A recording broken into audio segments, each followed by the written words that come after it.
May I advise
Good morning, everybody. You are streaming live now from Fox on this Tuesday, February 1st. We are starting out with a breaking news alert for you this morning. Authorities are investigating 2 additional bomb threats at historically black colleges and universities in the District of Columbia this morning. Now, this is coming one day after threats were reported at several universities across the United States. This was breaking news that we brought to you on Live Now from Fox just yesterday, me myself doing so.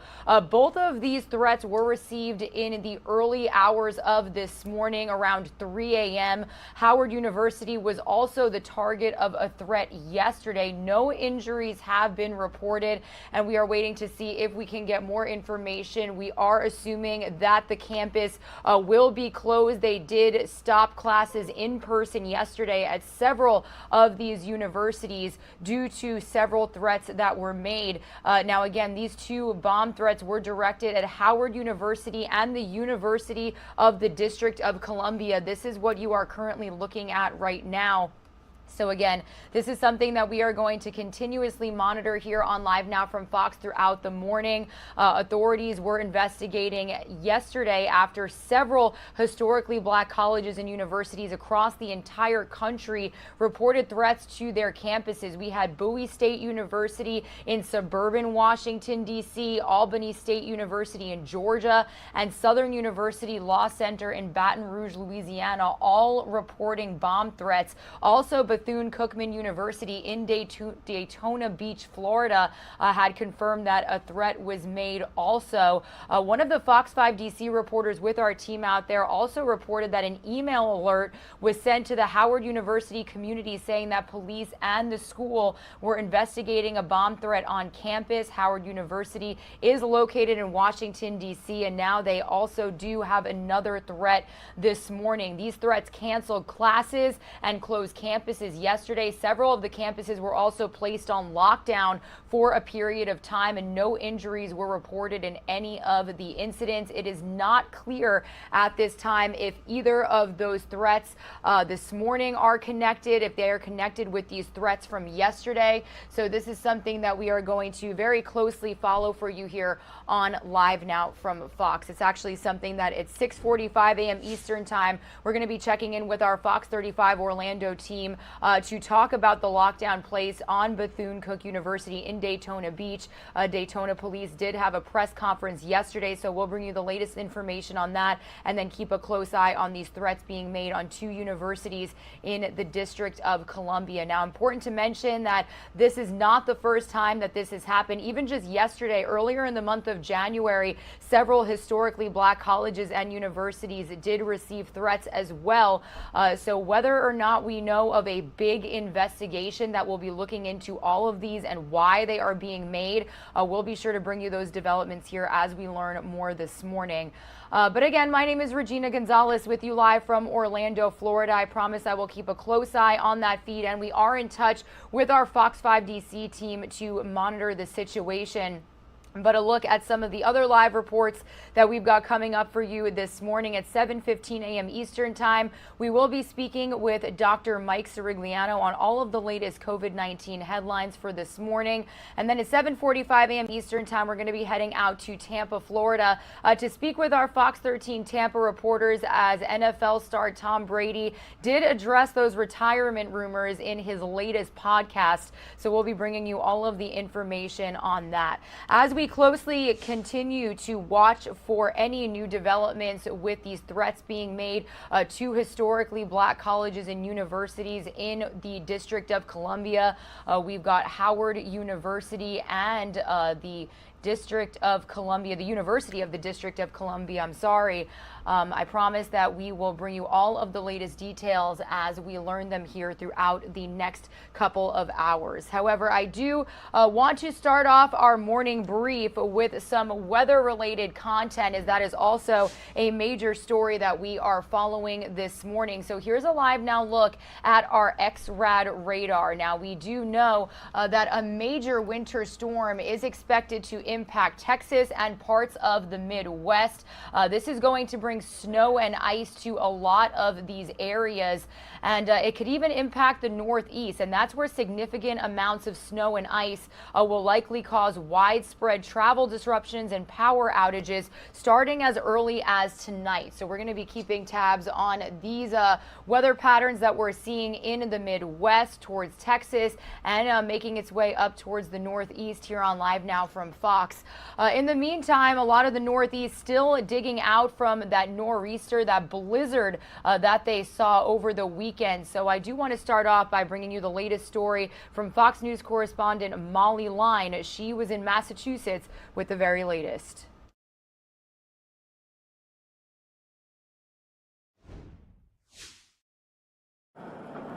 The weekend's nor'easter is gone, but parts of the East Coast are still digging out from record amounts of precipitation. We got 16 inches here, give or take a couple inches. Bitter cold temperatures are not making things any easier on cleanup efforts. Today, highs across the New England area are expected to stay below freezing. Here in Massachusetts, regional shelters and warming centers have been set up for those wanting to escape the harsh conditions. We're New Englanders. This is what we live for. We are perfectly happy being snowed in, and we are perfectly capable of getting ourselves out. Forecasters say the storm's dry snow was less capable of downing trees and power lines. Still, more than 100,000 customers lost power at the height of the storm. Utility crews have been working around the clock to get much of the electricity restored. Enduring 10 hours of blizzard conditions has put a strain on our emergency responders and on our public works crews, obviously. The public works crews work straight through. Meanwhile, airlines are hoping to get back in the air after a weekend of cancellations. The flight was canceled because the plane coming in from the East Coast to Milwaukee never made it there. On Sunday, more than 1,500 flights were canceled and thousands more delayed. Delta, American Airlines, and Southwest were among those most affected. Forecasters say another storm will bring precipitation from Texas to the Great Lakes later on this week. In Stoughton, Massachusetts, Molly Line, Fox News. Meanwhile, around this time yesterday, we spoke live with our Fox weather team from John F. Kennedy International Airport, where that nor'easter was canceling thousands of flights over the weekend and even stopping operations at terminals for one point. So I do want to bring you the latest from Fox Weather's Steve Bender as they bring us an update on travel disruptions and cancellations that we still saw yesterday and we still can expect today. Here at JFK International Airport, we are seeing the delays and cancellations continue to rise, and it's all because of that nor'easter this past weekend. Here, we saw just over a foot of snow, and so you'll notice most of the sidewalks and the roads, they are clear. But it's all about the delays that we saw over the weekend. And so on Saturday, at the height of the storm, we saw 3,500 flights that were canceled. Then on Sunday, the weather pattern improved, but still because of all the snow that was on the ground, widespread in the Northeast, we saw 1,300 flights delayed. Today, we're seeing those numbers continue to rise as people rush to the airport to try to make those flights that they couldn't make over the weekend. Now, we stepped inside and talked with a few of those passengers, like what it was like for them this past weekend. I was traveling home to a funeral, missed the funeral. My flights were canceled twice, so flights out on Saturday, flights out on Sunday to Seattle canceled twice. So now I'm trying to get to my family after the funeral. Thankfully for Laura, she did get on a flight. She's able to get to Seattle to spend time with her family, sadly, after that funeral. So we are seeing people get back on their flights, but there is still traffic as you're heading to the airport. So we advise you to try to get there as early as possible. And of course, because of the impacts that we felt not only over the weekend, but today, need to check in with your airlines to make sure that your flight is still taking off and there aren't any delays. From JFK International Airport, Steve Bender, Fox Weather. Here at All right, everybody, continuing to monitor this situation out in the District of Columbia as we have authorities investigating additional bomb threats at historically black colleges and universities in the District of Columbia. This morning at around 3 a.m., bomb threats were directed at Howard University and the University of the District of Columbia. But I also do want to let you know that we are monitoring an additional bomb threat that has been made at Edward Waters University. This is a tweet coming from this school this morning, and you can see that it says effective immediately. All in-person activities, classes, and operations, including all meetings and athletic practices, are canceled until further notice. JSO has been notified and is investigating. Please stay tuned to the EWU communications as information becomes available. And you can see to the left-hand side, this update from campus says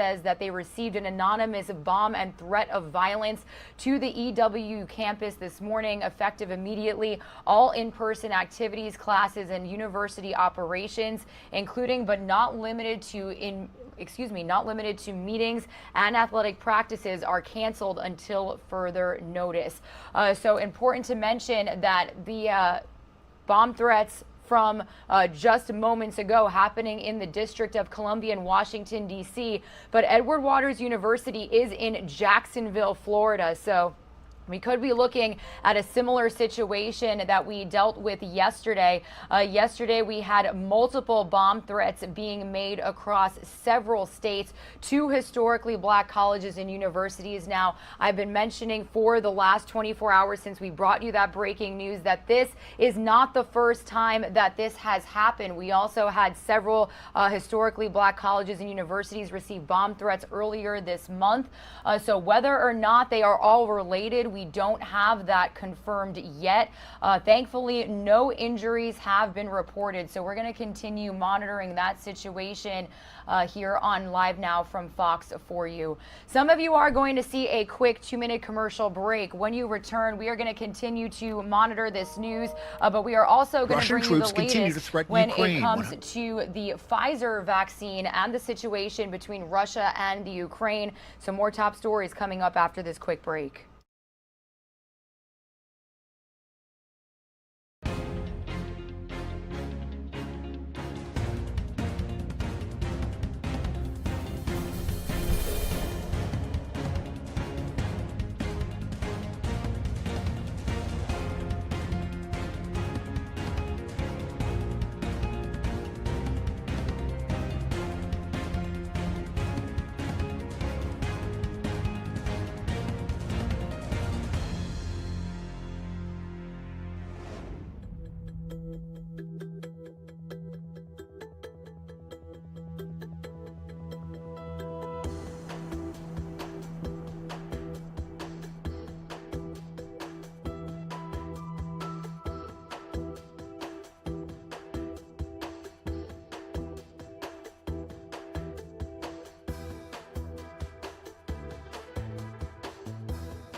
You are streaming live now from Fox, everybody. My name is Regina Gonzalez, joining you from Orlando, Florida. We are monitoring this breaking news this morning as we've got more bomb threats being made at historically black colleges and universities across the United States. Right now, we are learning that Howard University in Washington, D.C., University of District of Columbia in Washington, D.C., as well as Edward Waters University in Jacksonville, Florida, and now an additional school coming in just seconds ago here on Live Now from Fox, Spelman College in Atlanta, Georgia. Now, authorities are investigating these bomb threats, this coming just a day after several were made at schools across the United States.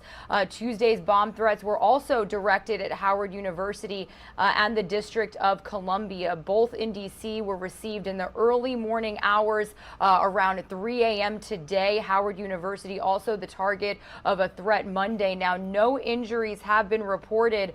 Important to mention that this is happening on the first day of Black History Month as we welcome in the month of February.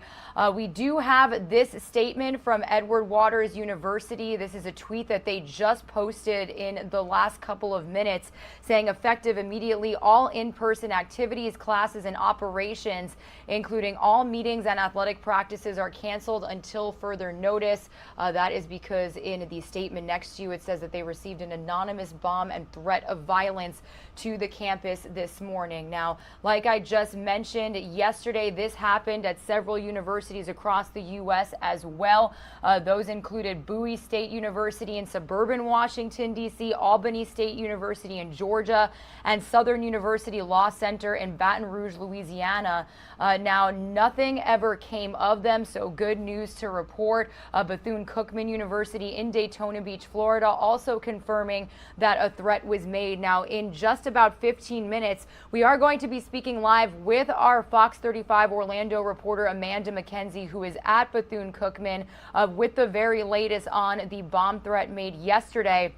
And it really does come at a perfect time as we are learning of this news this morning. Now, these threats yesterday canceled classes and closed campuses. Several of the campuses were also placed on lockdown for a certain period of time. But again, no injuries were reported in any of the incidents, and it is not clear at this time if the threats are connected. So we are going to very closely monitor this situation for you here on Live Now from Fox. We do know that we have our Fox 5 DC team outside of the University of the District of Columbia, and it does appear that we lost that shot for the moment. But again, we'll keep you updated with the latest information on this situation here on Live Now from Fox. Again, my name is Regina Gonzalez with you from Orlando, Florida. As we monitor this breaking news, we are going to continue on with our morning brief, which is the top stories that we are following for you here on this Tuesday, February 1st. I do want to bring you the latest when it comes to some coronavirus news that we have gotten word of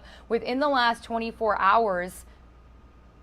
Pfizer and BioNTech will submit for an emergency approval by the FDA for their COVID-19 vaccine in children 6 months to 5 years old. The submission for approval could come as early as today, according to a report in the Washington Post.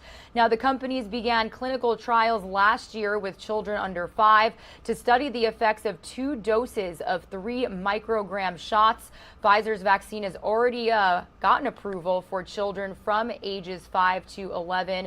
So again, we are going to keep tabs on this news for you here this morning at 7:15 a.m. Eastern Time. We will be speaking live with Dr. Mike Sirigliano to bring you the latest coronavirus headlines, including this news. So stay with us for that live report. Meanwhile, moving on to other top stories that we are following internationally, tensions growing between Russia and the Ukraine, and Secretary of State Antony Blinken is actually expected to speak with his Russian counterpart today. Now, people in the Ukraine are preparing as they face that possibility of a Russian invasion. So we do have a Fox News correspondent, Greg Pocket, out there in Ukraine. I want to bring you his report here this morning as we follow this news. 130,000 around its borders. More troops arriving in recent days. The Russian buildup triggering a U.S.-Russia face-off at the UN Security Council.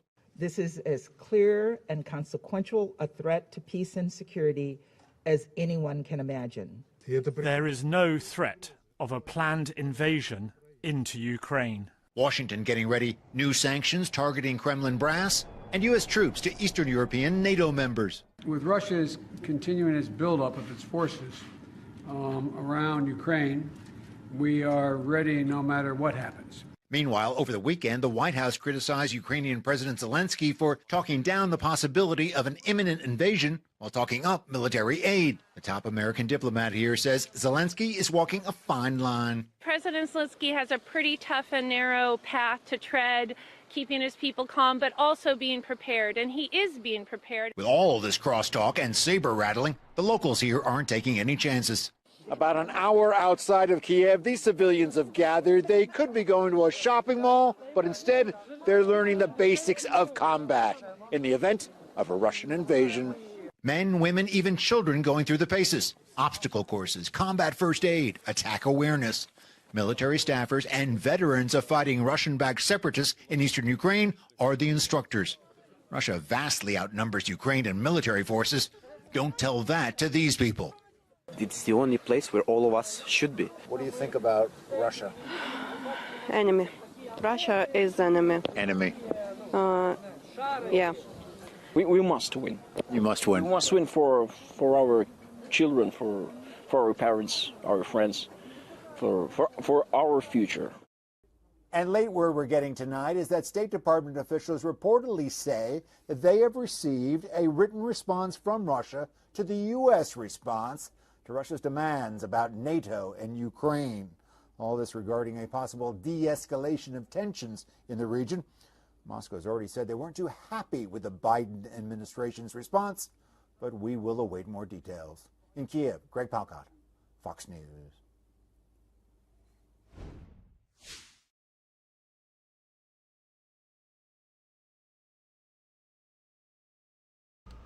Meanwhile, going from the Ukraine back out to the United States as we take a look over the White House in Washington, D.C., President Biden has promised a decision on a nominee to fill retiring Supreme Court Justice Breyer's seat.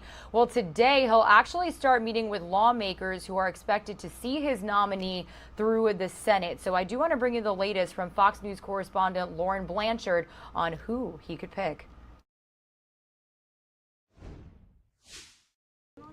With the start of February comes the hunt for a Supreme Court nominee in earnest. President Biden Tuesday is meeting with the Senate Judiciary's chairman Dick Durbin and ranking member Chuck Grassley. Whoever the president nominates will need to make it through that committee before a full Senate vote. I think the president is going to select a woman, a black woman, who is qualified, who is prepared, who has impeccable experience to serve on the court.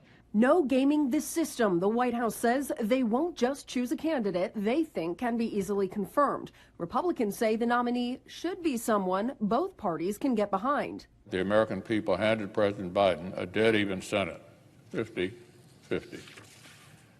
I suggest that President Biden bear this in mind. A short list is growing in D.C. circles, all black women. Some have already been vetted by Congress. If it's somebody who's already been vetted that we put on one of the benches before a circuit or district, that'll make it go even quicker. Justice Stephen Breyer is expected to step down this summer as long as his replacement is named and confirmed. The president has promised a nominee decision by the end of February. I really don't have a big problem with him singling out a particular demographic group, as long as he doesn't diminish the qualifications part of it. The White House has not named the official who will help shepherd the nominee through Congress. Outside the Supreme Court, Lauren Blanchard, Fox News.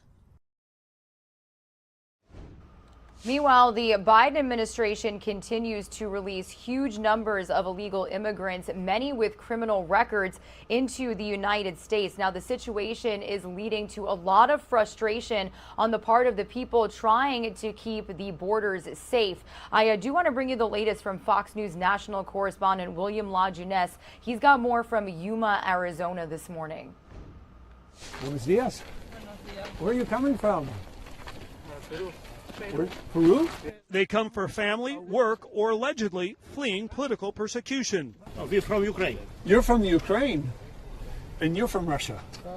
A year ago, the Yuma sector was the most secure along the southern border, according to the CBP. That same data shows, and agents on the ground say, it's now overrun. From a community standpoint, it's a mess. Sheriff Leon Willman has never seen it this bad. Apprehensions jumping 2,400% in 1 year. He blames the Biden administration. He's diluted Border Patrol and their ability. He won't prosecute anybody that enters the country illegally. While Vice President Harris focuses on root causes, it's not helping here. 90% of apprehensions are not from Mexico or Central America. Republic of Colombia. Migrants dump anything that identifies their name or country, helping them avoid deportation. Our emergency management had to pay for the outhouses because we can't have all these individuals coming up here defecating in the farm fields, dumping their trash. There's some contamination issues there, for sure, with people on the sides of the field changing diapers. Farmer Alex Mullen found 30 Haitians camping last month in this field, forcing him to destroy the affected crop. I think our goodwill is getting used against us, 100%. Good men are doing nothing. You're allowing illegal aliens to be dropped off in communities. You are doing something. Last week, frustrated agents unloaded on Chief Raul Ortiz, who defends the agency's work, even if not fully supported by the Biden White House. Meanwhile, migrants from around the world find their way to this border. No friend of Putin? Putin, no friend. Putin, no friend. For you, Putin, no friend. So the irony is 90% of the Yuma sector is fenced. The two major areas that are not are both sovereign Indian land, and neither tribe wanted the Trump wall. Consequently, all that is there to stop illegal immigration is this vehicle barrier, and it doesn't. In Yuma, Arizona, Wayne Lajeunesse, Fox News.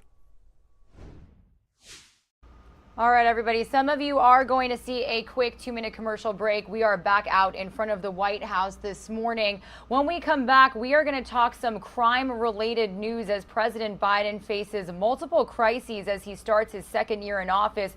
We're going to talk about crime, coronavirus, and other situations that his administration is dealing with. We're also going to talk about he met with governors to speak on crime as polls show that safety is a top concern for voters. I also do want to let you know that we are monitoring this breaking news here on Live Now from Fox. This is a statement coming from Edward Waters University in Jacksonville. We are continuing to learn of more historically black colleges and universities facing bomb threats that have been reported this morning. We do know that 2 were reported in the District of Columbia. Edward Waters is in Jacksonville, and we have just learned of another school in the state of Georgia. So we're going to continue following this news for you here on Live Now from Fox in just a little less than 10 minutes. Also, we will be heading out to Daytona Beach, Florida, where a threat was made at Bethune-Cookman University just yesterday. So lots to follow here on this busy Tuesday morning. Stay with us.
You are streaming live now from Fox, everybody, 6:39 a.m. here on the East Coast. This number of colleges, historically black colleges and universities receiving bomb threats this morning continues to grow. We are constantly bringing you the latest developments here on Live Now from Fox. This is a tweet from Kentucky State University now posted within the last couple of minutes saying in-person classes have been canceled and students are to remain in their dorm rooms until an all clear is issued. All persons on campus are advised to shelter in place until further information is available. We also have more tweets coming in. This is from Morgan State University. That is in Baltimore, Maryland. This campus alert coming in saying due to a bomb threat, access to campus will be closed as the university works with emergency personnel to assess the situation.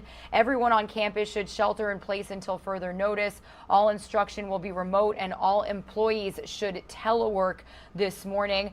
We also have this tweet that we've been showing you from Edward Waters University in Jacksonville, Florida, saying effective immediately all in-person activities, classes, and operations, including all meetings and athletic practices, are canceled until further notice. JSO has been notified and is investigating. Please stay tuned to the EWU communications as information becomes available. Now, in addition to these schools, we started off the show with 2 threats being made at separate universities in the District of Columbia. That is Howard University, who also faced a threat yesterday and was closed due to it. Also, the University of the District of Columbia in Washington, D.C. And then we've got these additional schools coming in, tweeting this information this morning. Now, again, this happened just yesterday. It was breaking news that we brought to you here on Live Now from Fox in the morning. Authorities investigating after several historically black colleges and universities in several different states reported threats. Those included Bowie State University in suburban D.C., Albany State University in Georgia, and Southern University Law Center at Baton Rouge, Louisiana. We also do have this feed coming in right now. We are just minutes away from a live report from Bethune-Cookman University in Daytona Beach, Florida. They confirmed that a threat was made also. Now, it was not clear yesterday if the threats were all connected, and now we are seeing a similar pattern this morning. So we are eager to know if a larger scale investigation will be made as to why these are being made at historically black colleges and universities across the nation. Also, not just yesterday that some of these schools received these threats, they also got threats earlier in the month of January. So definitely a scary situation for students. Yesterday we did speak with a student that was on lockdown in the very moment. So this is who we are and what we do, everybody. We bring you the latest developments as we learn information in breaking news situations, and we'll continue to monitor these bomb threats being made, investigations underway at several historically black colleges and universities this morning here on Live Now from Fox. We do know that some of these threats at Howard and the University of the District of Columbia came in as early as 3 a.m.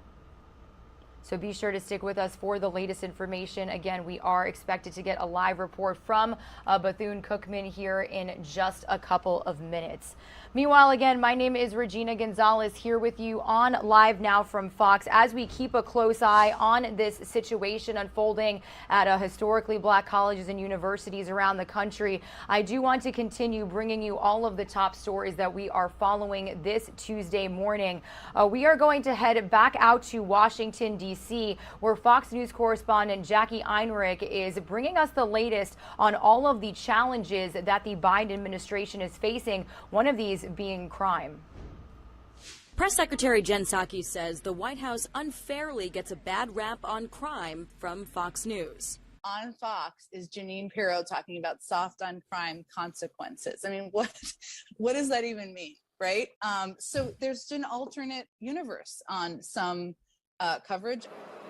That didn't sit well with the country's largest police union. Its president writing, "I think it's wrong, very wrong for Ms. Psaki to suggest that violent crime in our country is of no concern or to just laugh it off. Pretending violent crimes are part of some other reality will not help victims. Ms. Psaki owes them an apology." Were you speaking in your personal opinion, or is that at all a reflection of the priorities of this administration? The president has been a longtime advocate of addressing crime. He's never been for defunding the police. Our Department of Justice has increased funding, has put in place support for strike forces. The president told some 30 governors today he wants them to spend COVID relief money on police. The surge in gun violence since the start of this pandemic. I made it clear we should use these funds to combat violent crime as well, including hiring additional police officers and investing in community violence interventions and improving the work in communities. But the big focus was on COVID, with some of the Democratic leaders who supported even the strictest lockdowns sounding more like those who didn't. We've got to move to a management style on this disease versus a crisis management style. I thought there was broad agreement that that's the task at hand before us, other than obviously keeping people healthy and alive. The president also put a hopeful spin on another policy weak spot, immigration. A whole lot of illegal movement, but there's also a way to begin to deal with the reason they're leaving in the first place. And I'd love to talk with you personally about that a little bit, if I may. Arkansas Governor Asa Hutchinson, who was in that meeting, says President Biden described the Remain in Mexico policy as a helpful tool. The administration has been enforcing the Trump-era policy it first worked to strike down because of a court order. At the White House, Jackie Heinrich, Fox News. Meanwhile, I do want to give you some insight into a look at that meeting that President Biden did have with multiple governors when it comes to the crime aspect that our nation is facing. There are polls saying that safety is a huge concern for voters as we head towards midterms. So let's get the latest here on Live Now from Fox. What do you think is going to happen? Voluntary compliance by criminals? There's growing anger that rising crime in the U.S. isn't being addressed by leaders in office. In California Monday, an on-duty firefighter shot and killed. This is my worst nightmare as the fire chief.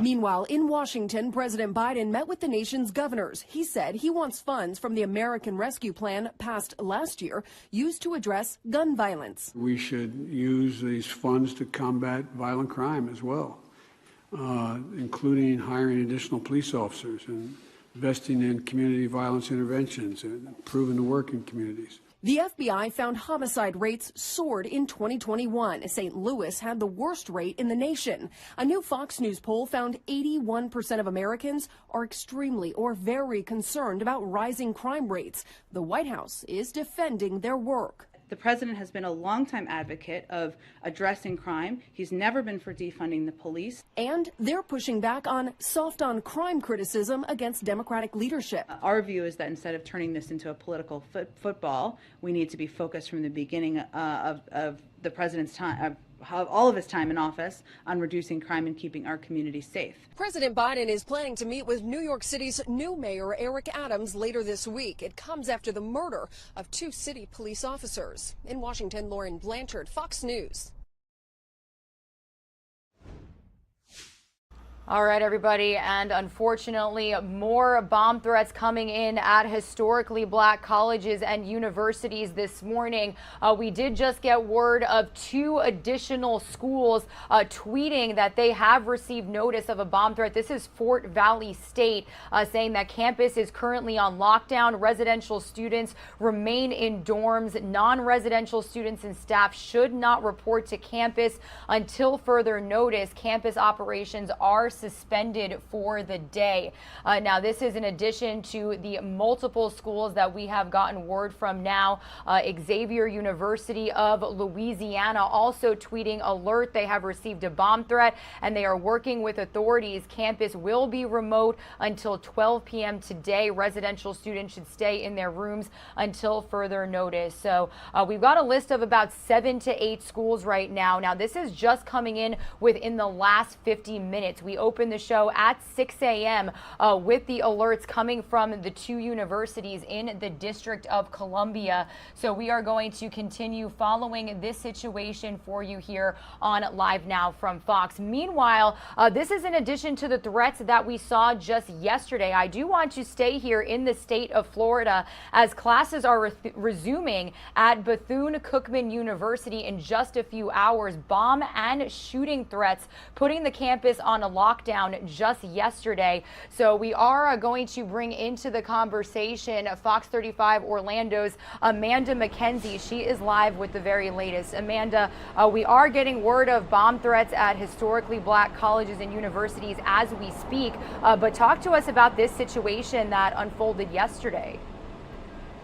And just yesterday, there were a total of 6 threats consisting of bomb threats and shooting threats that were called in to 6 historically black colleges and universities throughout the country. And that includes the one right here in Central Florida at Bethune-Cookman University. Officials say they believe a person is targeting African American people. Now, 2 threats were called in around 4 o'clock in the morning yesterday. Chief Jakari Young says a man claiming to be affiliated with a neo-Nazi group claimed there were 7 explosives on campus and said there would be an active shooting around lunchtime. Students sheltered in place as the bomb squad went building by building. After 5 hours of searching, police say no explosives were found. So I feel like it is definitely targeted. I don't know what exactly the message is that they're trying to put out there.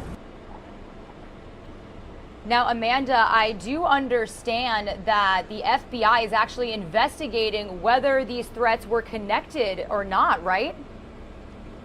That's right. So that is part of their active investigation, given the threats that were called in yesterday and now today. No, the threats that were called in yesterday include Bethune-Cookman University, Bowie State University in suburban Washington, D.C., Howard University in D.C., Albany State University in Georgia, and Southern University Law Center in Baton Rouge, Louisiana. All reported bomb threats.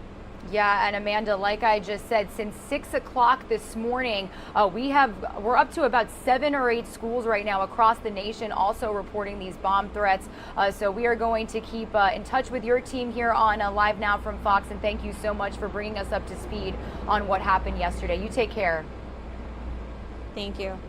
All right, everybody. Again, we are monitoring this situation very closely here this morning. Here are some more tweets that are coming in as, again, bomb threats are being reported at several historically black colleges and universities within just the last hour. So I do want to read you all of the schools that we've got here for you. Howard University in Washington, D.C. They also received a threat yesterday, and they received a threat in January at the beginning of the month, like you just heard Amanda McKenzie mention. Also, the University of the District of Columbia, Edward Waters University, right here in front of you. This is a tweet from them within the last hour, alerting that all in-person activities, classes, and operations, including meetings and practices, canceled until further notice. That is in Jacksonville, Florida. We've also got authorities responding at Spelman College in Atlanta, Georgia, Morgan State University in Baltimore, Maryland. This is actually their tweet that they posted within the last couple of minutes.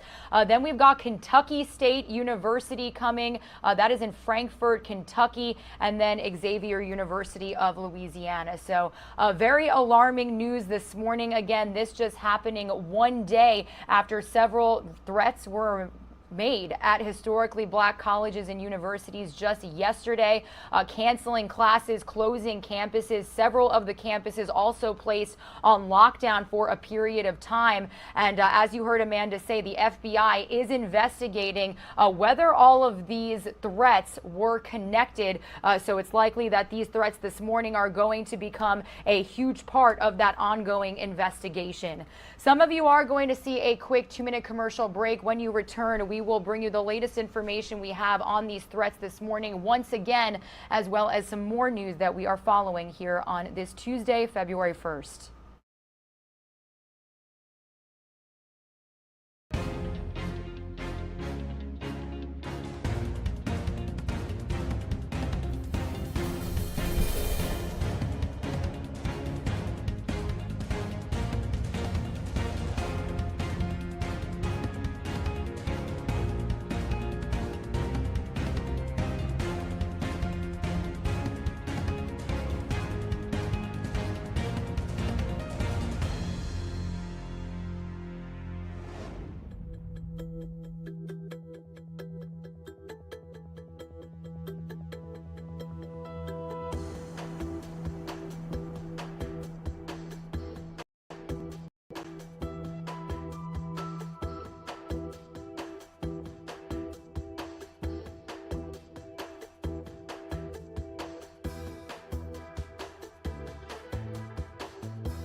You're streaming live now from Fox on this Tuesday, February 1st. My name is Regina Gonzalez with you from Orlando, Florida. I do want to let you guys know for the last hour now, since we first launched this morning, we now have a list of 7 historically black colleges and universities officially closing campuses or placing a lockdown in play for their students and staff due to bomb threats being made. Now, this comes just one day after several were made across historically black colleges and universities across the country as well. The FBI now investigating whether or not all of these threats were really made by the same person, if they had anything in common, if they're related to each other. So we're going to continue keeping you up to speed with all of the developments. We've gotten a new school added to this list every 5 or 10 minutes. So very alarming news to bring you. And we are in touch with our owned and operated stations in these areas. We've got 2 schools in the District of Columbia in Washington, D.C., 1 in Georgia. So we'll be sure to bring you all up to speed with the very latest information throughout this morning here on Live Now from Fox. Meanwhile, we are continuing on with our morning brief here this morning. This was breaking news that we brought to you just yesterday. A very, very tragic situation. A California fire captain dying after getting shot while responding to a call of a dumpster fire. It happened just yesterday in the morning in Stockton, California, outside of Sacramento. Police say Captain Max Fortuna, a 21-year-old veteran of the Stockton Fire Department, died. He and his crew were responding to reports of a fire near Highway 4 when shots rang out. Fortuna was struck by a bullet and later died from his injuries. Police have taken a man into custody at the scene. However, no word on a motive for the shooting. Captain Fortuna was 47 years old. He leaves behind a wife and 2 adult children. So we do have that update from authorities to play you here in just a little bit on Live Now from Fox. Meanwhile, going from California out to New York City, a sea of blue expected to turn out today for the 2nd police officer killed in that deadly ambush in Harlem. Officer Wilbert Mora succumbing to his injuries early last week when he was taken off life support. Preparations are underway for the viewing for Officer Wilbert Mora this morning. That is happening from 1 in the afternoon to 8 p.m. this evening, and the funeral mass is scheduled for tomorrow at 10 a.m. Eastern Time. We will most likely be streaming it for you live here on Live Now from Fox, as we just did bring you the funeral of now Detective Jason Rivera. This was Wilbert Mora's partner. That happened last Friday. Meanwhile, just last night, New Yorkers held another vigil for the 2 officers, letting the NYPD know that they stand with them. So here's that story from our Fox 5 New York team. Appreciate you. Right.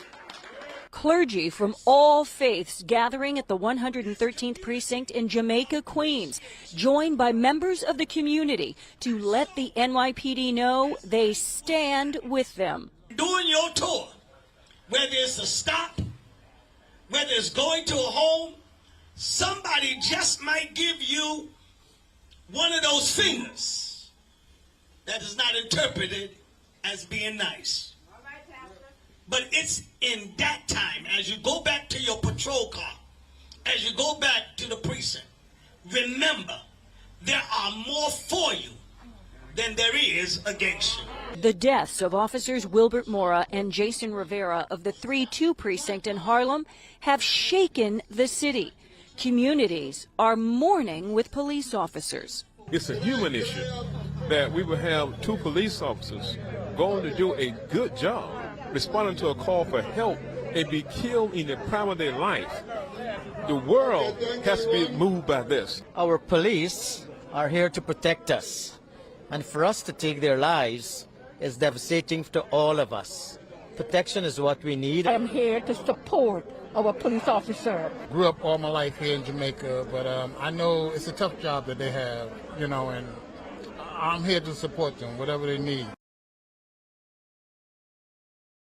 This community appreciates you. Clergy Alrighty, everybody, Regina Gonzalez with you here on Live Now from Fox. We are officially at the 7 o'clock Eastern time hour here, 4 a.m. out there on the West Coast. I do want to let you know that just yesterday we brought you the news of several historically black colleges and universities receiving threats, bomb threats to be exact. It prompted lockdowns and campus investigations, but we are getting a number of universities reporting very similar news this morning. These are tweets coming from all of them here within the last hour. This is Edward Waters University in Jacksonville, Florida. When we first launched about an hour ago, we did know first that Howard University in Washington, D.C., as well as the University of the District of Columbia received threats. Now, Howard was one of the schools just yesterday who received a bomb threat as well. They actually released a statement saying that a shelter in place is in order this morning after receiving that bomb threat for the second day in a row. And according to the Metropolitan Police Department and the Howard University Department of Public Safety, the threat was made around 2:55 a.m. this morning. Officials saying that the threat involves multiple areas on the main campus. Authorities are currently completing a sweep of the campus. This again makes the third bomb threat at Howard received this year. The first one was received on January 5th. When there was other threats at HBCUs across the nation as well. We do know that the FBI is investigating whether or not these threats are related, who could possibly be doing this, what is the cause. We even had White House Press Secretary Jen Psaki saying yesterday that the threats are, quote, certainly disturbing, and the White House is in touch with the interagency partners, including federal law enforcement leadership on this. She said, we're relieved to hear that Howard and Bethune-Cookman universities have been given the all clear and will continue to monitor these reports. This right here, a tweet from another school on the list, Morgan State University in Baltimore, Maryland. We've also got Kentucky State University in Frankfort, Kentucky, and Xavier University of Louisiana. So why these are coming in, we are very unsure right now. This does mark the first day of Black History Month, all of them happening at historically black colleges and universities, and not for the first time this year. No injuries were reported yesterday. No threatening threats here on Live Now from Fox. So good news to report out of the situation from yesterday. But again, we've got about 7 schools within the last hour officially closing due to bomb threats being made. So this is news that we are going to continue to follow for you here on Live Now from Fox.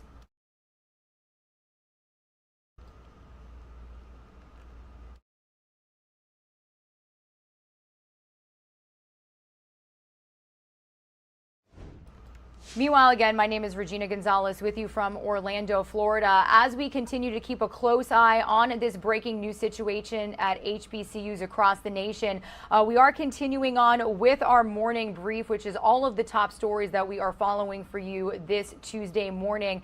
I do want to bring you the latest out of Harris County, Texas. The Harris County Precinct 5 corporal shot and killed during a traffic stop last weekend is officially going to be laid to rest today.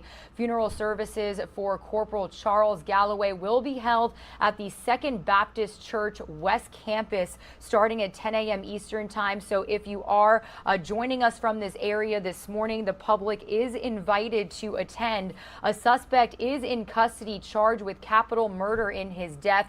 There was a days-long worth of manhunt for Oscar Rosales before he was captured in Mexico. So again, something that we are going to follow very closely here on Live Now from Fox. If we do get feeds from the funeral, we will be sure to bring them to you live, raw, and unfiltered.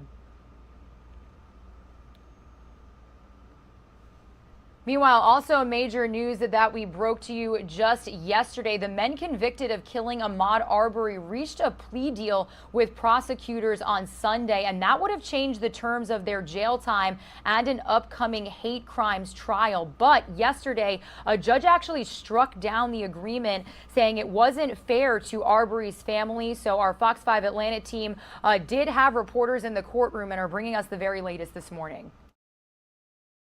Now, that ruling by the federal judge came down around 3:30 this afternoon. U.S. District Judge Lisa Wood said she was not comfortable accepting the terms of the plea agreement after hearing objections from several members of Ahmaud Arbery's family. Now, earlier this afternoon, Wanda Cooper Jones appealed to the judge, saying the option to serve time in federal prison instead of state prison gave the McMichaels, quote, one last chance to spit in my face after murdering my son. Adding, it's not fair to take away the victory I prayed for and fought for. Now, the Arbery family attorney Lee Merritt says the feds thought it was more important to get a confession from Greg and Travis McMichael, but the only way they could do that was with the offer to spend their first 30 years of their life sentence in federal prison instead of state prison. The family has said a confession at this point is meaningless. Arbery's mother says the McMichaels didn't deserve more favorable prison conditions that come with federal time after the way the father and son duo cornered Arbery in a pickup truck and shot him dead in broad daylight in 2020. Here's what she said hours before the judge's ruling.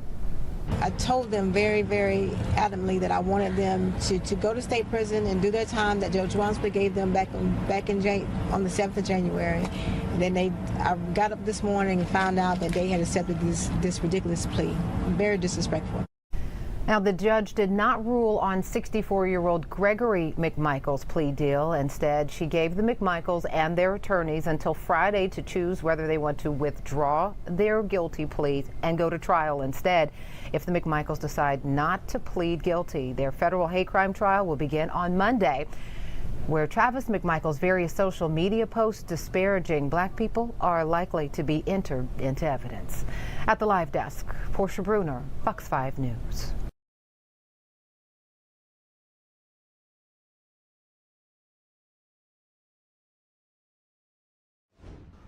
Meanwhile, we do have an update on a trial that we brought you for weeks here on Live Now from Fox. That is the trial of former Brooklyn Center police officer Kim Potter. Kim Potter's lawyers are actually pushing for a lighter sentence. The former Brooklyn Center police officer was convicted for first and second degree manslaughter for the death of Daunte Wright, and guidelines call for a sentence of about 6 to 8 years. But in a filing yesterday, Potter's attorneys say her sentence should be lower because she had an exemplary career, has led a crime-free life, and expressed remorse. Prosecutors are seeking a higher sentence, saying they abused her authority and endangered others. Sentencing is set for February 18th. So wanted to bring you this update here on Live Now from Fox. Meanwhile, staying in the state of Minnesota, we do have an update to bring you on the federal trial of 3 other officers that were there the day that George Floyd was murdered.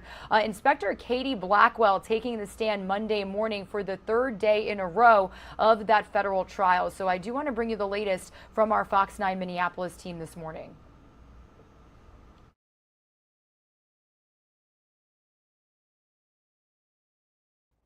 Inspector Katie Blackwell, who oversaw MPD training, testified for the prosecution that officers were taught of a duty to intervene when use of force goes too far. Mama!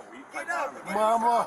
Were trained to put people on their side once they were restrained and to perform CPR, which did not happen in the case of George Floyd. But under tough cross-examination, defense attorney Robert Pauley played a number of videos used to train officers about excited delirium, a controversial term police use to describe extremely agitated people acting erratically and violently, often from use of drugs. The video showed large numbers of officers putting people into prone positions, often with neck compression, to slow them down. Pauley pointed out that none of the videos does it show people put in a side recovery position after restraint, and that in the entire training PowerPoint, that side position is mentioned only once, which Blackwell confirmed. Former Officer Thomas Lane's defense attorney listed the ways that Lane tried to de-escalate George Floyd's behavior, that he suggested rolling Floyd to his side, called for the ambulance, and helped try to revive Floyd in the ambulance, suggesting Lane did try to offer aid. Roll him on the side. But under follow-up questions by the prosecutor asked what Lane did once Floyd went unconscious, Blackwell replied, nothing.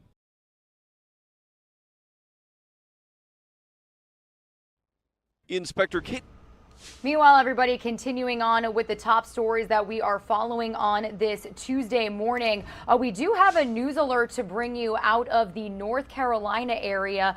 People within 1 mile from a blaze in Winston-Salem at the Weaver Fertilizer Plant on North Cherry Street. So if you are joining us from that area, are being asked to evacuate by the city due to the possibility of an explosion. The evacuation location is the education building at the fairgrounds. So again, if anybody is joining us from the Winston-Salem area, important information for you there. People who have evacuated should plan to be away from their homes for up to 48 hours. The fire started at the Weaver Fertilizer Plant on Monday night. City officials confirmed small explosions at the plant. So this is video from earlier at the scene. Firefighters say that there is the potential for a large explosion of ammonium nitrate. Winston-Salem Fire Chief Trey Mayo says fire crews abandoned the firefighting operation because of the large volume of the ammonium nitrate on site. They could not flow enough volume of water to be reasonably certain that they could keep it cool enough to prevent a detonation. Now the building has collapsed as well, and access to the product that is in the building is restricted. So again, this area is closed while emergency crews respond to the fire, but we did have them officially get there at around 8:20 p.m. last night, and this site does remain closed as of this morning. So the cause of the fire unknown at this time. No injuries have been reported, and anyone with any information regarding the investigation is asked to call the Winston-Salem Police Department. That number is 336-773-7700. So a very scary situation there to bring you here on Live Now from Fox. Some of you are going to see a quick 2-minute commercial break. I do want to let you know that we are continuing to monitor the threats being made at historically black colleges and universities this morning. About a list of 7 schools since 6 a.m. All of them tweeting out that they are either closing campuses or prompting a lockdown. Now, this is after the threats being made just yesterday.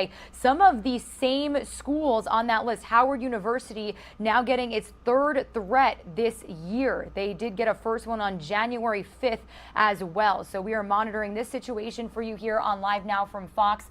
But when we return, we're going to entirely switch gears, bring you the latest coronavirus headlines with Dr. Mike Sirigliano.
You are streaming live now from Fox, everybody. As promised, we are tapping into some coronavirus headlines that we are following on this Tuesday, February 1st, as well as other top medical headlines from this morning and happening across the globe. Big news that we're following, though. Kids as young as 6 months old could soon be cleared to get COVID-19 shots. The Associated Press are reporting that Pfizer could submit that plan for emergency use approval as early as today. So who better than to touch on this subject than Dr. Mike Sirigliano? He is joining us live here on Live Now from Fox from Philadelphia, Pennsylvania. Dr. Mike, how are you doing? Good to see you. I'm fine. Always better when I talk to you, Regina. Always. Oh, you're the sweetest. I know. I look forward to Tuesdays and Fridays all the time. I hope you know that. But some really good news when it comes maybe to parents who are looking to get their younger children vaccinated. Dr. Mike, what can you tell us about Pfizer looking to soon get cleared to get shots to basically babies? Well, number one, they've been doing a lot of research on children 6 months up to 5 years of age. Remember, this is the group that has not been vaccinated, all right? So what they're doing, they've been studying the dosing of it, how many shots they should get. And so far, they found that it's safe, but even after 2 doses, it may not cause enough of an immune response.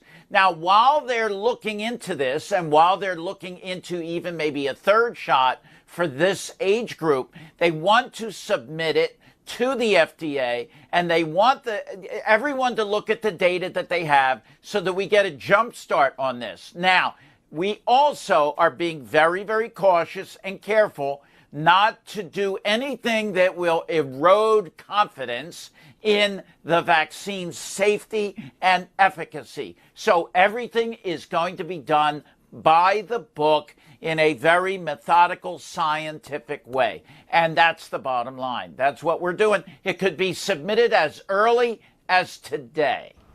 Yeah, and you know, going off that, Dr. Mike, we did get some news just within the last couple of days that Moderna, the vaccine, received full FDA approval. So my question to you is, people have already been getting the Moderna shot. So why does this FDA approval essentially matter, for lack of a better term? Well, amongst the 5,000 reasons why people don't want to get vaccinated, one of them has been, well, it's only been emergency use authorized. I want to wait until it's fully approved.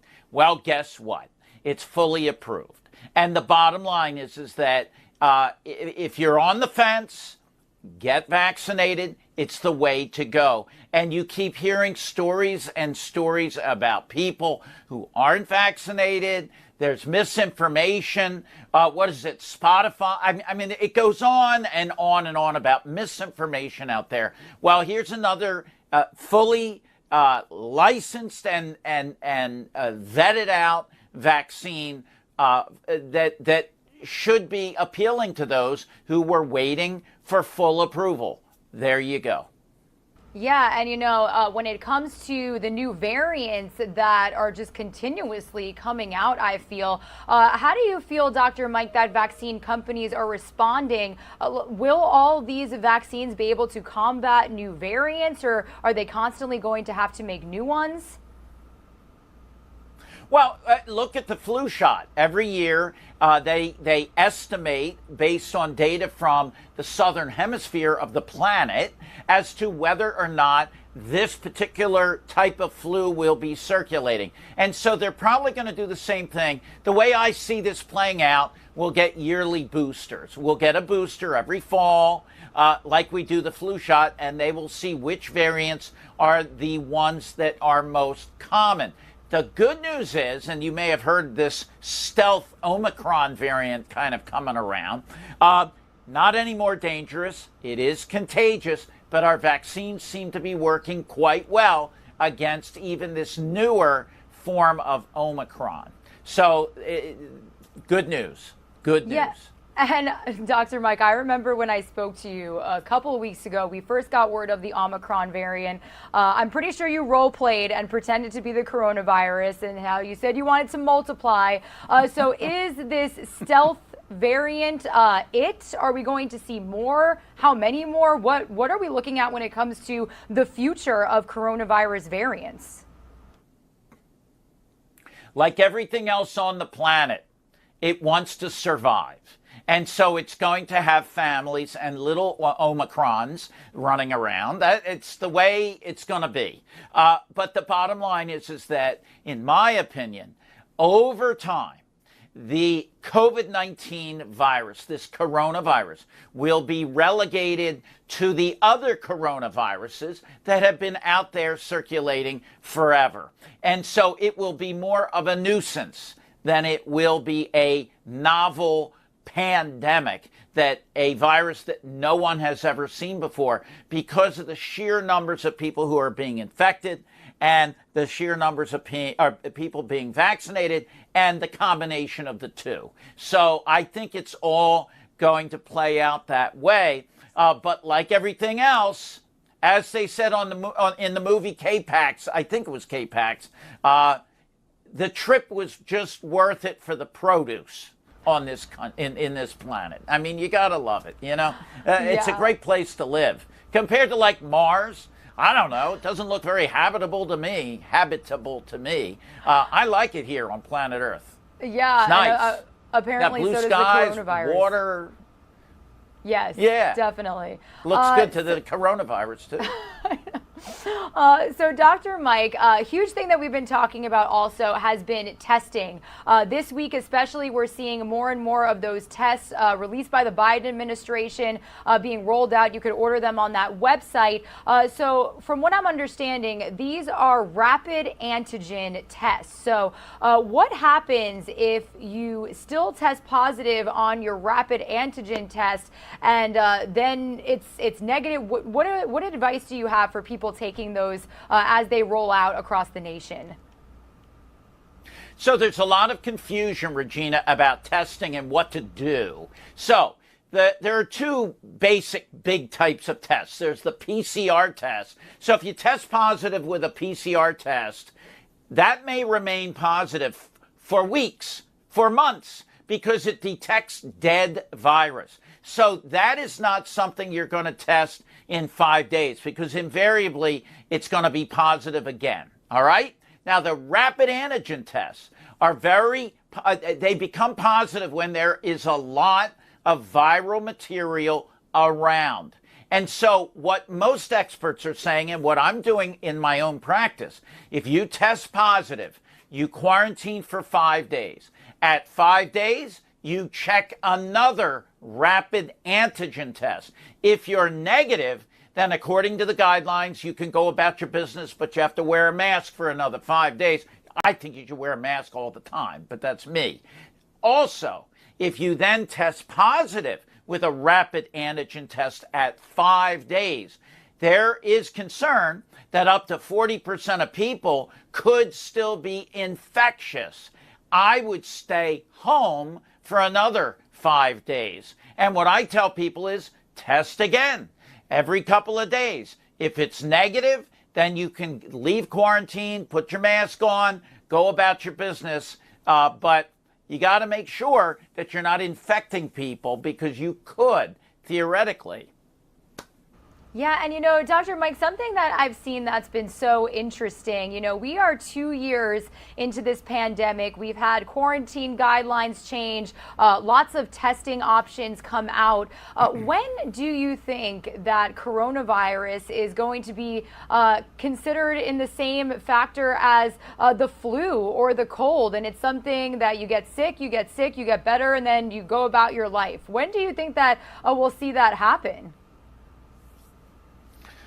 Well, we're seeing numbers go down. We might have future surges, but the bottom line is the more people, as I mentioned, who either got the virus or got vaccinated or had both, it's not going to be a new thing for them. And so they might get sick, but they're not going to end up in the hospital. So that's why it's critical to get vaccinated. There are some studies showing that up to 1/3 of people that are very, very sick with COVID-19 have long-lasting effects even a year later. So you don't want to go have a COVID party. I've heard that. You don't want COVID-19. You do not want that virus because it can have long-term effects. And so my advice is get vaccinated, take care of yourself, wear a mask, protect yourself, and that way, if you do get a breakthrough infection, you won't end up on a ventilator or dying. Bottom line. Yeah, and you know, when you say mask, Dr. Mike, we did get word in recent weeks that health officials say wearing an N95 mask could prove to be most effective, and we do have them being rolled out by the Biden administration as well. My question to you is, can N95 masks be reused, and if so, how often? Well, you don't want to wash them. Now, let me just show you over here. What has gotten me through the pandemic from day one, I've been wearing a KN95, and when I'm in harm's way, I put a surgical mask over that. But the bottom line is that, one, you don't want if they're soiled, if they get dirty, get rid of it. They're disposable. I tend to use and favor a KN95 because it's very comfortable and you can walk around, not a problem, all right? The N95s are a step up from that, and they're very, very effective. And the thing is that if you are out in the public, out at shopping at a store, I favor the KN95, and I'm seeing a lot of people wear those out there. If you can get N95s, go for it. They're the gold standard. But again, you don't want to get them wet. You don't want to try to clean them. Get rid of them. Get a new one. Yeah, definitely. All right, Dr. Mike. Well, I feel like that is mostly all of the top coronavirus headlines that we are following this morning. But we have you here, and we want to talk about other major medical news that we're following this morning. I actually do want to talk about an HIV vaccine using mRNA technology that could be around the corner. What does this mean? Too cool for school. Oh, yes. Oh, yes. I think Pink. Isn't that her? Yeah, that's a Pink quote. I love Pink. All right, anyway, here's the deal with that. Messenger RNA technology is going to revolutionize the way we do vaccines. And what they're now looking at is a vaccine for HIV. Oh, my God, that would be fantastic. And other things like treatment of cancer. It is the way to go. It is the future. And out of bad things, whether it be wars or pandemics, we learn and technology gets better. And I think that we're going to see an improvement in vaccine technology that will help not only COVID-19, but potentially things like HIV and even cancer. Yeah, and you know, I feel like there has just been so much progress when it comes to either treatments or cures. So I feel like that is definitely an interesting and good step forward. Also, some news that I want to bring our viewers in 1 5-year period, teens and preteens in the U.S. may have lost 200,000 years of life to unintentional drug overdoses, according to a new study. So, Dr. Mike, this has been a huge topic of concern, especially when we talk about fentanyl and other really dangerous drugs. So why are we seeing these numbers go up? Well, all you have to do is look around. Look at the numbers of death by suicide. That was recently in the news. Mental health is so critically important. And in my way of thinking, we need to be involved with young children from the very beginning and make sure that they are doing okay. There are so many stressors out there, so many forces at play for young people when it comes to peer pressure and the pandemic and everything else, that drug use, especially with these nightmare drugs like fentanyl, that can take you out very easily.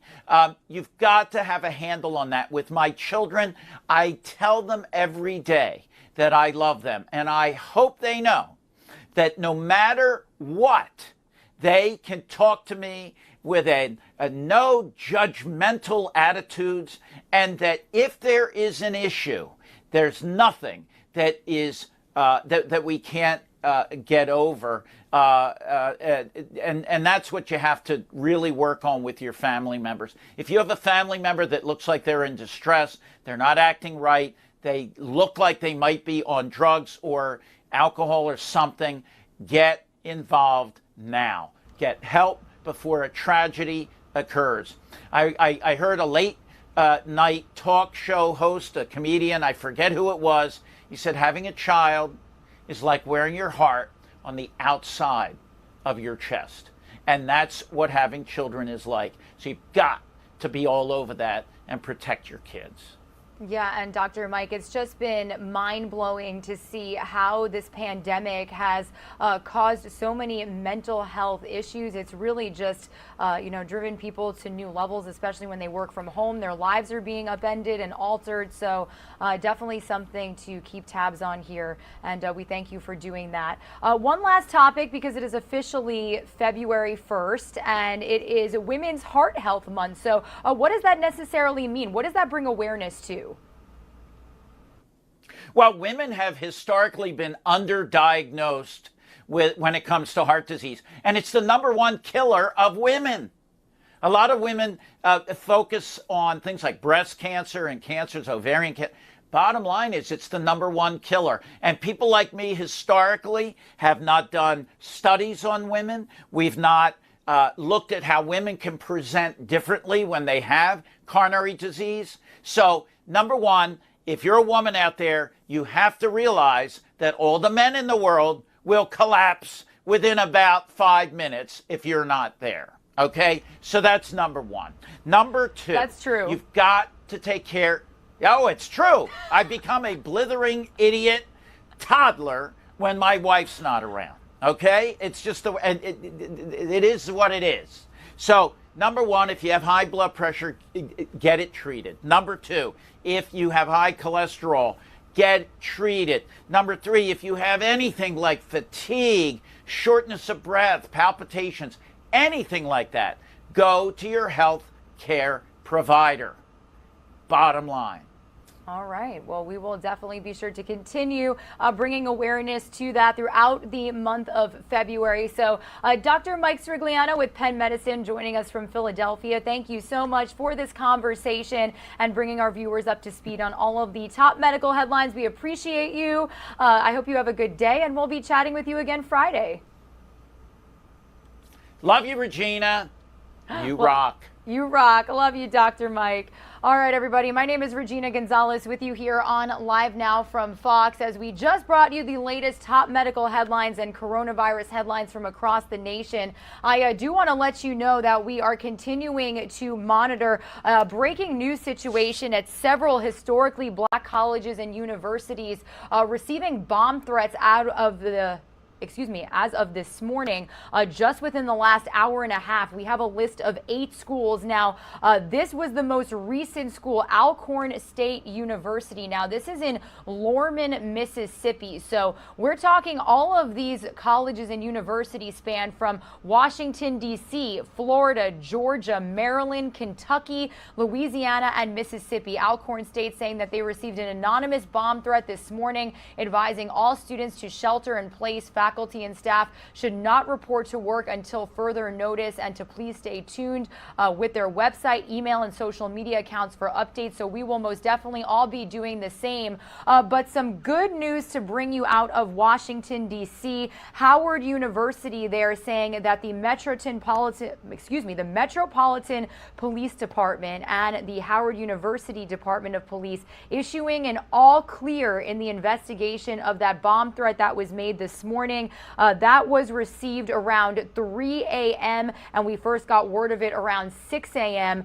So we did know that they had canine units. They were sweeping the hallways and academic buildings on campus. So good news to say that there is an all clear. Now, Howard University specifically has dealt with 3 bomb threats within the last little more than a month. They had a threat on January 5th of this year, just yesterday when we brought you all of the threats being made at other HBCUs across the nation, and then they had another one coming in this morning. So we do know that the FBI is investigating to see whether or not all of the threats yesterday had something to do with each other, and it is likely that these threats being made this morning are going to become a huge part of their investigation. Very alarming situation that we're following here on Live Now from Fox. Some of you are going to see a quick 2-minute commercial break. When you return, we are just minutes away from speaking with our Fox 13 Tampa team on Tom Brady, really addressing those retirement rumors in a most recent podcast.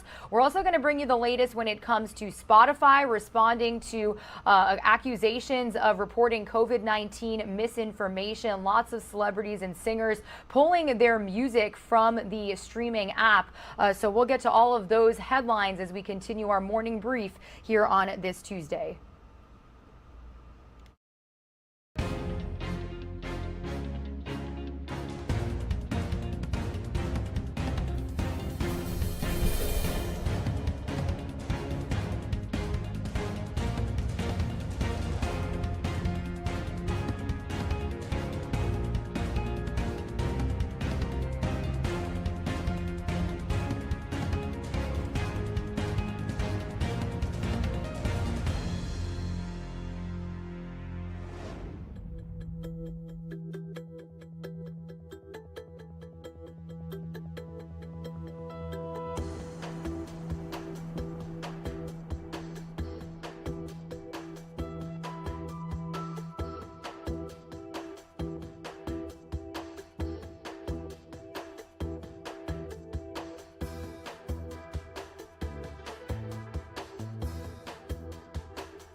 You are streaming live now from Fox, everybody. Raw, unfiltered, nonstop news.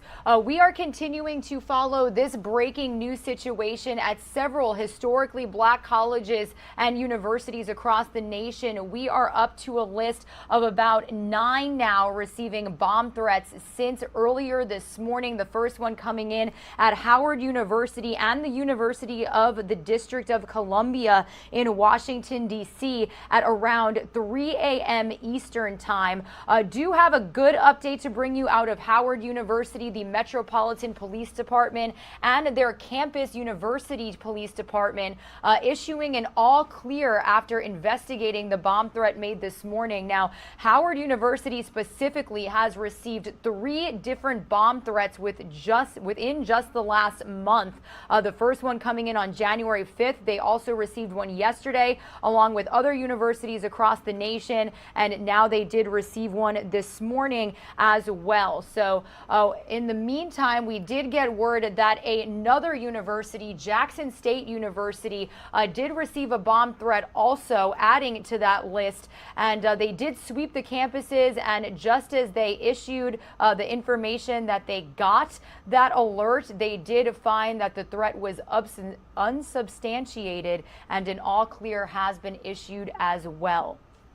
So now we've got several different universities: Edward Waters University in Jacksonville, Florida. We've got Spelman College in Atlanta, Georgia, Morgan State University in Baltimore, Maryland, Kentucky State University in Frankfort, Kentucky, Xavier University in Louisiana, now Alcorn State University in Lorman, Mississippi, and then Jackson State University in Jackson, Mississippi. But they did just issue that all clear alert to their students and faculty. So very scary situation that we're following here on Live Now from Fox. This all happening as we also brought you bomb threats being made at HBCUs across the nation just yesterday. The FBI investigating now whether or not those threats all have something to do with each other. So we'll continue to keep you up to speed on their investigation here on Live Now from Fox. No injuries were reported yesterday, but these threats did prompt campus lockdowns, investigations with canine units and authorities from around town. So again, stick with our team for the latest developments as we follow this breaking news this morning. Meanwhile, continuing on with all of the top stories that we are following here on this Tuesday, February 1st, we were just being joined by Dr. Mike Sirigliano talking about all of the latest coronavirus headlines, and he did speak on Spotify and COVID-19 misinformation. Spotify is actually attempting to curb the recent accusations that they censored and removed Joe Rogan for the way that his podcast tackled the coronavirus. So Fox Business correspondent Ashley Webster has more on what the company is exactly doing to address this issue. Let's listen in here on Live Now from Fox. Joe Rogan himself is speaking out, posting a video to Instagram saying it's not his intention to promote misinformation about COVID, only to talk to people who may have differing opinions. Take a listen. I'm interested in telling the truth. I'm interested in finding out what the truth is. I'm not interested in only talking to people that have one perspective. Meantime, Spotify CEO Daniel Ek announced this past weekend that the streaming service will add a content advisory to any podcast episode that includes discussion about COVID-19. In a blog, Ek said, quote, "This new effort to combat misinformation will roll out to countries around the world in the coming days. To our knowledge, this content advisory is the first of its kind by a major podcast platform." Despite some high-profile defectors, including Neil Young and Joni Mitchell, who claim the Joe Rogan Experience podcast is disseminating dangerous and erroneous information about the virus, the streaming platform is holding firm, refusing to remove or even censor Rogan's podcast. One reason, in 2020, Spotify reportedly paid more than $100 million for the exclusive rights to the podcast. Plus, as observers have pointed out, Spotify isn't a music company, it's a tech company, trying to maximize profits despite peer pressure to drop some of its content. Take a listen. We've got to support diversity of thought, freedom of speech, and a whole set of views. And right now, especially, when you think about, the media players that are out there, I mean, everybody's succumbing to different types of peer pressure and not supporting that freedom of speech and that diversity of thought. Also, Spotify's popular music service is not profitable, so there is a lot riding on the popularity of podcasts, especially Joe Rogan. Ashley Webster, Fox News. Meanwhile, as we tackle some business-related headlines here on Live Now from Fox, we've got gas prices continuing to rise, especially here in the state of Florida. This is just one of the topics that we are getting in our Fox Means Business report this morning.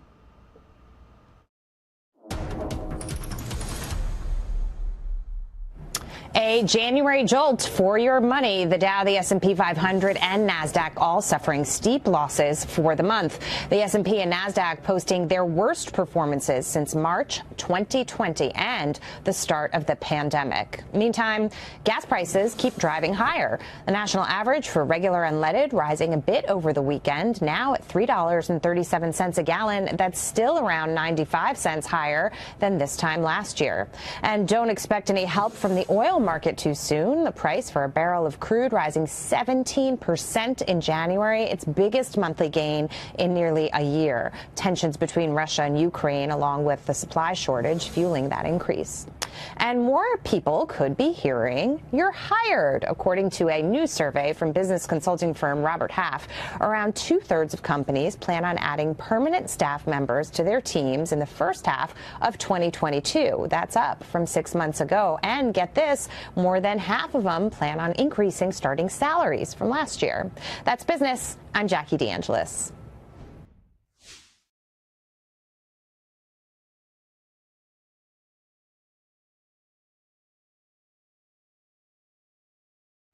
All right, everybody. Well, speaking of business, I think everybody wants to know Tom Brady's business. So over the weekend, we did get those rumors surfacing around from credible reporters and news outlets that Tom Brady would be retiring. And it definitely sparked some fans to react across the Tampa Bay area over the weekend. He is the star quarterback for the Tampa Bay Bucks as we speak. And I think they're trying to recover from that emotional roller coaster that they went on this weekend.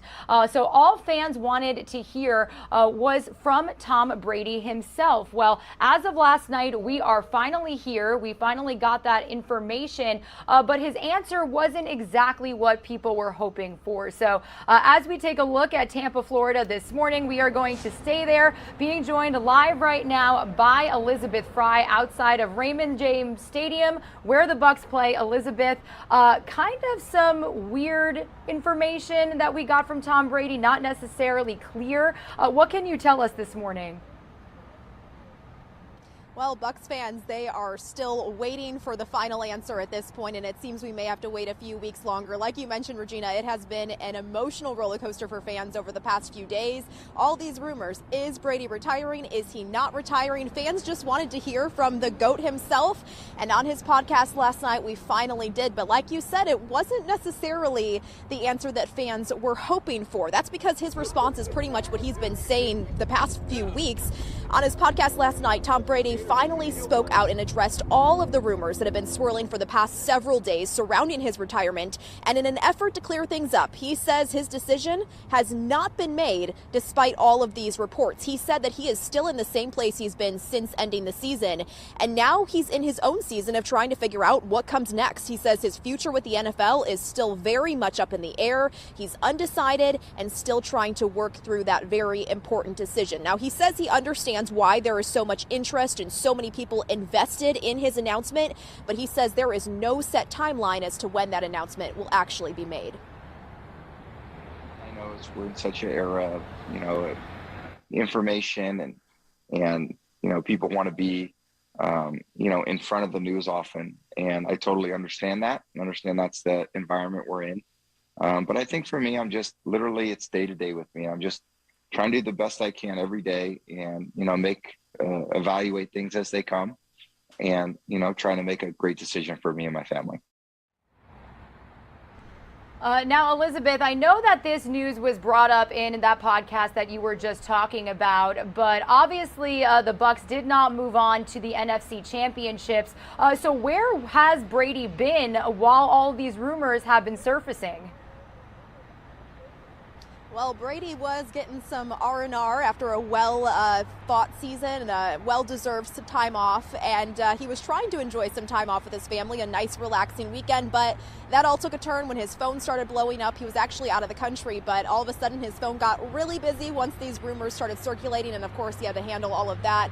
He said he was a little disappointed that these rumors kind of distracted away from the AFC and NFC championship games, but ultimately he says this is a decision he's going to have to make on his own, and when he comes to that decision, he'll fill the rest of the fans in.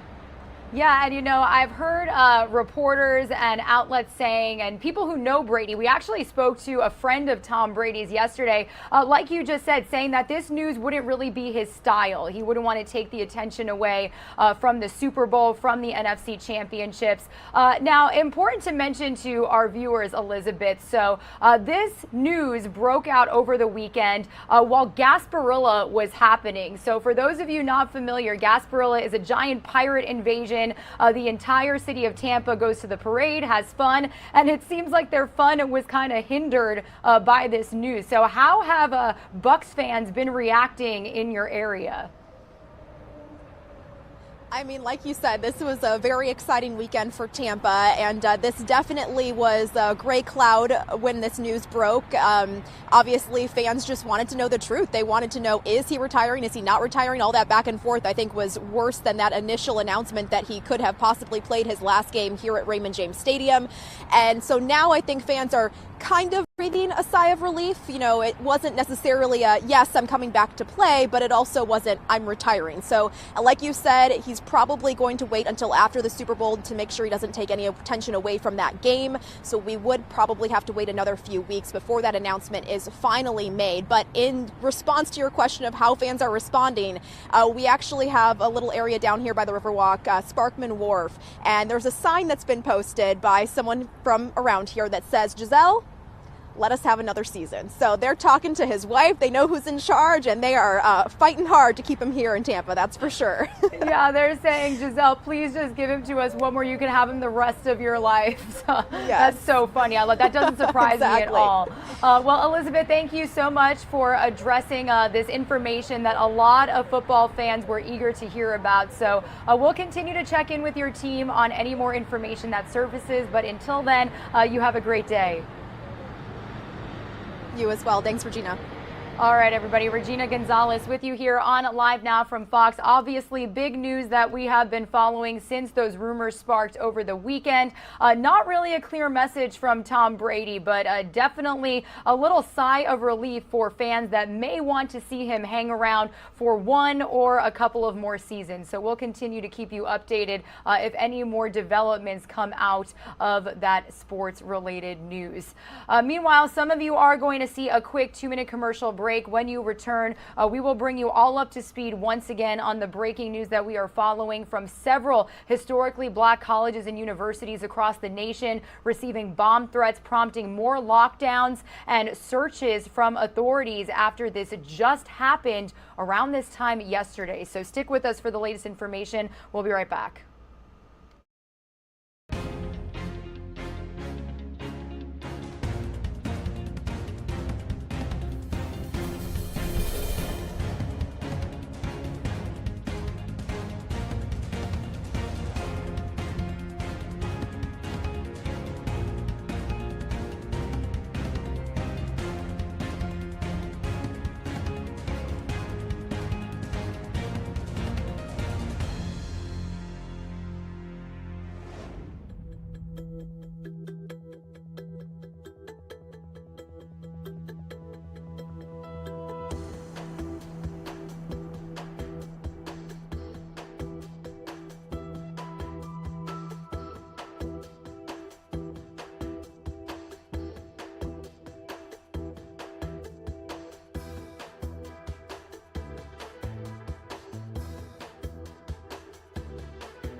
You are streaming live now from Fox, everybody, on this Tuesday, February 1st, continuing to monitor several breaking news situations at historically black colleges and universities across the nation.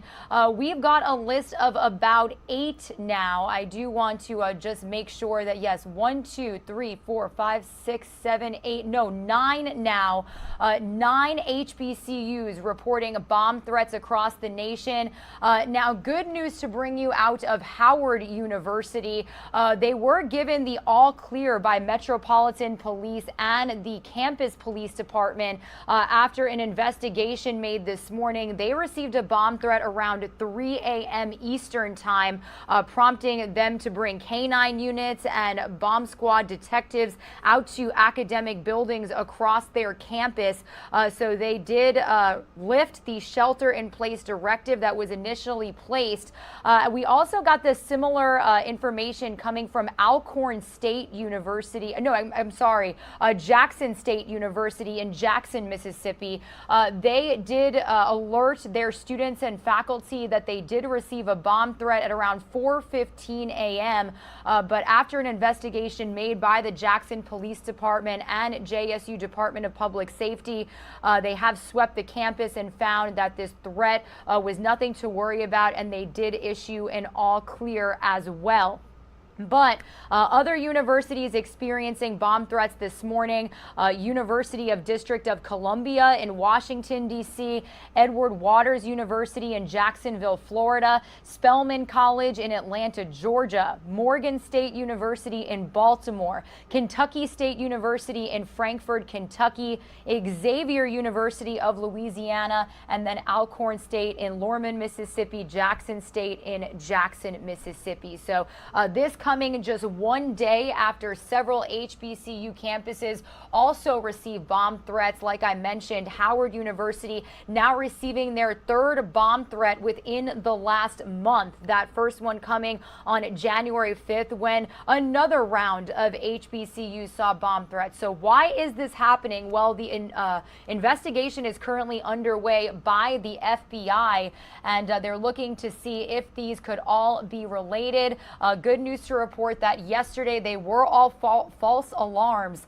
No injuries reported, no major threats reported after all of these campuses either canceled classes, they closed down, told their students that they would be switching to remote learning for the day. Also, campuses were placed on lockdown for a period of time. So again, this is not clear if all of these threats are connected, but we are going to continue monitoring this situation for you here on Live Now from Fox.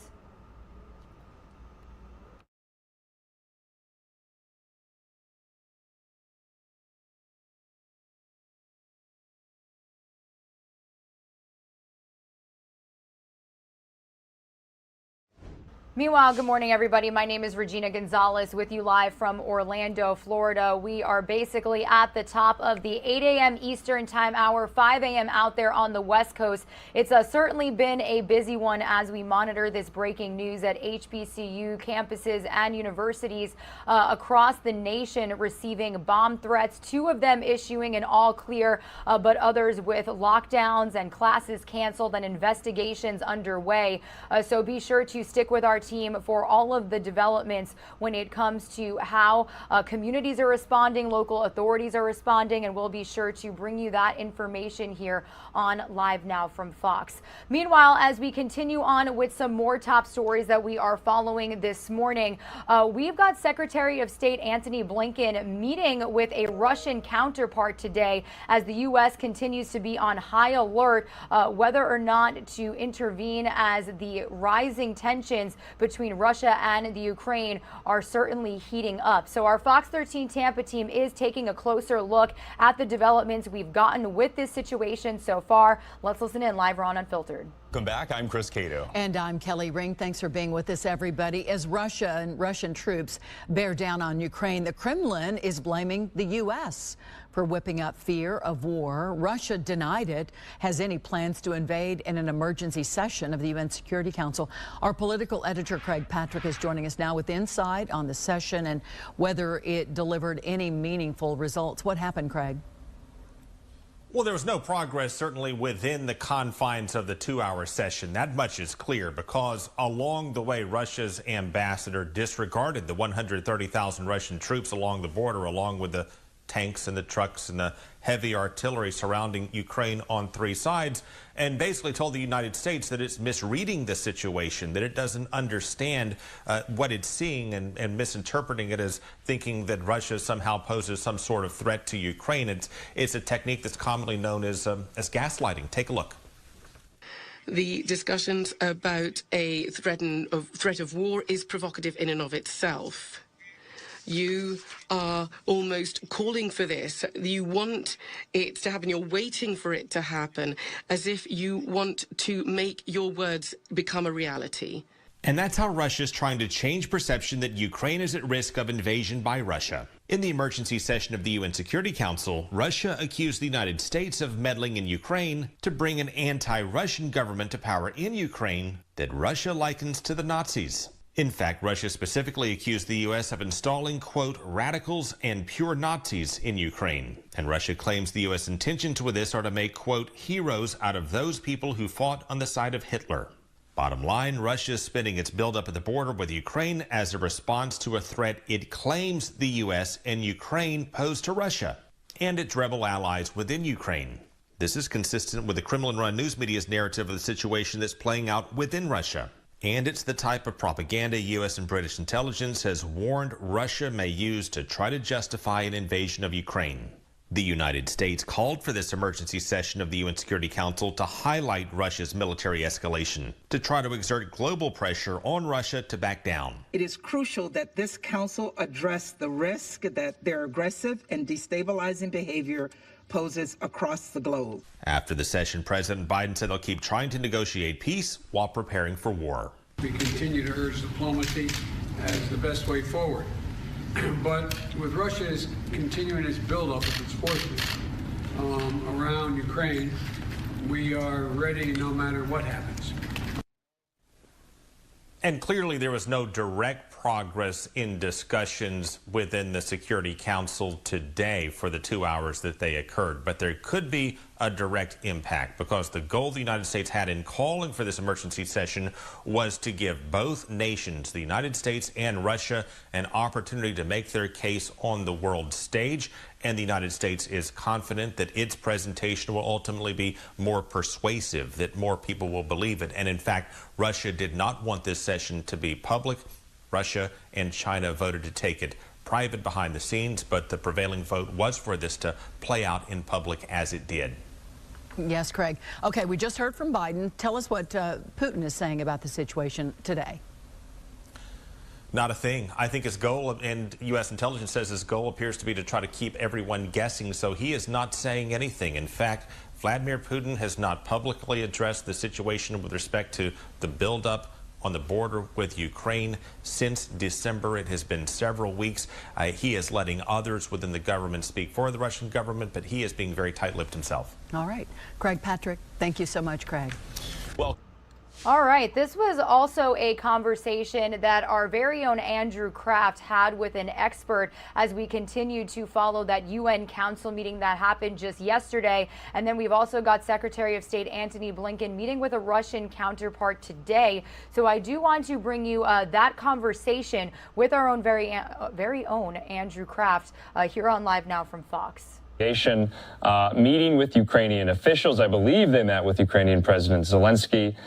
They were in Brussels as well on this trip. They'll be back next week. We've reached out to many members. We're hoping to get an interview with them when they come back stateside to talk about their trip. I'm Andrew Kraft. Thanks so much for being with us here. Let's continue the conversation, though.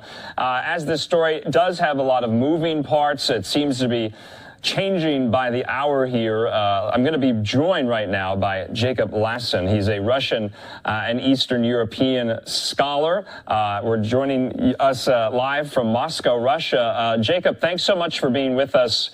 And you were hearing there from that congressional delegation talking about the response that is required, that is needed. The allies need to be in unison on what some type of sanctions package would look like.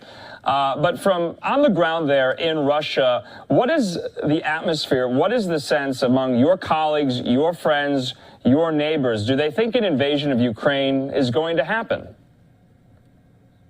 Oh, thanks for having me, Andrew. On the ground here in Russia, among regular Russians and even on state media that I've been watching television here, it's not the main story. It's not really registered as kind of a big thing that's going to be happening in the immediate future. Among some of my colleagues, though, there's a lot of worry. There's a lot of worry about Russia amassing these troops on the Ukrainian border. About the kind of rhetoric that seems to be heightening and getting more and more intense from both sides.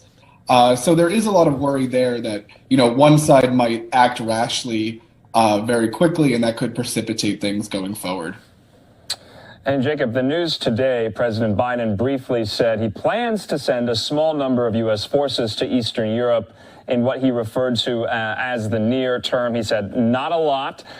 So that's definitely an escalation from where we were even on Monday when the Defense Department readied those thousands of troops, not really with any clear signal or direct intention of actually sending them to Europe. So we got some confirmation today from President Biden.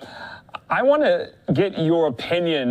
Many people that we've talked to throughout the week, some think Putin is bluffing to extract more concessions. Is that your view?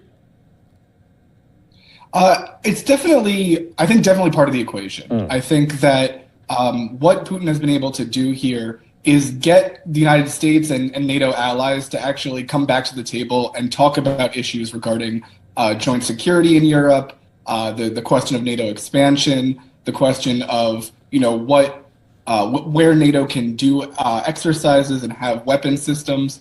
And so, there hasn't been that conversation with Russia involved in a long, long time. And so if Putin is bluffing, it's definitely worked in the sense that he's gotten those conversations started again and gotten the United States and NATO's attention again. Of course. And that was also one of the kind of nuggets of news today. Remember yesterday, the State Department and American diplomats had given over the written response to Moscow's demands. And I believe Moscow had said that they were open to responding in kind to that as well. So we'll see what comes of that. Let's talk about the bigger picture. Let's get into the historical context. And especially with some of Putin's designs, is this just him trying to harken back to the glory days of the Soviet Union with, getting some of its territory back? Has that always been his motive, or is this something else? There's definitely this kind of imperial thinking behind it. So not just the Soviet Union, but the Russian Empire, right? So that Ukraine was part of as well. So there's definitely this sense of wanting to reassert the kind of dominance in the region, to show that Moscow is still in control of this part of the world, and that the territories that once were part of the Russian Empire and the Soviet Union, still have to kind of look to Moscow for direction, and not liking the idea that NATO, that the U.S., that European countries are kind of infringing upon what he sees as his own turf. Yeah, he invokes so often, the West. He even, I believe, one of his spokesmen referred to the European alliance and the United States as Anglo-Saxon, really hearkening back to these terms. Talk about the differences between Russia and Ukraine. Is the language the same? Do they practice the same religion? And we can get into what happened in 2014, but just take us back.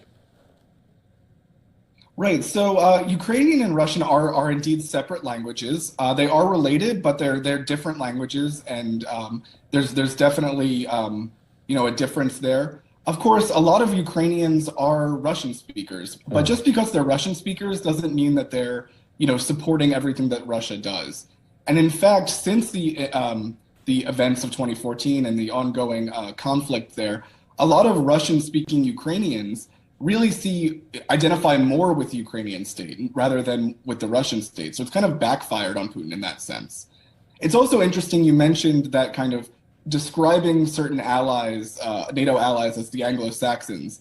And that's really part of Putin's kind of larger strategy of trying to break, trying to divide the alliance, between, English-speaking countries like the UK and the United States and Germany and France, and kind of getting NATO to be divided within itself so that he can gain more concessions. And, and give us a sense too, and I'm curious to this, I haven't been to Russia or Ukraine ever. Culturally speaking, what would they have in common? What would they have that is different among them? If a Russian and a Ukrainian were to sit down across from each other at the dinner table, would there be similarities and commonalities?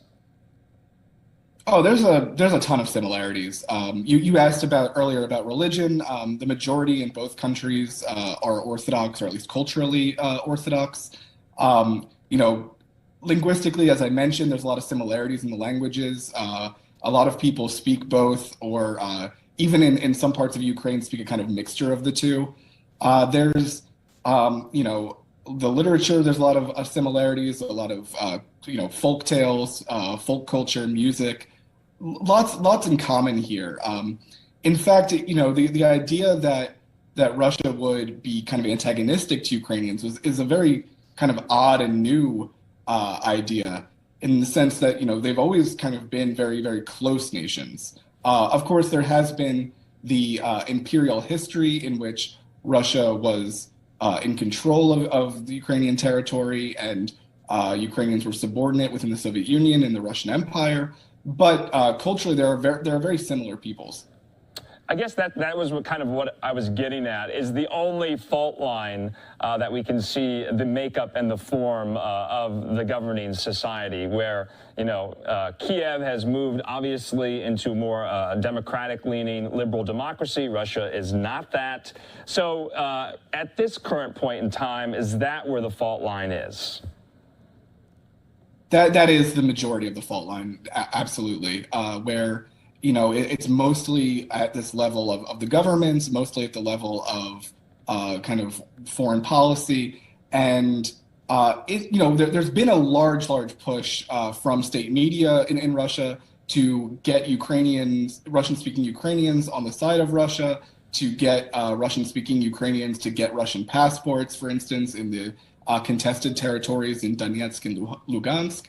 And also to get the Russian people on the side of the government's moves to make the case that the Ukrainians are moving in a direction that's antagonistic to Russia, that they've been overtaken by a fascist junta. Things like that are what you hear in the Russian media as a way of getting the Russian people on the side of the government and its plans. And that leads me to that report last weekend put out by British intelligence. And they had been getting word, or, some facts on the ground in their intelligence agency, that Russia was preparing to install a Ukrainian pro-Russian kind of puppet government and puppet leader. And I am blanking on the individual's name, but he was a former member of the Ukrainian parliament. And so in the governing body, in the legislative body in Ukraine, are there still large factions that could be called pro-Russian right now? There are certainly pro-Russian factions within Ukrainian government and politics. I don't know if they're dominant. I don't think they're kind of the majority there right now. But there definitely are sizable populations within the country that are pro-Russian, or at least not as pro-Western as some of the other ones. So would be looking to kind of oppose NATO expansion, or at least not to want to be involved in a deeper conflict with Russia.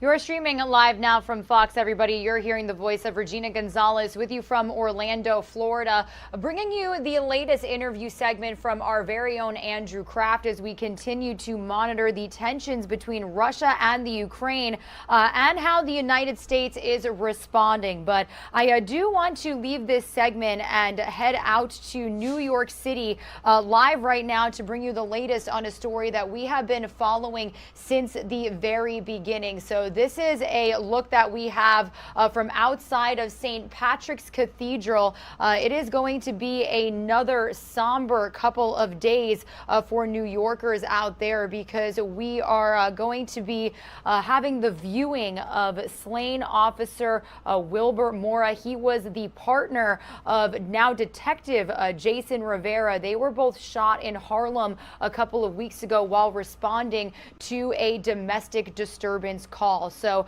I do want to stay in front of St. Patrick's Cathedral and bring into the conversation Fox 5 New York's Kayla Mamalak as she brings us the very latest. Kayla, I know you and your team and the city of New York were just doing this a couple of days ago for Officer Rivera, so I know that it's going to be another hard couple of days. What can you tell us? Yeah, and that palpable pain certainly lingering in the air this morning, Regina. Now, a graduate of the John Jay College of Criminal Justice, Officer Wilbert Mora, saw the badge as an opportunity to bridge the divide between the NYPD and the community he grew up in. But as he began his 4th year as an officer of the department, that promise and so much more was ripped away.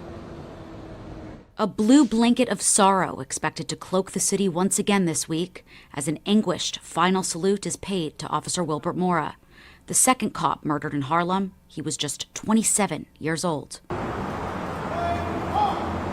Officer Mora and his partner, Officer Jason Rivera, were responding to a domestic violence call on January 21st. Both were shot while trying to defuse a tense family dispute. Rivera died that night and was laid to rest last week. Officer Mora clung to life for a few more days, undergoing 2 surgeries but never regaining consciousness.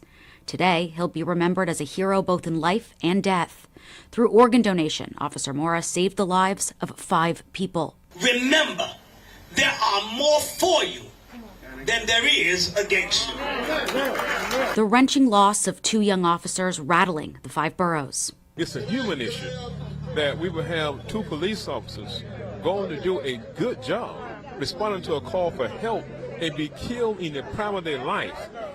The world has to be moved by this. Clergy from all faiths gathering at the 113th precinct in Jamaica, Queens last night, joining with members of the community to let the NYPD know they stand with them. Our police are here to protect us, and for us to take their lives is devastating to all of us. I know it's a tough job that they have, and I'm here to support them, whatever they need. It has been a particularly tough year for the NYPD, with 5 officers shot in the month of January alone.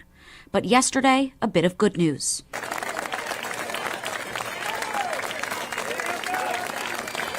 Applause erupted as Detective Dominic Brady was released from Staten Island University Hospital. He was shot in the leg during a drug bust in the New Springville section on January 20th. Mayor Eric Adams, meantime, meeting with the district attorneys of all 5 boroughs to discuss the rising toll of gun violence in the city. A statement following the meeting says in part, the mayor and district attorneys agreed that, among other things, safety and justice are not mutually exclusive and must go hand in hand.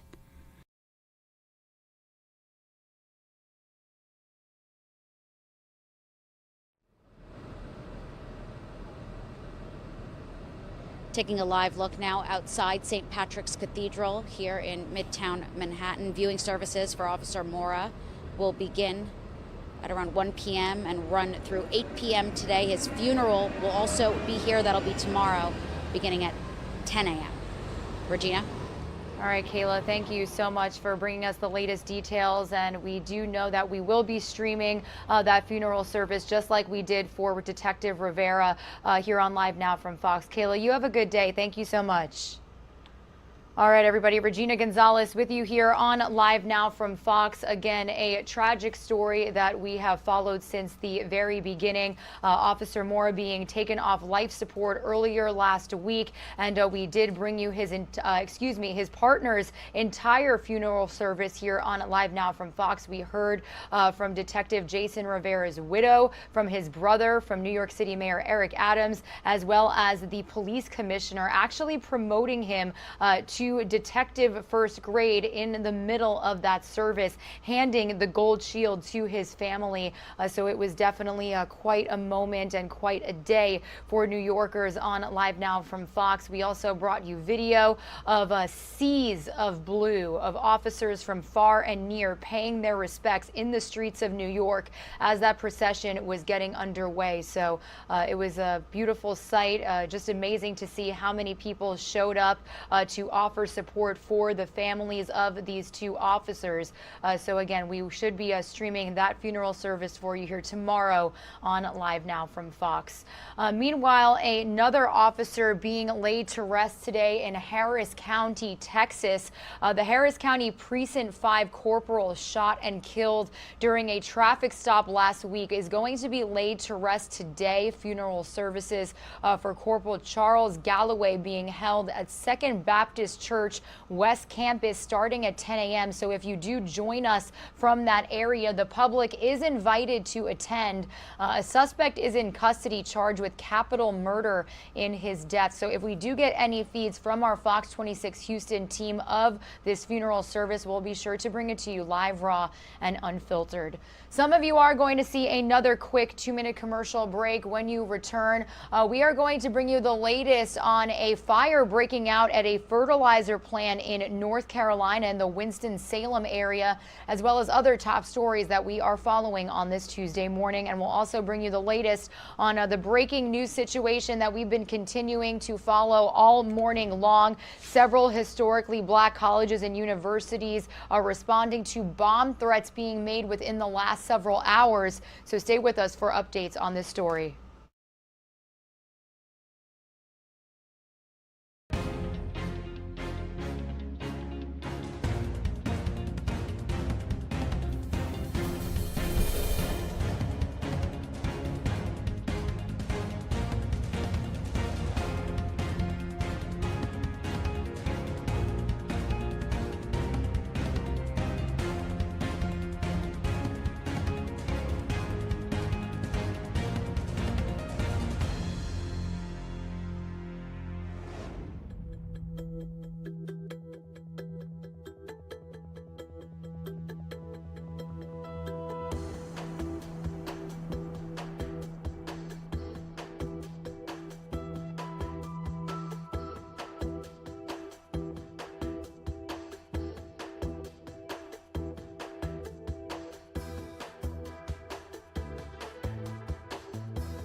You are streaming live now from Fox, everybody, on this Tuesday, February 1st. This has been a breaking news situation that we have been following since we first got word of the first bomb threats being made at historically black colleges and universities at around 6 a.m. Eastern time. So we first got word of two universities in the District of Columbia, Howard University and University of District of Columbia. Those threats coming in around 3 a.m. Eastern time. But since this morning, we now have 10 total bomb threats being made at HBCU campuses, but we have 2 all clears, which is good news to report.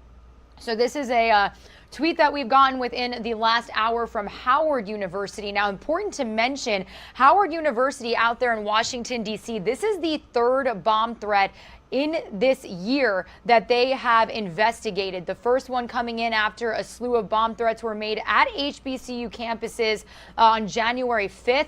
Then we brought you very similar news here on Live Now from Fox just yesterday. Howard University also being one of the HBCUs that had a bomb threat investigation underway. And also this morning, so we do have an all clear officially issued by the Metropolitan Police Department and Howard University Police Department.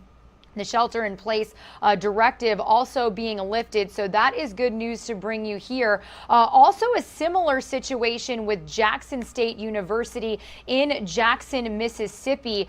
So they did receive a bomb threat this morning, as they said, around 4:15 a.m. And after doing a sweep of the campus, they found that there was no substantial threat, and they did issue an all clear pretty quickly.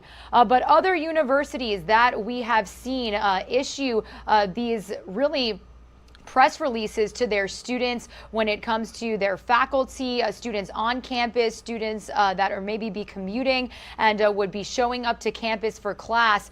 We've got Edward Waters University in Jacksonville, Florida. We've also got Spelman College in Atlanta, Georgia, Morgan State University in Baltimore, Maryland, Kentucky State University in Frankfort, Kentucky.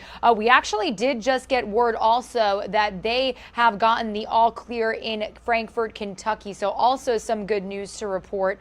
Xavier University of Louisiana, Alcorn State University in Lorman, Mississippi. And now we've just learned that University of North Florida, we do not have a tweet from them at this very moment, but they are investigating a bomb threat as well. Again, this all coming just as we brought you similar news here on Live Now from Fox just yesterday. A little bit earlier, we did do a live report with our Fox 35 Orlando team talking about the threat made at Bethune-Cookman University in Daytona Beach, Florida. We also had threats being made at Bowie State University in suburban Washington, D.C., Albany State University in Georgia, and Southern University Law Center in Baton Rouge, Louisiana. Now, the FBI is investigating whether or not all of the threats are connected. It was not clear as of yesterday, but those threats canceled classes. They closed campuses. Several of the campuses were also placed on lockdown for a long period of time, but no injuries were reported in any of the incidents, which was good news to report. We also do know that the president, Joe Biden, was made aware of the threats being made. We actually did get a statement from White House Press Secretary Jen Psaki saying yesterday that the threats were, quote, certainly disturbing, and the White House is in touch with the interagency partners, including federal law enforcement leadership. She also said that we're relieved to hear that Howard and Bethune-Cookman universities have been given the all clear, and will continue to monitor these reports. So that came yesterday in the afternoon after we had learned of several bomb threats being made at HBCU campuses across the nation. So we will continue to keep you updated with this story here on Live Now from Fox. We've been getting a new school added to this list every, I want to say 10 minutes to a half hour. So we are hoping that this will stop, that this will be the end. Very alarming for students that attend these colleges. We did actually speak with a student at Bethune-Cookman yesterday who was talking about how, you want to believe that these threats are just a false false alarm, but you really have to be safe, and impacting a lot of academic classes and studies throughout the day. Also important to mention that today, February 1st, the first month of Black History Month. So whether or not we will get some more information as to why this is happening, we will definitely keep you up to speed here on Live Now from Fox.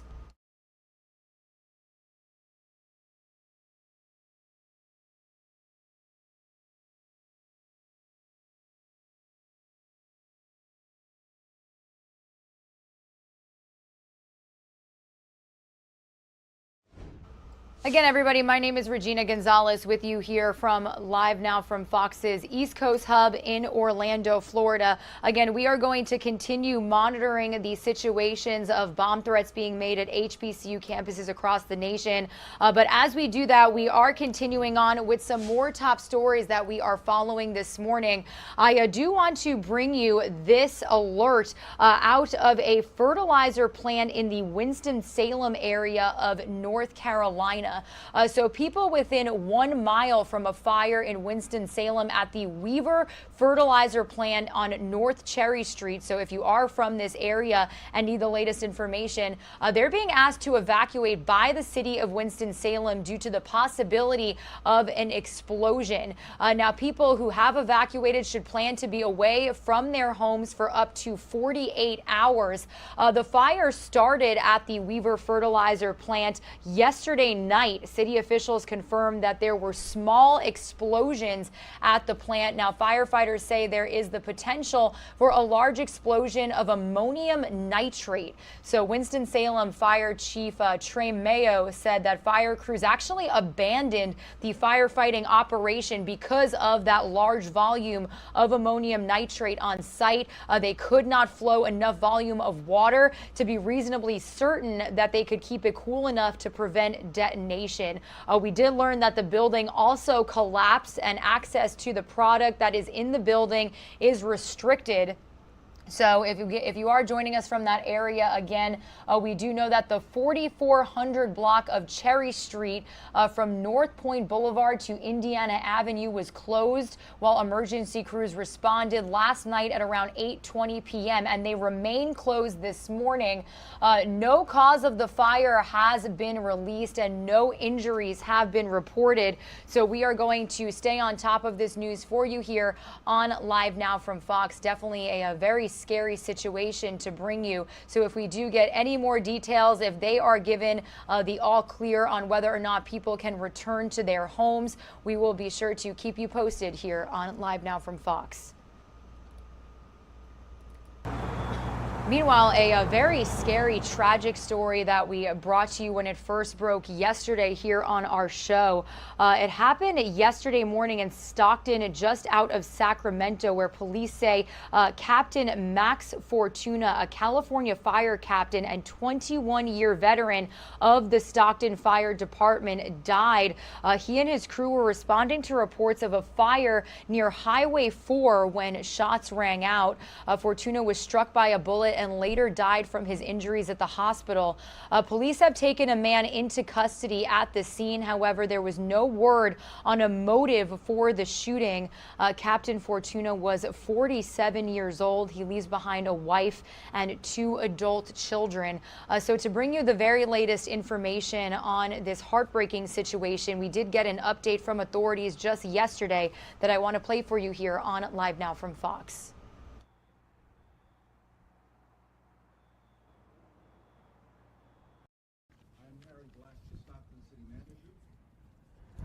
Today we lost one of our finest. We've lost Fire Captain Vidal Fortuna in the line of duty. I would like to extend condolences to the Fortuna family and the Stockton Fire Department family. We will now hear from representatives from the Fire Department and the city in the following order. First, you will hear from Stockton Fire Chief Rick Edwards. Then you'll hear from Stockton Firefighters 456 Union President Mario Gardia. Then Stockton Interim Police Chief Jim Kraska. And then you will hear from Mayor Kevin Lincoln. After the mayor, we will take a couple of questions, but we will not have much to share and that we are still early in the assessment process of this tragic incident. At this time, I'm going to ask Chief Rick Edwards to come forward.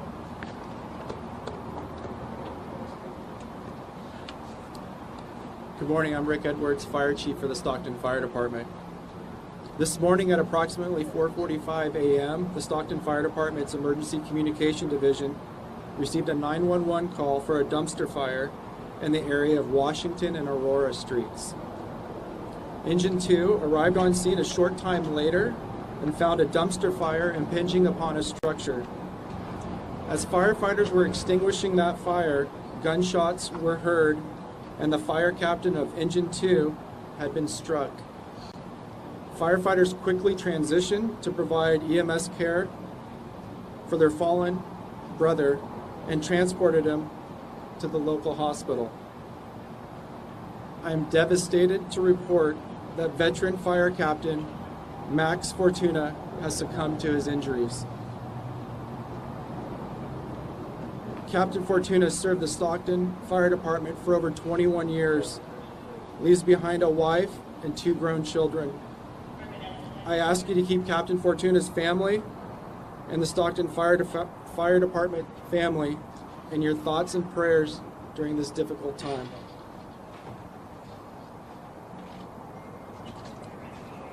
Mario Gardia, Stockton Professional Firefighters Union President. Today is a tragic day for Max Fortuna's family, a tragic day to his family at the fire station. Today is a good representation of the type of person that Max was. Max was a firefighter who showed up every day and never complained about being on the job.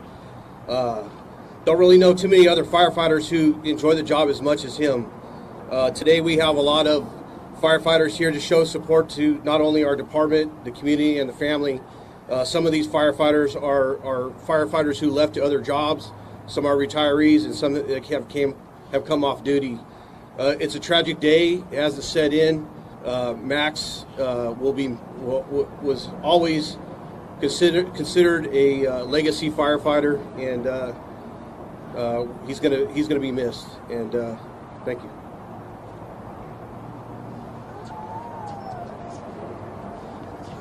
Good morning. I'm Hbcus from Stockton Police Department. First and foremost, our thoughts go out to the Fortuna family and the Stockton Fire Department. I have a few details that I can share. This is an active investigation. At 5:02 a.m. this morning, Stockton police officers responded to a call of a firefighter shot at 142 South Aurora. Officers arrived on scene and were able to detain a 67-year-old man. He's currently in police custody. Officers also located a firearm on scene, and our detectives are currently and diligently working this case. This highlights the dangers public safety faces every day, and again, our thoughts and prayers go out to the Fortuna family.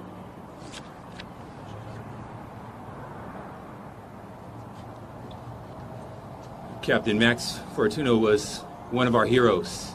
He is a hero. This is a sobering reminder of the many sacrifices our firefighters make day in and day out in service to our community. His leadership, his commitment to our city is reflected here by his brothers, his sisters, his community showing relentless support.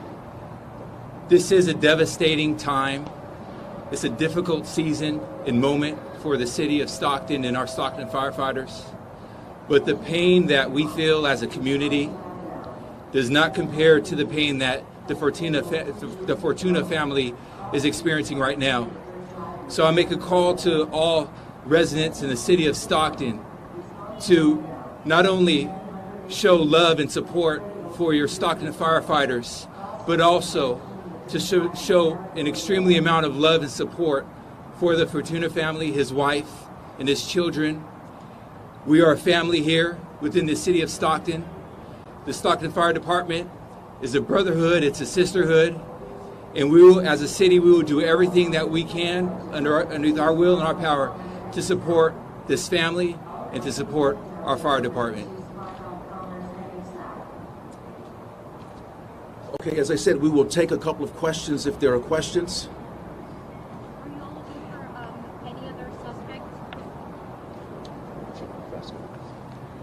and are there any other suspects? None at this time that we're aware of, but it is an active investigation.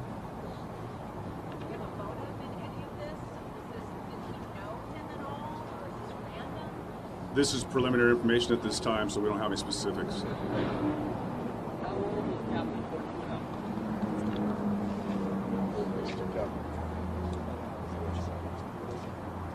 You say that you and he came up together. Captain Fortuna was 47.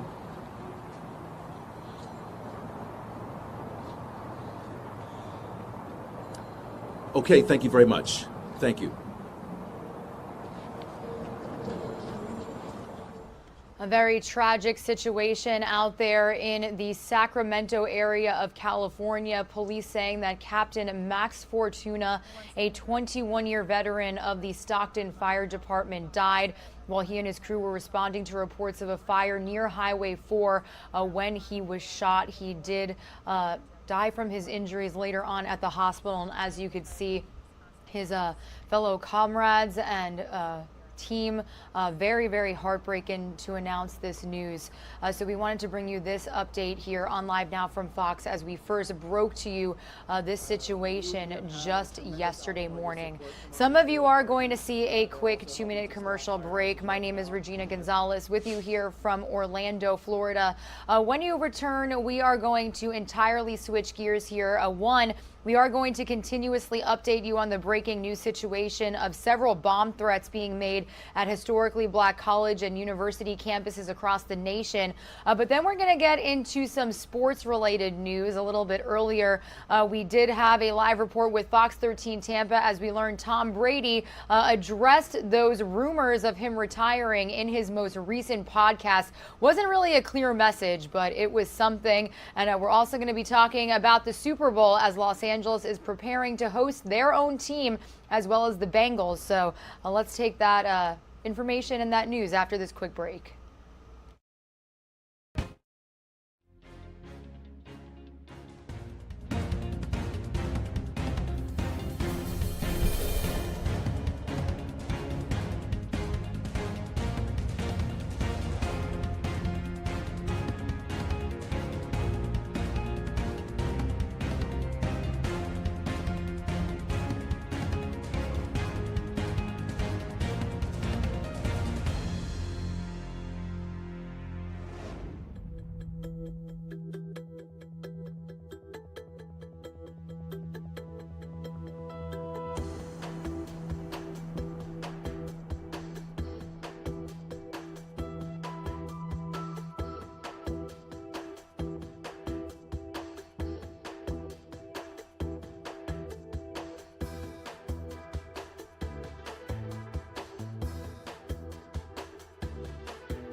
You are streaming live now from Fox, everybody. Regina Gonzalez with you from Orlando, Florida, continuing to bring you the latest updates on this breaking news situation that has unfolded within the last now going almost 3 hours. So when we first launched our show at 6 a.m. Eastern time, we had reports of two schools, Howard University and University of District of Columbia in Washington, D.C., getting bomb threats at around 3 a.m. Eastern time. Well, since then, Howard University and the Metropolitan Police Department out there have given the all clear after investigating the campus this morning. Howard University receiving a third bomb threat as of today, the first one happening on January 5th, a second one happening yesterday when more HBCUs were responding to bomb threats across the nation as well. And now we've got more coming in. So a total of 10 have been made as we know of this morning. All clears being issued for Howard University as well as Kentucky State University and Jackson State University in Jackson, Mississippi. But other universities involved, Spelman College in Atlanta, Morgan State University in Baltimore, Maryland, Kentucky State University, Xavier University of Louisiana, Alcorn State University in Lorman, Mississippi, Jackson State University in Jackson, Mississippi, given the all clear. And then University of North Florida in Jacksonville is the most recent threat that we have gotten within the last hour. So now again, this has all happened just since yesterday as we followed multiple reports of threats at several HBCU campuses across the nation. Those included Bowie State University in the Washington, D.C. suburb area. We also had Bethune-Cookman University in Daytona Beach, Florida, Albany State University in Georgia, Southern University Law Center in Baton Rouge. So again, we are going to continue following any developments when it comes to the investigations underway at these campuses. We do know that the FBI is investigating whether or not all of these threats are related to one another. Good news to report just yesterday that there were no injuries, that all of the threats were a false alarm. So we are hoping that we will not get any more schools added to this list this morning, because it is definitely a very alarming situation for students out there, for faculty. We did just speak with a student yesterday from Bethune-Cookman saying that you want to believe that these are a false alarm, but you have to take every precaution possible. So we will keep you up to speed with all of the latest information like we have been throughout this morning here on Live Now from Fox. Again, everybody, my name is Regina Gonzalez with you live from Orlando, Florida. I'll be with you for another several hours as we continue to bring you the top stories and breaking news that we are following across the country, while we continue keeping a close eye on that breaking news situation of bomb threats at HBCU campuses. We are continuing on with some more top stories that we are following as of this Tuesday morning. So I do want to read you the latest on the fact that Tom Brady has broken his silence on the rumors that he was retiring. These are the rumors that surfaced over the weekend.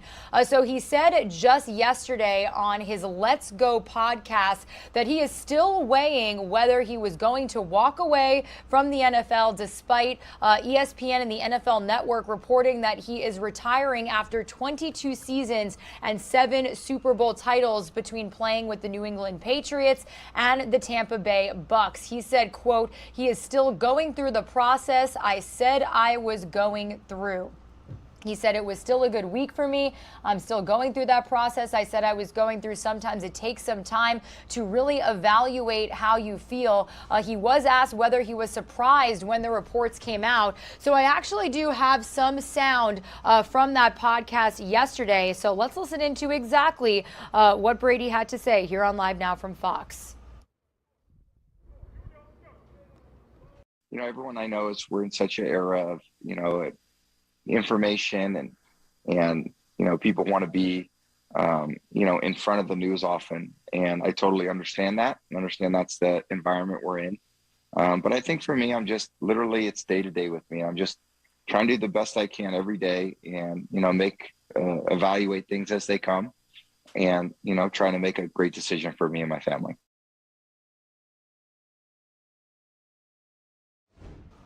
So Brady did make it very clear that he said these reports really were overshadowing this championship weekend where we did determine who was going to the Super Bowl. So whether or not we do get any more news following the big game in a couple of weeks, we will definitely continue to bring you any developments here on Live Now from Fox. Meanwhile, speaking of the Super Bowl, we've got Los Angeles hosting their own team, the LA Rams, as well as the Cincinnati Bengals. And as they prepare for so many people to come and sit in the stands, we do know that the Los Angeles Police Department is ramping up security ahead of the big event. So let's listen in here on Live Now from Fox. Let's see what they're doing out there. Businesses in downtown LA getting ready for the Super Bowl crowd. We are expecting a lot of new folks coming in, all the new people that are coming into LA to feel safe, and hopefully that'll bring in new customers. The Little Llama Peruvian taco restaurant, just one of those, expecting a rush of customers, and now relieved LAPD is doubling down on safety, especially here downtown, where some of the streets look downright scary. Absolutely. The cops should make them feel really safe to come here, to come enjoy our food, to come to the Super Bowl, and just feel comfortable in LA all around. LAPD tweeting out its plans for high visibility patrols and footbeats near the convention center and through the Figueroa corridor, where many of the major hotels downtown are located. This just blocks away from the LA Convention Center, home to the NFL Super Bowl experience. The West Hall now being set up and turned into what organizers are calling an amusement park for football fans. You can gear up like an NFL player, but it's meant for fans of all ages. If you want to watch NFL players signing autographs, so it's certainly something for everybody. Thousands of fans expected starting this weekend, with LAPD vowing to be ready, saying, quote, LAPD has bolstered deployments across the entire city with hundreds of additional officers in uniform, as well as specialized assignments. Staffing plans have been implemented to ensure a strong, highly visible presence, and not only at NFL venues, but throughout other venues within the city. Back at the Little Llama Taco restaurant, nothing but support here for that strong LAPD presence. We think it's great that there's going to be a lot more foot traffic, and so having the presence of them around is going to be great for everybody all around. Well, speaking of the Super Bowl, there is actually a couple of men out there, 3 members to be exact, of the Never Missed a Super Bowl Club. There are 3 friends that have been to every Super Bowl ever since. I actually have to give credit to my own father. I think he's been to about 18. So these men definitely have him beat. So I do want to listen in as our Fox 11 Los Angeles team did speak with these men about their Super Bowl experiences each and every year and what we can expect from them as LA is hosting it in just a couple of weeks. Ready for this, Maria? I got some friends here. For most, going to the Super Bowl is at best a once-in-a-lifetime opportunity. What would it be like to never miss the big game? Not going to the big game is unheard of for these guys. Don Chrisman, Tom Henschel, and Gregory Eaton are 3 members of the Never Miss a Super Bowl Club. They were there in 1967 for the first game.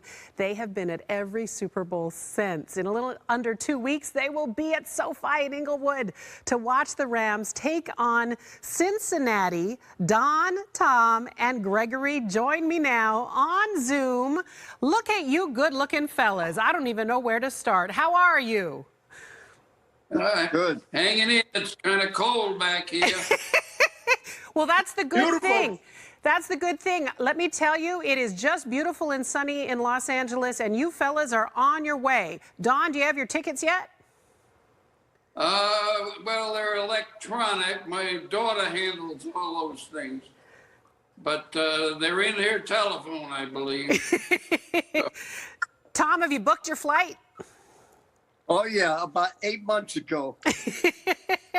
Gregory, I can imagine it's just all smiles on your end, too, about coming here to Super Bowl. Yeah, I booked them, like he said, 8, 9 months ago. And my tickets are in my phone. I check them every day to make sure they're still there. I want to ask you, Don, how this all came to be. We know that your numbers have thinned over the years. You 3 it's down to the 3 of you who have never missed a Super Bowl. How did it start in 1967? Well, I lived in Denver at the time, although I'm a New Englander. And I had a bunch of friends who worked at the bank, and the Broncos were one of their sponsors. And 5 tickets showed up and no one wanted them. And so a group of us said, let's go. This could become the World Series of football. And away we went. And it sure enough did become the World Series of football. One. Well, and that's the thing. So you obviously have gotten together every year since then, and this has become, Tom, a friendship. Even though you all live in 3 different states, you have 3 different teams you root for, you get together every year for this. Tell me about your friendship with these men, Tom. Well, we met and we just became friends, and even though we have different teams to root for. But I'm originally from Pittsburgh, and I'm a diehard Steelers fan. But I lived in Chicago, Miami. Now I'm in Tampa, and so I've always been many teams I like. And Greg, and that's the thing that I love about sport. It can bring people from different worlds together, and apparently different team affiliations together. You're a Lions guy, I understand, a Detroit Lions guy. I'm a Lions 45-year Lion ticket holder. And we haven't been. We got that curse from Bobby Lane in 67. We won't talk about that then. We won't talk about that then. But I do want to talk to you about it because, in those early days, Greg, let's have some real talk. You couldn't stay in the hotel that your friends could stay at back in the day. Super World Championship 2, they stayed in a private club that had rooms like the DAC, and they didn't accept Afro-Americans then. So I didn't stay with them. But we left Lansing together. And they were businessmen here that knew me all my life, and they didn't go to 1, but they went to the 2 and 3 and 4, But I enjoyed it, and my ticket came from Herb Adderley, who was an All-American football player at Michigan State and Green Bay, and we met each other. I was 17 and he was 18 when we met, and he said, "Come on, you got to come to this game," because I went to a few championship games before that with him. So that's how I got started, and I never thought it would be coming into 56 years, but I enjoyed it. 56. And I met Tom and Don, Larry, who called me. He read an article of me in the Miami paper, and he introduced me to Tom and Don, and Don is like the Godfather, so whatever he wants to, I'll do. So, Godfather Don, let me ask you about that. It looked like COVID was going to try to interrupt your run last year. It looked like you guys almost wouldn't be able to go to the game last year because of the pandemic. Very close. Very close. The NFL didn't decide until I think the middle of January that we were going to be able to go. And we had to sit with all those cardboard people. The cardboard people. There was a dog who sat in front of us. I think you have that shot. Oh, my goodness. But this year, that won't happen. You get to come to a brand new stadium in Inglewood, Tom. It's real nice. I got to tell you, this stadium's beautiful. I'm so excited to try and see this new stadium because I've heard so much about it. By the way, this is last year's ticket. Oh, look at that. This is the first one in the Coliseum in L.A. $12. Oh, wait, let's see the one let's show the other one again, the one from the Coliseum. That's incredible. Move it over to the center a little bit more. There it is. Wow. $12. You must have a lot of paraphernalia, sports paraphernalia at your houses. Greg, you got a lot of gear at your house too? Yes, I got a lot of stuff. Yep. So will you be seated together, Don? Will you be seated together during the game, or will you be in different seats in the arena? We're all in this row. My daughter will be sitting, and Gregory's friends will sit with him, and Tom. Yeah, so we're 6 seats in a row. I love it. On the first row. In the first row? Yes. The first level. Row. Excuse me, I don't even think Jay-Z and Beyonce can get seats like that. We're in the upper deck. Well, in the upper deck. Okay.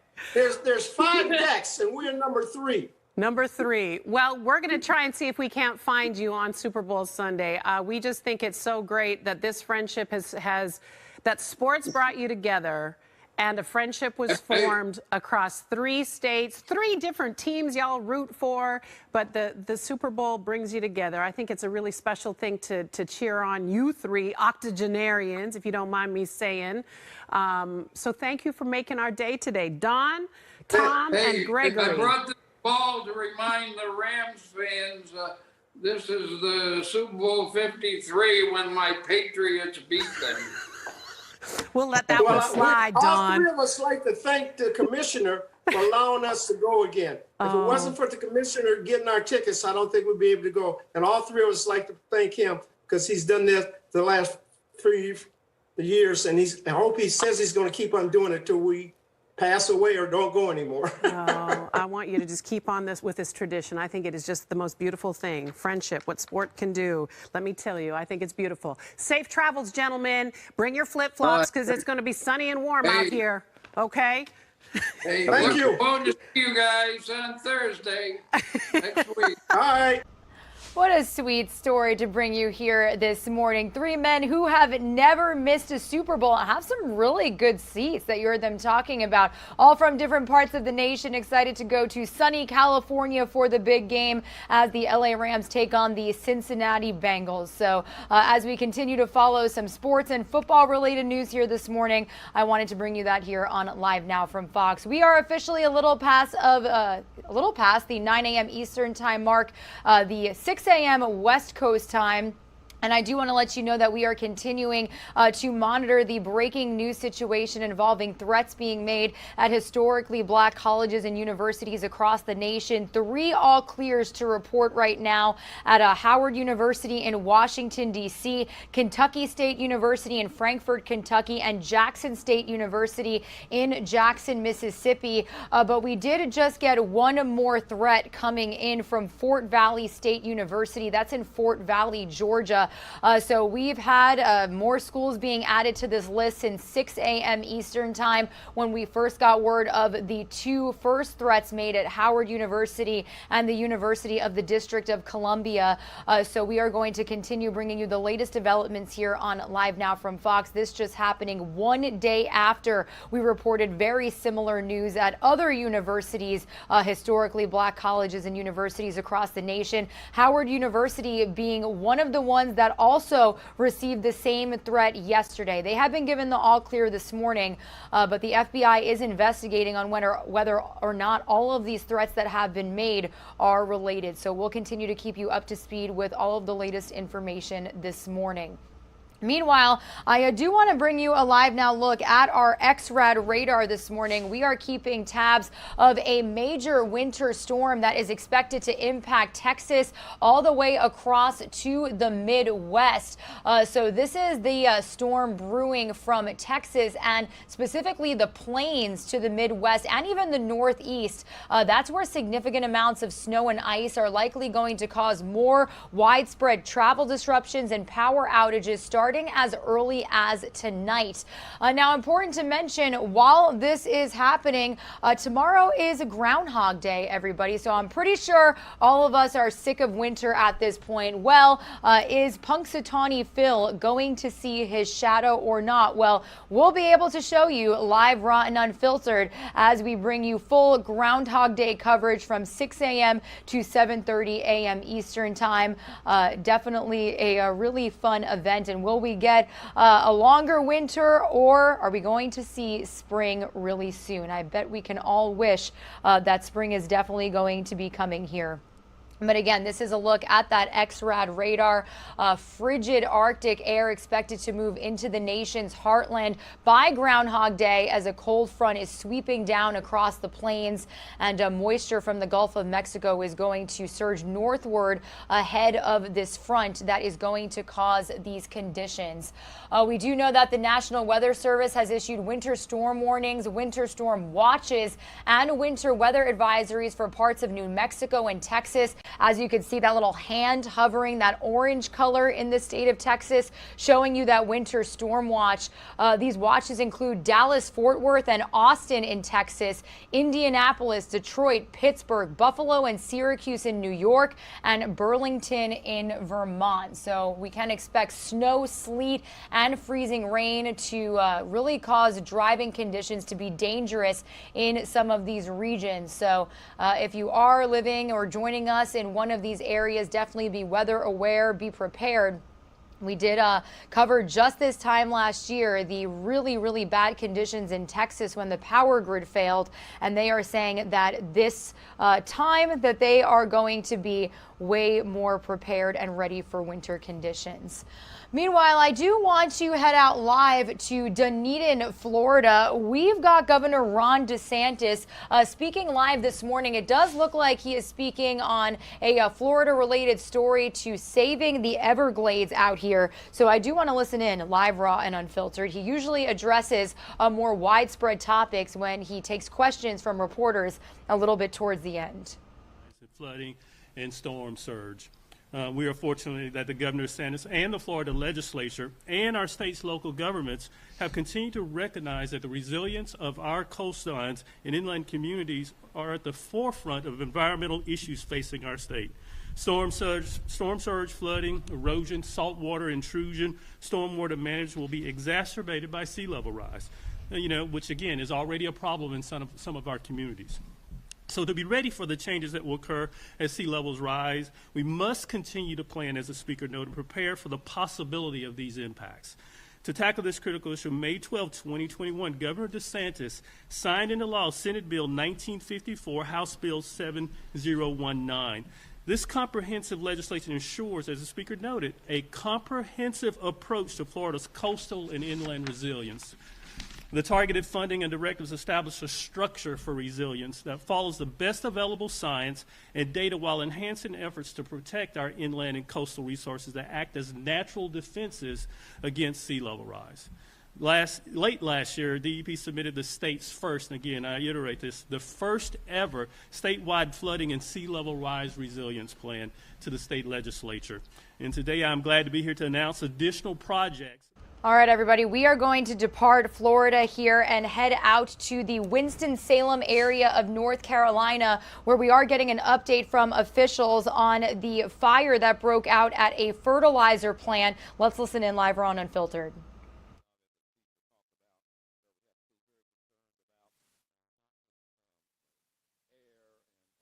Fumes coming out of the site as we go forward, so we'll keep the evacuation order in place for a while.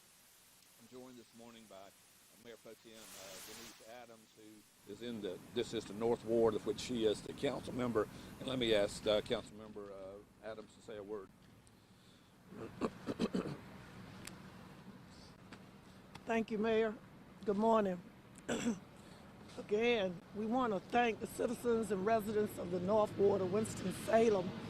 Want to thank Chief Mayo and the wonderful firefighters for their bravery, for their strength in working this fire, our emergency responders, Winston-Salem PD, controlling the traffic for those people that want to just take a look. As you can see, the plumage over there behind me, over to my left, it was a tremendous fire. I was sitting on my couch about 7 when I heard all of the fire sirens go by. At first, I thought it was the television. I was looking at the television, and old people, we turn it down to make sure we're hearing what we're hearing. And it was just a lot of fire trucks. And then not a few minutes later, I heard this tremendous boom. And in my mind, I said that I feel like that might be the fertilizer plant. And then about an hour later, there was another boom. I just want everybody to know that, again, on the mayor's behalf and the city council of Winston-Salem, I know a lot of people are paging me and texting me and emailing me and calling me as to what can they do. You can contact the Red Cross if there's anything that can be done for the families or individuals that have evacuated to the education building at the Winston-Salem Fairground. But right now, we ask people to stay away from the site. If you can, stay away from the 1 mile radius that was given to you by the emergency management and the chief mayo, and continue to be vigilant about this incident. We are not through it yet, but pray that we will make it through okay with not so much smoke and fumes. Thank you. Thank you, Mayor Pro Tem. Certainly I add my thanks to the Winston-Salem Fire Department. Every year when I speak to the graduating class at the Fire Academy, I thank them for willing to put their life on the line for our citizens. And certainly those men and women did put their life on the line last night as they were battling that fire that could have gone up in a boom most any time. So let me turn the program over now, please, to Chief Trey Mayo to answer your questions and provide an update. Chief. Thank you, Mayor. Good morning. So we've been on the scene about 14 hours now. The call came in about 6:45 last night. That was Monday night. We decided to abandon we fought fire for about an hour and a half, and we were not making satisfactory progress, so we decided to abandon that firefighting operation and pull our crews back due to the risk of the products that are on site at this facility. And as the mayor and Mayor Pro Tem have stated, we have established a 1 mile radius around the site where we are operating outside of that radius, and we are encouraging strongly folks to not be inside that radius. I want to just give you an update on what's going on this morning. It's about 10 minutes past 9 now, and at 9:30 we're going to have a helicopter here from the North Carolina State Highway Patrol. One of the fire department's hazardous materials specialists is going to get on that helicopter, and they're going to take a flight over the facility for some reconnaissance video picture taking. We are flying drones on the hour with the assistance of the Greensboro Fire Department, the Forsyth County Sheriff's Office, and the Louisville Fire Department. The fire department has 3 strike teams standing by in the area. If conditions were to change from what they are right now, things have been relatively static for the last 8 hours or so. We are expecting the Environmental Protection Agency to arrive later this morning with additional air monitoring equipment. One of the state's regional hazardous materials teams, which is hosted by the Greensboro Fire Department, has been here since last night, and they are doing air monitoring outside the 1 mile radius. We are not monitoring inside the 1 mile radius. We still have all emergency personnel outside of that radius. The threshold for immediately dangerous to life and health is 100 parts per million of nitrous oxide, and they're measuring it at about 65 parts per million. So we are not at an immediately dangerous to life and health threshold, but we do encourage folks with, who have asthma, chronic obstructive pulmonary disease, other, respiratory compromise, to stay indoors.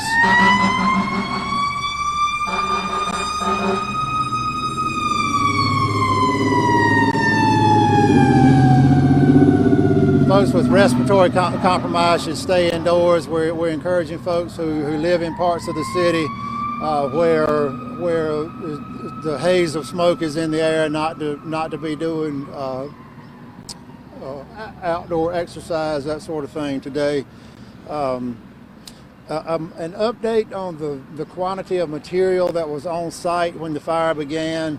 These of course are estimations, and you can tell that from the round numbers, but it is estimated that there was 500 tons of ammonium nitrate on site, 100 tons, that was in the building, 100 tons in addition to that in a rail car adjacent to the facility, and there was 5,000 tons of finished fertilizer at the facility when the fire began.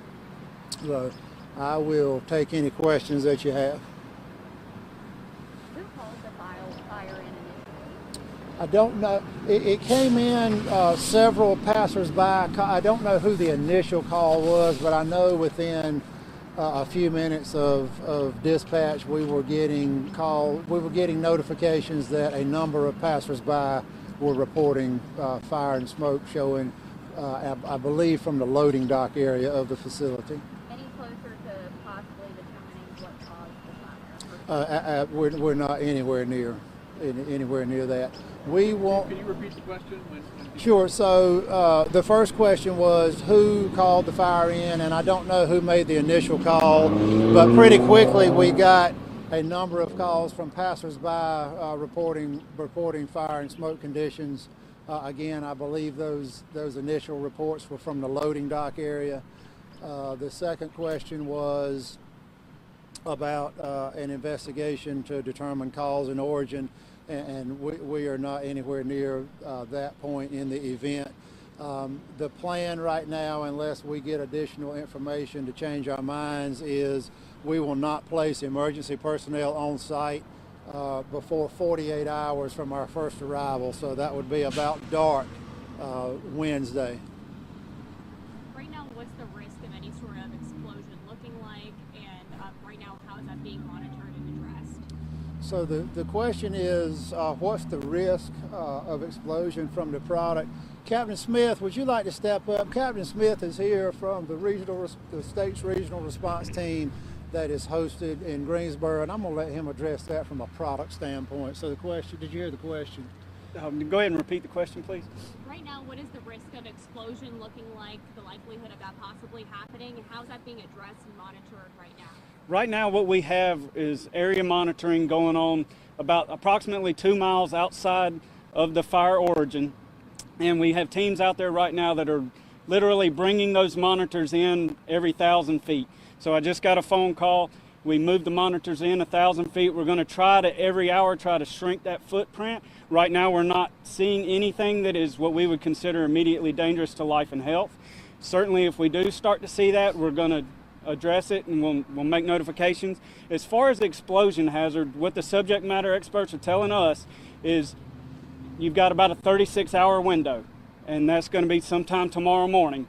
As it's still burning, we're not to go anywhere near it for 36 hours. Okay? Could that possibly change any evacuation parameters? Right now, I know we have that 1 mile radius, but if that is becoming more of a risk, could that change or get greater? Right now, the 1 mile radius is essentially the worst case scenario. So if I feel perfectly confident in the 1 mile radius, if we can stay within that 1 mile, we're going to be okay. Tell us your name and spell it for us. My name is Matthew Smith. I'm with North Carolina Hazardous Materials Regional Response Team 5. I'm the on-scene hazmat team leader. Thank you. Huh? Yes, sir. Thank you. Chief Mayo, is the fire department responsible for going in and inspecting the storage of this facility yearly? And have you ever had any indications that everything was stored correctly? So the question is the fire department responsible for code enforcement inspections at this facility? And the answer to that question is yes. This facility, by state law, according to the North Carolina Fire Code, gets an annual inspection. It was last inspected on December 21st of 2021, and no violations were found. I talked to a couple over at the shelter, and they said that they did not get the alert until 6 a.m. On their phones. Was there a phone alert sent out before that time? So we use what is generally, the question is about the system that we use to notify residents of, in this case, a major fire in the area and a need to evacuate. We use a system that is generally known by the public as a reverse 911 system. That system is only as good as the database of numbers that we have to call. So we capture numbers from the telephone companies, and that's a landline capture. For wireless devices, to capture those numbers, people have to register to receive those quote-unquote reverse 911 calls. We have been we've been using the broadcast media, the print media, social media.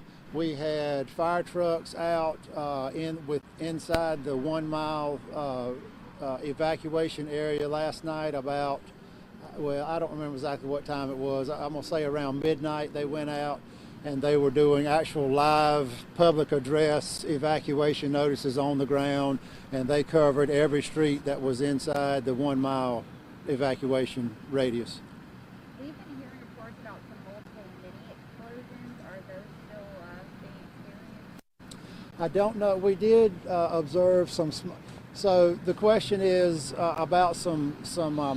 I think the person who asked the question referred to them as mini explosions last night. We did observe a few. I'm going to use your term, mini explosions last night. I can't speak intelligently about when the last one was observed. Do you have an idea of how many people have evacuated? I'd like to have any sort of estimate or approximation. The question is how many people have evacuated, and we don't know that number. The last time I checked, and this has been some hours ago, there were only 6 people taking advantage of the shelter that we have set up at the education building at the fairgrounds on Deacon Boulevard.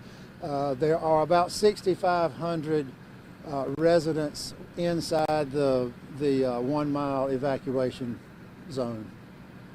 And in terms of breathing in the air today, just speak to that a little bit. I know, of course, there's that 1 mile radius for good reason, but if people are just out and about today, especially if even beyond that 1 mile radius, some things that they should keep in mind. The question is about air quality and breathing in the products of combustion. As Captain Smith stated earlier, they're doing air monitoring and they are not measuring anything immediately dangerous to life and health, but they are not measuring inside the 1 mile radius. So we can't stress enough how important it is and how seriously people need to take this. If you're within a mile of the plant, you need to leave and go somewhere else. And I think we need to kind of approach this from an air quality standpoint, like we get from the Division of Air Quality. The more compromised your respiratory system is, then the more risk you are taking by being outside and breathing the products of combustion. Again, we're recommending folks who do have compromised respiratory systems stay indoors. If they're outside the 1 mile evacuation zone, keep the doors and windows shut. Avoid outside exercise and activity if you can, if you're in a position where you can see the haze in the air, and you can see the haze in the air in a lot of Winston-Salem this morning, and you can smell it. And it's an odor. I've heard it best described as it smells like spent fireworks. And so if you're smelling that odor, that's what you're smelling is the products of combustion from the fire. For people who are having a hard time understanding just how dangerous this is for people around the area, but also for people who are first responders who want to keep everyone safe, can you kind of just reiterate that? So the question is sort of what is the gravity of this situation, and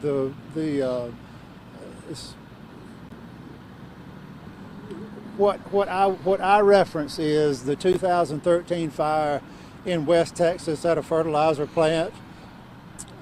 That incident killed. Now, West Texas is much more rural than the city of Winston-Salem is, but that fire and resulting explosion killed 15 people and leveled about 150 buildings. The quantity of ammonium nitrate they had on hand was 240 tons. When this fire began last night, we had 600 tons on site. So if that doesn't convey the gravity of this situation and how serious folks need to take it, I don't know how else to verbalize that. And especially since you guys want to keep people safe, so you will put yourself in harm's way trying to help people. Yes, we make calculated risks when we're talking about putting firefighters' lives in danger, and we would ask for the public support in helping us not have to make those difficult decisions about putting firefighters' lives between this incident and folks who have, well, if you'll pardon me being frank, failed to make a good decision. Were you able to move some of the ammonium nitrate off-site before it got bad last night, or just a matter of trying to contain it? We were not able. No, sir. The question was, were we able to remove any of the product before the incident got beyond our ability to control it? And the answer to that question is no. How much of it's directly in the line of fire, so to speak? All of it. The question was how much of the 600 tons was, quote, in the line of fire, and the answer to that question is all of it. So you guys will be going helicopter and kind of surveying things from sky view. You are not too close to the fire. So what kind of, can you just kind of explain like in more detail what like operations kind of look like for your crews and how many are on site or around the area?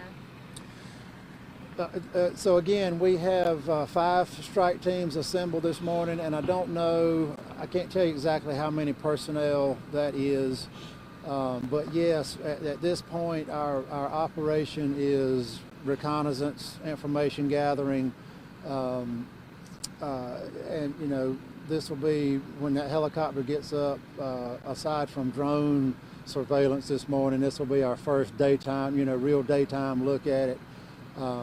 Just to get an indication of how much fire involvement there is in the area where the bulk of the ammonium nitrate is stored, what the threat is to the rail car that's adjacent to the facility that has about 100 tons of ammonium nitrate on board. So again, we'll be able to make some more active decisions after we have the surveillance information. You mentioned the Texas fire, and can I just ask you, what do you think, and that was, you mentioned 15 fatalities, was a very disastrous fire, of course, and in a sense, it sounds to me like we're a little bit lucky at this point, and I just would like you to ask you, what has been the difference between that fire and us that seems to have been something that we're in a better situation, at least at this point?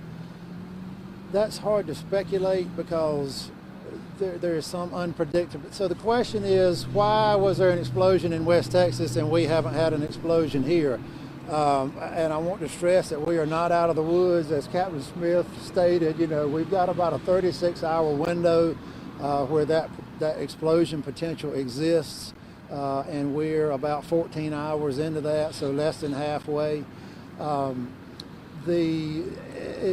would, you know, my best answer for that, not being, I'm not a chemist, you know, I'm not a hazmat specialist, but I would say that things just haven't been quite right yet.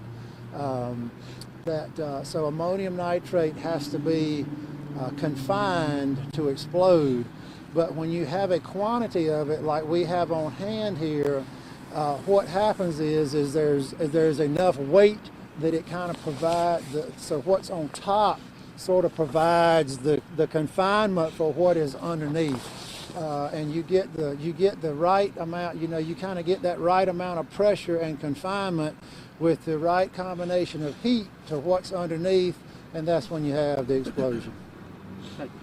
If the ammonium nitrate were to burn, what kind of noxious gases could it produce, and what's the main concern with that, if any, right now? Captain Smith, can you step back over and take the question? The question is, when ammonium nitrate burns, what is off-gassing? Kind of what are the major products of combustion that are concerning? All right. Well, the number one product of combustion that we're monitoring for right now and that we're seeing is nitrous oxide. Again, as I stated earlier, we're nowhere near what we would consider immediately dangerous to life and health. Another thing I'll add is when we're talking about these products of combustion and chemicals, we're not talking about anything that's going to really harm you. It's more of an irritant. Okay, so coughing, sneezing, if it gets on your skin, it might cause a little bit of a rash. So everybody just calm down. We're not talking about something that's going to cause a great deal of bodily harm. We're just mainly talking about irritants, but specifically the number one chemical that we're seeing right now is nitrous oxide. I have a quick question for you. Yes, if you don't ma'am. mind. When it comes to fighting this, is this more of a waiting game, kind of to see how it reacts and moves toward that? Yes, that's correct. The question is basically what do we do now? And right now we're in a waiting game. it's not worth having firefighters go in and try to put the fire out. Basically, it's at a happy state right now, and we don't want to do anything to change that. So again, that 36-hour window, as the fire burns, we're also losing fuel. So it's what we would call getting into the decay phase. So as it gets into that decay phase, the risk goes down. So if we can just wait another, 12, 14, 16 hours, I think we're going to be in a lot better place. As the fuel goes down, just one more question. Yes, ma'am. Will it put itself out? Eventually, yes. Once it runs out of fuel or whatever's burning burns up, the fire will go out. And essentially, that's what we're going to have to wait on. Thank you. Mm-hmm. Thank you. Yes, sir. Other questions? I actually have a question for Ms. Adams, if you have it. Obviously, this has had a huge impact.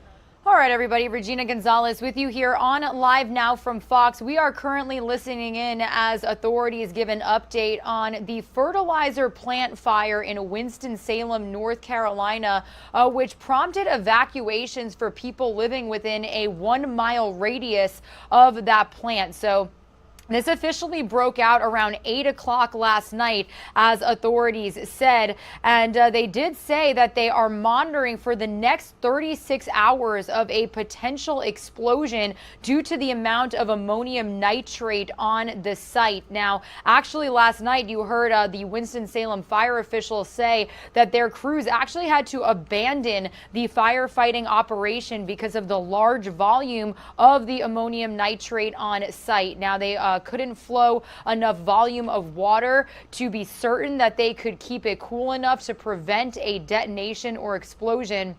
We do know that the building also collapsed amid the fire as well, and access to the building is restricted for the time being. We did hear them say that very soon, maybe as we speak, they said around 9:30 a.m. Eastern time, that they were going to send a helicopter from the State Highway Patrol to fly above the scene and take pictures and assess the scene. Still not sending crews out there until at least tonight due to the ammonium nitrate, and that there is no immediate danger or life-threatening conditions. But if you do have asthma or respiratory problems, that you definitely should avoid about 2 miles of the area from the site. So again, this is a situation that we are following very closely here on Live Now from Fox. Some of you are going to see a quick 2-minute commercial break. We'll be right back, and we're going to switch gears here to some weather. And it is officially past 9:30 a.m., so we're going to bring you the latest on how stocks are beginning to trade this Tuesday morning.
Good morning, everybody. You're streaming live now from Fox. My name is Regina Gonzalez with you from Orlando, Florida. We are keeping tabs on a major winter storm that is expected to spread snow and ice from Texas all the way to the Midwest and the Northeast. So as we bring you the latest information on the conditions that we can expect beginning as soon as tonight, we do have our Fox weather team covering this storm and that information. So let's get the latest here on Live Now from Fox. That cold air, it's pretty strong, and forecast models today are still showing that this air is a little colder, meaning more snow for some folks who might be closer to that line, say St. Louis. But the type of moisture that falls, whether that be rain, freezing rain, or sleet, that'll have a big impact on the totals for snow. If we see more sleet, let's say in Oklahoma City, the snow totals are going to go down. But look at how far that cold air will reach. Even as we head Wednesday night into Thursday, Dallas, Waco, potentially even Austin at play for seeing some wintry weather.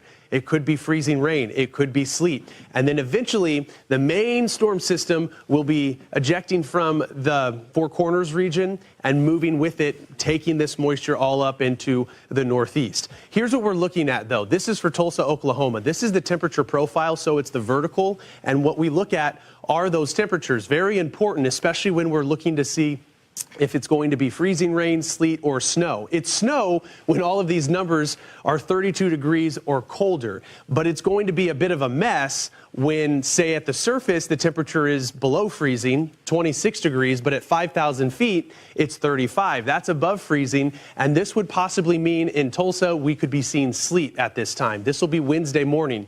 But here's the thing, that cold air is pretty deep from the Arctic, so we'll continue to see and chisel away those numbers at about 5,000, 10,000 feet. Those temperatures will be dropping. The surface will still stay below freezing, in fact, well below freezing, right? In Tulsa, it will be transitioning by Wednesday evening to all snow, but here's the biggest concern, especially when we're looking at the southern plains, from Waco up into Dallas, Fort Smith, a portion of Tulsa, Springfield, Missouri, down to Little Rock, really in southeastern Missouri and southern Illinois, which Kendall will talk about here in just a second. Very likely threat for disruptive ice. That would be ice accretion, anywhere between a quarter to maybe a half an inch. That's significant because it's pretty weighty, and that would weigh down those power lines, maybe the trees too. If we're seeing snow on top of this, the snow's also going to be pretty wet and heavy because that temperature is going to be close, right? So that's heavy, and that will do a number and a toll on some of those power lines and trees, and we could see some sporadic power outages. Here's that snowfall accumulation, though, from New Mexico on into Missouri. You can see where the highest amounts are. Can't rule out some accumulating snow there in North Texas and Oklahoma.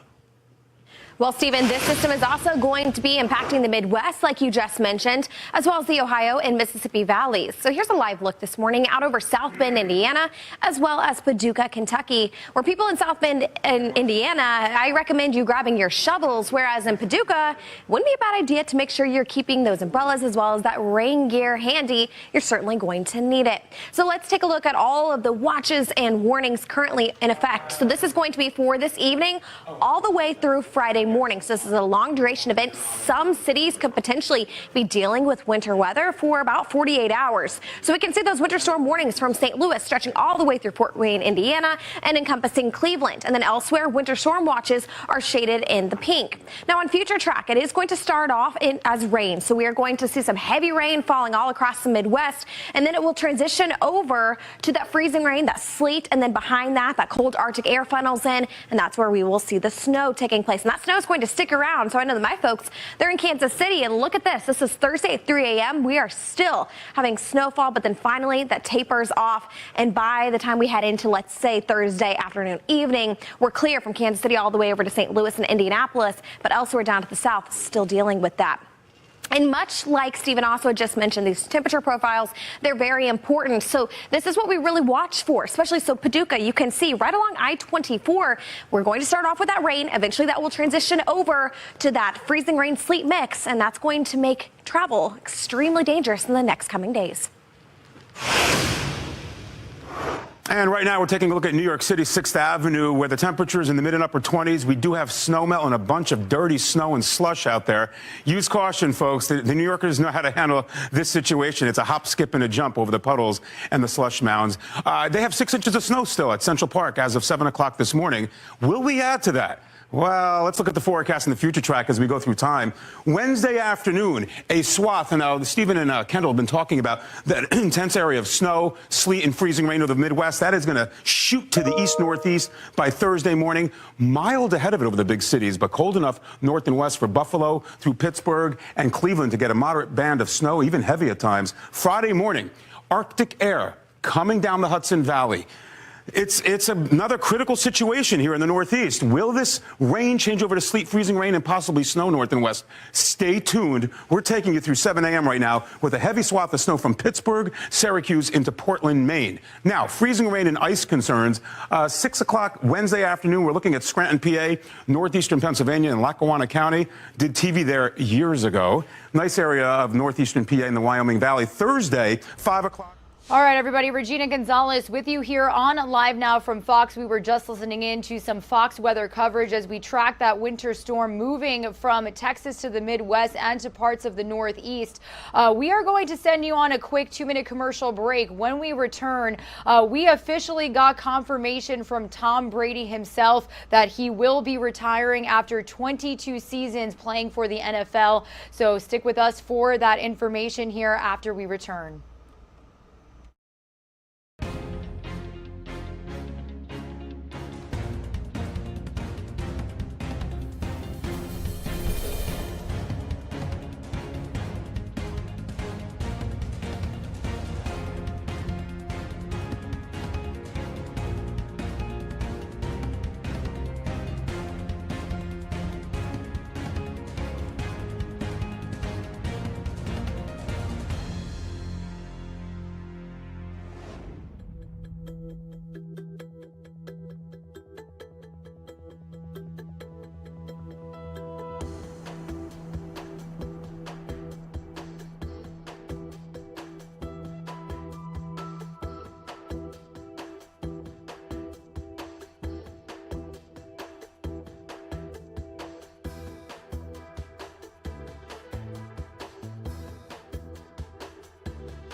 In Columbus as well as 31 in Charleston.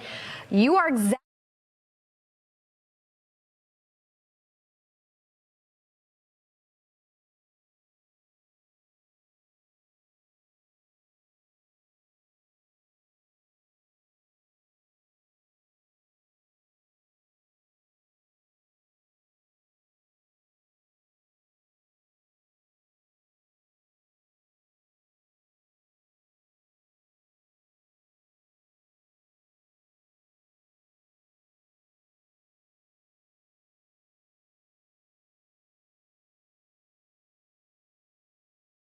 You are streaming live now from Fox, everybody, on this Tuesday, February 1st. We believe the end of an era, very successful era for NFL star Tom Brady. Now, over the weekend, we had those rumors, those reports of retirement news, whether or not he would actually end his career in the NFL after 22 seasons. Well, we have just learned within the last couple of minutes that he confirmed this news himself himself with a post on Instagram. So this is the exact post right here, starting with a picture, him sporting his very famous number 12, playing for the Buccaneers.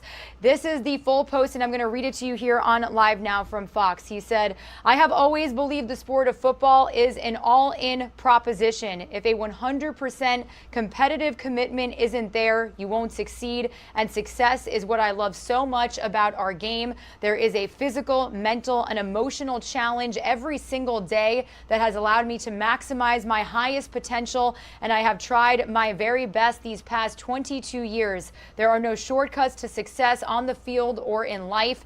This is difficult for me to write, but here it goes. I am not going to make that competitive commitment anymore. I have loved my NFL career, and now it is time to focus my time and energy on other things that require my attention. I've done a lot of reflecting the past week and have asked myself difficult questions, and I am so proud of what we have achieved. My teammates, coaches, fellow competitors, and fans deserve 100% of me, but right now it's best I leave the field to play to the next generation of dedicated and committed athletes. To my Bucs teammates, the past 2 years, I love you guys, and I have loved going to battle with you. You have dug so deep to challenge yourself, and it inspired me to wake up every day and give you my best. I am always here for you guys and want to see you continue to push yourselves to be your best. I couldn't be happier with what we accomplished together."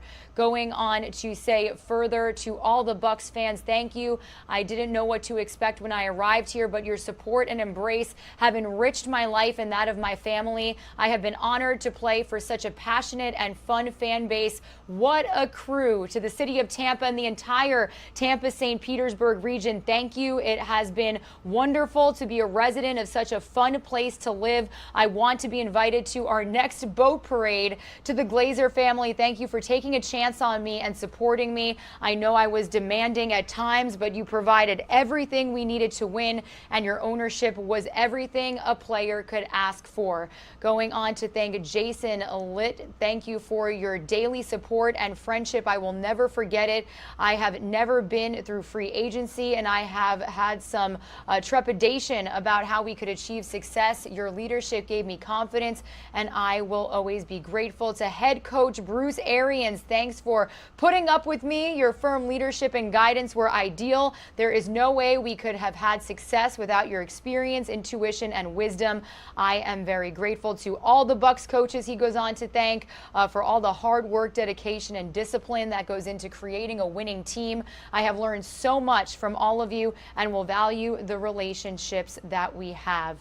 He goes on to thank all of the Bucs staffers and employees, Alex Guerrero, Don Yee, and Steve Dubin. So several pages here, and I do want to read this one because this is going out to his parents and his family and extended family of countless friends. As he says, I love you and thank you for your never-ending support and love. I could never have imagined the time and energy you have given me for the past 30 years in football. I can never repay you, and just know I love you so much. And lastly, to my wife, Giselle, and my children, you are my inspiration. Our family is my greatest achievement. I always came off the field and home to the most loving and supportive wife who has done everything for our family to allow me to focus on my career. So a very heartfelt message from the GOAT himself. You can see people in the comments putting the GOAT emoji there.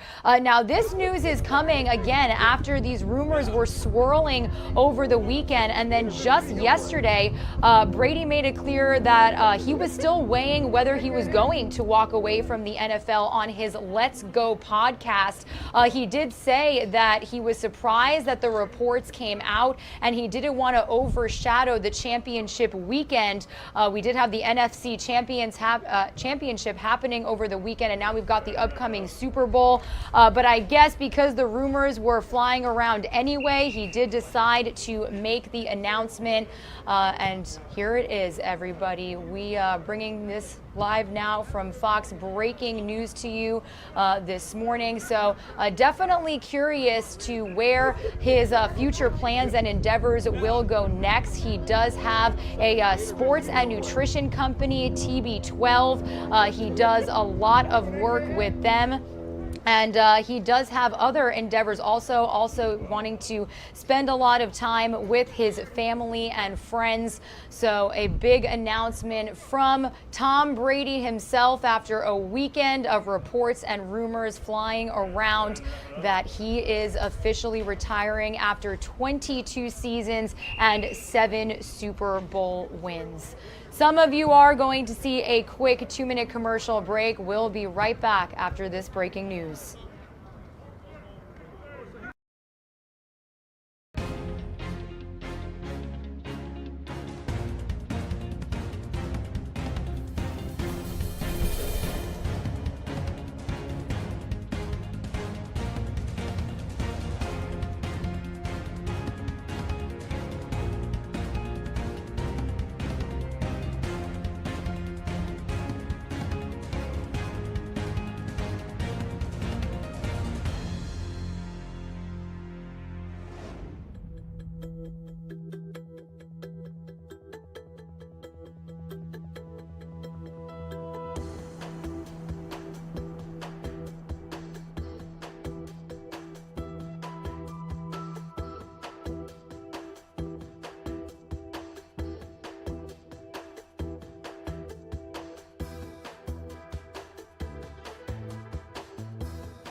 You are streaming live now from Fox, everybody. Regina Gonzalez with you from Orlando, Florida. It is breaking news that we are following right now, and we've been bringing you several reports since rumors flurried over the weekend that NFL quarterback Tom Brady was going to retire after 22 seasons and 7 Super Bowl wins with both the Tampa Bay Buccaneers and the New England Patriots. Well, we officially have confirmation this morning from the GOAT himself, officially posting on social media this very long, heartfelt message announcing that he is no longer going to be playing on a field near you. Now, you could see that message at the very bottom of this specific page of his post here, saying this is difficult for me to write, but here it goes. I am not going to make that competitive commitment anymore.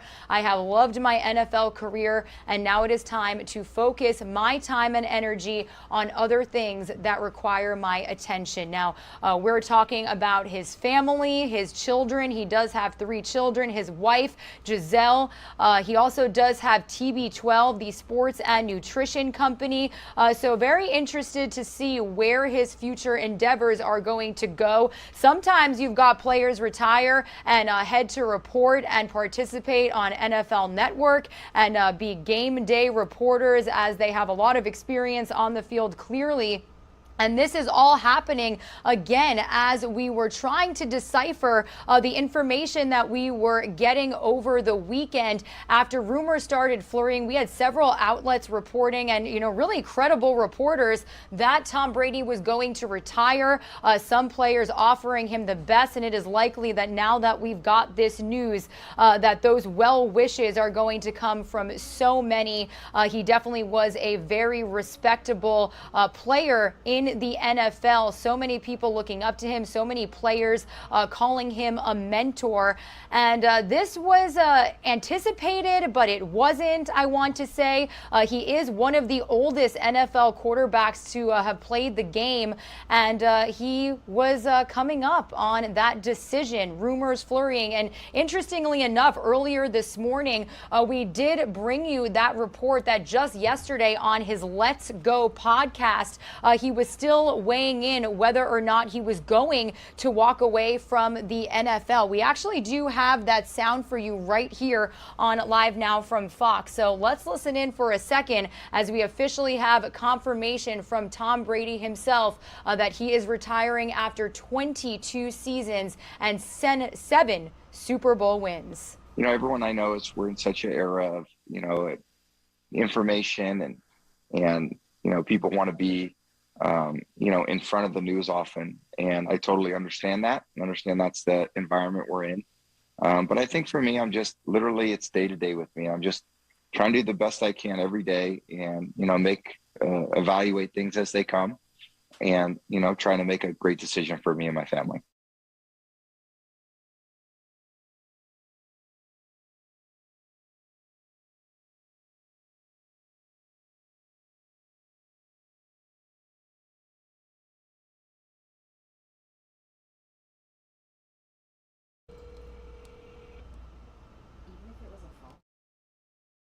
Again, everybody, here is that long, lengthy post that we got from Tom Brady himself just minutes ago here on Live Now from Fox. 7-time Super Bowl champ, retiring after 22 NFL seasons, thanking his family and friends. Some of you are going to see a quick 2-minute commercial break. We are working to get a Fox Sports contributor on with us to react to this news, so we'll be right back.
Welcome back, everyone, here to Live Now from Fox. Appreciate our Florida team kicking us off, and really the breaking news coming in the last 20 minutes. You're seeing it right there. Tom Brady making it official there. One of the greatest, no doubt about it, retiring. We're talking about a 7-time champion, a world champion there, and coming close to going back to the NFC championship there, but falling a little short this season here. But yeah, he put this on Instagram. He put this on Twitter. I'll read it out for you just in case you're just joining us here on Live Now from Fox. We're also trying to set up some other things with some experts as well as sports analysts to talk about the life and career of Tom Brady that made it look so easy at times. This is what he put. I have always believed the sport of football is an all-in proposition. If a 100%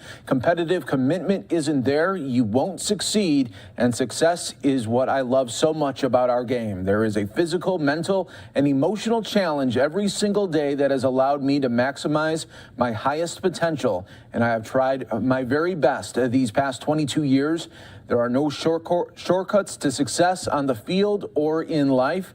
This is difficult for me to write, but here it goes. I am not going to make that competitive commitment anymore. I have loved my NFL career, and now it's time for me to focus my career and energy on other things that require my attention. I've done a lot of reflecting the past week and have asked myself difficult questions, and I'm so proud of what we have achieved. My teammates, coaches, fellow competitors, and fans deserve 100% of me, but right now it's best I leave the field of play to the next generation of dedicated and committed athletes. To my Bucs teammates, the past 2 years, I love you guys, and I have loved going to battle with you. You have dug so deep to challenge yourself, and it inspired me to wake up every day and give you my best. I am always here for you guys and want to see you continue to push yourselves to be your best. I couldn't be happier with what we accomplished together. To all the Bucs fans, thank you. I didn't know what to expect when I arrived here, but your support and embrace have enriched my life and that of my family. I have been honored to play for such a passionate and fun base. What a crew. To the city of Tampa and the entire Tampa, St. Petersburg region, thank you.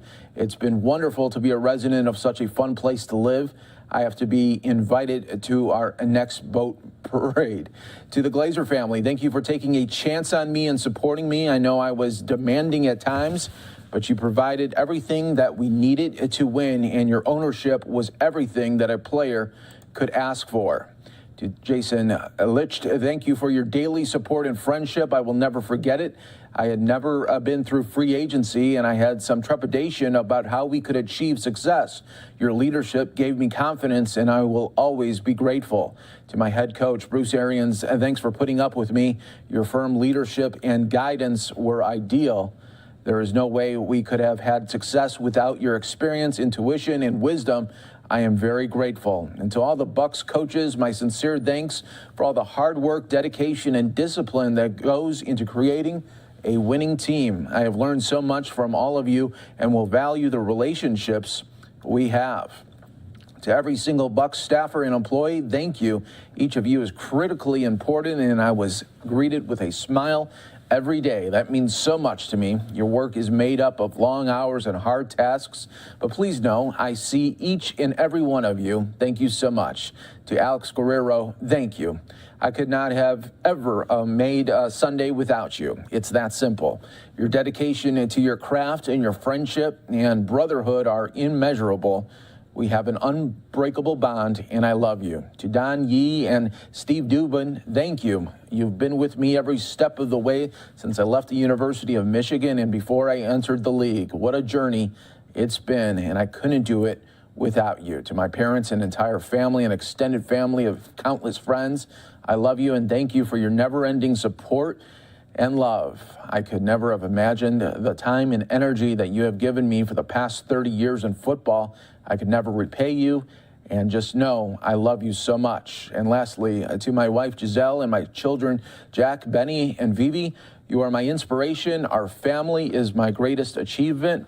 I always came off the field and home to the most loving and supportive wife who has done everything for our family to allow me to focus on my career. Her selflessness allowed me to reach new heights professionally, and I am beyond words what you mean to me and to our family. My playing career has been such a thrilling ride and far beyond my imagination and full of ups and downs.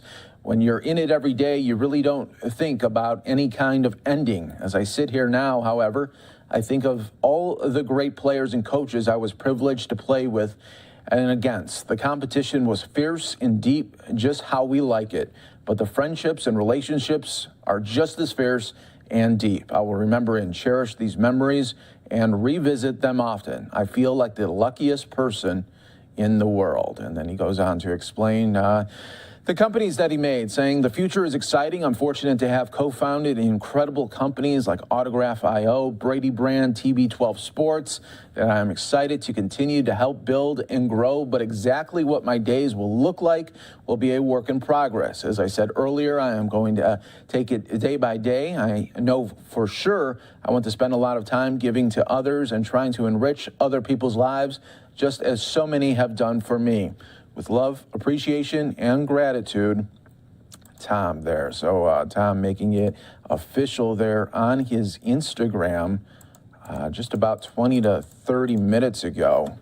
And there's one of the great shots there of Tom. And when you really think about a career, just what it holds. So many quarterback records, including passing yards, completions, touchdown passes, and games started. In addition to the most Pro Bowl selections, never having a losing season, he is the NFL leader in career quarterback wins, quarterback regular season wins, quarterback playoff wins, and Super Bowl MVP awards, as well as the only Super Bowl MVP for 2 different franchises. Brady has also been noted for the longevity of his success, being the only quarterback to win a Super Bowl in 3 consecutive decades. And when you think about that, at age 43, just last year, he was the oldest player to be named Super Bowl MVP and win a Super Bowl as a starting quarterback, along with being the oldest NFL MVP at age 40 back in 2017.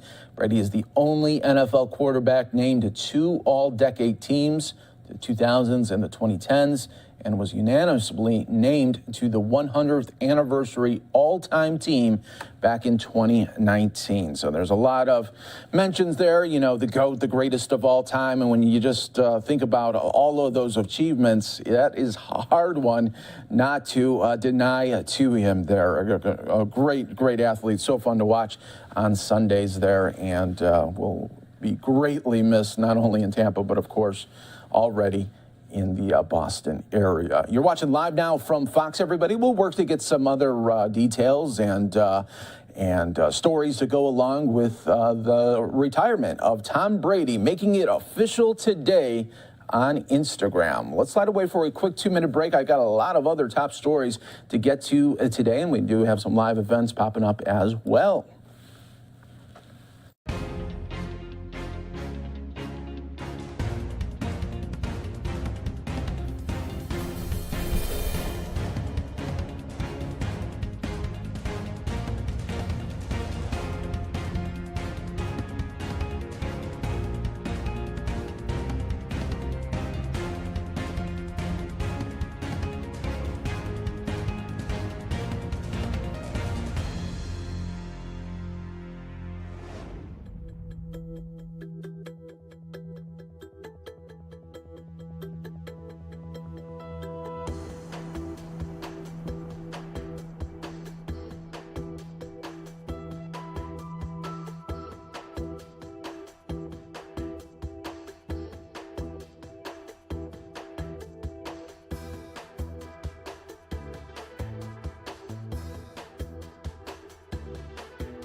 Welcome back, everyone. Here's you live now from Fox. Well, the Midwest, you are getting ready for some big snow starting tomorrow and even maybe into the night. Let me go to the weather computer right here, everybody, to really...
Welcome back, everyone, here to Live Now from Fox. I'm your host, Mike Page. Thanks so much for joining us here today. We are looking at the Midwest right here because they are getting ready for a big snowstorm coming into tonight and into the morning hours here. We're just showing just some of the detailing right here, and all in this green part is where you are seeing the different types of winter weather advisories that are being popped up, and obviously that'll be happening throughout really much of the Midwest coming up in just a little bit. For Chicago. Right now, they're currently at 41 degrees, but tomorrow only reach a high of 30 degrees and snow showers expected for most of the day and really could impact to Friday as well. So that does not pose well for what many, not only in the Midwest, but the East Coast are wondering about. Will there be another 6 weeks of winter? Well, we don't know that yet, but we will tomorrow from the official reader. The Groundhog Day, we're going to have special coverage for you, 6 to 7:30 a.m. Eastern, right here on Live Now from Fox. And one of the great things about it is, you know, some stations out in the East Coast, the Midwest, they'll pop in for about, 90 seconds to 2 minutes and show you what's going on there in Pennsylvania and other portions of Chicago as well for all the festivities. We're not going to do that. We're going to give you about 90 minutes of coverage from Groundhog Day. So be ready for that one right here on Live Now from Fox. It's going to be a fun one, always is, and we're hoping that there is not that additional 6 weeks of winter, because winter blasts have been happening a lot. All right, let's get to some other top stories here for you right here on Live Now from Fox, everyone. Pfizer COVID-19 vaccine could be available for children under 5 as soon as next month there. Pfizer plans to submit a request for emergency use authorization for their COVID-19 vaccine in children 6 months to 5 years old as soon as today, which could set the vaccine up to be approved for young children in the coming weeks. The Washington Post reported that one. The companies began a clinical trial last year to examine the effects of 2 doses of 3 microgram shots in children younger than 5. The vaccine is already approved for emergency use in children between the ages of 5 and 11 who received 10 microgram doses. Children older than 12 and adults receive 30 microgram doses there. So that is very interesting, as well as we continue to always bring you the very top stories, headlines from across the country. Another story that we are following here, some scientists are speaking out on being silenced when raising concerns about the COVID lab leak theory. Some scientists have begun speaking out about these efforts to silence researchers who raised concerns about the possibility that COVID-19 could have originated in a Chinese lab. It's shot from every direction from people who we now know we're actually thinking exactly the same thing, but have chosen to say the opposite, which is extraordinary. That is coming from an Australian doctor, a Flinders University medicine professor, telling Fox News of the backlash he received for voicing concerns that the pandemic may have originated in a lab. The doctor was not alone. According to a report from Fox News' Benjamin Hall, who spoke with scientists from Israel, the U.S., Australia, Germany, the UK, Australia, and Germany. The scientists told Fox News that they received backlash and resistance to get their work published, even from those who quietly believed in the possibility of the lab leak theory. It's taken 2 years for that to finally come out and be exposed, the doctor said. The scientists say that there was a top-down effort aimed at protecting the scientific community from negative public attention, with fears spreading amongst scientists that a public realization that the pandemic may have spread due to gain-of-function research in a lab could hamper future experiments there. So that is an interesting article that is out there as well right now on foxnews.com. All right, another story here. A survey says half of teachers are considering leaving the job, and there's a lot of employers that want to pick them up here.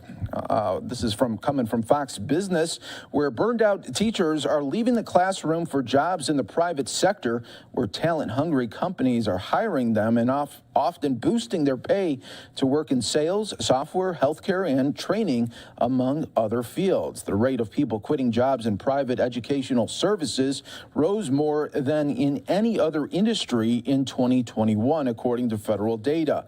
Many of those are teachers exhausted from toggling between online and classroom instruction, shifting COVID-19 protocols, and dealing with challenging students, parents, and administrators. Teachers started leaving classrooms back in 2020 when the pandemic upended education and childcare, and the number of resignations from the private education sector hit nearly 550,000 between January and November, federal data showed. More than 800,000 resignations were handed in during the same period by people in state and local education there. Quits in the educational service sector rose 148% in that time frame, while quits in state and local education rose 40% there. The exodus is worsening a nationwide teacher shortage and proving a boon to hiring managers in industries such as IT services and consulting, hospitals, and software development. Teachers' ability to absorb and transmit information quickly, manage stress, and multitask are high demanding skills, recruiters and career coaches say. So that is another thing to worry about for the students in the classroom. Where are these teachers going to be if they're not going to be in the classroom there?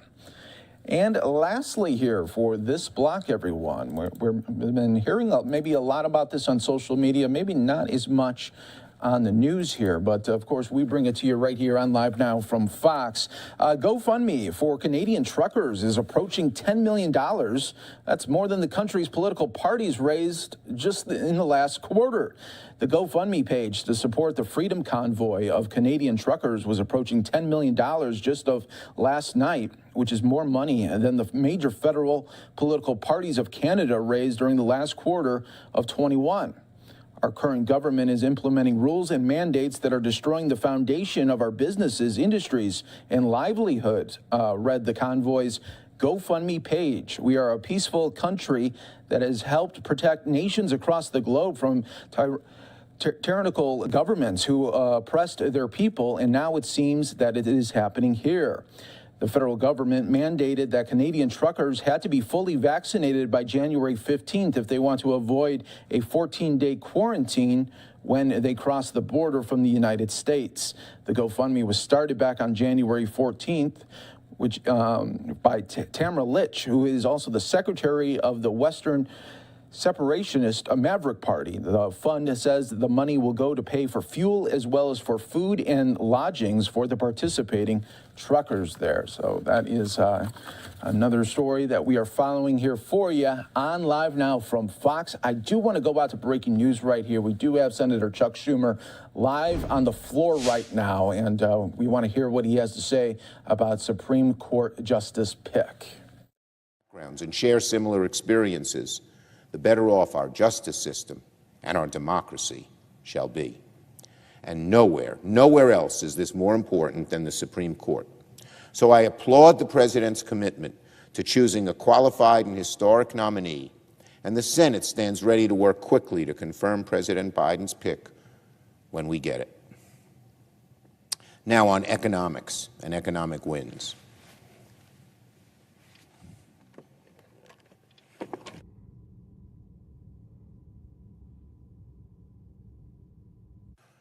At the beginning of last year, Mr. President, the CBO projected that the U.S. economy would reach a growth rate of about 3.5% by the end of 2021. The International Monetary Fund had a rosier outlook. They said economic growth could be closer to 4%. The Federal Open Market Committee was perhaps the most optimistic, forecasting a growth rate of about 4.3%. They were all wrong. The U.S. economy shattered most expectations and grew at the amazing rate of 5.7%, the strongest rate since the time of Ronald Reagan. And, Mr. President, this was no accident. Far from it. Last year's historic turnaround is a reminder that the right leadership in government matters. Democrats promised in 2020 to fix Donald Trump's utter mismanagement of the COVID crisis and get our country back on track. And a year later, after securing the strongest growth rate in decades, Democrats are delivering on that promise. After Congress passed the American Rescue Plan, I said, help is on the way. And that help is getting America back on a path to normal. And though we still are learning to live with the virus, our economy, our communities, and our schools are better off because of vaccines, because of testing, and because of targeted legislation we passed last year, like the Restaurants Act and Save Our Stages. And I want to stress an important point that is forgotten too often. We are finally seeing wages go up at a significant rate. That's dollars in the working people's pockets. For decades, economists have decried the lack of wage growth in America. It's been reported that from 2000 to 2020, if you were in the bottom 75% of Americans, the majority, your wage growth was not real at all. In other words, costs ate up all of the wage growth, and the wage growth was paltry in many years, 0%, 1%, 2%, declining in some. Lack of wage growth has been the scourge of our economy for so long, as it affects average working folks, closing opportunities for millions of hardworking people who've worked harder and harder only to see their lives deteriorate. Now we're finally seeing signs that wages are going up, and that's going to stay for years to come. This is real progress for working families. As we keep fighting to lower costs, we Democrats are going to do everything we can to see that this large wage growth remains and continues, and that will mean better lives for the American people. We know the work is not done. We know we must keep working to help Americans lower costs so they can better afford the basics, from health care and prescription drugs to daily essentials like groceries, to the costs of higher education. Addressing these issues remains our focus. We also must address strained and broken supply chains. Later this week, the House will take up the long-awaited Hbcus bill by passing a companion, the America Competes Act. I've been working very hard to make sure that this happens. Once conferenced, this legislation would bring manufacturing back to America Instead of sending jobs overseas, this bill will say, buy America, keep the jobs here. We saw what just happened in Ohio in the advent. Thousands and thousands of new jobs in manufacturing. So this legislation is going to bring manufacturing back to America, bring jobs over here, good-paying jobs back here. It would strengthen domestic supply chains and thus reduce our costs, and in particular help our country address its semiconductor shortage, a driver of rising costs in so many different things, from cars to cell phones to everything. Finally, all this is a reminder of what Democrats at our core stand for. Building ladders of opportunity for working Americans to get to the middle class, and providing stability to those already in the middle class so they can stay there and thrive. And wages going up is a large part of that. And this administration's record on wage increases we haven't seen in decades. We still have more work to do to bring our country out of the rubble of COVID so that we can look confidently into the future. But the growth of last year showed we are well on our way, and Democrats will keep working to help working people, working families, middle-class families, poorer families trying to get to the middle class, have the kind of prosperity and help they need and deserve. Senate business, the probes, nominations. On a separate matter, we Senate Democrats will continue to. All right, so Senator Chuck Schumer there talking about, now he's just going to go into some legislative business right there, but talking about how wages are increasing there. But it should be pointed out that he did not talk about the big inflation that we are seeing there. So when it all comes down to it, do Americans see more in their pocketbook? Well, they might, but then gets eaten up at the grocery stores and other places where you are seeing prices at record highs. And so we'll continue to follow everything with that right here on Live Now from Fox. And of course, we're also monitoring the big also sports breaking news with Tom Brady making it official, making his retirement known right there in an Instagram post. Just moments ago, there was a statement released by the NFL Commissioner Roger Goodell on Tom Brady, and it says this: Tom Brady will be remembered as one of the greatest to ever play in the NFL, an incredible competitor and leader. His stellar career is remarkable for its longevity, but also for the sustained excellence he displayed year after year. Tom made everyone around him better and always seemed to rise to the occasion in the biggest moments. His record 5 Super Bowl MVP awards and 7 Super Bowl championships set a standard that players will chase for years. He inspired fans in New England, Tampa, and around the world with one of the greatest careers in NFL history. It has been a privilege to watch him compete and have him in the NFL. We thank him for his many contributions to our game and wish Tom and his family all the best in the future. Again, that's a statement from the NFL Commissioner Roger Goodell on Tom Brady making that retirement there official today. We're going to take a quick 2-minute break. Stay right here with us. More Live Now from Fox coverage from around the country.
Taking you out to a live event, because that's what we do here. If it's live, we'll put it on live now from Fox. And we got a Senate hearing on mental health. Let's listen to that a little bit, especially coming from the pandemic, when a lot of people's mental health and really substance abuse was at record levels, just because people were trying to get used to something way different. Think about working from home for a lot of people. That put a lot of stress on families and really parents trying to really struggle and juggle life when it just came at a standstill back in 2020. And even now, sometimes we're seeing remote work happening. Let's listen in right here on Live Now from Fox. And Senator Murkowski, and distinguished members of the Senate Help Committee for holding this hearing and providing me with the opportunity to speak with you today. My name is Dr. Michelle Durham. I'm a pediatric and adult psychiatrist at Boston Medical Center and board certified in addiction medicine. In my over 10 years at BMC, an academic medical center in New England's largest safety net hospital, I have never seen our mental health care services stretch so far beyond their capacity as they are now. Since late December 2021, we have had 30-plus patients in our psychiatric emergency department, more than 4 times its capacity, presenting with a much higher level of acuity, some waiting for evaluation and others boarding awaiting for placement in an inpatient psychiatric unit. The patients we serve at BMC are predominantly low income, with approximately half of our patients covered by Medicaid or the Children's Health Insurance Program, the highest percentage of any acute care hospital in Massachusetts. 70% of our patients identify as Black or Latinx, approximately 1 in 3 speak a language other than English as their primary language, and over half live at or below the federal poverty level. BMC has a particular expertise in connecting marginalized communities to health and social services, and yet we still find it happens all too often that our patients with co-occurring mental health and substance use disorders get stuck in a revolving door, falling in and out of mental health and substance use treatment systems, in many cases ending up on the streets, either episodically or chronically homeless, only to present repeatedly to our emergency department. One of the issues at play is that the necessary supports for these patients are not in place, including affordable, low-barrier housing and coordinated care integrated with a supportive community. The question is really, how do we get people with co-occurring mental health and substance use everything they need to survive and be healthy? BMC is in the very early stages of implementing a housing-first approach in partnership with the City of Boston to get people living on the streets just steps from our hospital campus, oftentimes living with co-occurring mental health and substance use issues, housed first, and then provide wraparound medical services and social supports. Our hope is that this can work to break the vicious cycle for these folks, many of which are BMC patients, and eventually can serve as a model for other municipalities to replicate. Our system is also in the process of constructing an 82-bed psychiatric facility in nearby Brockton, Massachusetts, to address the shortage of inpatient psychiatric beds and increase our ability to treat the mental health and substance use needs of our patients from across the region. The facility is expected to provide 56 inpatient psychiatric beds with the capacity to treat patients with co-occurring disorders and 26 clinical stabilization service beds. We estimate that the project will involve a total of $27 million in sunken startup cost, a barrier that the federal government could help lower to incentivize capital investments to expand inpatient psychiatric capacity. As a Black, Spanish-speaking psychiatrist, waiver to prescribe buprenorphine for opioid use disorder, I'm all too aware of the patients our treatment systems are failing to reach. Preliminary reports from the CDC indicate that the U.S. has eclipsed 100,000 annual drug overdose deaths for the first time ever. While nationally overdose death rates have increased in every major demographic group in recent years, Black men have experienced the largest increases. Even in Massachusetts, where we've seen population-wide drug overdose death rates level off in recent years, the death rates for Black men stand out in stark contrast, having increased astounding 75% between 2019 and 2020. Communities of color are suffering disproportionately from COVID-19, and they are dying at disproportionate rates from substance use disorders, bearing the brunt of 2 compounding public health crises. At the same time, Black men have comparably low rates of mental health and substance use treatment. At BMC, we've launched the Health Equity Accelerator to eliminate the race-based health equity gap by utilizing data-driven and community-based research to inform and change the way we approach care for Black people and people of color. While we don't yet have all the answers we seek, we do know that a one-size-fits-all approach doesn't work and that access is strained across the mental health and substance use continuum. That's why reauthorizing funding to support states and localities responding to mental health and the substance use crisis in flexible ways is crucial. Thank you to the Senate Help Committee for your commitment to coming together on a bipartisan basis to sustain funding in these critical programs over time. I'd like to end by providing a glimpse into the reality of what our patients face every day. In one of my recent shifts in our psychiatric emergency room, a man in his late 20s came in seeking help for his mental health and substance use. In our short time together, he described his onset of opiate use at 9 years of age. His parents were both using substances. There was minimal supervision in the home. As we see often, the patient had experienced years of substance use, time in the carceral system, death of many family members, and unsuccessful relationships with limited supports. He has been in and out of treatment over the years as well, but our system, as currently designed, ultimately exacerbates issues and prevents recovery.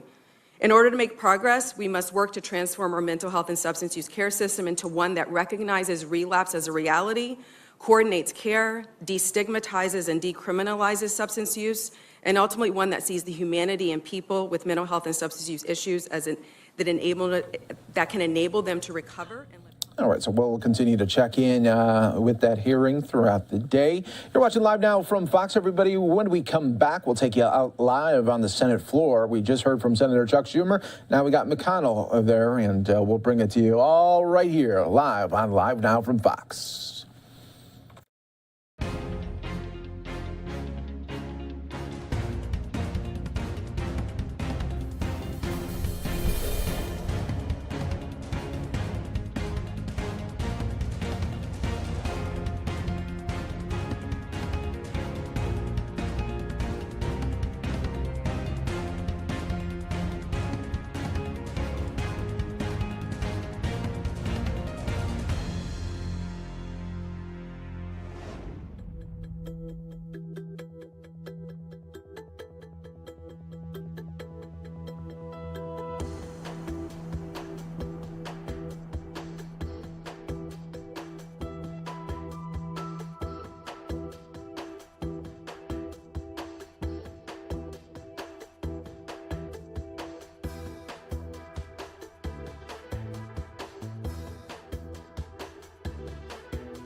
Welcome back, everyone. Checking in on the Dow here, sort of flat here, just down about 21 points there in the red. We'll continue to look at it for you. Let's go back out to the Senate floor, though. We do have Senator Mitch McConnell speaking. Let's bring it to you here on Live Now from Fox.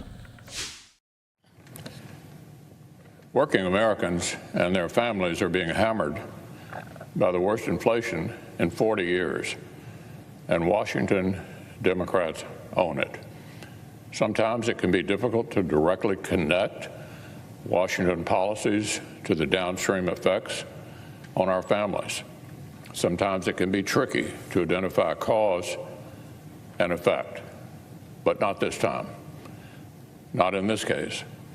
The pain that families are feeling today was not just foreseeable, it was actually foreseen by experts all across the political spectrum. Economists said this inflation is exactly what would happen if Democrats pushed ahead with their reckless spending sprees the economy simply did not need. Larry Summers, who was Treasury Secretary for President Clinton and ran the National Economic Council for President Obama, warned Democrats a year ago this week that Democrats' far-left plans could trigger, quote, inflationary pressures of a kind we've not seen in a generation. Jason Furman, who chaired President Obama's Council of Economic Advisors, said the very same thing. He said the Democrats' spending binge was, quote, definitely too big for the moment. I don't know any economist that was recommending something the size of what was done. That's Jason Furman, President Obama's Council of Economic Advisors.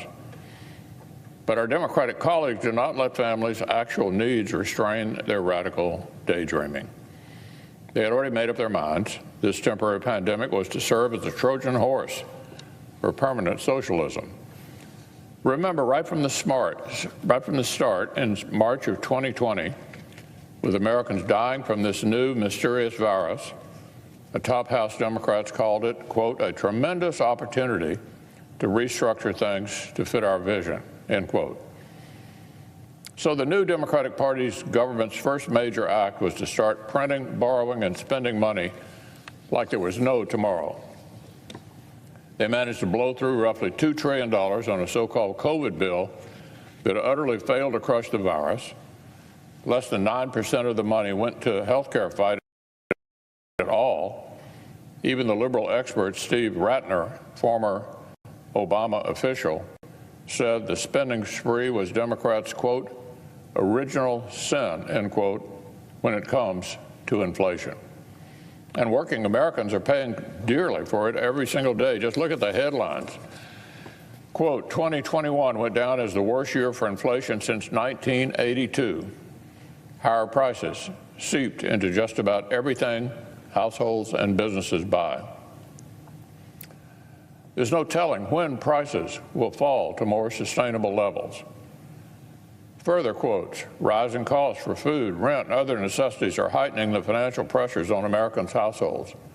Rising prices have wiped out the healthy pay increases that many Americans have been receiving, making it harder for households, especially lower-income families, to afford basic expenses.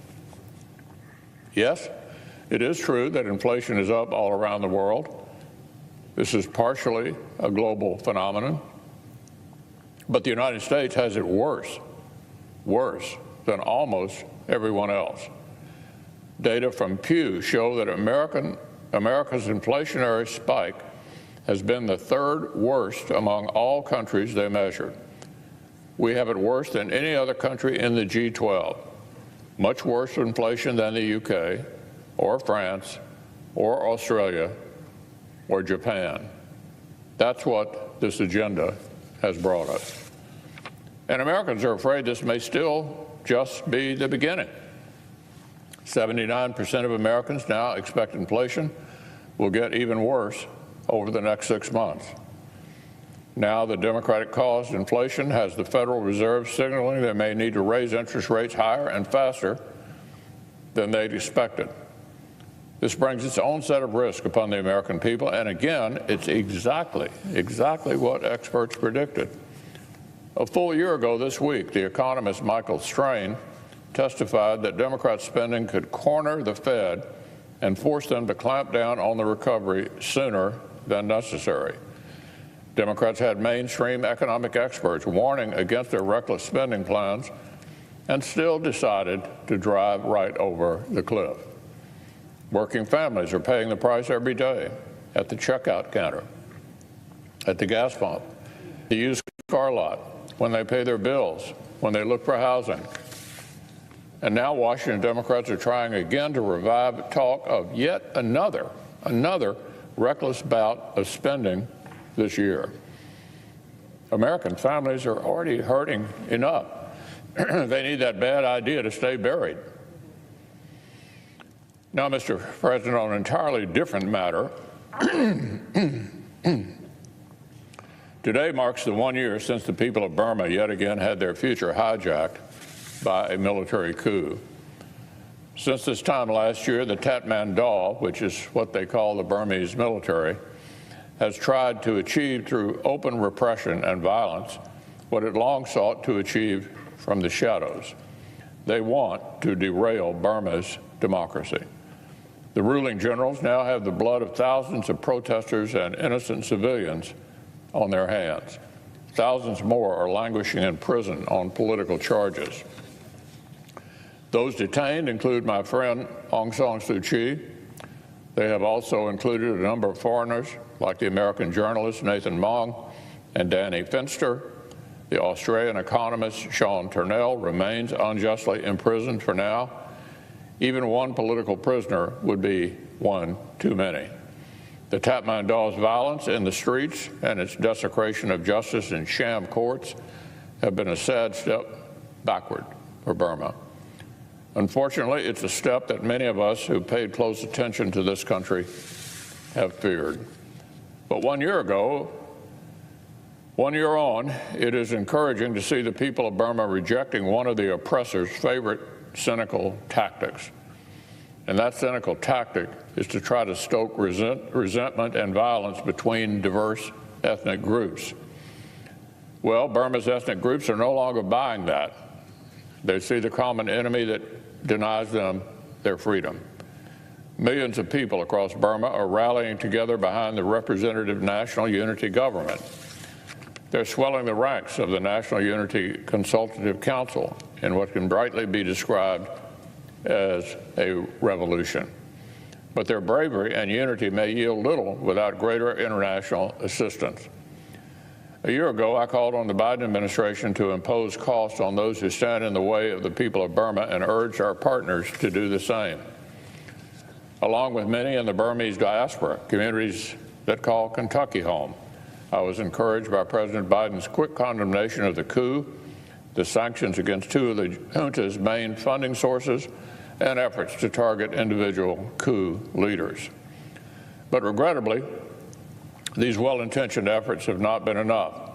There is more the Biden administration must do, and there is more that must be done by our Democratic partners out in the region. The administration should be prioritizing Burma in its diplomacy throughout Asia, especially India. Along with our partners, the United States should expand sanctions to further isolate the military and security forces. We should move to expose countries like Russia and China that aid and abet the repression of the people of Burma. We must push back on Cambodia, which shares the Association of Southeast Asian Nations and indicates they may actually welcome the illegitimate regime to international summits. The U.S. and our partners should also provide more direct help to the representative institutions that are trying to protect the people of that country. This should include direct cross-border humanitarian assistance that bypasses the Tatmadaw, institutional support, and capacity building for the NUG and the NUCC. Look, the international stakes go beyond Burma itself. The Tatmadaw aren't the only ones who benefit from chaos and injustice reigning in Burma. The Chinese Communist Party literally loathes the idea of a functioning democracy in its own backyard. They've been working for years to keep Burma weak and subservient to Beijing. And Russia has found a happy customer in the Tatmadaw for surplus arms. So, Mr. President, 1 year on, the people of Burma are paying close attention. From prison, from exile, from the streets of its cities, they're watching to see which friends of democracy have their backs.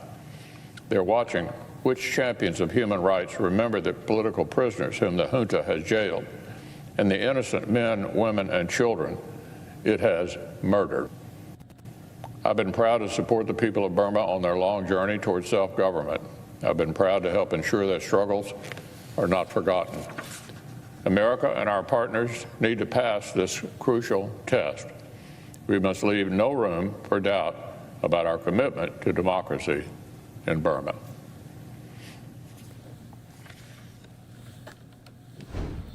And when we come back here on Live Now from Fox, we'll check in with Republican Mark Green from Tennessee. He recently came back from Ukraine, talking about what it's like there on the ground right now as Russian troops continue to come by the thousands to the border. You're watching Live Now from Fox. We'll be back in just 2 minutes.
Welcome back, everyone, here to Live Now from Fox. Representative Mark Green, a Republican representing Tennessee, is a ranking member of the House Foreign Affairs Committee. He recently returned from Brussels and Kiev, Ukraine, as a member of a congressional trip, speaking with our allies about a potential Russian invasion of Ukraine. Live Now's Andrew Kraft spoke with him about the trip and what he thinks Putin will do. It was a very enlightening trip, and to sort of give you the demographics of it, we went first to Brussels and met with the European Union Parliament. We met with their foreign affairs folks. We met with the EU's leadership. We met with, and then we went to NATO, met with the NATO leadership, met with the Baltic states reps, Poland and the Baltic states. We then flew to Kyiv and met with the foreign minister, the defense minister, the president, and the members of parliament, to include the speaker. Unity with NATO was one of the key points of it, making sure that we communicated both in the press after the meetings that we stand united to Putin to make sure he understands the sanctions if he goes into Ukraine. And we got a big list from the Ukrainians about what they needed and came back to Congress with that. So do you think, because there was this narrative in the last several days that there was a discrepancy in rhetoric between us here at home and the Ukrainians, was that evident in your conversations with Ukrainian officials? Did they think we're being too alarmist? So that's a very good question, and it's important for, I think, Americans to understand the difference there. Zelensky he's threading a needle, prepping his people for a possible invasion, but he has to prevent the fear that would create a run on the banks, investors stop sending money, the currency to collapse. Last month, Ukraine had to put $300 million into their currency in order to prop it up a little bit. And that's all fear-based. And honestly, probably appropriate fear. I think this is different than last spring. A pretty significant buildup. And on Monday, we got intelligence that Putin had put blood and plasma in the hospital units that are spread out around where the invasion forces would be and where they would start from. So that's very concerning. That stuff has a shelf life. So he's balancing this economic challenge and the fear of his people and putting people together and ready to fight. So that's why he is concerned about how our rhetoric is communicating. And if we create that kind of fear, Putin wins because Ukraine will be destabilized without firing a shot. Congressman, speaking of the economy, speaking of sanctions on Russian officials, possibly Putin directly himself, are those enough of a deterrence? Sanctions we've had on Russian officials and entities before, can this prevent an invasion? Do you think they're onerous enough? Many of the packages that are being prepared. If we do the SWIFT transaction protocol sanctions, that will devastate the Russian economy. I mean, that is a big deterrent. Lethal aid is a big deterrent. Putin is tenuous at best at home. And so I think a lot of Russian body bags going back to Moscow are going to be a deterrent. And that's why if he does invade, making sure that they're prepared for an insurgency is also important. And in a couple of hours, I believe Putin will be having a press conference in Moscow. It's going to be, I think, the first time he's addressed some of these issues with Ukraine since before Christmas. Let's talk about Congress's role. What does the House Foreign Affairs Committee believe it is in their purview to do? What is Congress going to do if an invasion is imminent? Do they think an invasion is imminent? So our role is, of course, to approve the lethal transfer of equipment, the money that gets spent to do that. So that's our primary role. And then we play a diplomacy role as well. So by going over there and having press conferences after meeting these guys, Putin hears that message. He hears that Republicans and Democrats are united on this. This has been one of the most divided Congresses in our history. And here we are, Republicans and Democrats completely united on this. Each party has some, I don't want to say the word fringe elements, but certain elements that aren't necessarily supportive. But that's true of just about anything the United States does, right? But here, the vast majority of Republicans and Democrats agree on the exact approach.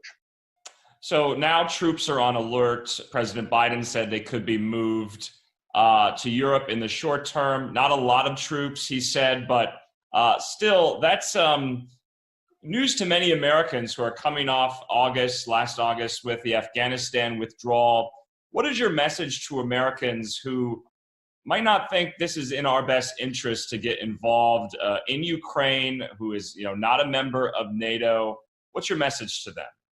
Yeah, I think it's very important that everyone at home, and it's why I made such a large part of my comments in Ukraine in the press conference about this. China is watching what happens here. The Iranians are watching. The North Koreans just did another launch. Iran, through the Houthis, bombed UAE this week.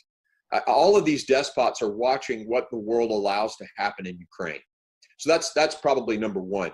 Number two, just the basics of democracy. This is a democratic government. They had a peaceful transition when their actor was elected president. And democracy is on the attack all over the world, whether it's Venezuela, now Nicaragua, in our hemisphere, of course, in the Middle East. And so that's important. And then I think that the message that I want to tell every American is, look, twice last century, America waited too late, and we had to pay a massive sacrifice when it went global. And so if we can get over there and deter Vladimir Putin, and the chances are, I'd say about 20%, but if we can, then that's a good thing. And then as far as troops go into Poland and the Baltics, Putin has now put troops in Belarus, which is just north of Ukraine and could potentially be a northern axis into Ukraine. But it also could be those Baltic states, Putin wants them back too. So they're a NATO ally. We have an Article 5 obligation to those guys. So I think putting troops in Poland and in Lithuania, et cetera, is a good move to say, look, this is a red line and we will enforce it. We have an Article 5 obligation. Those Poles were in Iraq with me. When we were attacked, NATO responded. And so I think we have an obligation. There was some criticism the Biden administration was being initially too reactive and not enough proactively. Some of that has now changed with this announcement last week about troops being on alert. Are we still waiting for Putin to move first? Is that your view? Is that some of your colleagues' view? I gave Biden a 0 on the Afghan withdrawal. And clearly why we're in this situation right now is the weakness that he displayed there. I'd give him a C, maybe a C+ on this. I think they could have responded a little sooner with lethal aid. I think they could have, moved troops into the Baltics a little sooner. But I think overall, the rhetoric, the threats for the SWIFT transaction, sanctions, all of that stuff has been very good. And I've been complimentary of Blinken on that. I think his rhetoric has been very good. I would have liked to have seen action a little sooner. Okay, and just last question for you, Congressman. Where is this going in the next few days, in the next few weeks? What does your gut tell you? My gut tells me there's probably an 80% chance that he invades. I think this may be his only chance. If we continue to arm them, they're going to get to a point where it becomes difficult. I mean, really difficult. Right now, if he invades, he'll probably take a big chunk of Ukraine, and it'll be an insurgency, just like what's going on in Donbas. The Ukrainians are fighting there, and that'll continue to happen. All right. Well, we appreciate your time, and we'll talk to you again with any more developments in this. Yeah. Thanks for having me. Have a good day. And we appreciate their Congressman Mark Green there and our very own Andrew Kraft for filing away that interview. You're watching Live Now from Fox. Everybody, we are going to step away for a quick break. When we come back, look at this. We got Sheriff Brady Judd out of Polk County going to be talking about a deputy-involved shooting, what happened, and what we will learn here. Remember, this sheriff speaks in sound bites, so we'll be bringing it to you here on Live Now from Fox in just a couple of moments.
Welcome back, everyone, here to Live Now from Fox. Well, it was a retirement heard around the world, maybe twice around, as Tom Brady made it official in an Instagram post. It happened about just about an hour and 10 minutes ago. And on his Instagram, he already has 1.6 million likes on there. And get this, 79,000 comments already filing in from the likes of Shaq, who's saying, no, man, get your butt up and do one more year. Also saying, love you, bro. Absolute joy to watch. The Rock adding, congratulations, my brother. What a historic career. Now go enjoy the next chapter with that same passion, zest, and mana. Congratulations and enjoy the next chapter, brother. Greatest of all time, J.J. Watt putting in there as well. You got Kevin Love saying greatest ever. So a lot of celebrities, actors, musicians, all coming there to support their Tom Brady for what an incredible year there. And, you know, some people might say, he just couldn't stand him. Just couldn't stand the guy. Well, a lot of the times the people couldn't, the reason they couldn't stand is because he was getting W's, but for the wrong team, not their team. And he has so many different records. Let me just read off just a little bit of this. This is truly amazing, as he holds many quarterback records, including passing yards, completions, touchdown passes, and games started, in addition to the most Pro Bowl selections. Never having a losing season, he is the NFL leader in career quarterback wins, quarterback regular season wins, quarterback playoff wins, and Super Bowl MVP wins, as well as the only Super Bowl MVP for two different franchises. Brady has also been noted for the longevity of his success, being the only quarterback to win a Super Bowl in 3 consecutive decades. At age 43 in last year's Super Bowl, he was the oldest player to be named Super Bowl MVP and win a Super Bowl as the starting quarterback, along with being the oldest NFL MVP at age 40 back in 2017 there. So, wow, yeah, what a career there, no doubt about that there. So we'll hope that later in the day that our team here can get us some analysis, as well as some sports icons talking about the one of the greatest of all time there. All right. In Florida we go here. We are just waiting moments away from an update on a police-involved shooting. The information, though, good news there that no deputies were hurt, and the suspect is in the hospital there. So we'll be keeping an eye on that. We're also keeping an eye on just a very, very sad story. It's always, I mean, these police shootings and police deaths in the line of duty, it seems like they're happening more and more. It doesn't seem like that. It is. The funeral for Corporal Charles Galloway is happening right now in Katy, Texas. The service is open to the public there, as the corporal was shot and killed during a traffic stop back on January 23rd. He was a 12-year veteran of the Harris County Precinct 5 Constable's Office and a field training officer there. He was a longtime Katy resident who served for over 12 years with the Harris County Precinct's Constable Office. The suspect was arrested and denied bail there. So we were going to listen in just to some of this in right here on Live Now from Fox. Corporal Charles Galloway. Your presence here today means more to this family than words will ever be able to describe. So thank you on behalf of the family. As we begin this morning, I would like to open us with a word of prayer. Our Heavenly Father, we thank you for the opportunity to come together. Although, Lord, honestly, we wish it were under totally different circumstances. Our hearts are grieved, we're in pain. We've lost somebody that we loved, that meant so much to so many of us in so many different ways. Help us to honor his life well as we celebrate today, and may we honor and glorify you with everything that is said and done here today, is our prayer in Christ's name. Amen.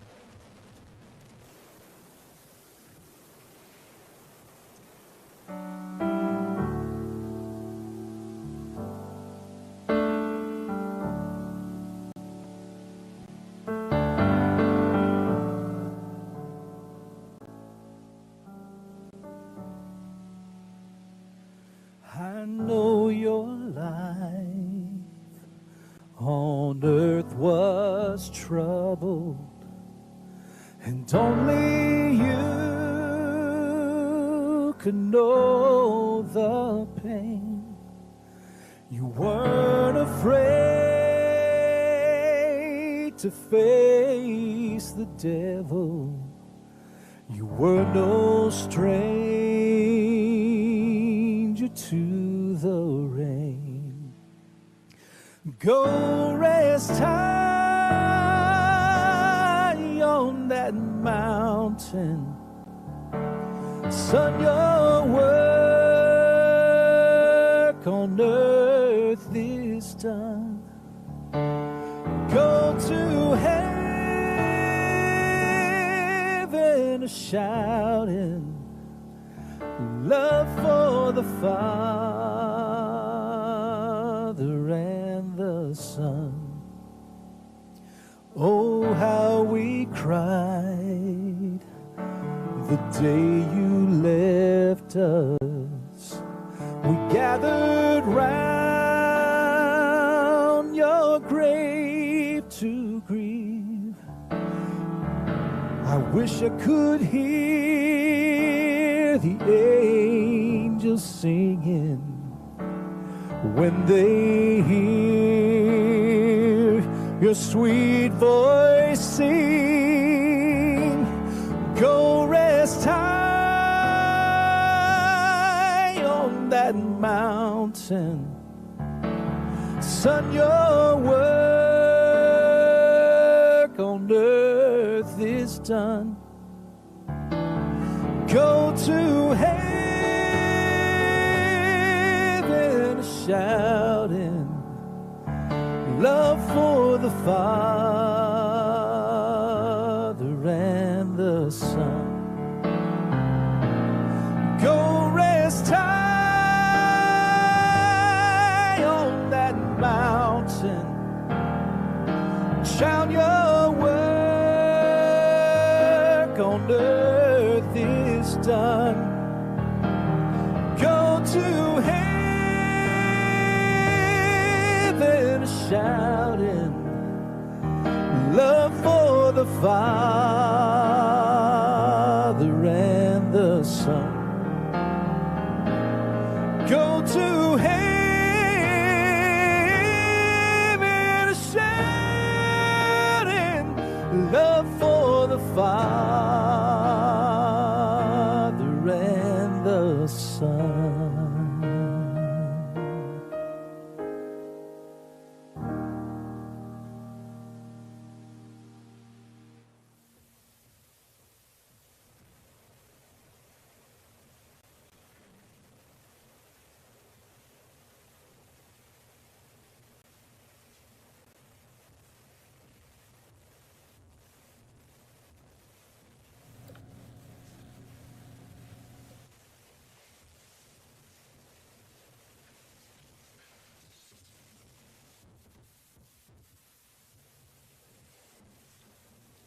Corporal Charles Galloway. May 1995, Charles Galloway graduated from West Texas A&M University with a bachelor's degree in business administration. He immediately went to work for the Texas Department of Criminal Justice. From 2001 until 2009, Charles wanted to pursue a job in his degree field. He took a position in the field of finance as a finance manager, a career that paid him 6 figures. June 30th, 2009, Charles Galloway graduated from Lone Star College Police Academy. And on August 14th, 2009, Charles started his career as a deputy with Precinct 5's Constable's Office, and he was assigned to our Parks Division. October 2014, Charles transferred to the Patrol Division and was assigned to the Georgetown District. And then on March 3rd, 2018, Deputy Galloway transferred to the Toll Road Division. It was on January 28th, 2020, that Deputy Galloway was promoted to corporal, where he served on the toll road as a field training officer for the remainder of his career, mentoring and training countless deputies. Corporal Galloway had his Master's Peace Officer's license, his instructor's license. He was an SFST instructor, a drug recognition expert, and an intoxilizer operator. During his career, Corporal Galloway received 11 commendations for outstanding work. Just one example was a commendation that he received for successfully ending a family disturbance with a person who was in mental crisis. This person held his elderly parents hostage on their knees, threatening to kill them. Corporal Galloway was the only one that this person would speak with. And eventually, he got them to surrender without anyone getting hurt. On January 23rd, in 2022, after 18 years and 5 months of service to the residents of Harris County and to the state of Texas, Corporal Galloway's tour of duty was tragically ended. Rest in peace.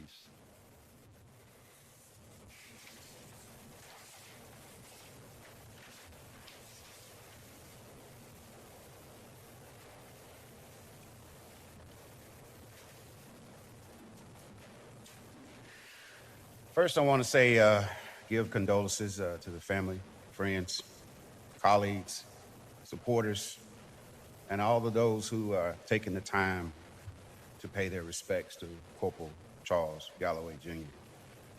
Or as some of us knew him as Chuck, and a few of us knew him as Chuck E.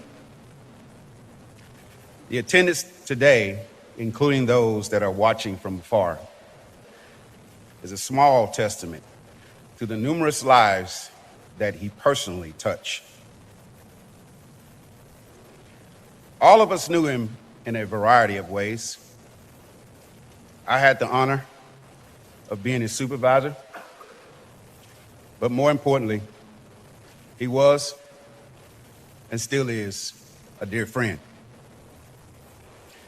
Now, I can tell you I have a lot of friends here today, and I truly value every one's of those friendships.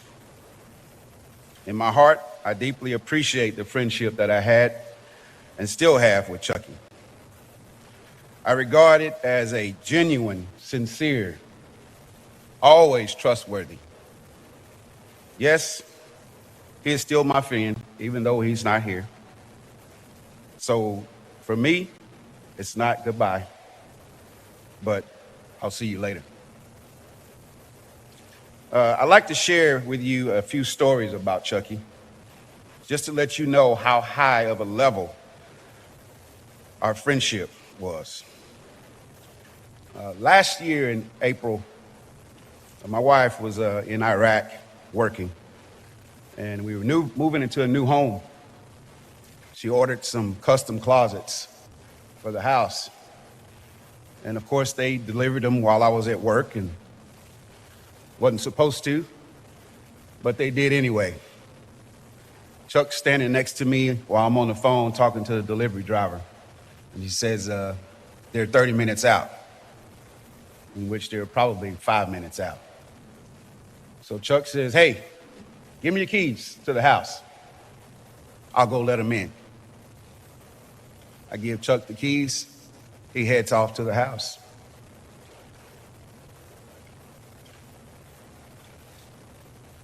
I pull up the cameras and I see these two young guys struggling with all the boxes that they were unloading. And they were supposed to put it inside and have somebody sign for it. Chuck hadn't made it there yet, so I'm calling him on the phone. He's not answering at that time. Finally, they get all the boxes loaded onto the porch, and I'm still calling Chuck, and I'm like, these guys are struggling that bad. I don't know what he's gonna do when he get there. Each box was probably about 9 feet tall, weighed about 85 pounds apiece. So I'm constantly calling Chucky. He's not answering. And I see him show up on the camera, pull up at the house, and start grabbing boxes, taking them in the house by himself. And I'm still calling his phone, and he's still not answering. I was like, man. So after about 19 boxes, he gets back to the truck, and he calls me on the phone. He says, oh, I see I missed a few calls from you, Captain. I said, just a few. I said, those guys were struggling pretty bad. He says, it's already done now. You're good. So I actually just told that story to my wife the other day because she thought that the delivery guys put all that stuff in the house. But when we started moving it and putting it together, she found out how heavy it was, and I went on ahead and shared with her that Chuck put it all in here. So while she was still overseas, I turned 50 years old in May of last year, and she wanted to make that a special birthday. So who did she call to plan it? Chucky. I had no idea. He kept it a secret the entire time, even though he saw me every single day.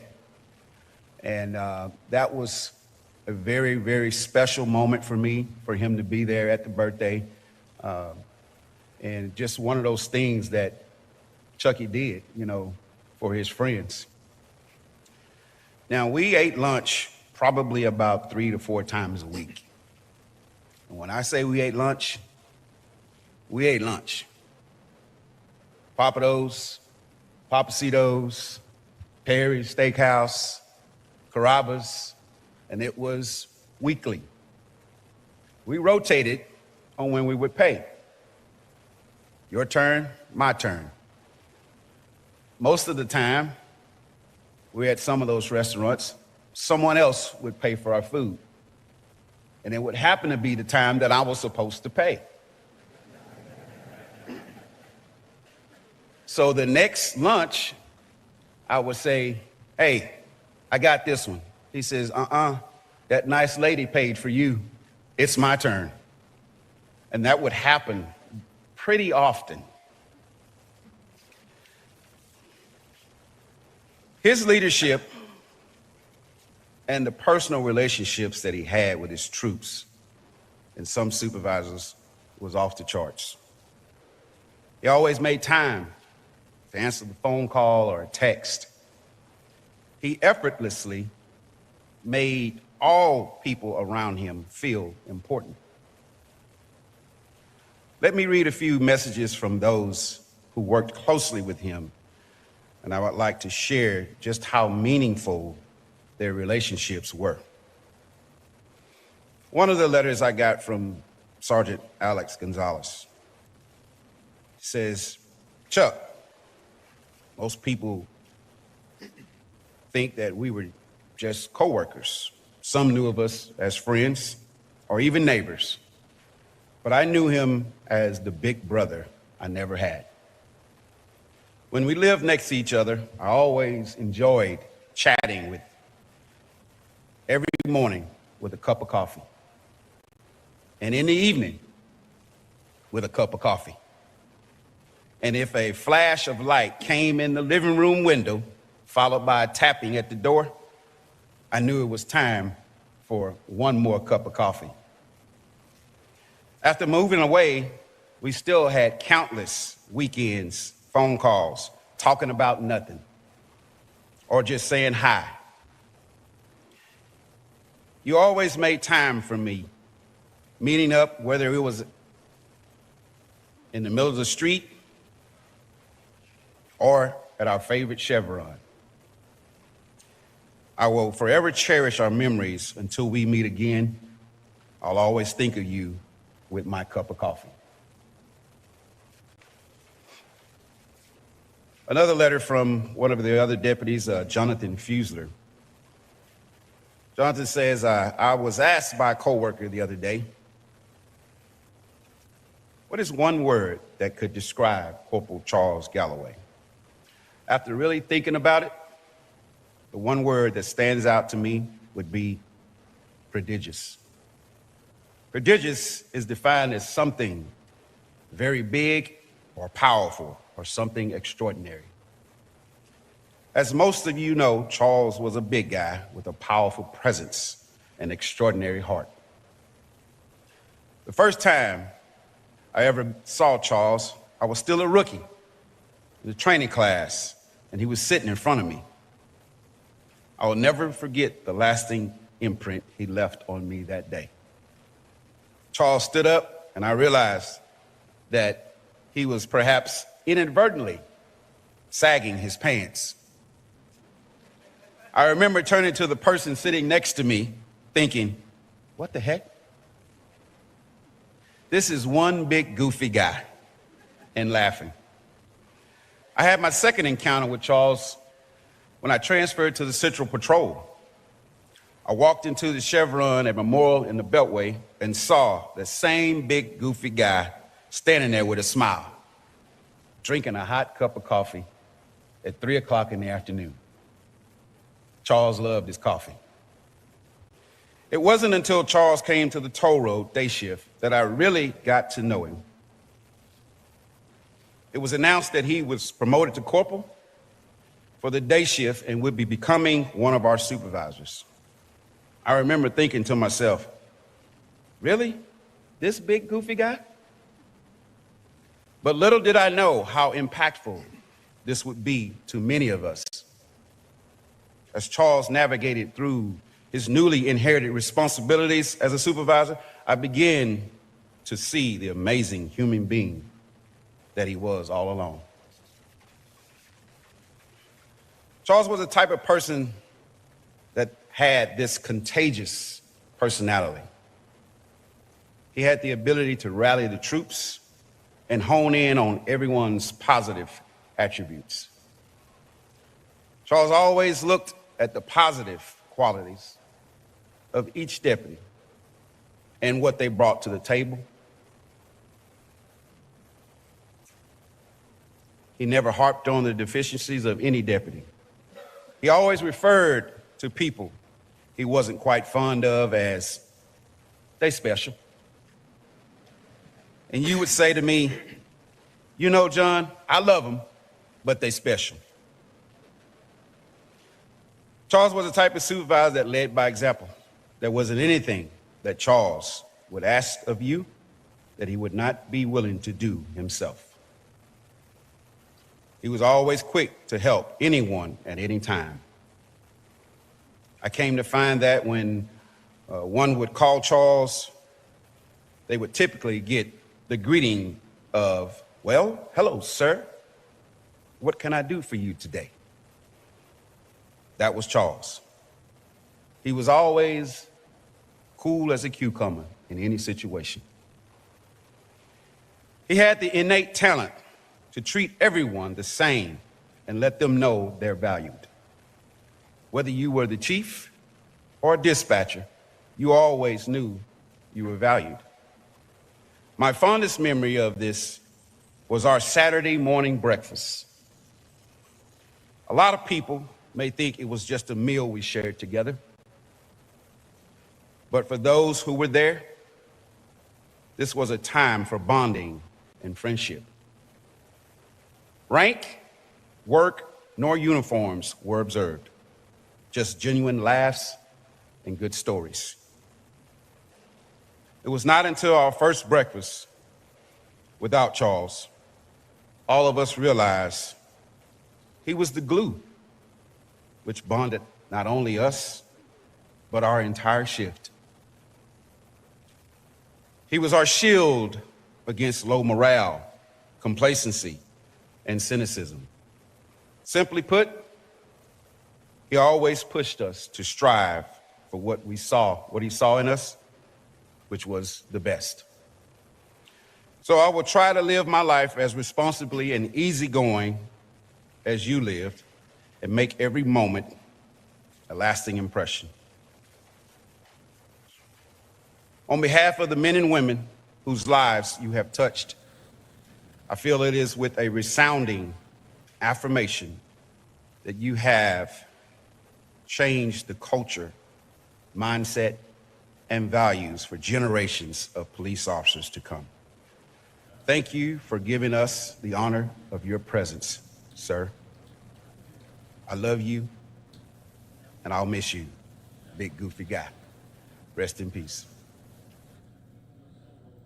Honoring and remembering Officer Charles Galloway.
We're back out here for you on Live Now from Fox, taking you out to Polk County, Florida here, where Sheriff Brady Judd talking about an incident that happened at 2 a.m. today. One suspect was shot and has been treated at a local hospital. No deputies were involved in this officer-involved shooting. Let's listen. As if they were going to put air in the tire of one of their vehicles and ultimately stole a vehicle. And you can see with this video that we're about to see how the people who worked at the business tried to intervene and stop the thieves from leaving with a car.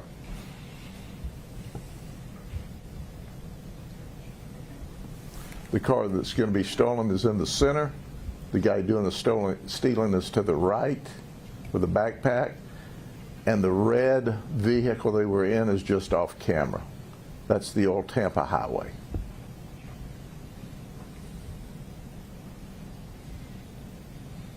He picks up, we believe that's the air hose or the water hose, whatever it is. It's frozen now. We'd like for it to unfreeze because he really didn't stand there like that. He's frozen with fear over you, Grady, kicking his butt later on. Well, it's not going to turn out well for him.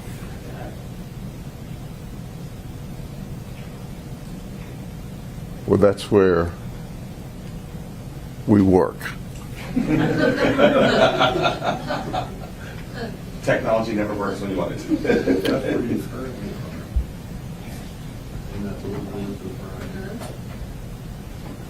And that's the star we wear. Sometimes we go in above and beyond to brand. Is it going to work or not? It's locked up. You know, it doesn't help when you spend a great deal of money for a technology that doesn't work. What you will see, because we'll download this to you, I'm sorry that our Facebook viewers couldn't see it, is he scrambles, he gets in the car in the center. Keep in mind that car's just been worked on, so they've got it running to see how it works. He jumps in the car, he starts to leave. The people at the shop try to stop him. They even pick up a rock and throw at him, but he steals the car. That's on the old Tampa highway at about 7:20 last night. This is the guy, Neil Borsey. He's 25 years of age. He's from Mulberry, and he is the one that steals the car along with his buddy. Well, not long after that, and not far away, we find the red Dodge that they came to that location in abandoned, broken down at Southern and Hickory Street, and this is in West Lakeland. And just a couple of streets over from that, we find the Nitro that they stole, the Dodge Nitro, on Ruby Street, abandoned. So when they abandoned this vehicle, then they went to 1500 West Highland, which is a mobile home community, and they acted like they had a gun in their pocket to try to get a set of car keys from an individual to steal their car. And that's important because as our suspect is acting like he's got a gun, when they refuse to give him the keys, he takes his finger out and says bang and walks off. That will become important later on. Then he goes to another location at 1500 West Highland Street, this mobile home community, and asks for a set of keys from another victim. He's refused. He cuts the victim there. Significant enough that he has to have emergency surgery and is intubated at Lakeland Regional Health. And he leaves there without a car. So he's tried on 2 occasions to steal another car, and 3 events in just a short period of time. Then he goes to Josephine Street, which is another street in the area, where he successfully steals a Continental MKS Lincoln. It's white. So between the Sheriff's Office and the Lakeland Police Department, we are feverishly looking for this wild man who has now stolen 2 vehicles, tried to steal 2 more vehicles, and gashes someone with a knife or a razor. At about 2 o'clock this morning, a little after 2 this morning, we locate the vehicle on Highway 98 south of Lakeland and 540A northbound. The deputies begin to converge on the vehicle, and they now see it northbound on Cumbie Road. From northbound on Cumbie Road, they're setting their perimeter, calling for air support. We've not engaged the vehicle in a pursuit, but the guy obviously knows we're behind him because he turns onto Denver Street, which is off of East Main Street in the east side of Lakeland. Now he's gone from West Lakeland stealing cars to South Lakeland, and he's back up in East Lakeland. He drives behind an unknown person's house on Denver Street where the vehicle gets stuck. So he says to himself, "Self, I got a problem. I can no longer flee in this vehicle," and he jumps out and he runs. By this time, our aviation unit is there and engaged, and the aviation unit sees the suspect in the area of Nansemond, which is a street close to Denver, and notifies one of the perimeter units, Deputy Sheriff Warren, who's by himself, that, hey, he's standing next to a house in the Nansemond area. As the deputy's approaching, he flees on foot from the deputy through a backyard and bounces off of one fence. Now, we've still got to do further investigation, but we find out that that fence is electrified. Now, whether it's turned on or not, or for whatever reason, he can't get over that fence as he's running from the deputy. So he turns and continues to flee. Now we have a deputy with 4 years of experience. He's worked for us 1 year and has 3 years of experience with the Bartow Police Department. Very mature deputy, very professional deputy, by himself, chasing a violent felon through backyards in the pitch dark, all alone.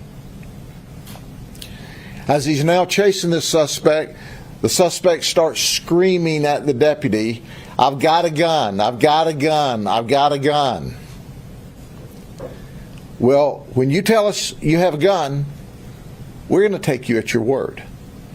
So when the deputy catches up with him next to a fence in the backyard, from his jacket, he pulls a cell phone.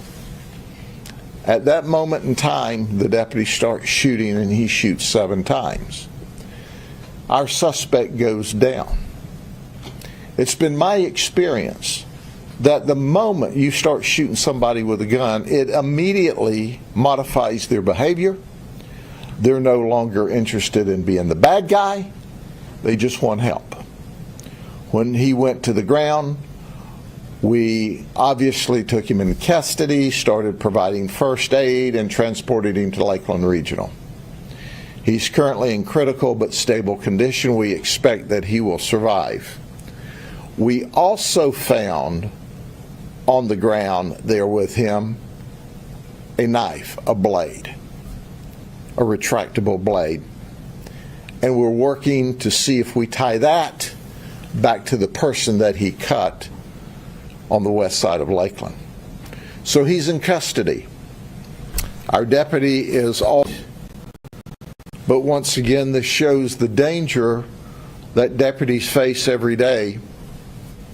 And it shows how our deputy did exactly what he should have done at that moment in time in order to protect himself. I can only surmise, because this guy's got an illustrious history.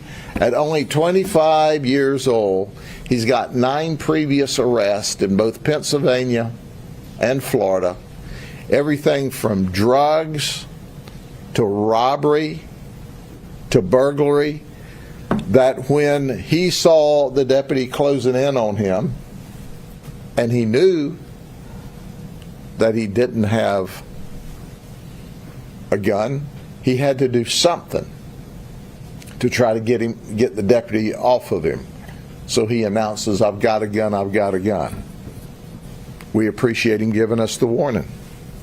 So when he spins around with that black object in his hand that we believe is a cell phone, as opposed to the knife, which was also there, that's when he got shot.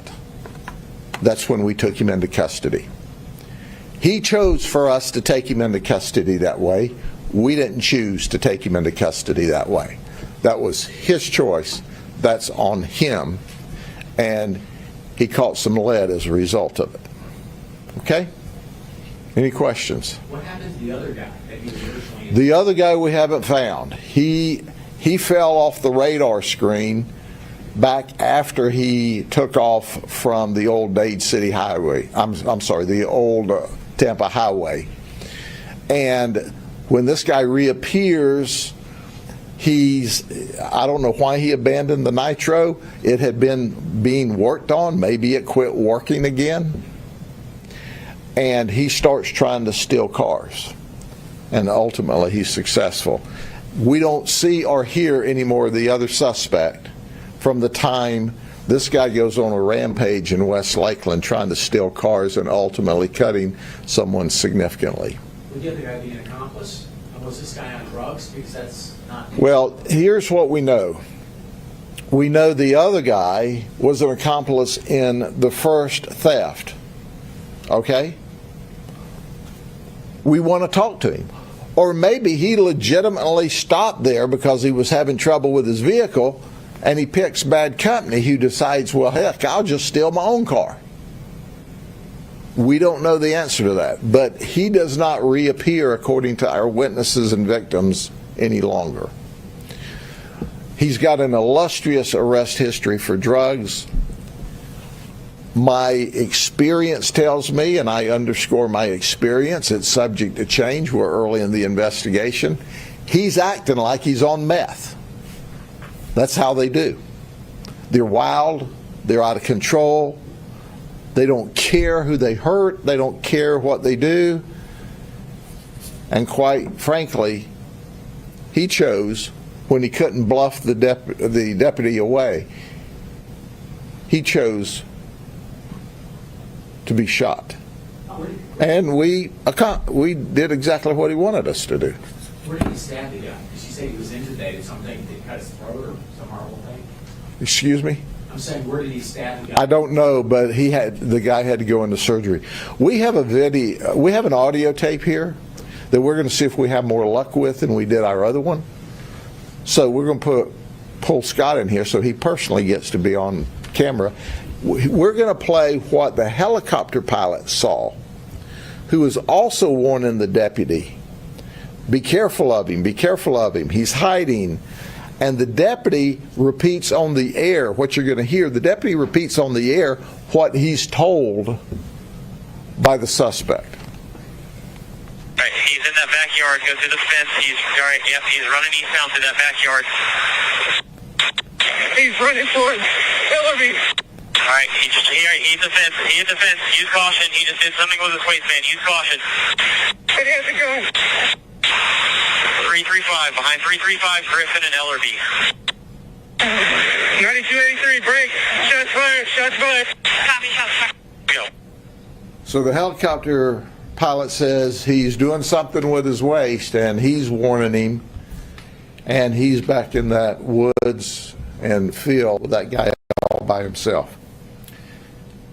I am very pleased that our deputy's alive and well. I wake up every morning and I pray for the first responders, and specifically my deputies and all police officers that do this job, and then I go to bed at night and I ask that the good Lord watch over him at night.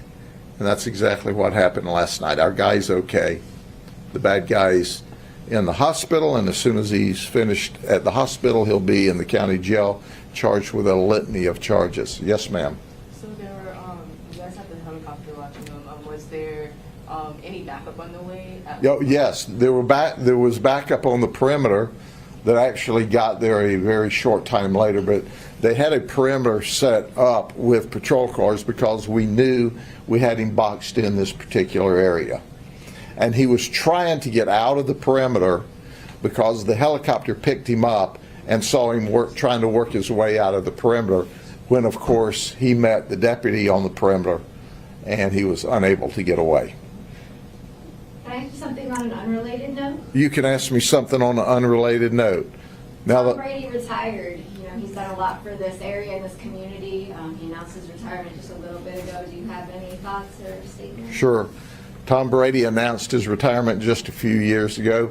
I'm glad that Tom had the good sense to finish his career with the Tampa Bay Bucks. For a lot of years, every time we played New England or anyone else did, I go, oh my gosh, Tom Brady in New England. He is simply the greatest quarterback of all times. I doubt seriously if anybody will ever match his accomplishments. I was elated when he came to Tampa Bay and brought us a Super Bowl and took us to the playoffs this year. I watched in awe at that man's talent and his professionalism, just the way he carried himself off the field. He epitomized what a professional ball player should be and how they should act and how they should perform. He's a great man. Thank you. Okay? Thank you all very much. Have a good day.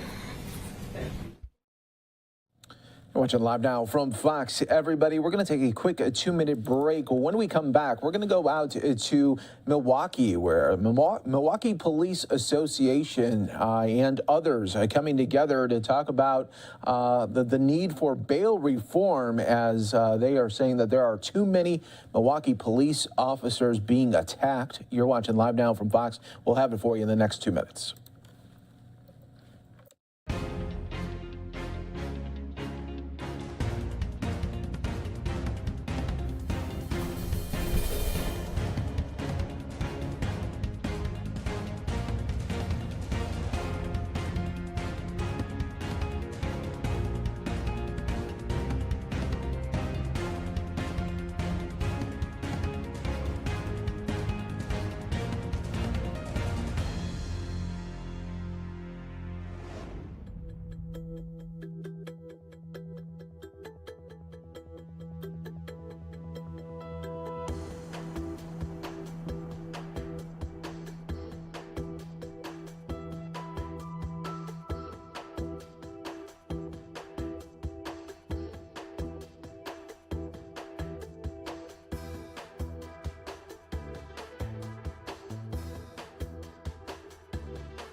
Welcome back, everyone, here to Live Now from Fox. Live look here in Texas. Soon we will hear from Governor Greg Abbott and other state officials as they are tracking some severe winter weather that is expected to hit the state of Texas this week. And we know that Texas is only the only ones that are not in the path there, but also looks like the Midwest, Chicago, going to be getting a storm as well tomorrow. And we bring all this up because tomorrow, yep, it is a Groundhog Day. And, well, so many people, including Texas now, Chicago area, Indiana, and of course the East Coast, they are pleading, making their pleas right now with the groundhog that there will not be an additional 6 weeks more of winter. So we will have full coverage for you from 6 to 7:30 tomorrow morning on this Groundhog Day tomorrow.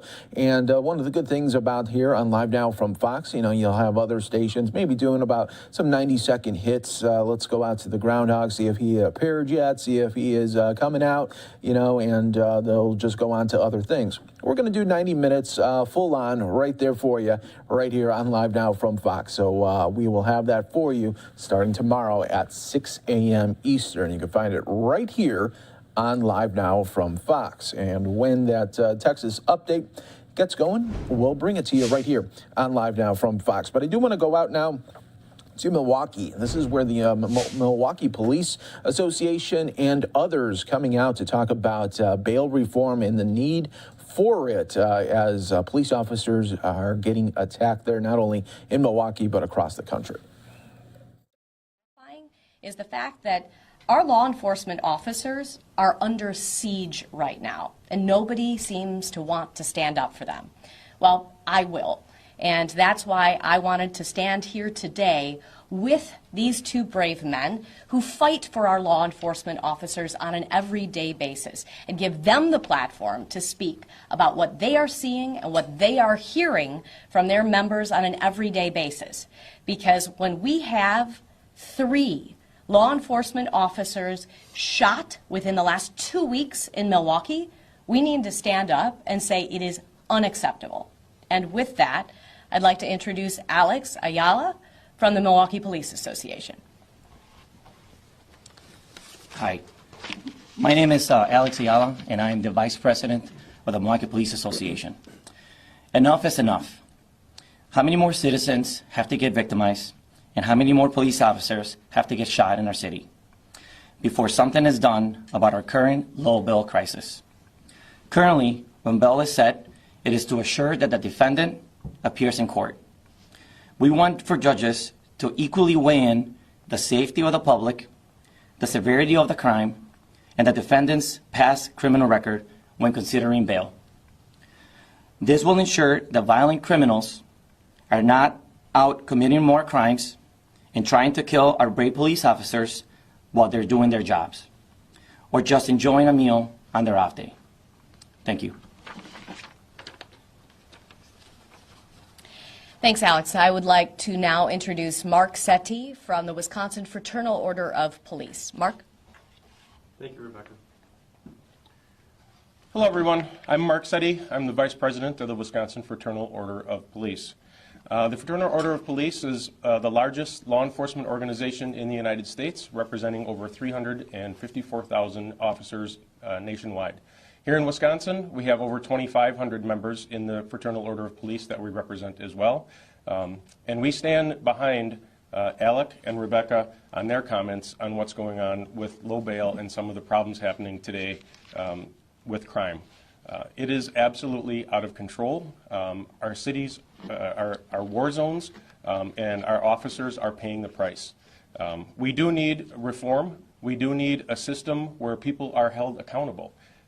We have unfortunately seen very tragic events here in Wisconsin last year and this year with people that have been released on little or no bail, and they're back out in the communities committing crimes, terrorizing our communities, and continuing to victimize people. And we need to take back control and get our streets back to make our communities safer.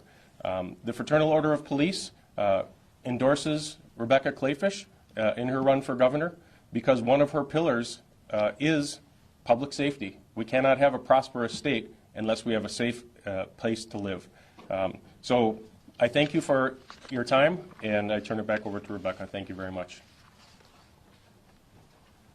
Thank you very much, Mark. And I am proud to be endorsed by the Wisconsin Fraternal Order of Police and the Milwaukee Police Association, as well as more than half of Wisconsin sheriffs. Law enforcement must be backed. We must stand with the brave men and women who stand on the thin blue line and protect our families. But unfortunately, today in Wisconsin, they are under assault, not only by the violent criminals, but also the dangerous rhetoric and lack of attention on the left. That is why, as your governor, I will put 1,000 more law enforcement officers on the streets and use Wisconsin State Patrol to surge where violent crime is surging and we do not have enough police recruits. It is also why, per the mentions from both of the gentlemen, we will make sure that we have comprehensive bail reform. If it takes going all the way to the Constitution, we will do it, because we must have consideration for far more than what our district attorneys and our judges are considering now. Because today, particularly in Milwaukee County, we are seeing violent criminals with rap sheets a mile long being let go to further terrorize our communities. And you need to look no further than law enforcement itself. When you honestly can say that there are 3 law enforcement officers shot in 2 weeks, you know you have a problem. That is also why we need to appoint law and order, constitution-based judges in the state of Wisconsin. And also why, as your governor, I will fire District Attorney John Chisholm. The Milwaukee Police Department works incredibly hard to investigate crimes and then refer charges to the Milwaukee County District Attorney's Office. When they refer 10 felony charges and the DA's office charges only 4 of them, we have a problem.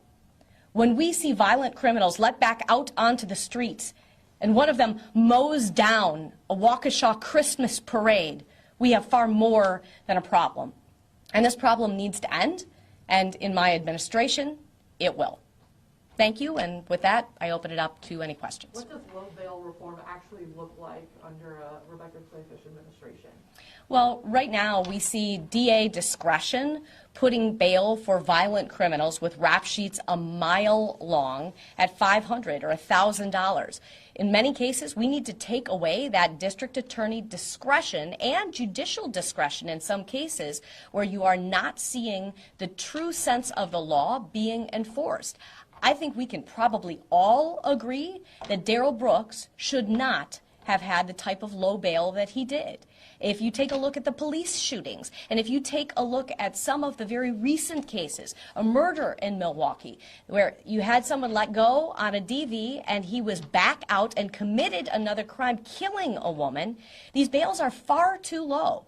There are bills right now in the legislature that address this, but I think we need to go even further into the Constitution. So as Alex mentioned, we actually see other things taken into consideration for setting bail beyond simply whether they're going to return and show up. And then how would you address overcrowding in county jails like we've seen here locally? Well, we need to reduce recidivism, surely. And a lot of my time as lieutenant governor was assuring that we have programs in place to address recidivism. When you have a 40% recidivism rate and you know that education behind bars assures that you reduce recidivism by 45%, you know that you can be smarter about things. But what we're seeing from Tony Evers is being dumber about things. You know, he has all this federal COVID money at his sole discretion, and rather than spend it on making sure that we have enough cops to police our streets and keep people safe, which we know they want to be. One of the chief issues in this Milwaukee mayor's race right now is people feeling unsafe and wanting a crackdown on violent crime. But when he instead spends his federal COVID money on things like a medical research study rather than putting law enforcement officers on the streets to protect people, we got a problem. In Milwaukee, when we had all that federal money coming into the city of Milwaukee, that was able to stabilize the police force. They said without that federal money, they would have made drastic cuts, including the traffic safety unit and other departments, or other parts of the department would be cut. Mayor Barrett and others, former Mayor Barrett and others, have said shared revenue is the big problem. They blame you. They blame the Walker administration for cutting shared revenue to Milwaukee. What would you do to increase funding to them, and what do you say when they continue to bring up the issue of raise the shared revenue coming into Milwaukee. It's very important here to not be naive. Money is fungible, and this is about priorities. Mayor Barrett has not prioritized the safety and security of the people of Milwaukee, which has led us to 2 years of violent crime raging in the streets of this city.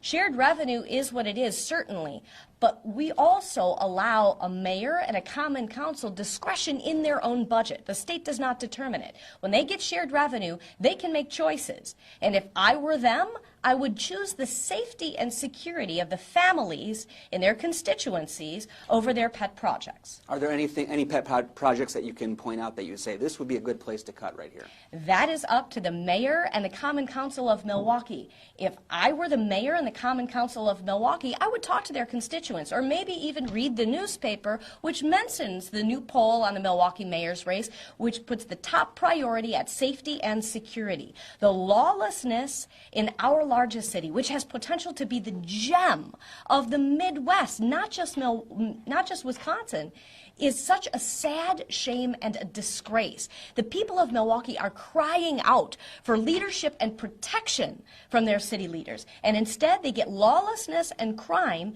because of a lack of priorities from these leftist leaders. Rebecca, the Democratic chair of the Wisconsin Elections Commission is criticizing some comments that you made when you were talking about eliminating WEC, saying you just want one throat to choke to hold someone accountable for any future election issues. She's criticizing those comments, saying it's not the right tone right now because of the attacks on election officials. Do you stand by that comment? Okay, that's manufactured outrage for her snowflake followers on Twitter. Do you have any response, though, that you want to eliminate WEC? I want to eliminate the WEC because I believe that the WEC has been completely lawless. And what I said is very commonly used in policymaking circles and talks about accountability. And she knows that. What she's saying is speaking directly to people who are going to have faux outrage on Twitter and other social media outlets. But both GOP leaders right now don't support eliminating WEC. Okay, well, that's... Would you consider, if you were elected, replacing Assembly Speaker Rob Voss, or advocating at least to select new leaders? Well, as you know, the governor does not select the speaker. The members of his caucus select the speaker. I differ with the speaker on his tone and his rhetoric on WEC, as well as the majority leader in the state Senate. I've said I want to bust up the WEC because I believe it has been lawless and ineffective. I said, and this is what brought up this entire line of questioning, I said that we need to replace the WEC with much more accountability, which is either a legislative committee or the Secretary of State's office. But right now, we have unelected appointees on that board, and we have a director of that I think has completely abandoned law. And what we have seen is people willing to just walk away from our elections process altogether because they don't buy it anymore. They don't believe it. And that's why we need to have reform now. We need to break up WEC. Guys, we got time for one more question. When it comes to preventing low bail and as well as cases resolved in a timely fashion, how do you, or when the state legislature prevent low bail situations and resolve cases in a timely fashion, when the state legislature continues to deny money for district attorneys' offices, not just here in Milwaukee, but across the state? Your response to that? My response to that is our counties need to be using their COVID relief money in order to address these COVID problems. You've seen it done in Waukesha County, and it has been absolutely ignored in Milwaukee County. What Waukesha County has done is take their COVID relief dollars, and they have bought into our our state reserve judge program. They've hired more assistant district attorneys, and they've hired more court reporters. They are running jury trials in a much more seamless fashion, and in the meantime, Milwaukee County has not done any of those things and has a 2-year backlog. It's unacceptable. And I believe is one of the reasons you have people going on low bail. There was a report just the other day that we are running out of GPS tracking devices. They are letting so many people go. How is it that these folks are not being kept accountable? As your governor, I will keep them accountable. I will back the badge, and we need to end this nonstop cycle of violent criminals being let go on low bail so they can terrorize communities some more. One more right here. Sure. Ms. Whitefish, I just want some clarity on your solution to bail reform. You mentioned that you may fire the DA. You may... No, I will fire the DA. And discretion, eliminate discretion for the DA making decisions. But what actually is your plan? Are we talking mandatory minimum bail? Are we talking eliminating cash bail? What would that look like? I'm not releasing all of the details today as we continue on the path because we've got a November election, but I will tell you that I back the bills that are in the legislature today, and I also back a constitutional amendment. We need mandatory minimum bails, and I think that the discussion of eliminating cash bail is one that we need to have as a Wisconsin family over the next 10 months. Thanks, guys. Appreciate it. Thank you. Thank you.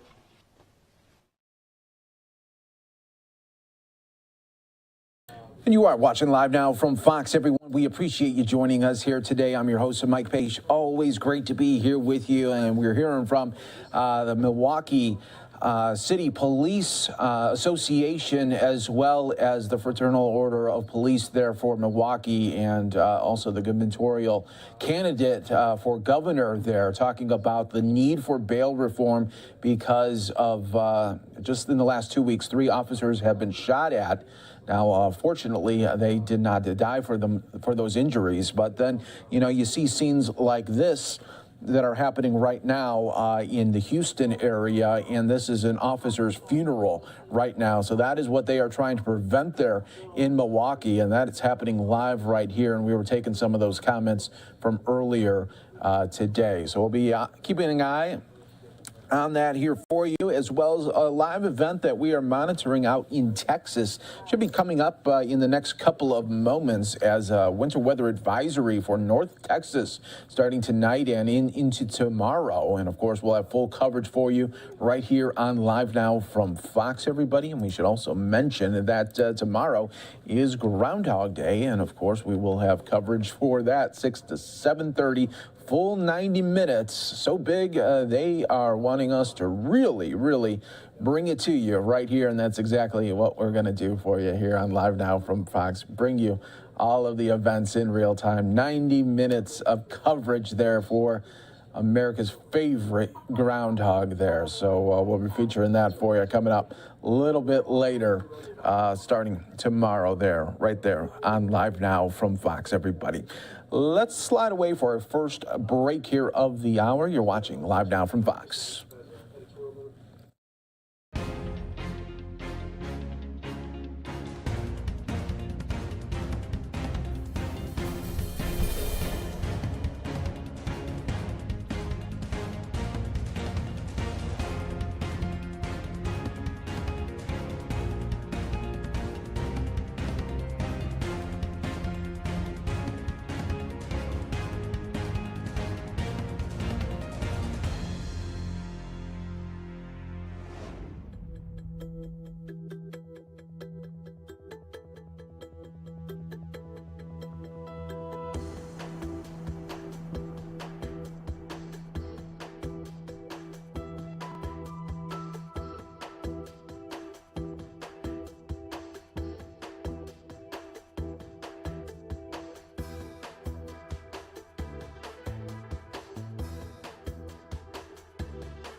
Welcome back, everyone, here to Live Now from Fox, bringing you all the events as they're happening in real time here. And we'll take you back to a little bit ago.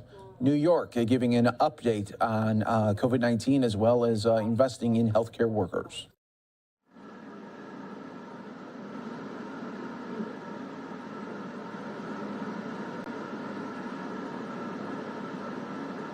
And all those angels from heaven who helped us get through this pandemic. And yes, 2 years later, they are still out there every single day, putting themselves out there, risking their own health, the family's health, but they're out there every day. And let's give them a double round of applause.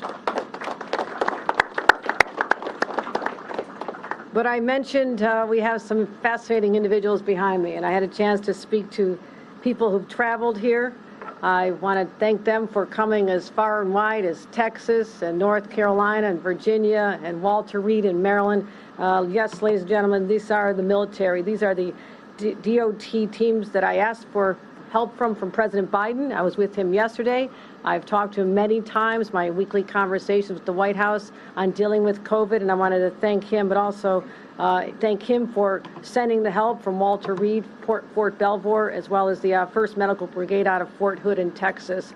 And they are here because we needed them. We needed them to help us get the relief that our overstressed, overworked healthcare personnel have been enduring for such a long time. So we're so happy they've joined us. Captain Elizabeth, Hbcus? Say it again. Hbcus. Okay, everybody mangles my name, so I'm going to get yours right. Hbcus. Okay, and you'll be hearing from her on what her responsibility is and how happy we are. But right now we have 20 personnel, physicians, nurses, respiratory technicians who are all here right now, and I'm so thankful for them. As we talked to President Biden many times, and he said, Kathy, what do you need?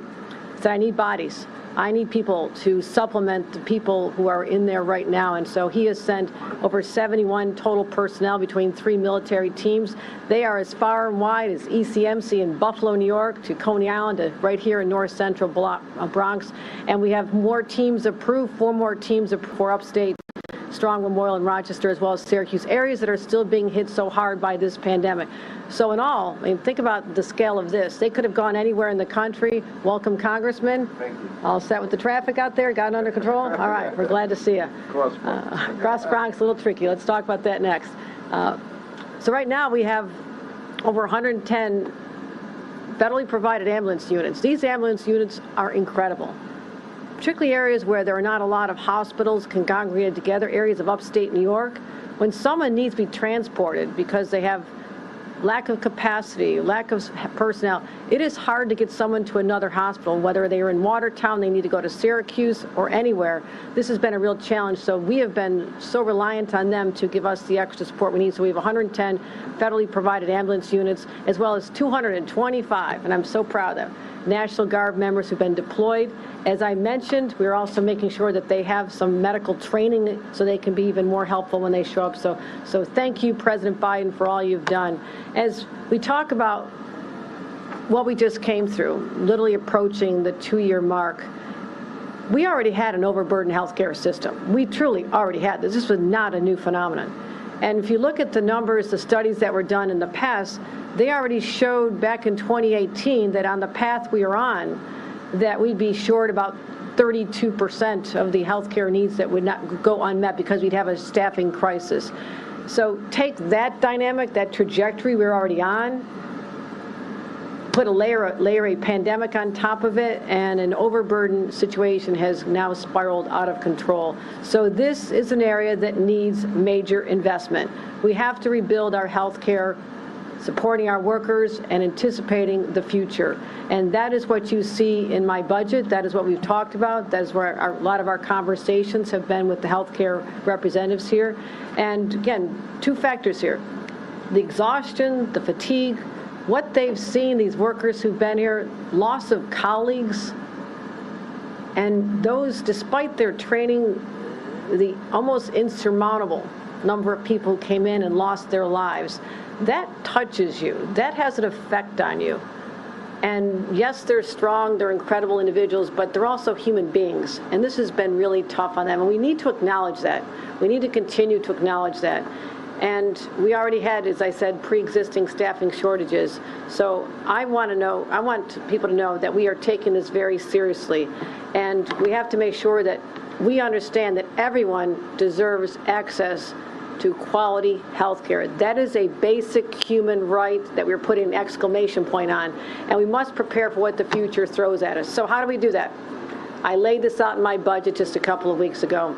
We are making the largest investment in healthcare, the healthcare industry in our state's history, $10 billion. $10 billion to help support and sustain this industry. Support the people, the places, the industries on the front line hit the hardest. And we also have a plan, a very ambitious plan, but we've talked about this for a long time. We need to grow, literally grow the healthcare workforce over 20% in the next 5 years. So that's our goal, and again, we're going to achieve that with working with our great partners. How do we do that? First of all, we have to stop the hemorrhaging of current healthcare workers. They're still leaving. And how we do that, we say, we're not just going to say we owe you a debt of gratitude, as nice as that sounds. We also have to pay you the debt we owe. And we are investing over $4 billion in bonuses and wages for our healthcare workers, as well as retention bonuses of up to $3,000 for our direct care workers and our healthcare workers as well. That means right here in North Central Bronx, we'll be able to have a payment of $3,000 to qualified frontline individuals making less than $100,000. Also, we need to bring more people into our ecosystem, and there are doctors and nurses in other states who could come here, but there's many bureaucratic barriers to that. So we're going to make it easier for them to come here, make their homes here, and use their existing licenses. Expanding capacity in our medical institution where the training occurs. We have to bring more students in, help support their education financially, free tuition, stipends, and get them to remain here after they graduate, as well as rebuilding our healthcare institutions, the hospitals, the nursing homes, the medical facilities that were just crushed by this pandemic. So we announced another $1.6 billion for the actual facilities that need the money, and they need it now to start rebuilding back. So that's what this is all about, is to show, yes, we need your help today. We hope to be more independent next time because we're going to rebuild this workforce, make it stronger, make it more resilient to any other healthcare crises that come our way. We need to have more people in the system as well as supporting our existing institutions. So it's still winter outside. Those of you from down south are talking about their first experience with the snow. They're doing just fine. I offer to teach them how to make some snowballs. I'm pretty good at that. So we'll have some fun. It's actually fun to be in the snow. We'll try to convince you of that. What have we done? We talked about the winter surge. This was not a surprise. We saw the global trends. We saw what was happening as far away as South Africa, that spike that went up so quickly. And so back in early October, we started preparing for the winter surge. And what did we do? We talked about making vaccines more available, getting the boosters out to people, supporting our healthcare systems, and the efforts are paying off because we made sure that institutions like nursing homes and schools and other places have testing kits and masks. You've heard me talk about this for months, and now it is paying off. We saw the numbers go up rapidly.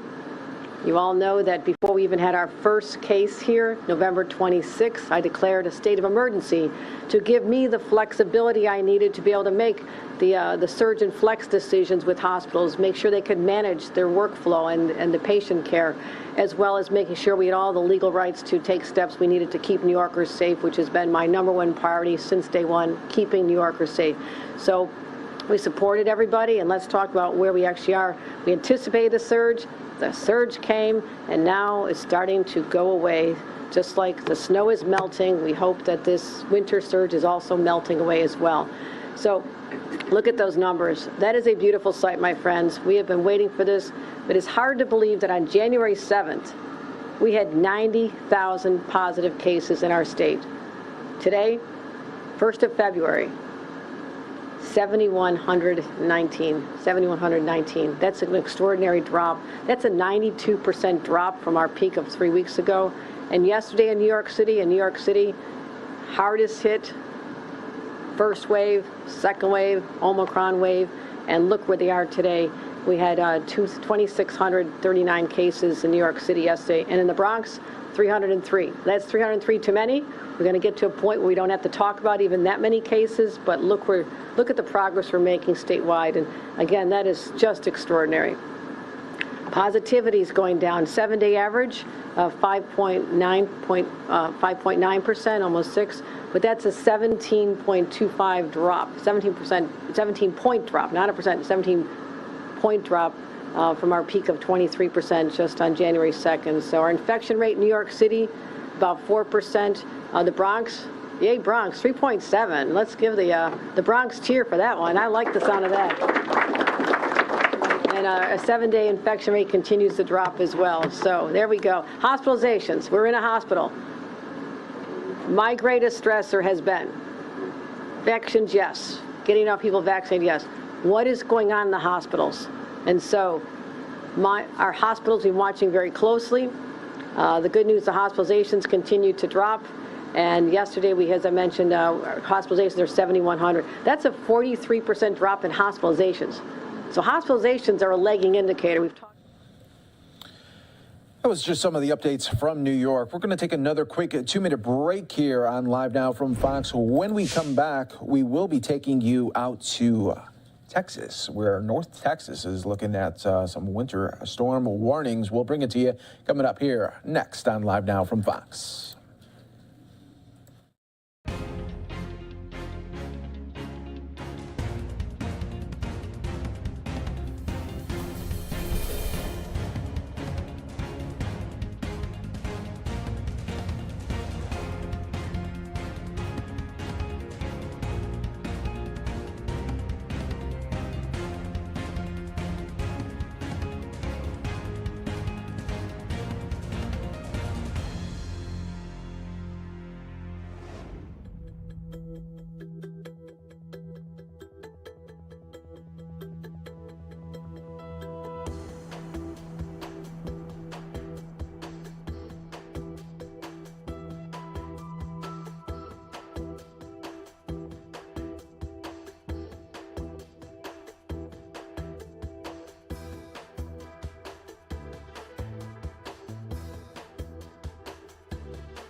Welcome back, everyone, here to Live Now from Fox. We appreciate you joining us here worldwide, as always. Taking you out to Texas live right now, where you do have the governor, Greg Abbott, and other state officials talking about the winter weather storm that they are expecting in North Texas starting tonight and into tomorrow. And that is in the aftermath of a multi-month-long process where they have been inspecting all of the power generators in the entire state of Texas, and at least 99%, if not more, of the power generators in the state of Texas have passed inspection or are fully operational. The PUC, will provide staff 24/7 for the State Operations Center, and provide updates about utility and electric outages across the state. Importantly, and the head of the PUC will explain more about this, but they are already bringing more generation online sooner than what happened last year. They have additional crews already deployed, and Peter Lake, the head of the PUC, will be explaining more about this. But he will be explaining the process and concept of power outages that could occur across the state. Understanding this important structure for the Texas power grid system. The Texas power grid is operated by ERCOT. They have the capability of providing a certain amount of megawatt power across the entire state during any given day. During any given day, there are reasons why there may be power outages that have nothing to do with the power grid whatsoever. This moment is an example of that. At this moment, Texas has an excess of 15,000 megawatts of power available for people across the entire state. That said, there are almost 5,000 Texans without power right now. That same concept may happen during the course of this particular winter storm, and there are a variety of reasons why people may lose power.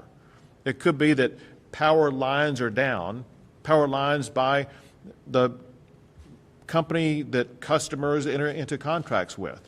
Those power lines could go down because a tree falls on the power lines, and the power lines are no longer able at that particular time to deliver power to a home. That's what those transmission companies that deliver power to your house, it's their job to make sure that they get those power lines back up and running again.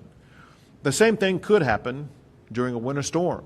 It could be either ice on power lines that would cause a power line to go down, or it could be ice on trees that causes a tree to fall and on power lines and cause the power line to go down. That doesn't mean that there are challenges with the power grid in the state of Texas. It means that for a short period of time, a particular neighborhood may be without power, but know that your local power company that you have contracted with is working to make sure that power will be restored quickly, even though there may not be a problem with the Texas power grid itself. ERCOT, and the head of ERCOT will tell you more about this shortly, but last Friday, ERCOT issued an operating condition notice for forecast cold weather starting tomorrow. Yesterday, the forecast for electricity demand showed demand for electricity that may have been less than some earlier forecast. The change in forecast is driven by things like changing weather predictions, and as the weather forecasts become more clear, so will the predictions for the amount of electricity demand. ERCOT has not yet requested enforcement discretion from TCEQ or the Texas Commission on Environmental Quality, though they are prepared to do so as the week progresses if the need arises. And ERCOT is using a conservative approach to grid management and forecast to make sure that they are prepared. It's our understanding, as we discussed just moments before coming out here, that the time during the course of this winter storm when we are expecting the highest demand for power from the power grid is going to be on Friday morning. Today, right now, the prognostication is that ERCOT will have an excess of 15,000 megawatts of power available even at the time of highest demand. So ERCOT is well prepared for conditions as they currently stand, but remains flexible in order to be able to be responsive to power demand needs. The Railroad Commission, and again, Jim Wright of the Railroad Commission will tell you more, but top line, the Railroad Commission conducted operational calls with local gas distribution companies, major gas producers, and pipeline operators throughout the state yesterday. All are prepared for any potential inclement weather and do not anticipate any significant operational challenges. The Railroad Commission has inspected intrastate underground natural gas storage facilities, and they also are anticipating no weather-related limitations. The Texas Commission on Environmental Quality, they have deployed their emergency management support team, their disaster response strike teams, and emergency response hazmat contractors. They're all on standby to assist local governments with any air, water, or waste-related issues, including drinking water, wastewater issues, and emergency response activities. The Texas Commission on Environmental Quality has notified public drinking water and wastewater systems about steps to take in advance of approaching winter weather. They also are working with ERCOT on TCEQ's power emergency procedures especially as they could apply to power generators. A work group has been created to screen emissions reports for cold weather-related conditions. TCEQ also has contacted EPA Region 6 to begin coordination of any possible response activities and response requests. The Texas Department of Transportation is highly engaged and will play a pivotal role in maintaining public safety over the course of this winter storm. First, to explain the important role of Texas Department of Transportation, we are expecting, beginning here in about 12 or 18 hours, not only cold coming in on the north side of Texas in the Panhandle region, but also precipitation. Some of it will be snow, some of it will be sleet, some of it will be freezing rain, some of it will be rain that will freeze on roadways. And that over the coming days will continue to come across the state of Texas. There will be thousands upon thousands of miles of roads that will be extraordinarily dangerous. One of the most important things we can convey to our fellow Texans today is that over the coming few days, the roadways could become very treacherous. As precipitation falls on these roadways, in addition to black ice, which is hard to see and even more difficult to navigate, there will be other road conditions that could put your life in danger if you use those roadways. So we urge our fellow Texans to proceed with great caution as you choose to travel about your region, knowing that different regions will be facing different challenges on roadways. So with that said, TxDOT, the Texas Department of Transportation, have already deployed 4,000 personnel to assist in this process. All 25 Texas Department of Transportation districts are engaged in winter weather preparations and have crews that are working 24/7. Pre-treatment of roads began Sunday, this past Sunday. Districts that received rain yesterday will have pre-treatment beginning today. Materials have been replenished since last winter, and the strategic salt reserve is full. Beginning today, TxDOT will have daily calls with their districts and divisions to determine specific needs and to provide updates to the State Operations Center right here. TxDOT will shift resources as weather conditions also shift. For the public, again, we strongly urge you to go to a website location where you can learn more about road conditions. That website is drivetexas.org, drivetexas.org, where you can learn in advance before you go out what the driving conditions look like where you may be driving around. Next is the Texas Division of Emergency Management that will tell you more later. But today they hosted a statewide weather briefing for jurisdictions across the state to discuss life safety updates. These calls will continue daily throughout this entire winter event. This afternoon, the Texas Division of Emergency Management will host the Energy Industry Coordination Call to handle industry resource requests. These also will continue on a daily basis throughout the time period of this winter event. In addition to that, the Texas Division of Emergency Management is working to ensure that water and food are stationed in regions across the state that will be affected by the winter storm. Warehouses are stocked with blankets, cots, water, ice chests, air beds, medical cots, and additional supplies. As local partners open warming centers, those locations will be posted on the TDM's website. That website location is www.tdem.texas.gov.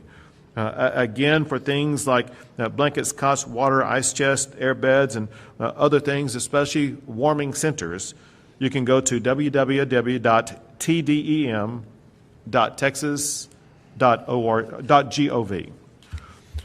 Next is the Texas Military Division. They have already engaged 130 personnel and 50 vehicles rostered and will add more as needed. They have 5 winter weather mission ready packages staged in Abilene, Wichita Falls, Lubbock, Brownwood, and Round Rock. Those packages include winter weather packages comprised of 18 personnel, Humvees, wreckers, and field ambulances. Team D has rostered a command and control package in Waco, and they are also supporting the State Operations Center logistics branch as well as the military desk. The Texas A&M Forest Service is prepared to assist local agencies, including the Texas Division of Emergency Management and TxDOT, with winter weather support. They are currently assigned to support TxDOT in the Amarillo, Brownwood districts and have additional resources available across the West Texas region and the Panhandle region. Among other things, they have saw teams ready to help with fallen trees, which again is the kind of thing that we expect when we see the type of icing event that we will experience.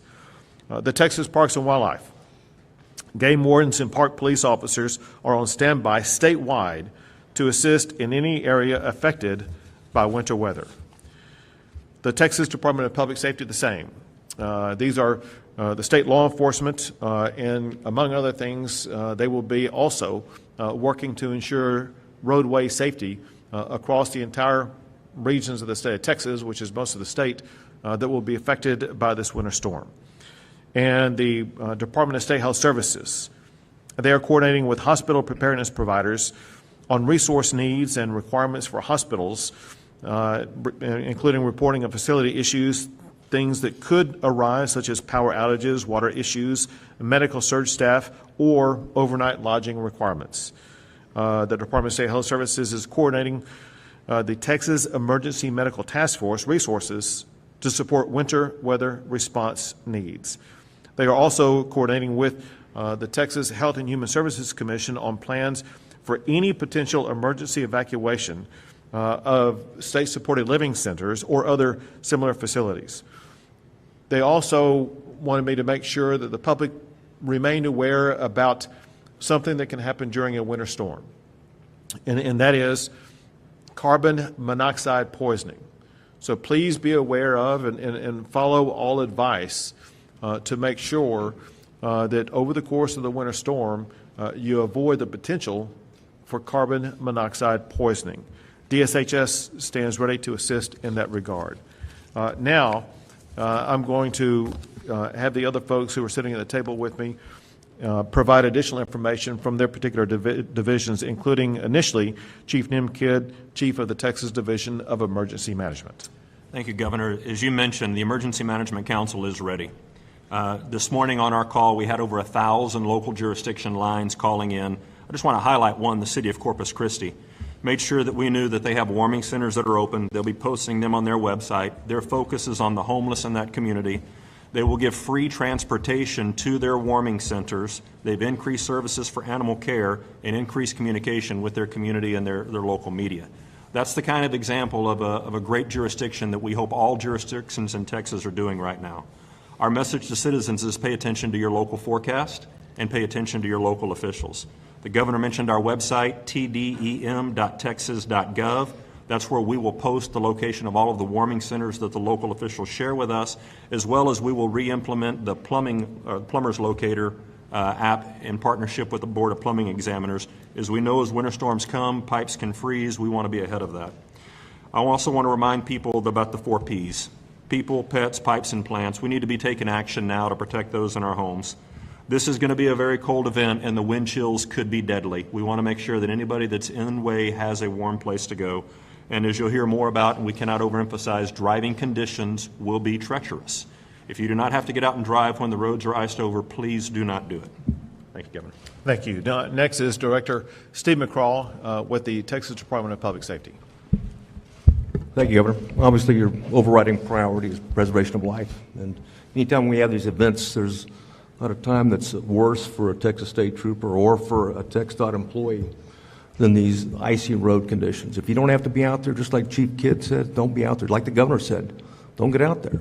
There's no one skilled enough to drive an automobile at highway speed in icy conditions, period. And the last thing we need to do is lose life on the roadway. So we got 313,000 miles of the roadway in Texas, so please be safe, stay off the roadways. Thank you, Governor. Thank you. Next we have Mark Williams with the Texas Department of Transportation. Thank you, Governor. Throughout this week, Crews across the state have been active in preparing for this oncoming winter weather. That is, it included making sure that our supplies are stocked up, our equipment is ready, and that we've been beginning our pre-treatment operations on our roads statewide. We have district personnel that have been deployed to areas where we think that there'll be greater impact, such as North Texas. All told, we have about 4,000 personnel engaged, about 2,400 pieces of equipment that are part of this effort. Some of the key messages, though, that we have and that we're pushing out through our message boards and trying to get out to the motorist, as has been emphasized, we expect that the conditions that we will see will make for very hazardous driving conditions.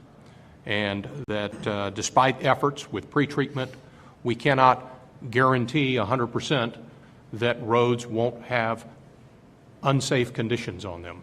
And so it's very important that motorists be aware of those road conditions, drive to those road conditions, slow down, and if you do not have to get out when the roads are icy or snow covered, please don't. Something else that's also very important that we're trying to get out to motorists is, as has been noted, our personnel are actively engaged in pre-treating our roadways statewide, and they're going to be actively engaged in responding when winter weather precipitation may begin to accumulate on those roads. We ask that motorists give our operators room to do their job and to help keep us safe while we're doing our best to keep you all safe. Lastly, as the governor emphasized, our road conditions are publicized and made available on drivetexas.org, and so we would encourage both motorists, citizens, and the media to be familiar with that site, because that's the most up-to-date information that we can push out to let you all know what those road conditions look like. Thank you, Governor. Thank you. Next is the Public Utility Commission Chair, Peter Lake. Thank you, Governor. As you said, we know that the reforms we have put in place over these last few months ensure that our grid is reliable and ready for this winter weather event. We will continue operating the grid in a conservative fashion by bringing on more reserves for an increased margin of safety and by operating an abundance of caution so that we have more supply sooner rather than later. In addition, our grid and our transmission system now meet and exceed federal winterization standards. Those power plants and transmission infrastructure have been inspected by ERCOT and found to be within near universal compliance. In addition, we've worked with the Railroad Commission to identify natural gas critical infrastructure to ensure that during any emergency conditions, natural gas will continue to flow to our power generators. In addition, we've made our industrial demand response program more accessible and available sooner as another measure of redundancy and reliability in our system. Most recently, in the last week or so, we have worked with our generators to ensure that any maintenance was conducted preemptively so that all resources available will be ready to operate during this weather event. Our generating fleet has procured extra fuel, both coal, gas, diesel, and fuel oil on site at the generators, and crews have been pre-positioned and will be pre-positioned at generators to ensure any problems that arise can be quickly addressed. Our transmission system also is pre-positioning crews to ensure that any of the ice-related incidents that we might expect, including falling branches or lines that are overly burdened with ice, can be addressed quickly. Some of our transmission companies have mobile generators ready to fill the gaps in any areas of local outages. And finally, I do want to remind everyone that, as the governor said, squirrels, tree branches, ice on wires are local issues that can be addressed by your local transmission company. Contact information for those transmission companies can be found on the PUC website, puc.texas.gov. Thank you. Next is the head of ERCOT, Brad Jones. Thank you, Governor. As the chairman said, we've been working for the last year to make sure that this grid is more reliable than it ever has been in the past, and it is. We've taken a number of actions to make sure that our generators are ready, that our transmission system is ready, and they have responded. They've responded, and as the chairman just said a moment ago, they have passed the inspections that we've gone out and tested them on. So we feel very comfortable at their level of readiness. In addition to that, we have been working to improve communications, and we're working daily and daily calls to talk to all of the communicators across the industry to make sure that during this storm you get one message from the folks in the industry and not several. We are ready for this storm. We'll be prepared for this. We have about 71,000 megawatts of expected load, which will be a record for ERCOT during the winter. 71,000 megawatts of load, but at the same time we have 86,000 megawatts of available generation.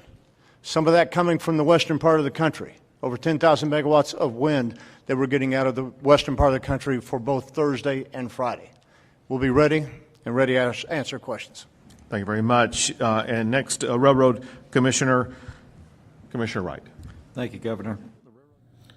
I'm going to take a quick 2-minute break here for some of you. Stay right here with us. More Live Now from Fox. Last two storms that we saw earlier this month. We sent out notice to operators yesterday on the weather projections later this week, on what we expect for later this week. We also had multiple conference calls with pipeline operators, natural gas utilities, and major producers yesterday and continue to do so. They reported that they are prepared and don't expect significant disruptions from the freeze. But we'll keep in contact with them to get updates along with what our staff is doing here at the SOC Center. It is important to remember that gas must be processed into dry gas before it can be used for power generation and home heating. As of mid-January, Texas still has more than 380 billion cubic feet of dry working gas in underground storage, and another 30 to 35 billion cubic feet is typically in pipelines at any given time. This far exceeds the peak daily demand for home heating and gas-fired power generators. Unlike gas in pipelines and storage facilities, gas produced from the wells still need to be processed before it can be used for home heating or power generation purposes. Real-time production by nature can fluctuate throughout the day from hour to hour due to a variety of reasons, such as scheduled maintenance and downtime for safety reasons. Average statewide daily production can vary as much as more than 2 billion cubic feet per day, even during non-winter time periods. But this means the vast majority of gas production, more than 90%, stays online.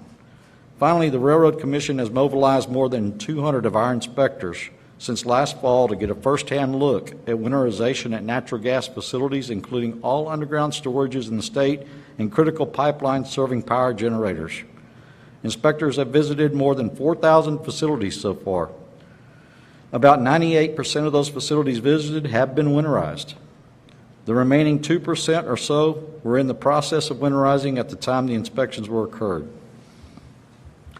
RRC visited them in the last few months. Our inspectors are visiting more facilities as we speak and will continue to do so throughout this winter. Thank you, Governor. Thank you very much. Seth will take a few questions. Hey there, Governor. You mentioned earlier that Texas Energy Reliability Council, which is part of the legislation that was passed to reform the grid. I know that group has met several times, but all behind closed doors.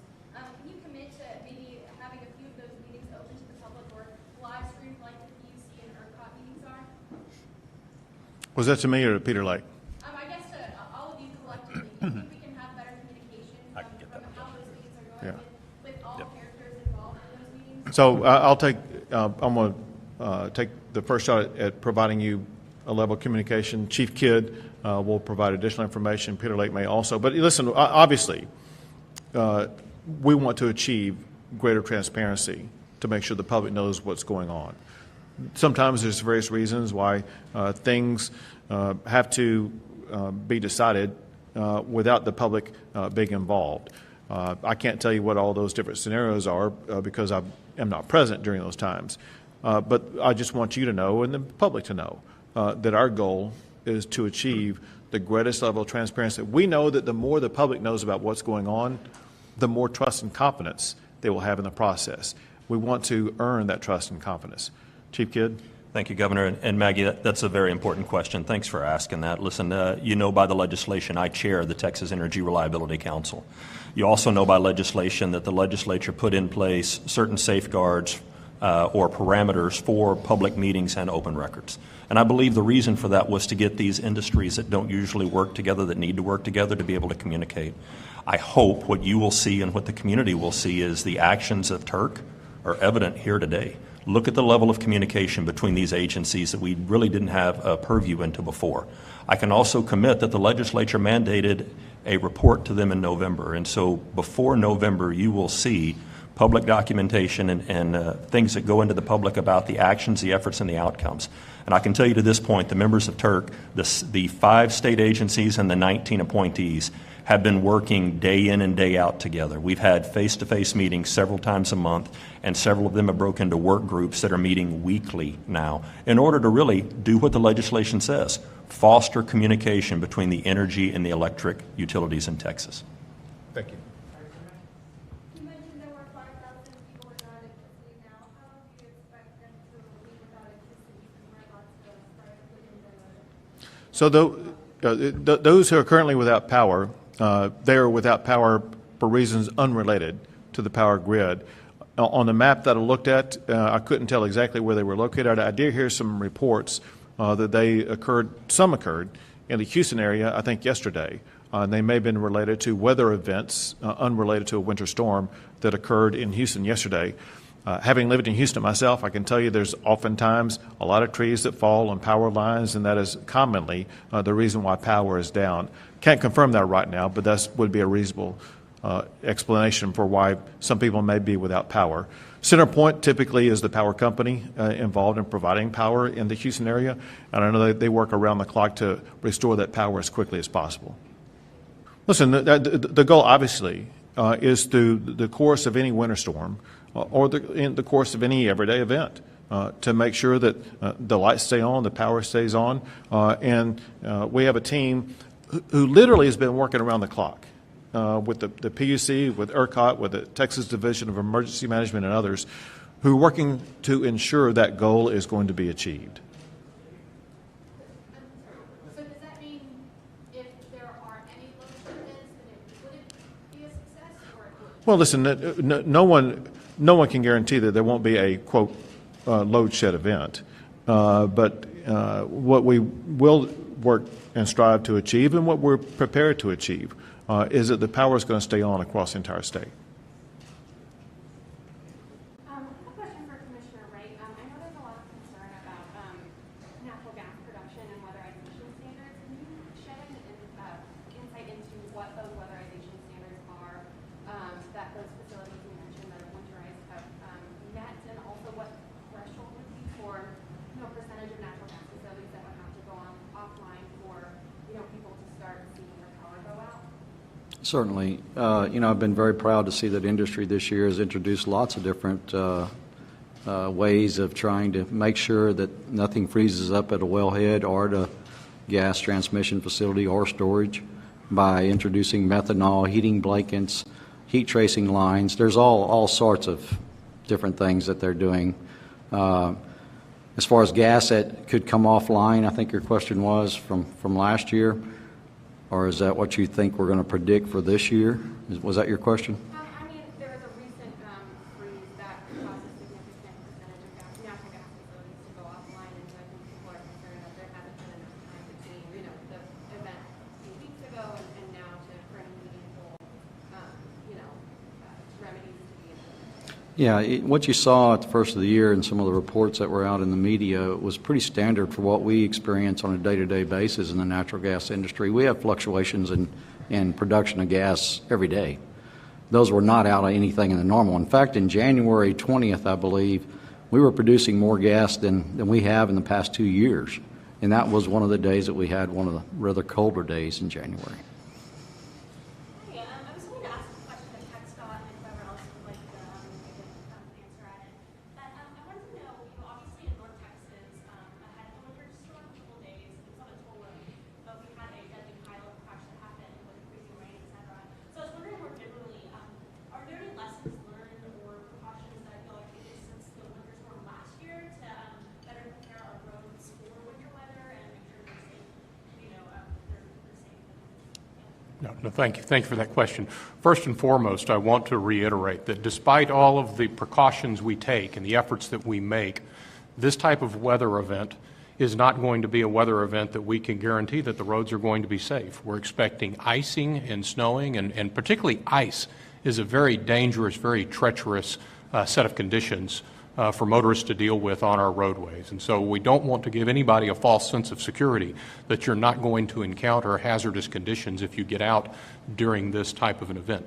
That being said, anytime we go through an event, we redouble our efforts to look at what we're doing. We're taking steps to do additional pre-treatment in areas where we think that there could be an additional amount of ice accumulation.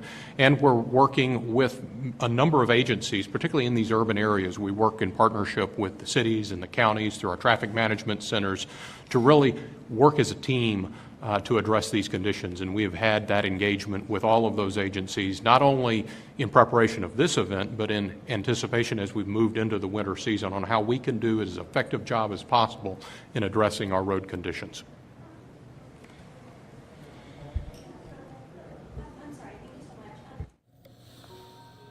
And of course, everyone, we will be monitoring this winter storm that is expected to blast North Texas there starting tonight into the morning here. Just want to show you what they are looking at really there in North Texas, as I'm able to have now full control over the computer right here. Just showing you this winter weather advisory that has been issued starting today and expires on the 3rd.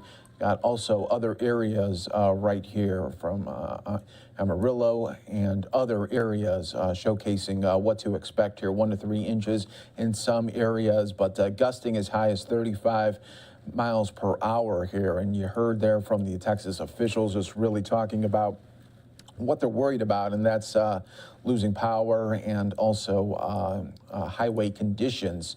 We saw what happened a couple of years ago there in Texas when they had some dustings there, even just in the Dallas area, and it had a major problem there. And also showing you 2 to 4 inches more here in Amarillo, Texas Panhandle, all in the mix right here, as the hazardous conditions could impact the Wednesday morning and evening commutes there as well. And of course, because we are on weather coverage, we got to show you what's happening tomorrow right here on Live Now from Fox, everybody. It is Groundhog Day. And well, when Texas is feeling the snow, when the Midwest is going to get it again, and of course, the East Coast, they are all wondering, will there be 6 more weeks of winter here? And we'll have it for you. Showcase it all to you, 6 to 7:30 Eastern, starting tomorrow right here on Live Now from Fox. And it just won't be some cut-ins and showing you some things that are happening around the country with this. No, we're going to go 90 minutes and 90 minutes full for you here on Live Now from Fox starting tomorrow. Right there, you see the time. Love to have you join in on this Groundhog Day as we await what will the most famous groundhogs say about the future of our winter blast here. All right, everyone, we are going to take a quick 2-minute break. Stay right here with us. We'll be fresh with you at the top of the hour.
Welcome back, everyone, here to Live Now from Fox. It is a new hour here, providing you coverage from all over the country and around the world as well. And we were bringing you, to start the hour, last hour, we were showing you just some of the unfortunate scenes there from a funeral of an officer in Texas that was ambushed last month here. And I want to just show everyone just some of the moments you really don't ever get to see too much, because a lot of outlets just won't play this type of stuff. But we'll play this moment here for you as the family gets the flag there to signify their loved one there. This is Charles Galloway, the funeral there, 12-year veteran of Harris County, Precinct 5 there. The corporal was killed in an ambush attack and is being laid to rest today. Let's listen into this moment here, a very, very sad moment.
Always such a gut-wrenching moment there as a loved one getting the flag there.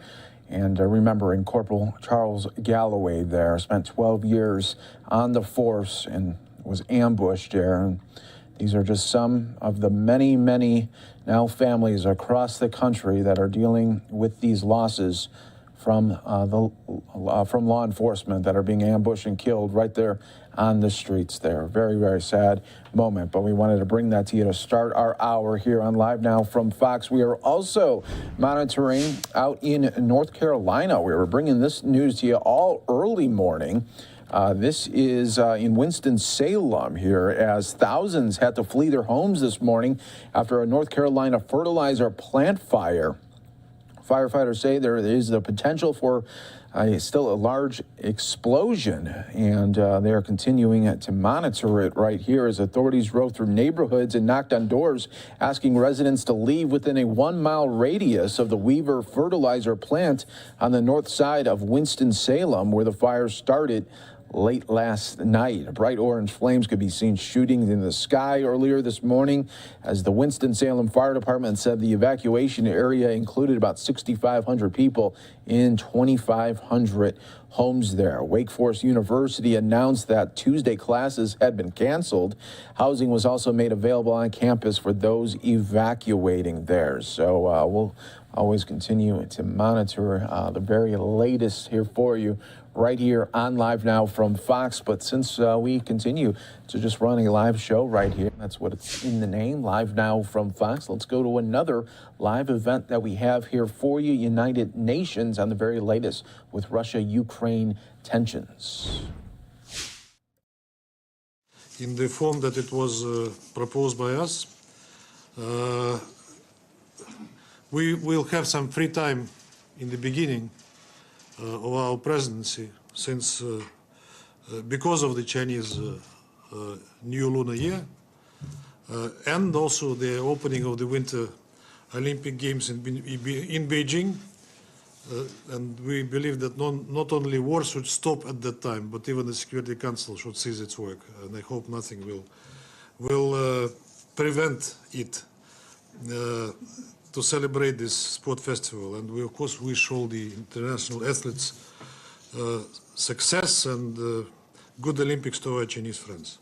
So we will start our work next week on Monday, February 7, straight with our signature event, debate on general issues relating to sanctions, preventing their humanitarian and unintended consequences.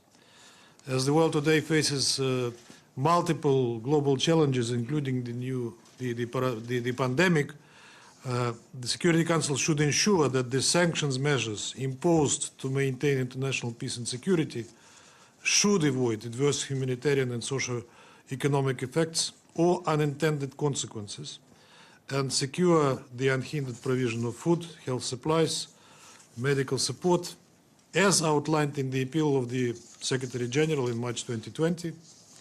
We believe that the members of the Security Council will take this meeting as an opportunity to reaffirm their commitment to prevent negative humanitarian and socio-economic impact of sanctions, and to consider opportunities to raise the effectiveness of exemption mechanisms. On Wednesday, February 9, we will hold a regular briefing on threats to international peace and security caused by terrorist acts, with USG Voronkov and CITED acting Executive Director Chen as briefers.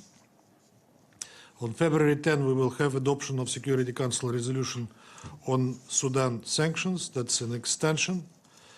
We will resume Security Council meetings next week and discuss Somalia on February 15. We plan to hear briefings by SRSG James Swan, as well as representatives from the African Union and the European Union. In the afternoon session, Special Envoy Grunberg will brief the Council on Yemen in person. This brings me to our second signature event on February 16, which is a debate on cooperation between the UN and sub-regional organizations. And in our case, this is Collective Security Treaty Organization, in maintaining international peace and security. We believe it is important to inform our colleagues on the activities of the CSTO and on the recent collective efforts of the organization to stabilize the situation in Kazakhstan and in Central Asia in general, and to hear briefings from CSTO Secretary General Stanislav Zась. And I can inform you that Secretary General Guterres expressed his willingness to brief the Council on that agenda item as well. February 17 will mark exactly 7 years since the adoption of Security Council Resolution 2202, endorsing the package of measures for the implementation of the Minsk agreements on Ukraine. Unfortunately, despite statements by Ukrainian authorities that they adhere to the settlement, not a single move was made by Kyiv to meet obligations under the Minsk agreement. So we most probably will discuss not implementation, but rather non-implementation of Minsk agreements. But we think that this matter should be brought to the attention of the international community. February 18, we will hold briefing and consultations on Haiti. SRSG Herin Lalime will present Secretary General's report. Second, February 22nd, morning session. We will hold a briefing on the work of the United Nations multi-dimensional integrated stabilization mission in the Central African Republic with SRSG Mancourne as a briefer. We also expect briefers from the African Union and International Conference on Great Lakes region, who will speak on their role in promoting ceasefire initiative in the Central African Republic. In the afternoon session, we will have a standalone briefing on Iraq, and more precisely on the Iraqi-Kuwaiti Compensation Commission. We hope that by that time, this mechanism will finalize all technical formalities in Geneva, and the Security Council will be able to approve the completion of the work of the UNCC. February 23rd, we will gather to... All right, as they are just going through more of the agenda here for the next month as they monitor everything that's going on in the Ukraine and really outside of the borders of Ukraine as well. We're going to take a quick 2-minute break here on Live Now from Fox. We are awaiting at any moment Senate Republicans, Senate Democrats. They will be making some remarks here as well. You're watching Live Now from Fox. Looks like that'll be happening pretty soon, so we'll bring that to you when it happens.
Welcome back, everyone, here to Live Now from Fox. I want to take you just to some more live aerials that we're getting here of the thousands that had to flee homes near this North Carolina fertilizer plant fire. Let's listen to some of the officials as they were giving updates earlier this morning, as we still have these aerials here for you right here on Live Now from Fox, everyone.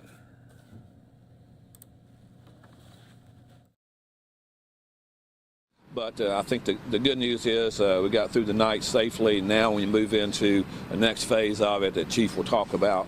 But we have to be very concerned about noxious air and fumes coming out of the site as we go forward. So we'll keep the evacuation order in place for a while.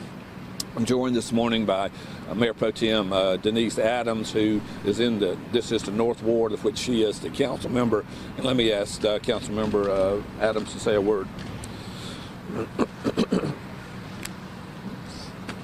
Thank you, Mayor. Good morning. Again, we want to thank the citizens and residents of the North Ward of Winston-Salem.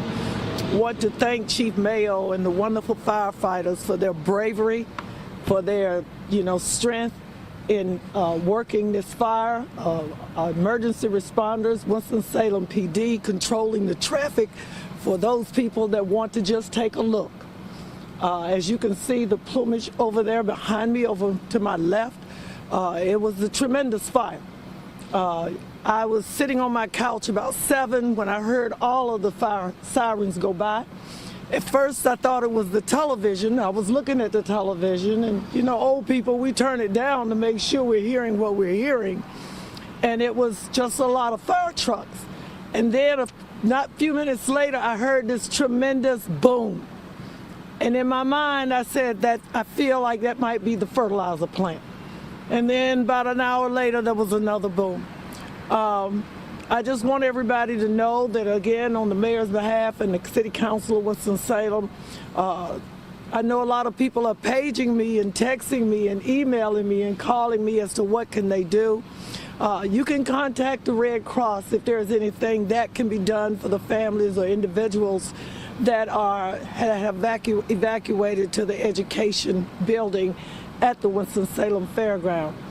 But right now, we ask people to stay away from the site. If you can, stay away from the 1 mile radius that was given to you by the emergency management and the chief mayo, and continue to be vigilant about this incident. We are not through it yet, but pray that we will make it through okay with not so much smoke and fumes. Thank you. Thank you, Mayor Pro Tem.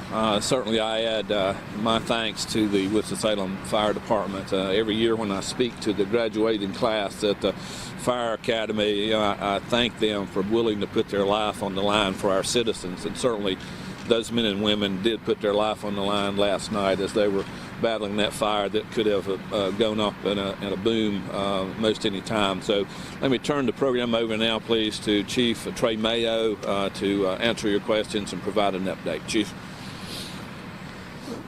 Thank you, Mayor. Good morning. So we've been on the scene about 14 hours now. The call came in about 6:45 last night. That was Monday night.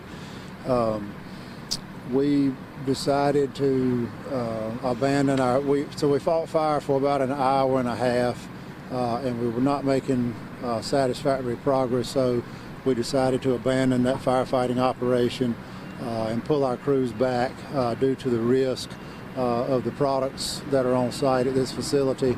And as the mayor and Mayor Pro Tem have stated, we have established a 1 mile radius around the site where we are operating outside of that radius, and we are encouraging strongly folks to not be inside that radius.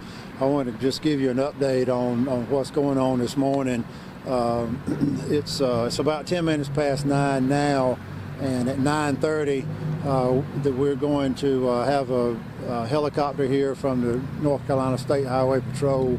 One of the fire department's hazardous materials specialists is going to get on that helicopter, and they're going to take a flight over the facility for some reconnaissance video picture taking. We are flying drones on the hour with the assistance of the Greensboro Fire Department, the Forsyth County Sheriff's Office, and the Louisville Fire Department. The fire department has 3 strike teams standing by in the area. If conditions were to change from what they are right now, things have been relatively static for the last 8 hours or so. We are expecting the Environmental Protection Agency to arrive later this morning with additional air monitoring equipment. One of the state's regional hazardous materials teams, which is hosted by the Greensboro Fire Department, has been here since last night, and they are doing air monitoring outside the 1 mile radius. We are not monitoring inside the 1 mile radius. We still have all the emergency personnel outside of that radius. The threshold for immediately dangerous to life and health is 100 parts per million of nitrous oxide, and they're measuring it at about 65 parts per million. So we are not at an immediately dangerous to life and health threshold.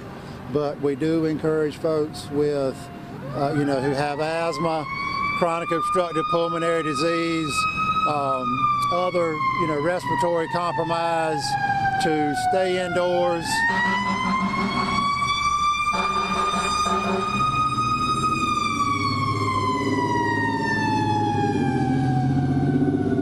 Folks with respiratory compromise should stay indoors. We're encouraging folks who live in parts of the city where the haze of smoke is in the air not to be doing outdoor exercise, that sort of thing today. An update on the quantity of material that was on site when the fire began. These of course are estimations, and you can tell that from the round numbers, but it is estimated that there was 500 tons of ammonium nitrate on site, 100 tons, that was in the building, 100 tons in addition to that in a rail car adjacent to the facility, and there was 5,000 tons of finished fertilizer at the facility when the fire began. So I will take any questions that you have. Who caused the fire in initially? I don't know. It came in several passersby. I don't know who the initial call was, but I know within a few minutes of dispatch, we were getting notifications that a number of passersby were reporting fire and smoke showing, I believe, from the loading dock area of the facility. Any closer to possibly determining what caused the fire? We're not anywhere near that. Can you repeat the question? Sure. So the first question was who called the fire in, and I don't know who made the initial call, but pretty quickly we got a number of calls from passersby reporting fire and smoke conditions. Again, I believe those initial reports were from the loading dock area.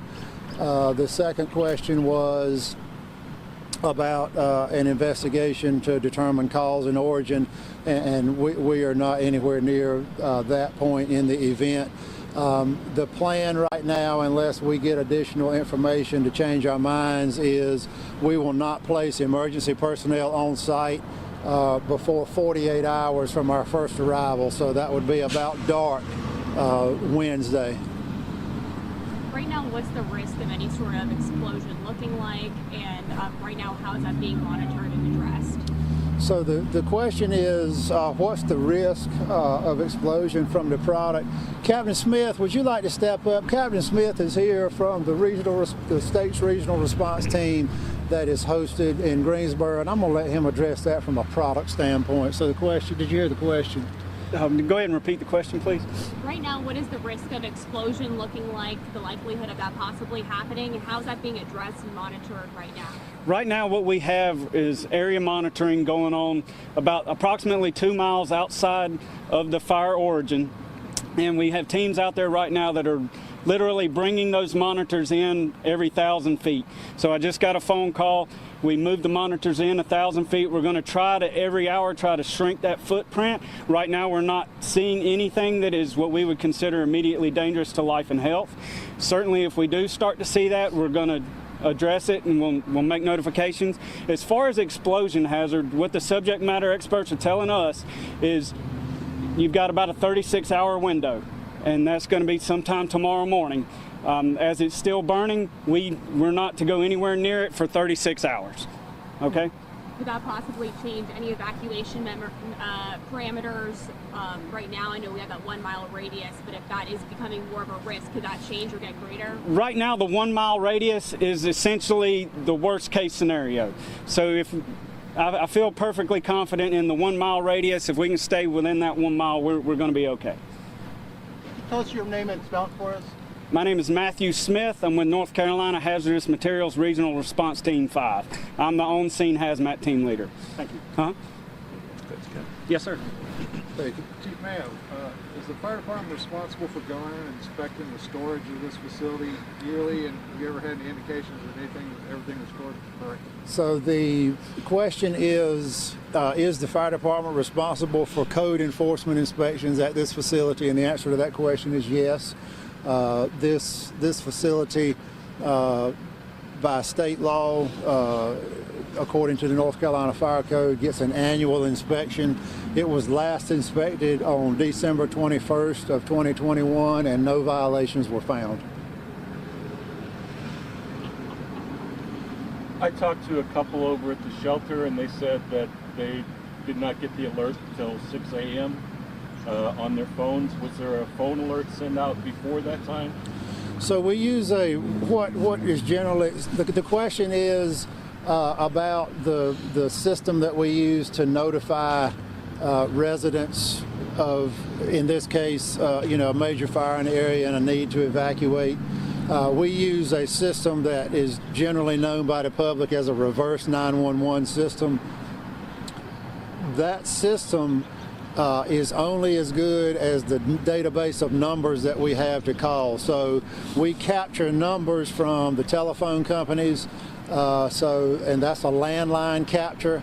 For wireless devices, to capture those numbers, people have to register to receive those quote-unquote reverse 911 calls.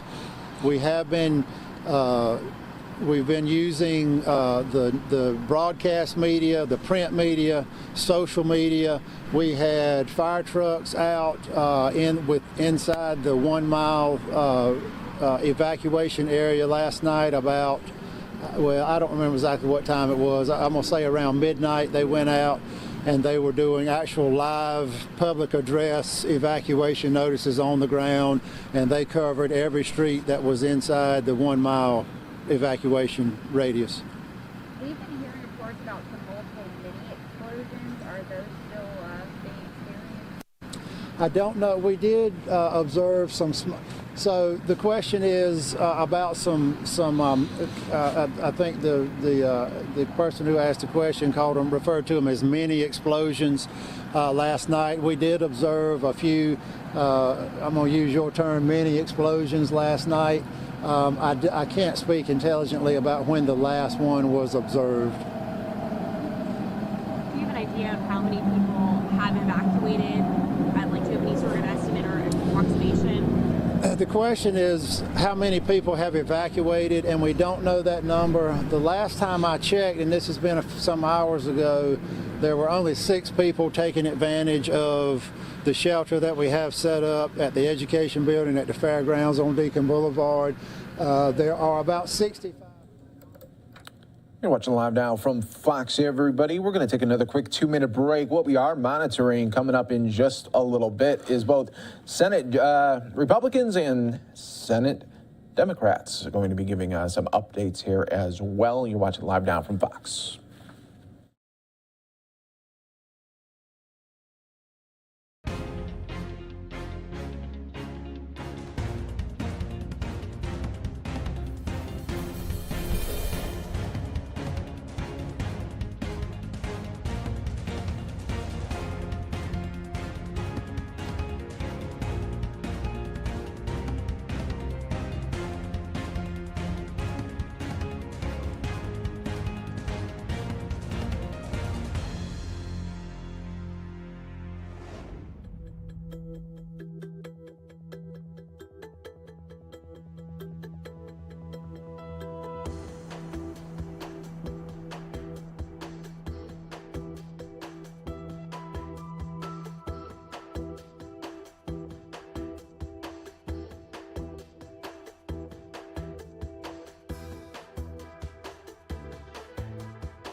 Welcome back, everyone, here to Live Now from Fox. We'll take a look at this news survey here. As teachers are quitting and companies are hot to hire them right now, as burned out teachers are leaving the classroom for jobs in the private sector, where talent-hungry companies are hiring them and often boosting their pay to work in sales, software, healthcare, and training, among other fields. The rate of people quitting jobs in private educational services rose more than in any other industry in 2021, according to federal data. Many of those are teachers exhausted from toggling between online and classroom instruction to online, back to the classroom, to remote, shifting COVID-19 protocols and dealing with challenges, challenging students, parents, and administrators. Teachers started leaving the classrooms back in 2020 when the pandemic upended education and childcare, and the number of resignations from the private education sector hit nearly 550,000 between January and November. Federal data has shown more than 800,000 resignations were handed in during the same period by people in state and local education. As the exodus is worsening, a nationwide teacher shortage and proving a boon to hiring managers in industries such as IT services and consulting, hospitals, and software development. Teachers' ability to absorb and transmit information quickly, manage stress, and multitask are high in-demand skills, recruiters and career coaches say. Classroom instructors are landing sales roles and jobs as instructional coaches, software engineers, and behavioral health technicians right there. So that is something always keeping an eye on right there when we're talking about just the state of affairs with jobs, the economy, and people maybe just not wanting to go from in the classroom to remote learning and back and forth so much, and really could just really depend on the politician that is currently in charge in a specific area, say a mayor or a governor in any given municipality. All right, everybody, let's continue on right here on Live Now from Fox. You're taking a look here as just some of the podiums that we're monitoring. Senate Democrats, Senate Republicans, all in the mix right here. And I do want to go out to just a little bit ago. Governor Ron DeSantis was out there in Florida doing a news conference. We're not going to play that out because it had to pertain to a lot about just Florida. But at the end, he did talk about Tom Brady and making some retirement news right there. Take a look. Watching kind of, some of the football games this weekend. I mean, I look back, 2 Sundays ago, and I mean, it was a really difficult loss for Tampa Bay. I really believe had they won that, I think they would have beaten the 49ers and would be in the Super Bowl and would be the favorite to win. And, so the issue is I know there's discussion about Tom Brady's future. I mean, the only thing I would say is, he had one of the greatest years that anybody has ever had. He's like 44 years old. I mean, he has not missed a beat on anything. And I think they were banged up down the stretch. And you think if you can kind of shore up some of those, some of the aspects of the team, that they could easily make a run again. Obviously, I don't think that they would make a serious run, without Tom, at the helm. And so I saw the reports and I was like, oh man. And then I was glad to hear him say, hey, I haven't made a decision yet. So who knows what's going to happen. But all I can say is, he's better at 44 than just about any of these other guys at 28 or 30 in their primes. And, that's part of the reason why he's the best. Governor Ron DeSantis there, always holding out hope to the very, very end. And tomorrow, we're not going to be talking about goats, but we will be talking about groundhog. It is Groundhog Day. Special reminder and programming note from 6 to 7:30 Eastern. We got you covered. Full 90-minute coverage here. A lot of people want to know, especially a lot of places across the country. They depend on that little guy, the groundhog, to make an accurate forecast. Will there be 6 more weeks of a winter, and when we're going to see parts of Texas and Illinois and, of course, the East Coast a little bit later get lit up again? Those people definitely want winter to be over right there. So we'll be keeping an eye on all of that for you. Special coverage coming up tomorrow. Live Now from Fox, taking another quick 2-minute break. Stay right here with us.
Welcome back, everyone, here to Live Now from Fox. We'll get you back out to the United Nations, getting the latest there from Russia, Ukraine, tensions there. But we want to, right now, go to an interview that our very own Andrew Kraft filed earlier this morning. He was talking to Representative Mark Green, a Republican representing Tennessee. He's the ranking member on the House Foreign Affairs Committee, and he recently returned from Brussels and the Ukraine as a member of a congressional trip, speaking with our allies about a potential Russian invasion of Ukraine. Now, let's listen as Live Now's Andrew Kraft spoke with him about the trip and what's next here in this ongoing crisis.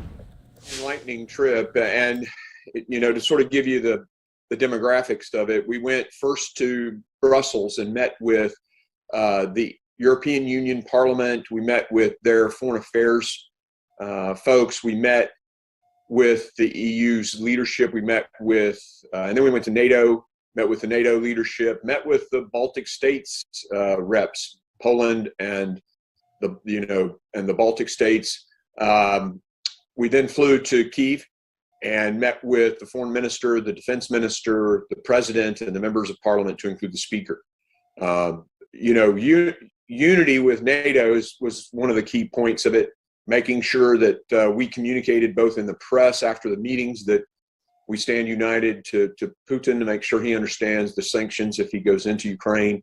And we got a big list from the Ukrainians about what they needed and came back to Congress with that. So do you think, because there was this narrative in the last several days that there was a discrepancy in rhetoric between us here at home and the Ukrainians, was that evident in your conversations with Ukrainian officials? Did they think we're being too alarmist? So that's a very good question, and it's important for, I think, Americans to understand the difference there. Zelensky he's threading a needle, prepping his people for a possible invasion, but he has to prevent the fear that would create a run on the banks, investors stop sending money, the currency to collapse. Last month, Ukraine had to put $300 million into their currency in order to prop it up a little bit, and that's all fear-based. And honestly, probably appropriate fear. I think this is different than last spring.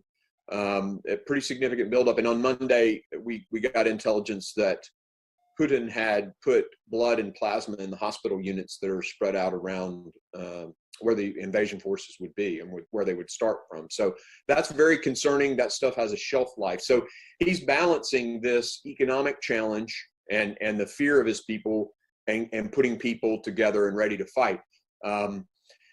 So that's why he is concerned about how our rhetoric is communicating. And if we create that kind of fear, Putin wins, because Ukraine will be destabilized without firing a shot.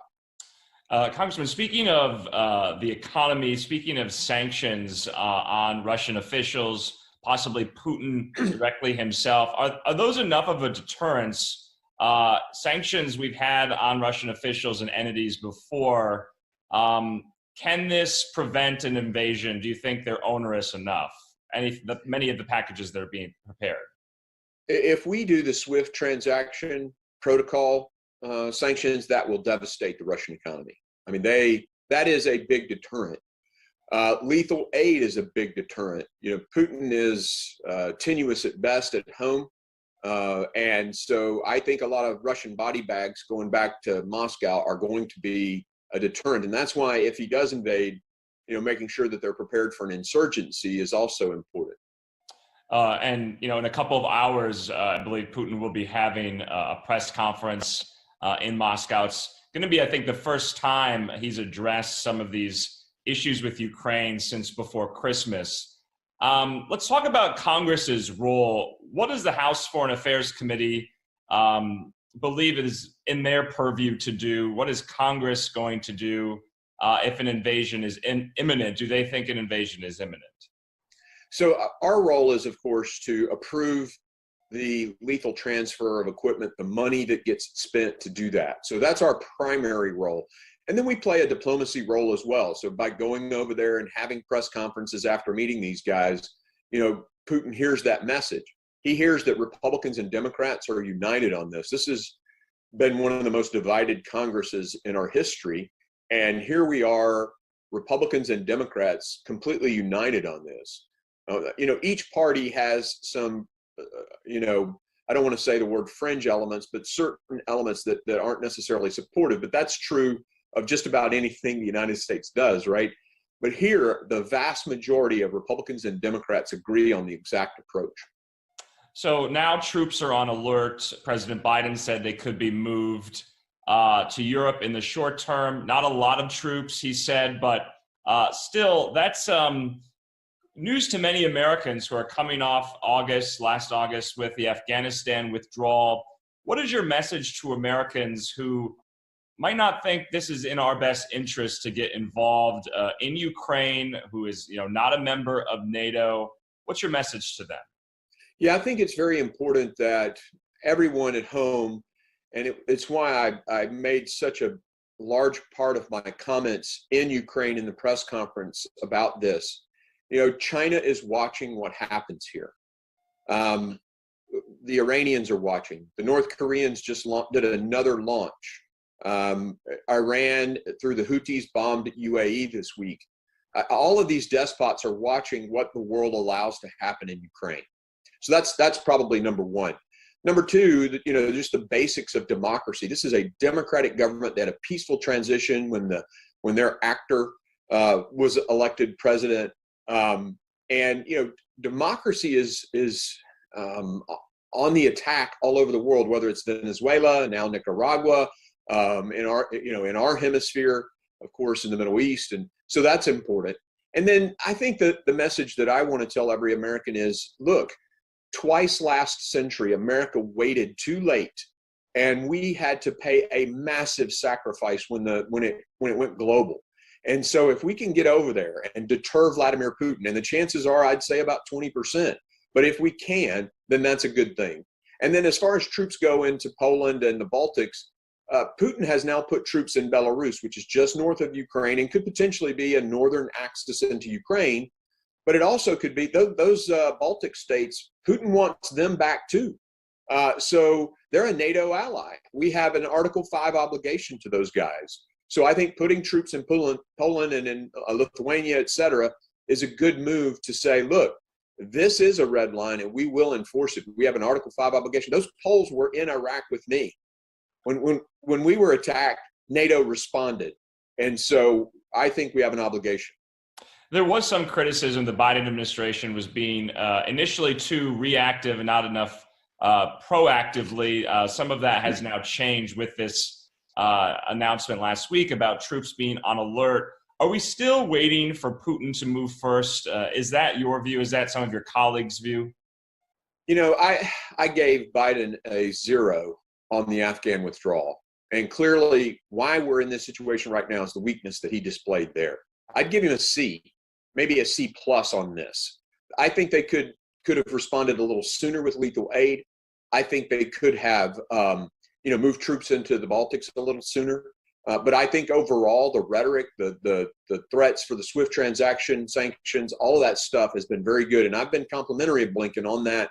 I think his rhetoric has been very good. I would have liked to have seen action a little sooner. Okay, and just last question for you, Congressman. Where is this going in the next few days, in the next few weeks? What does your gut tell you? My gut tells me there's probably an 80% chance that he invades. I think this may be his only chance. If we continue to arm them, they're going to get to a point where it becomes difficult. I mean, really difficult. Right now, if he invades, he'll probably take a big chunk of Ukraine, and it'll be an insurgency, just like what's going on in Donbas. The Ukrainians are fighting there, and that'll continue to happen. All right. Well, we appreciate your time, and we'll talk to you again with any more developments in this. Yeah. Thanks for having me. Have a good day. We're going to take a quick 2-minute break, but when we come back, we're getting some reports of some breaking news just south of Minneapolis. We'll bring it to you right here on Live Now from Fox.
Welcome back, everyone, here to Live Now from Fox. I'm your host, Mike Page. Thanks so much for joining us here today as we continue to bring you top stories and headlines from all over the country. Here's what we have just on our shots right here. This is waiting for Senate Democrats, Senate Republicans. Also, right now, President Biden is meeting with both Democrats and Republicans about his upcoming Supreme Court justice pick.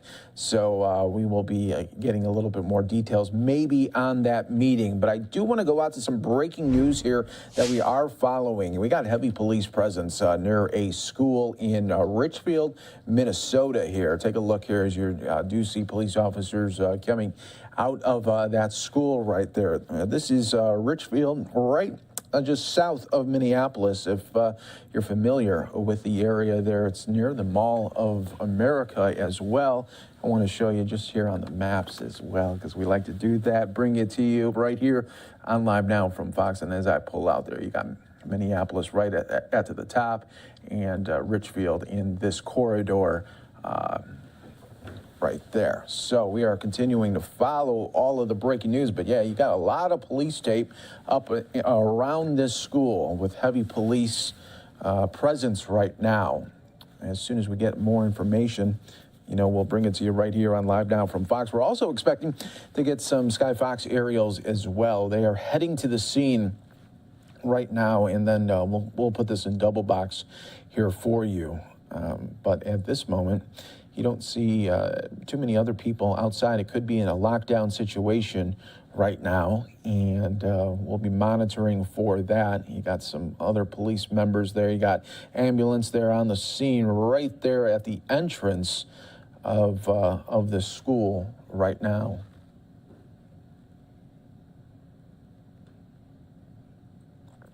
And this is a roving camera.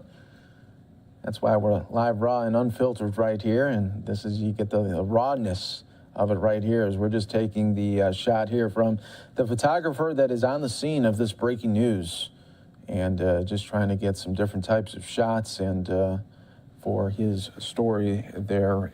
And as we still try to figure out what this is, we'll be bringing you always the very latest right here on Live Now from Fox. Let's go back to the map, though, just showing you where this is. You got Minneapolis to the north here, Richfield to the south. Chris Simmer on Twitter to the Richfield people who talked about the shooting. They removed the metal detectors this year as they felt they were racist. And there we see more first responders there at the scene. Sounds like 2 people ran into the school after they got shot. And active investigation is happening right now as heavy police presence here at the school. You're seeing the photographer just trying to center in on his tripod right there, but here you go, more of the investigation that is happening right now.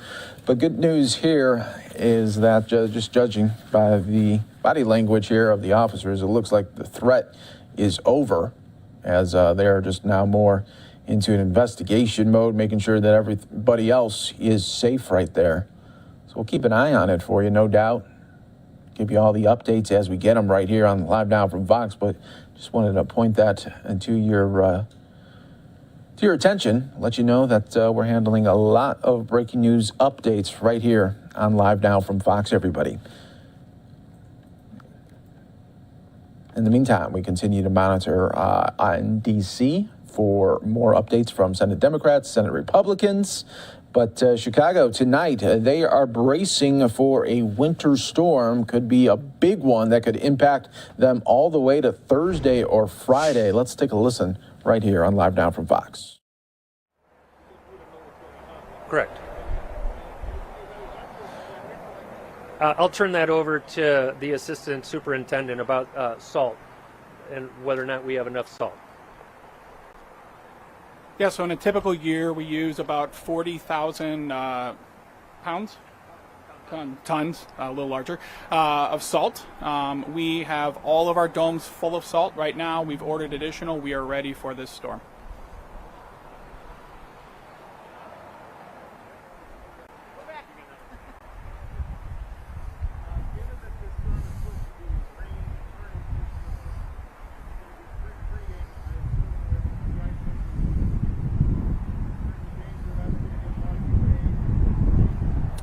The question is our approach with the rain and the snow. We will be going out and pre-salting the roads before during the rain and before the rain hits, and then we'll be transitioning to plowing once it turns to snow.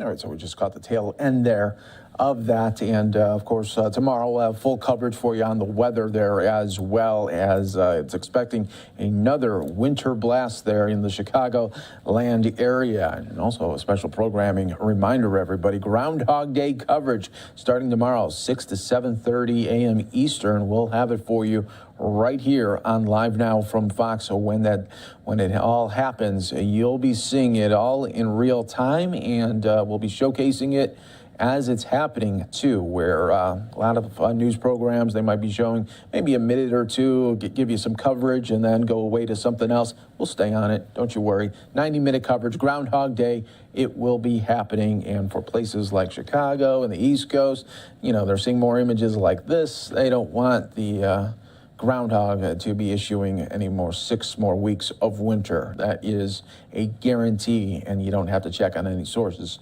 for that. All right, let's look right now as we continue to monitor all the breaking news images that we are going to have for you. Senate Democrats, Senate Republicans here, all in the mix. We are still monitoring the breaking news out of Richfield, Minnesota. Heavy police activity outside of this school. We'll be keeping an update for you on that right here, all on Live Now from Fox, everybody.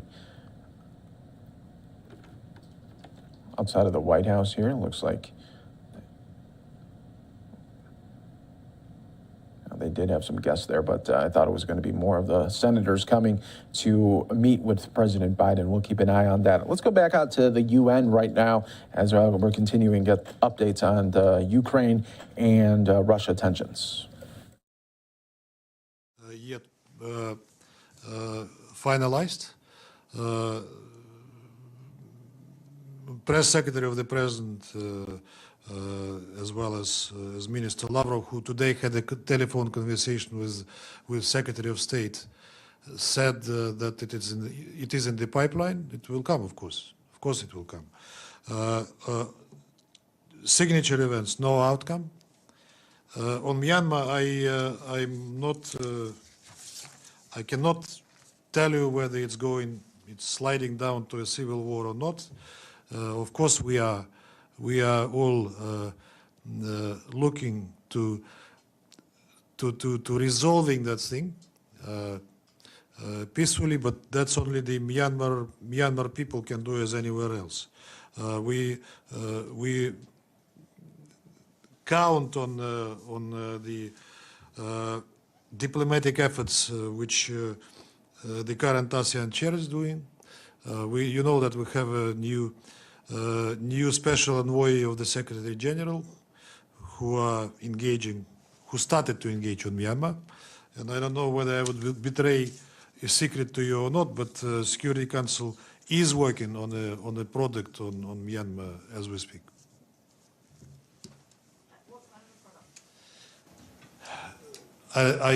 Look, I will tell you one thing, and it will become another, and I don't want to be a liar.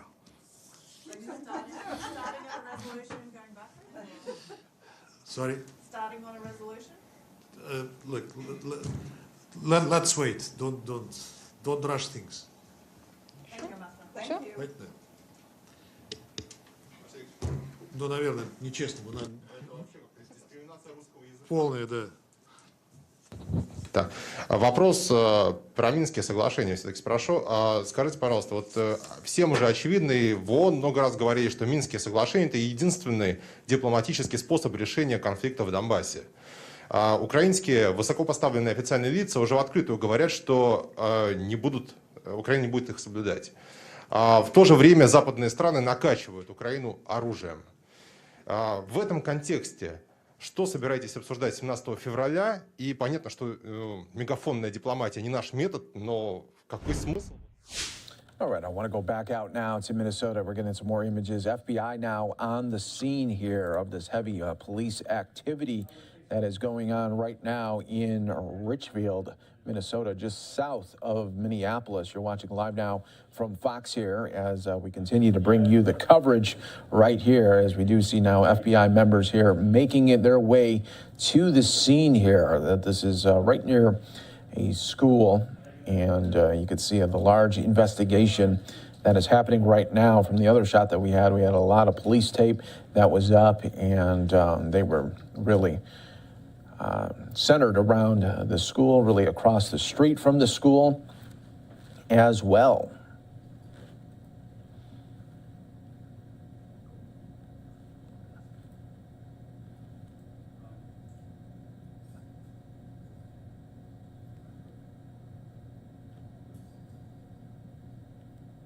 Still no word yet on any confirmations here is what led up to this big investigation, but we'll continue to follow it here as you got more of the fire department crews here and other members of the media that are right on the other side of this police tape that has the school property under investigation right now.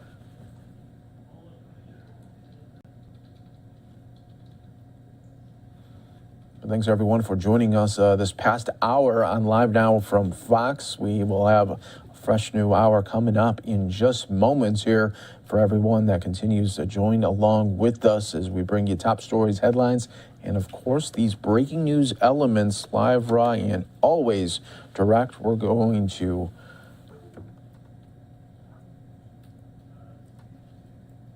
bring you top coverage right here coming up in just moments. It's a new hour for us right here on Live Now from Fox. 2 o'clock out on the East Coast and 11 o'clock on the West Coast. Let's go out more to the breaking news here that we are seeing in Richfield, Minnesota. Heavy police activity that is happening right now. And you can see we had emergency management systems here, the EMS crews, as well as FBI, local police that are continuing right now for this active investigation. This is called the South Education Center Academy in Richfield, Minnesota. And you are seeing this all play out right here in real time, live, raw, and unfiltered, bringing you the top stories and headlines. And, of course, these breaking news moments here is the FBI, and it looks like, the ATF there at the scene, and now they're making their way inside the building.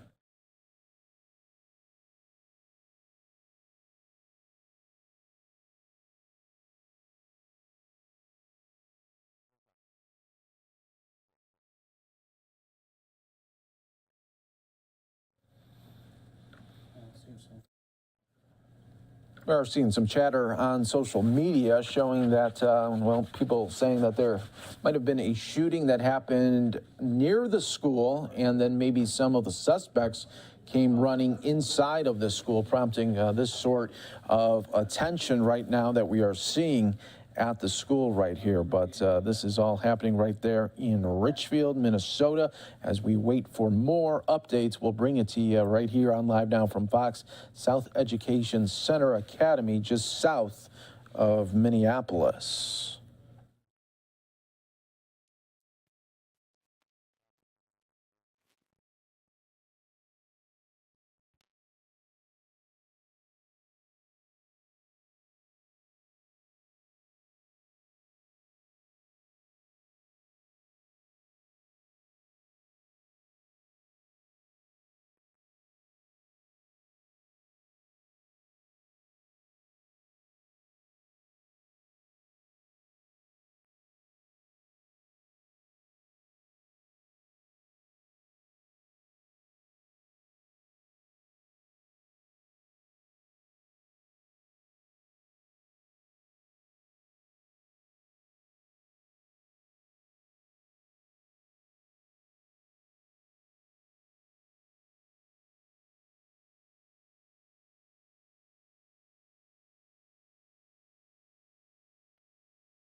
And thank you again to all of our viewers who've been watching here with us on Live Now from Fox. We've been showing you this shot here in Richfield, Minnesota, as we are waiting for police to come and speak to us as well, or maybe some of the other authorities that we saw also responding here to this incident. Just a reminder, because we are a station who likes to give you that raw video as it's happening, the photographer moving his camera, you get to see all of those behind the scene pieces of action, especially when it comes to a breaking news scene. Our photographer here getting reset up near this school. Again, a lot of the information coming in at this time has not been confirmed, but there's been some people reporting on social media posts that this was an incident that happened near the school where two possibly people who had been injured from a drive-by shooting had ran into this school. Now, we do know ATF says they're responding to this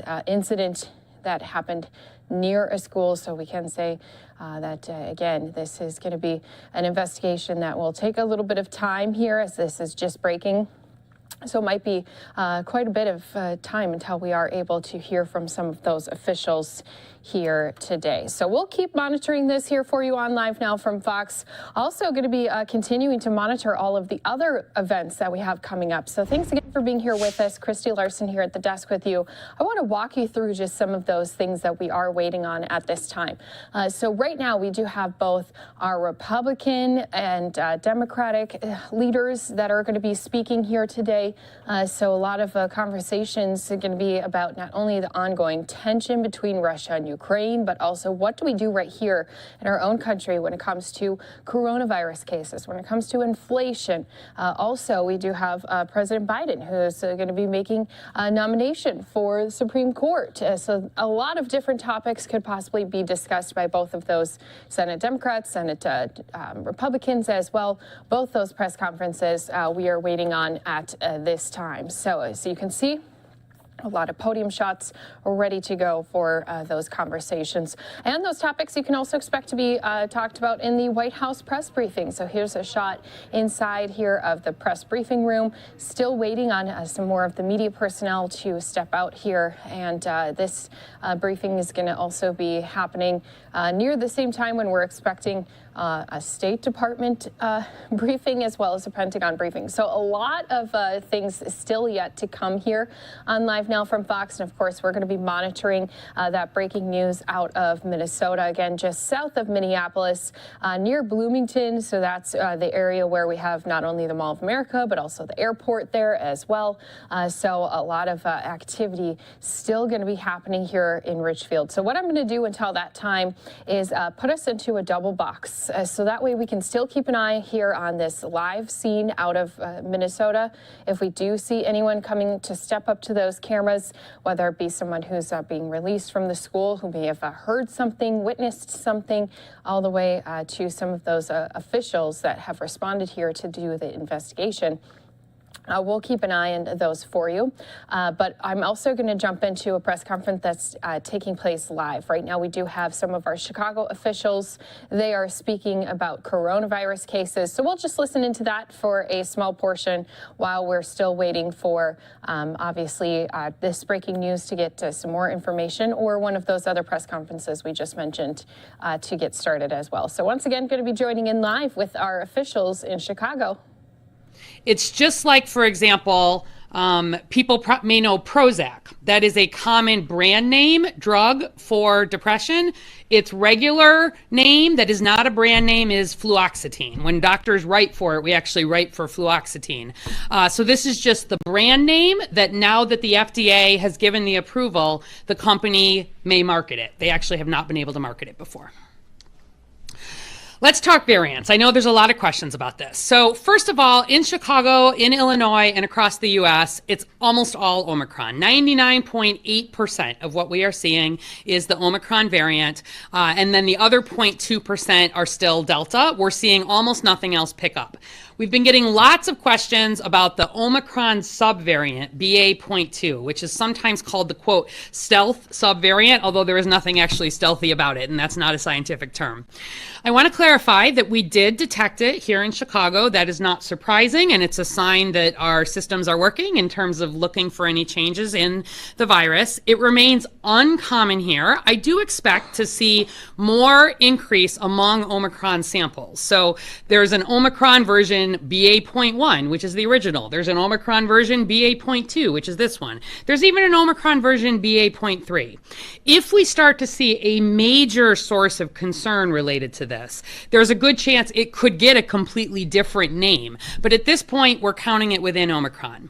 It is not clear that there are major differences in outcomes. We're following this closely. We're also not seeing new issues with vaccine effectiveness at this point. So I've not seen anything to raise the alarm about, but certainly we need to monitor it.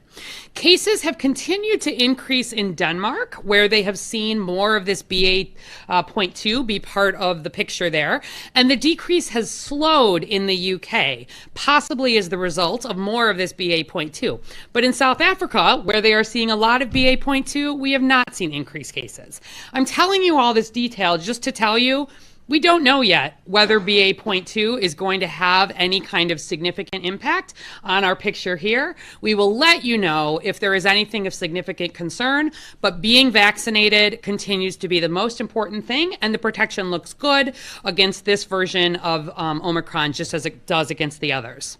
If I had to take a guess, this is what the UK looks like. This is cases in the UK over the whole pandemic here, and you see that very big recent surge, that was Omicron. You see a very big drop off, and then you see some flattening. Do you see that there over on the right side?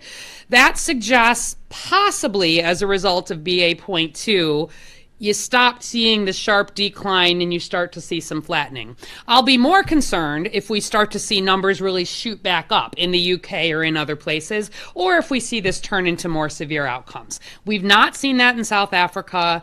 We've not seen major changes in other settings. As always, we're trying to watch the places that are just a little bit ahead of us, but the bottom line is no major change. We're concerned about how our epidemic shows up here in Chicago, and the news right now continues to be very good on that front. So let's take a quick closer look at that. Our daily cases in Chicago peaked right around New Year's at almost 10,000 cases a day. So the fact that our average is now around 1,000 cases per day just in a month is amazingly fast progress. And thank you to everybody getting vaccinated and being careful over this last month. We do, though, remain in very high transmission risk level. Test positivity similarly peaked at New Year's with 20%. Our current positivity of 4.5, very good. We want to keep it there. People have been asking a lot, what about all those at-home tests that you're not counting? How do those fit in? Isn't the positivity a whole lot higher because you're not counting at-home tests? No. The great majority of at-home tests are negative, and when an at-home test is positive, typically people are often reporting that to their doctor or using the app or getting it confirmed, although there's no need to confirm it in an outside setting. And so, in fact, the at-home tests are much more likely to be reported and show up in the data if they're positive than if they're negative. So if anything, our positivity, including that, would actually be lower. But we continue to use the tests that come through the standard channels at this point. In a long-term way, we will probably as a country move more away from even cases and positivity. We'll be focusing more on severe outcomes like hospitalizations and deaths. We'll continue to monitor for variants. We'll have other ways of following disease tracking, just like we do for influenza. But for the moment, we still continue to follow these, and we're not taking it off anytime very soon. Rates of infection are declining. The Omicron variant, of course, has had greater ability to evade immunity. We have seen more people get breakthrough infections if they have been vaccinated.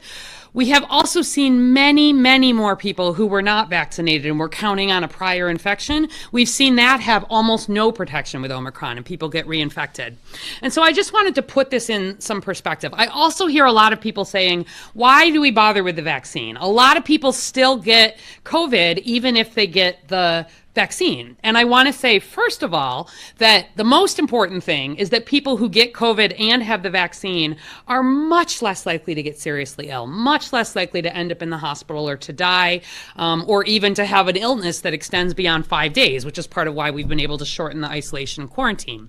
However, the vaccine is also the most important thing to protect against infection. Is it 100%? Of course it's not. It's never been 100%. With Omicron, we saw it drop significantly, but still, if you are unvaccinated, you are at least twice as likely to be diagnosed with COVID as vaccinated Chicagoans. So at the Omicron peak, to put this in the sense for you, the reason everybody you knew had COVID was that at the Omicron peak, about 1 of every 90 vaccinated Chicagoans was testing positive each week. That's very high. However, at that same peak, about 1 in 40 unvaccinated Chicagoans was testing positive each week. That's a big difference, although they're both high. As we've come down now, we look at last week, we were down to about 1 in 400 vaccinating Chicagoans testing positive. Still relatively high.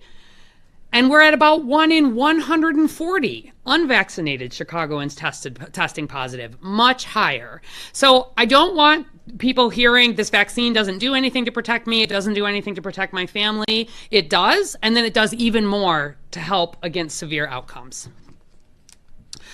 Let's talk about those severe outcomes quickly. So today is February 1st.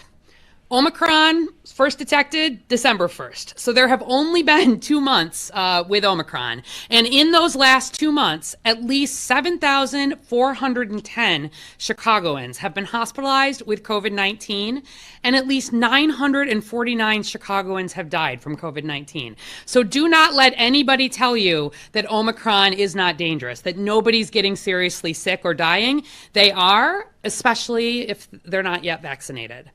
Also, I don't want to hear folks saying nobody who is younger gets seriously sick. Just in the last 2 months, just in Chicago, 740 of those hospitalizations have been in Chicagoans between 18 and 29, and 729 of them have been in Chicagoans 30 to 39. So 20% of our hospitalizations from COVID here in Chicago have been in folks between the age of 18 and 39, almost all of them unvaccinated.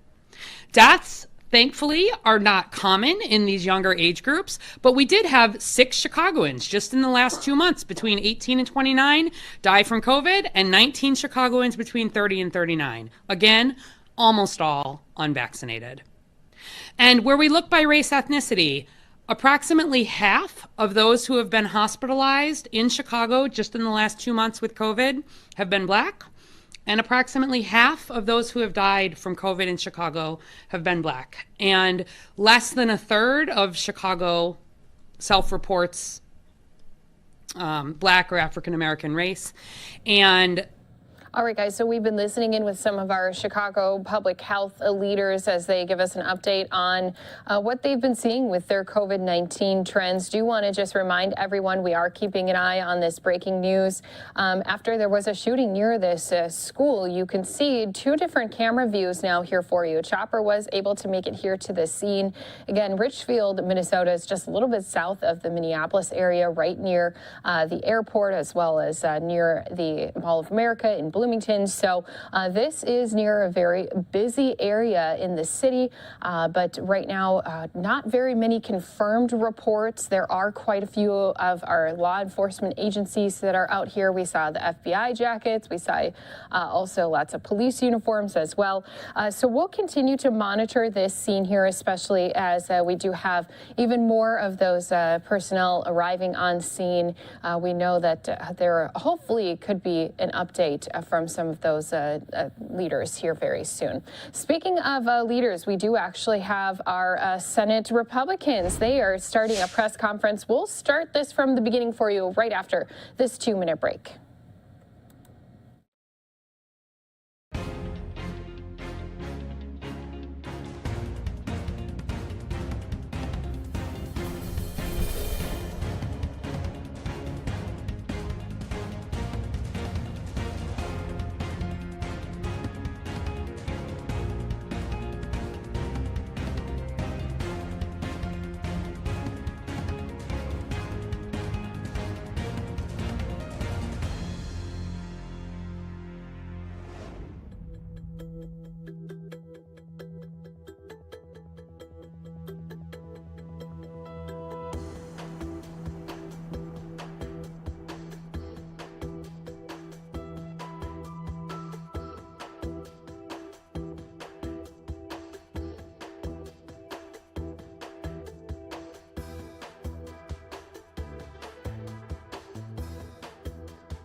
Hey guys, welcome back here to Live Now from Fox. First, wanted to show you that we are waiting for this White House press briefing to begin. Also do still have another event waiting on that to begin. It is the Senate Democrats, but right now we do have Senate Republicans who are speaking this time on a number of issues. I did listen in for a brief moment. They were talking about the ongoing tension between Russia and Ukraine. So what I want to do is, instead of jumping in live, since it's already been going on for a few minutes, let's go back to the beginning of that meeting so that we don't miss any words. It starts with the leader, Mitch McConnell from Kentucky. Ukraine situation, very timely, very troubling, and a variety of different points of view about the best way to discourage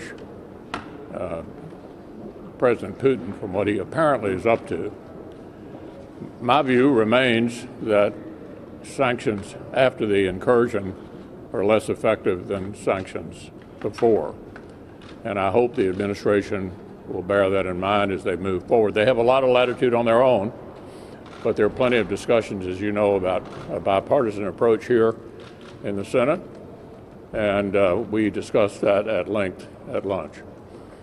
In addition to that, we are awaiting, of course, as all of you are, a Supreme Court nominee, and it's pretty hard to comment on the nominee until you get one, but obviously this is a very significant position, and I think you can anticipate the Senate Republican minority, treating the nominee with respect and going through the process in a serious, thoughtful way. And just in terms of even the way that the announcement on Justice Breyer's resignation was rolled out, it got leaked by the Democrats, I think, because they are trying to distract from many other things that they don't really want to talk about. And as the leader pointed out, we will make sure that whoever he ultimately nominates, it's a thorough, fair vetting, respectful process. But it certainly is not going to take away from the many things that the Democrats don't want to talk about, because we're going to continue to talk about the fact that inflation is at the highest level that it's been in 40 years and the impact that's having on the pocketbooks of Americans all over the place. The fact that the border this last year, we saw more illegal crossing attempts, 2 million, than any time we've seen in history. On the national security front, the administration clearly seems like they've been kind of behind the curve consistently, even with what's happening in Ukraine. And evidenced by the fact that when we had a vote a few weeks ago on the Nord Stream 2 pipeline, the administration was rallying the Democrats to vote against it. The Putin pipeline vote was something that would have been a very powerful message, we think, to have sent to the Russians and obviously to our Ukrainian allies. They held up the defense authorization bill for months because they were trying to pass their reckless tax spree. And they didn't even get around to naming a Ukrainian ambassador until yesterday. So it just seems like this administration has failed to focus on the things that are really important. And as a consequence, the American people are experiencing the very harmful impacts of inflation and everything that their policies have done to the economy. And on the national security front, the first job of any administration is to make sure that you're protecting the American people and making sure that American interests around the world are protected as well. And that is something I think that has been sorely lacking in their focus. I always say, if you don't get national security right, the rest is conversation. And it seems at least that the administration clearly is coming up with any other thing they can do to distract from the items that are front and center and should be their focus.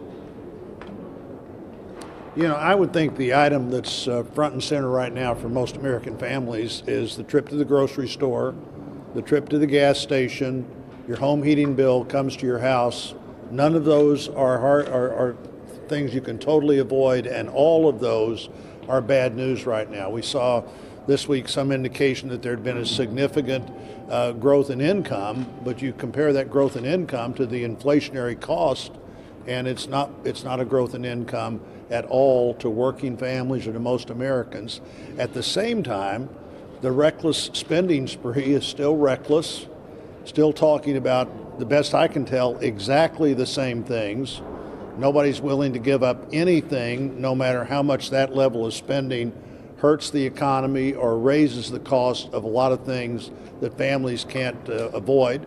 And on the tax side, still a healthy interest in tax breaks for the richest Americans and tax increases for almost everybody else. The shifting to a new look at that doesn't appear to be happening, and what is happening every day is the results of the energy policies and the other policies, starting with the $1.9 trillion to help an economy that was already recovering. And what's happened is that economy has over-recovered in ways that families are seeing every single day.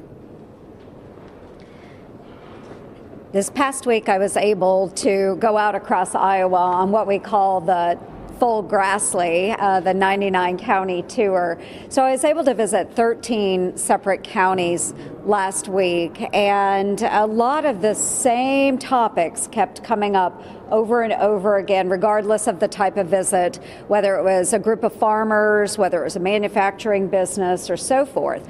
So while I was in Oskaloosa, I met with a group of public leaders, economic development leaders. We came together, and the top two issues that kept coming up over and over again were inflation. We're at a 40-year high with inflation.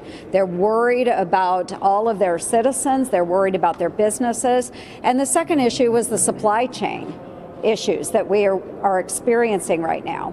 I went on to a visit in Jones County, and I visited a furniture business. And this is what we saw going through the warehouse. There are empty shelves.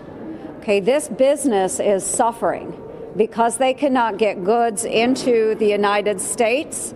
The supply chain is broken. The ports are broken. We got an earful on that and the costs associated with it. But then also the inflation that has come along with the exorbitant spending coming out of this administration, causing the price of goods to go up.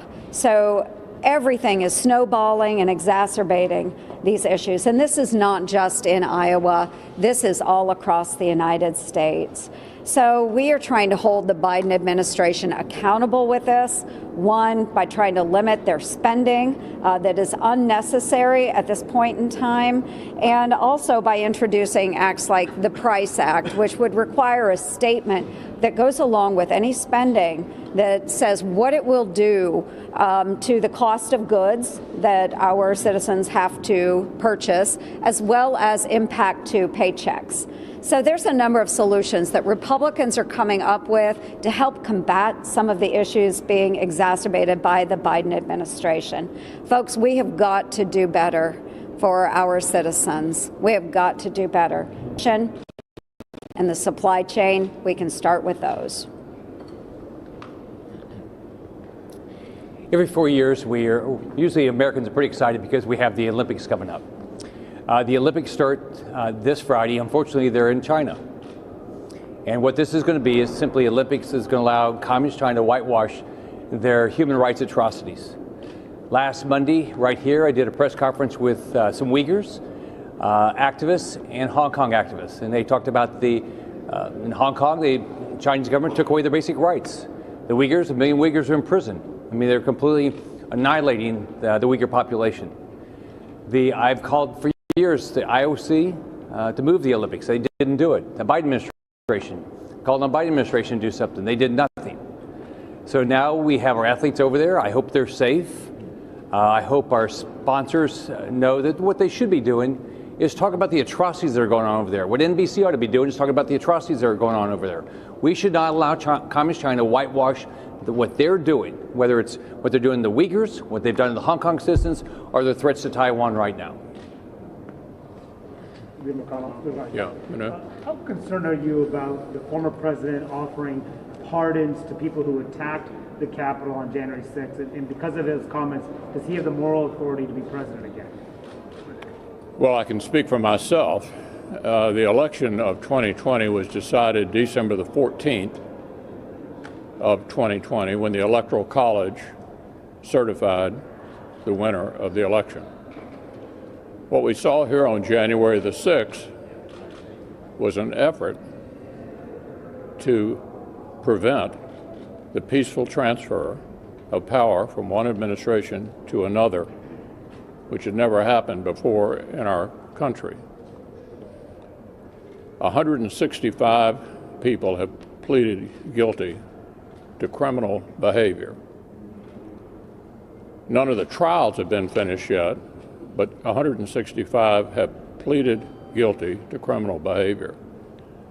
My view is I would not be in favor of shortening any of the sentences for any of the people who pleaded guilty to crimes.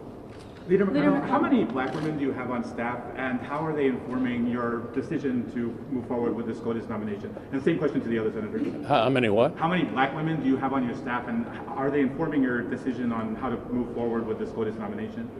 And same question to the other senators. Put your Sorry. How many black women do you have on staff, and how are they informing your decision to move forward with the SCOTUS nomination?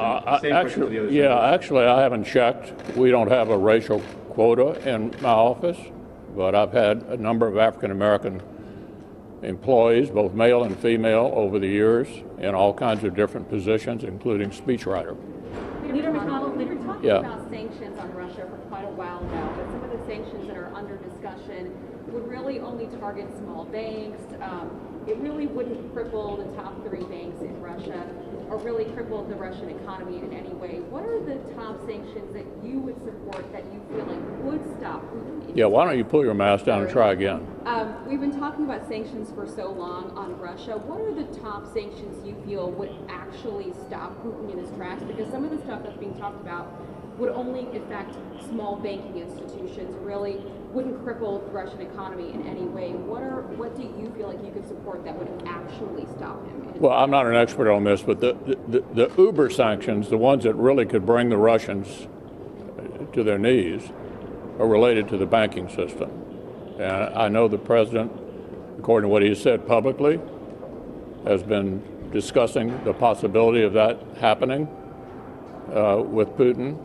But to go back to my initial statement, I think what we ought to be doing right now, before the invasion occurs,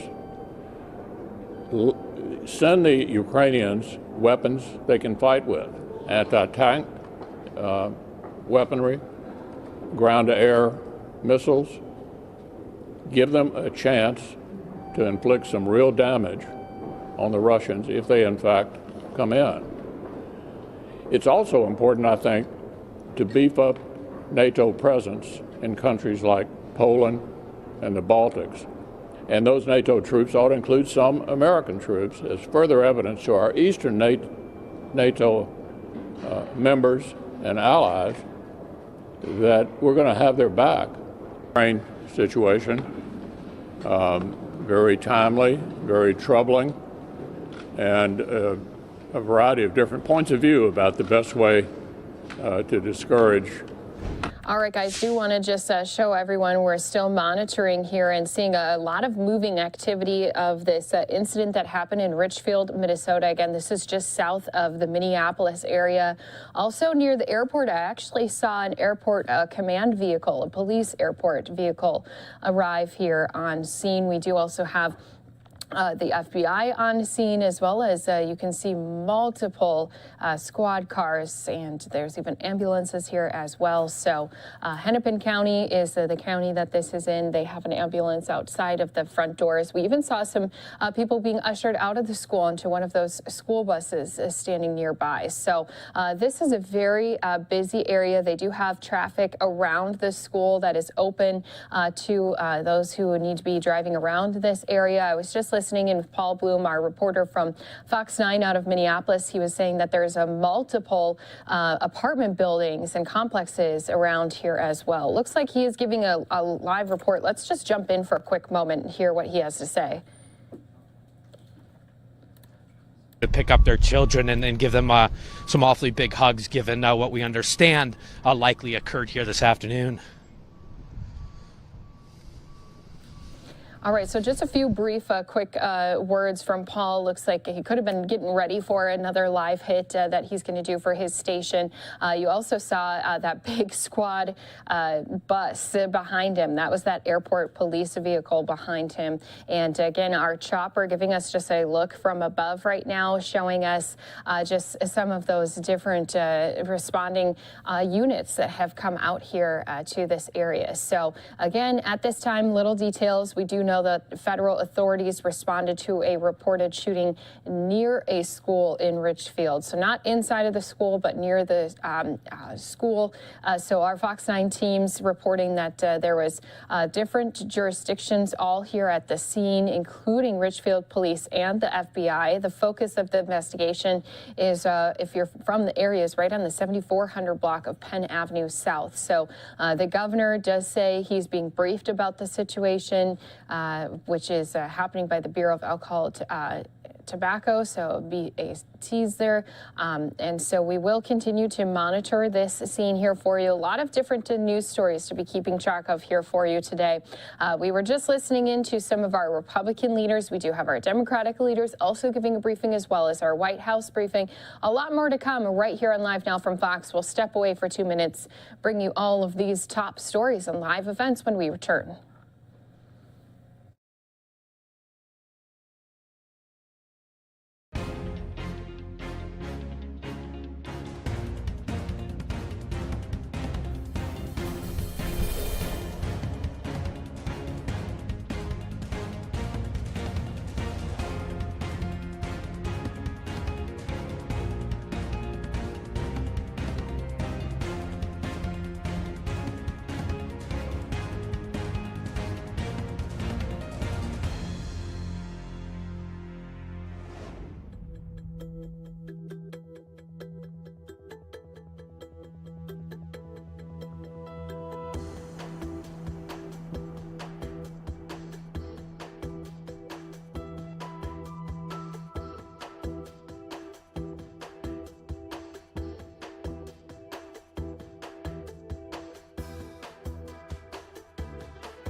Welcome back here to Live Now from Fox. A live look again as our chopper is giving us some visuals of this breaking news scene out of Minneapolis. We are going to join in with our Fox 9 team as they are talking about how the ATF is responding here to the South Education Center in Richfield, just south of Minneapolis, after there was a shooting near this school.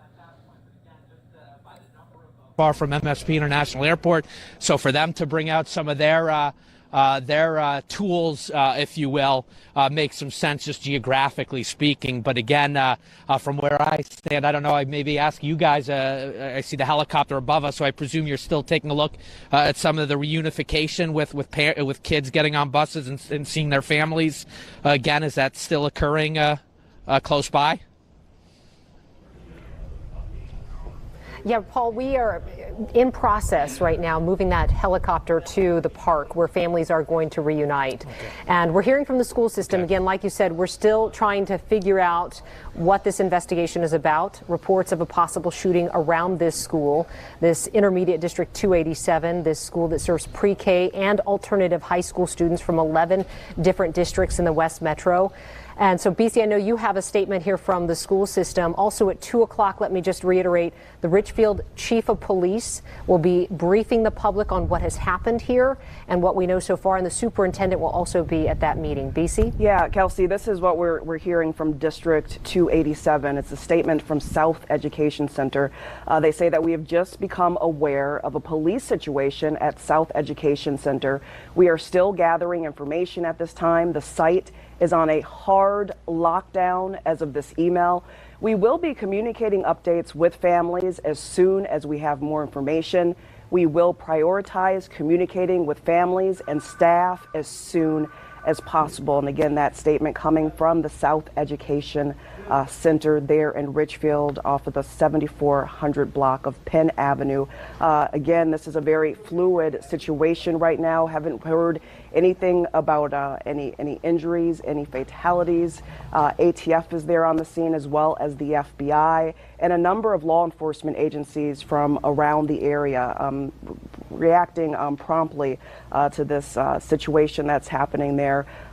Again, Paul, we're hearing from the school district. It sounds like they really are trying to piece things together as they come in. As Kelsey mentioned, there will be a press conference at 2 o'clock. That's about 15 minutes. And I was told earlier that the Governor Tim Walz right now is being briefed on the situation, and it is likely that we will also hear from him a little bit later. Earlier, we saw some students being escorted from that building and onto school buses. Paul, can you tell us what you're seeing out there right now? I'm going to meet with the Chief of Police and our superintendent. Are you with the district? I am, yep. It sounds like Paul's talking to someone coming out with shortly. the district. Yeah, that was looked like she had a district. Yeah, I haven't met with them yet, but we'll probably be out in the next 45 minutes or so. We're just all hungry for information, make sure we get the latest out there. Okay, thank you. All right, so again, I don't know if you caught that little exchange, which she appears to be with the school district. I didn't see her name tag, but she's heading into the building and promised the superintendent would be out here quickly. She said within 45 minutes, but I think we've seemed to indicate that the police chief of Richfield and the superintendent are planning a 2 o'clock news conference. We have some microphones here set up. I'll kind of step out of the way again, kind of showing you the command center, the airport police on site. You have law enforcement here at the yellow crime scene tape. We're across the street from this South Education Center in Richfield. Again, important to note there, as you mentioned, BC, the school building on a hard lockdown, but they're sorting out information themselves. Not clear at that point to them, at least if their statement is to be believed, as you read what they wrote. They're sorting it out. So I think they want to get out accurate information. I do see some law enforcement vehicles, the SUVs, some of these heavily tinted window SUVs now are kind of taking off behind me. Not sure what that is symbolic of, but there are several law enforcement vehicles pulling out right behind me as I'm doing this live report. Where they're headed, we just don't know. We don't understand the full gravity of what has occurred here today. I think a ton of questions, and until we hear directly from the police chief and the special district's superintendent, we're just really all left in the dark. Again, the ATF alluding to a shooting, our scanner followers alluding to a shooting near or around the South Education Center. What, maybe now an hour ago? I'd have to check. I'm all kind of bundled up. I'd have to check kind of my watch, but at least as I understand, about an hour ago now. Yeah, it's about 1:45 right now, so we're waiting for that 2 o'clock news conference to begin, where we may just get a little bit more information and understanding about what's happening out there right now. Mary McGuire, one of our reporters, we should hear from her as well soon. She's on the scene. And Paul, I'm not sure if you knew this yet, but Blessed Trinity Catholic School across the street from the South Education Center is being evacuated as well, so they're getting the kids out of that building. And I think also, and I want to get your perspective on this, Paul, seeing the number of agencies respond shows just how much training goes into providing mutual aid and how quickly all of these other agencies can respond when a neighboring community is in trouble. You have airport police, ATF, FBI, St. Louis Park police are out there, Richfield police. So we're seeing this response, and it was almost immediate. So they're taking this situation, which could be investigated as a shooting. We're waiting. We're not sure what the incident is specifically. So I want to be very clear on that has not been confirmed. But that is one of the things that we understand is being investigated at this point. But how quickly they move in to make sure that that area, the school in particular, is on lockdown, and how quickly they then move in circles outside of that school building to make sure that the outer areas are also protected, that traffic is stopped. And this all happened so quickly. So again, it just shows how these communities work together and how much they train for situations like this too, so that Richfield police, they're not on their own when they get a call like this. And again, we're still waiting to try to figure out what exactly happened here about an hour ago.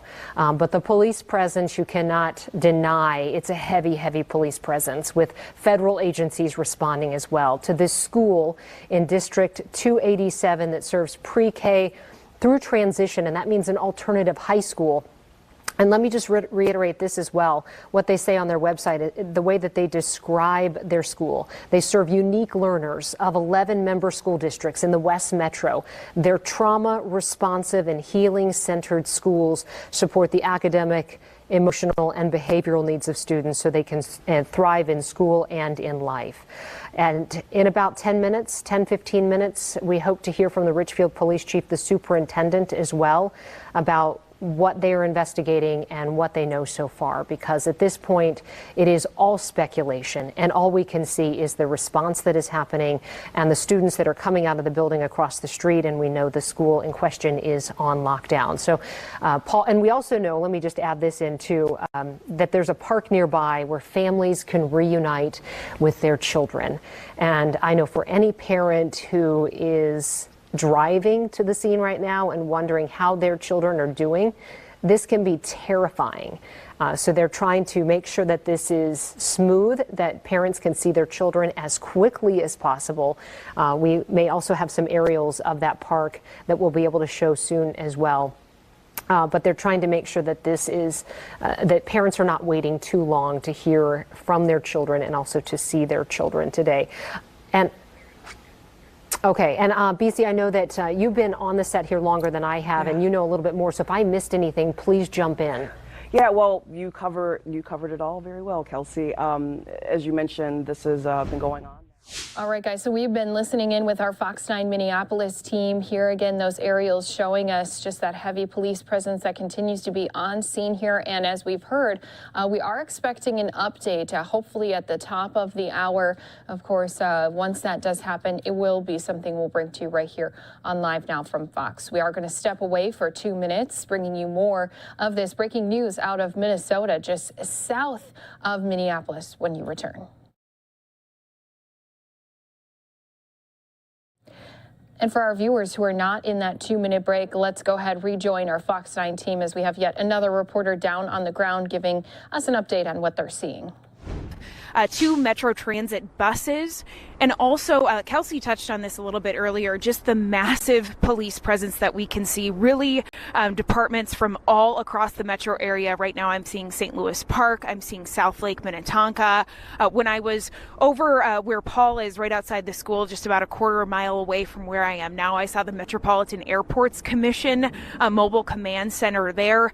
So just dozens and dozens of agencies, and right now it's kind of a watch and wait sort of situation. None of those family reunifications have happened just yet, but this is the area just about a quarter mile away from that school where those are expected to take place. All right, thank you, Mary.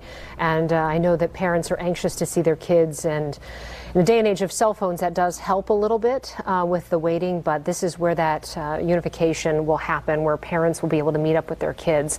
Again, hard lockdown at the South Education Center in Richfield. About an hour ago, the first call came in. We know there's an incident of some kind, and we are trying to confirm what type of incident this is, that it could be investigated as a shooting.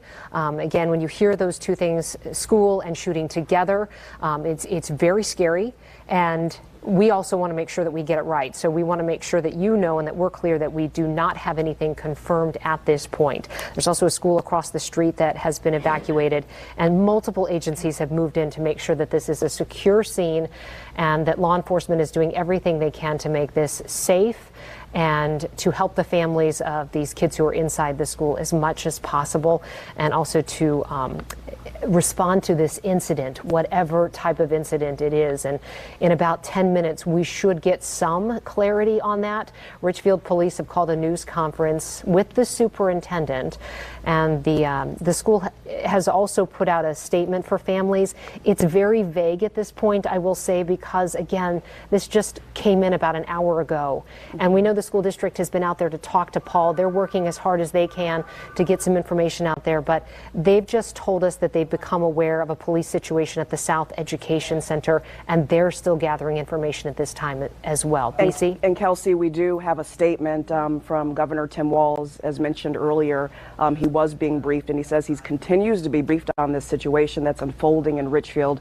He says, quote, "Our Department of Public Safety is in touch with local law enforcement, and we are monitoring the situation very closely." One thing that I think should be noted, Kelsey, is what I noticed immediately as all this information started to come in. We knew right away that the FBI, they were out there, the ATF, and you have jurisdictions locally who responded to this situation, and they were out there pretty fast. So I think that speaks to their reaction to this and just how prepared they are to react to situations such as a potential school shooting, because that's what this was called as the reports started coming in. But again, as Kelsey has reiterated, this has not yet been confirmed. We are hoping we will learn more information about what's going on here in less than 10 minutes. We will hear from school district officials. Again, the school district really being kind of vague, I think, because at this point there's not a lot that even they know. In their statement earlier, they said they are still gathering information at this time. The site is on a hard lockdown as of their message that came out about 15-20 minutes ago, and they said they will be communicating updates with families as soon as we have more information, and they will prioritize communicating with families and staff as soon as possible. A little bit earlier, we saw some students being safely escorted from the building there on the 7400 block of Penn Avenue, and to school buses that were lined up along Penn, waiting to take them to a safer area. And Kelsey, you said there's also a safety area at a nearby park where students are being ushered to? About a quarter mile away, that's where they'll have the kids, as soon as this hard lockdown ends, they'll have them move to that park where they can meet up with their families. So that's where parents are being told to go, to this park, which is about a quarter of a mile away.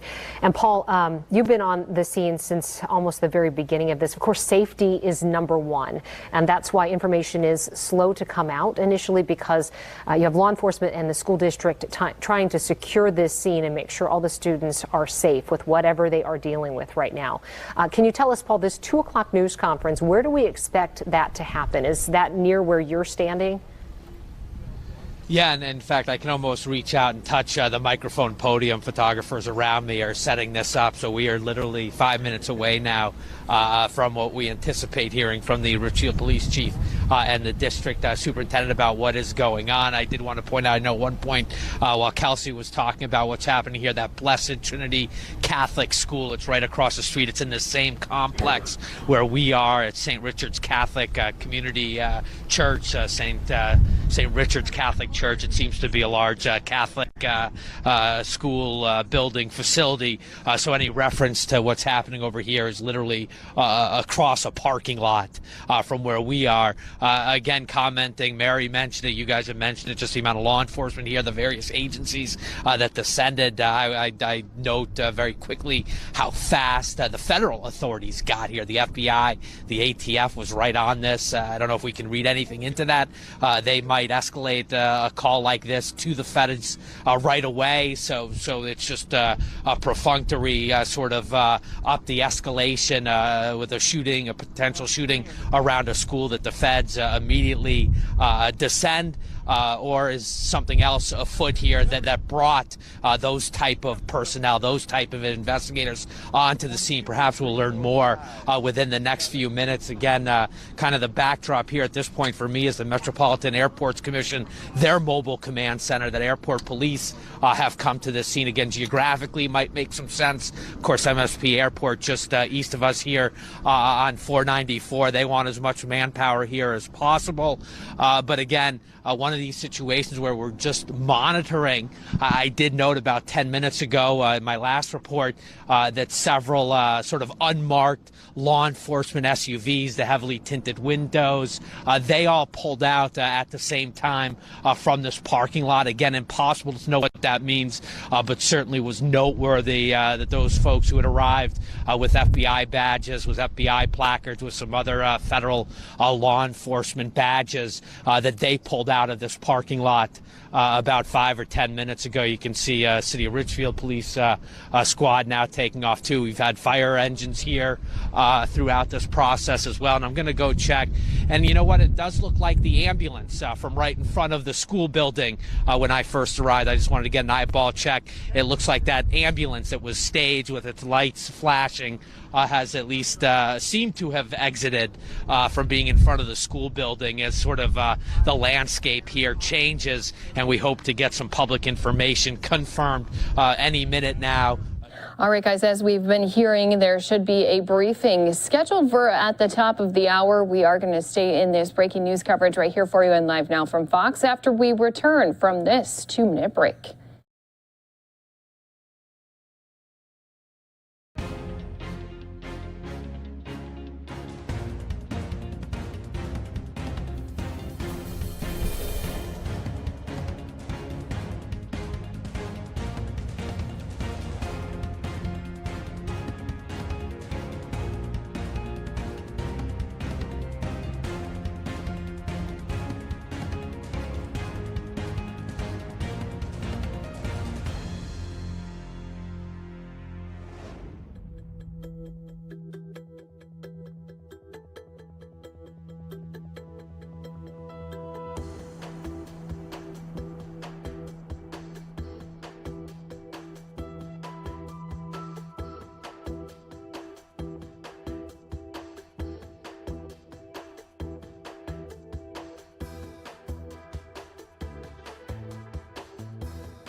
Welcome back here to Live Now from Fox. We've been monitoring so many different breaking news pieces here for you today. I did Want to at least update our viewers on just some of these different ones that have been going on here. We are waiting on a press conference to get started.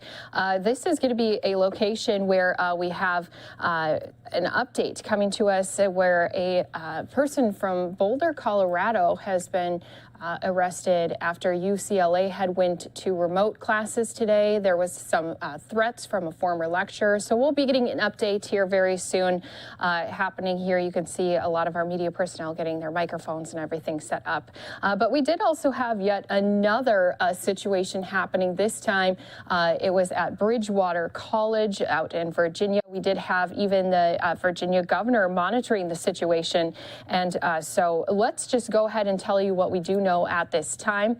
We do have, again, the governor saying that they've been briefed on this situation, and the shooter is in custody. State and local police are on the scene. I will continue to monitor the situation in conjunction with law enforcement. So, again, the latest update, there was a shelter in place put here for an alleged active shooter. Now, they do have one person in custody. Again, this happening at the campus of Bridgewater College. So the governor tweeting out about it, as well as Bridgewater College saying that an individual has been is in police custody. Situation is still ongoing. Continue to shelter where you are. So this is yet another piece of breaking news that has been happening here today. You can always count on LiveNOW from Fox to be bringing you these updates, especially when there's so many going on across the country. We've had now this breaking news out of Virginia. We've had the summit over on our West Coast from UCLA and the Boulder situation, all the way to what's been happening in Minneapolis as well. So, of course, we'll continue to monitor all of these situations for you right here on LiveNOW from Fox. But also a great way to stay up to date on all of these top stories is by following LiveNOW from Fox on social media platforms. That's a great place to always have the latest stories be posted right there to your feeds that you can continue to read further into those details. So as we mentioned, we've been talking about some of the breaking news that's been happening in Minnesota. Again, there was a report of a shooting that happened near a school where some individuals, according to some social media posts, had ran into the school then. So we do have ATF, as well as we saw people from the FBI all responding out here. We do have our reporter Paul Bloom, who is giving an update to our Fox 9 teams in Minneapolis. So let's go ahead and join their live broadcast. We are expecting here in just a few moments for an update to be coming as well as we continue to wait for more information to be confirmed by our authorities who are here on scene. So let's go ahead and listen into this latest update again with our Fox 9 teams right here live on LiveNOW from Fox. Just don't know. We've obviously gone past 2 o'clock now, where we thought we'd be hearing from officials. Again, this is a very fluid situation. The one school district employee who was out here for a moment when I grabbed her, she said maybe 45 minutes, so that might suggest something closer to 2:15. But we'll, of course, we're just waiting. We're waiting on information, and just unfortunately, from where I stand, BC, it's just very difficult to assess the situation. Both at the front of the building itself, because we're obscured by the distance we're being kept because of the yellow crime scene tape, and just where we are kind of wedged in. That reunification point, again, I think Kelsey had it measured at about a quarter mile from here at 74th and Humboldt. My question for you is, I can hear the helicopter whirring up above, is have we seen any children there at all? Like, have any children been allowed to either board buses or meet up with parents over there? Is that an active location at this point? I'm curious to know, just from where I stand. Could you answer that? Paul, we don't think so. Mary McGuire is over there, and she's getting the indication that it might be some time before those students are able to leave and go reunite with their parents. Again, some of them will need special transportation, but the buses are there. Everything is staged and ready to go. It's a place where parents can go and wait and get updates. They will have law enforcement agents who are there and ready to talk to the parents and answer any of their questions, but it could be some time before they actually get to see their children. And you know, that could change too, but that was the indication that she was getting about 20 minutes ago, that it's still going to be a little bit of a wait. This is an aerial shot of the school right now that you see there. And Paul, you had mentioned there was an ambulance there initially, but but now that ambulance has left. Yeah, right at the front door. Right when I got here, we thought that the scene was secure. That ambulance sat there for quite a while. A number of my live hits with you had the flashing lights, kind of a staged ambulance.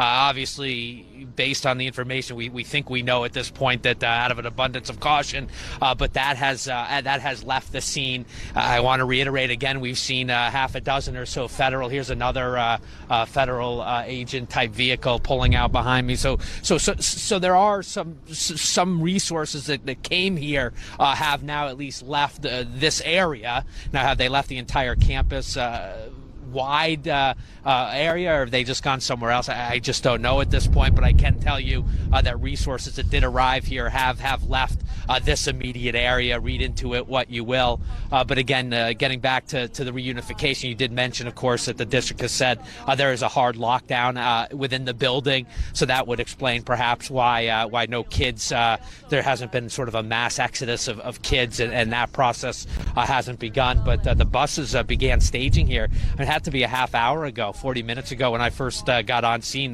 They had 4, 5, 6 buses ready to go here, that they were getting them situated. So certainly the infrastructure is there to get these kids home safely.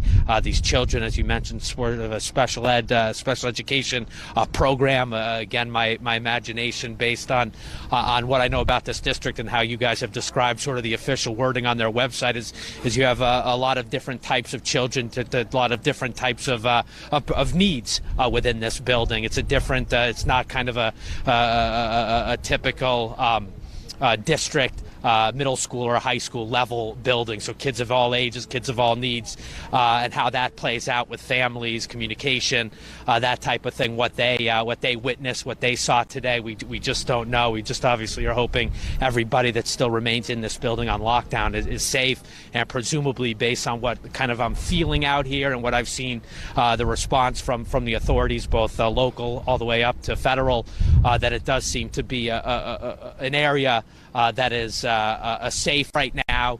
That it's a sense of not necessarily relief, but certainly people aren't walking around armed, people aren't chasing, people aren't running, people aren't keeping us back.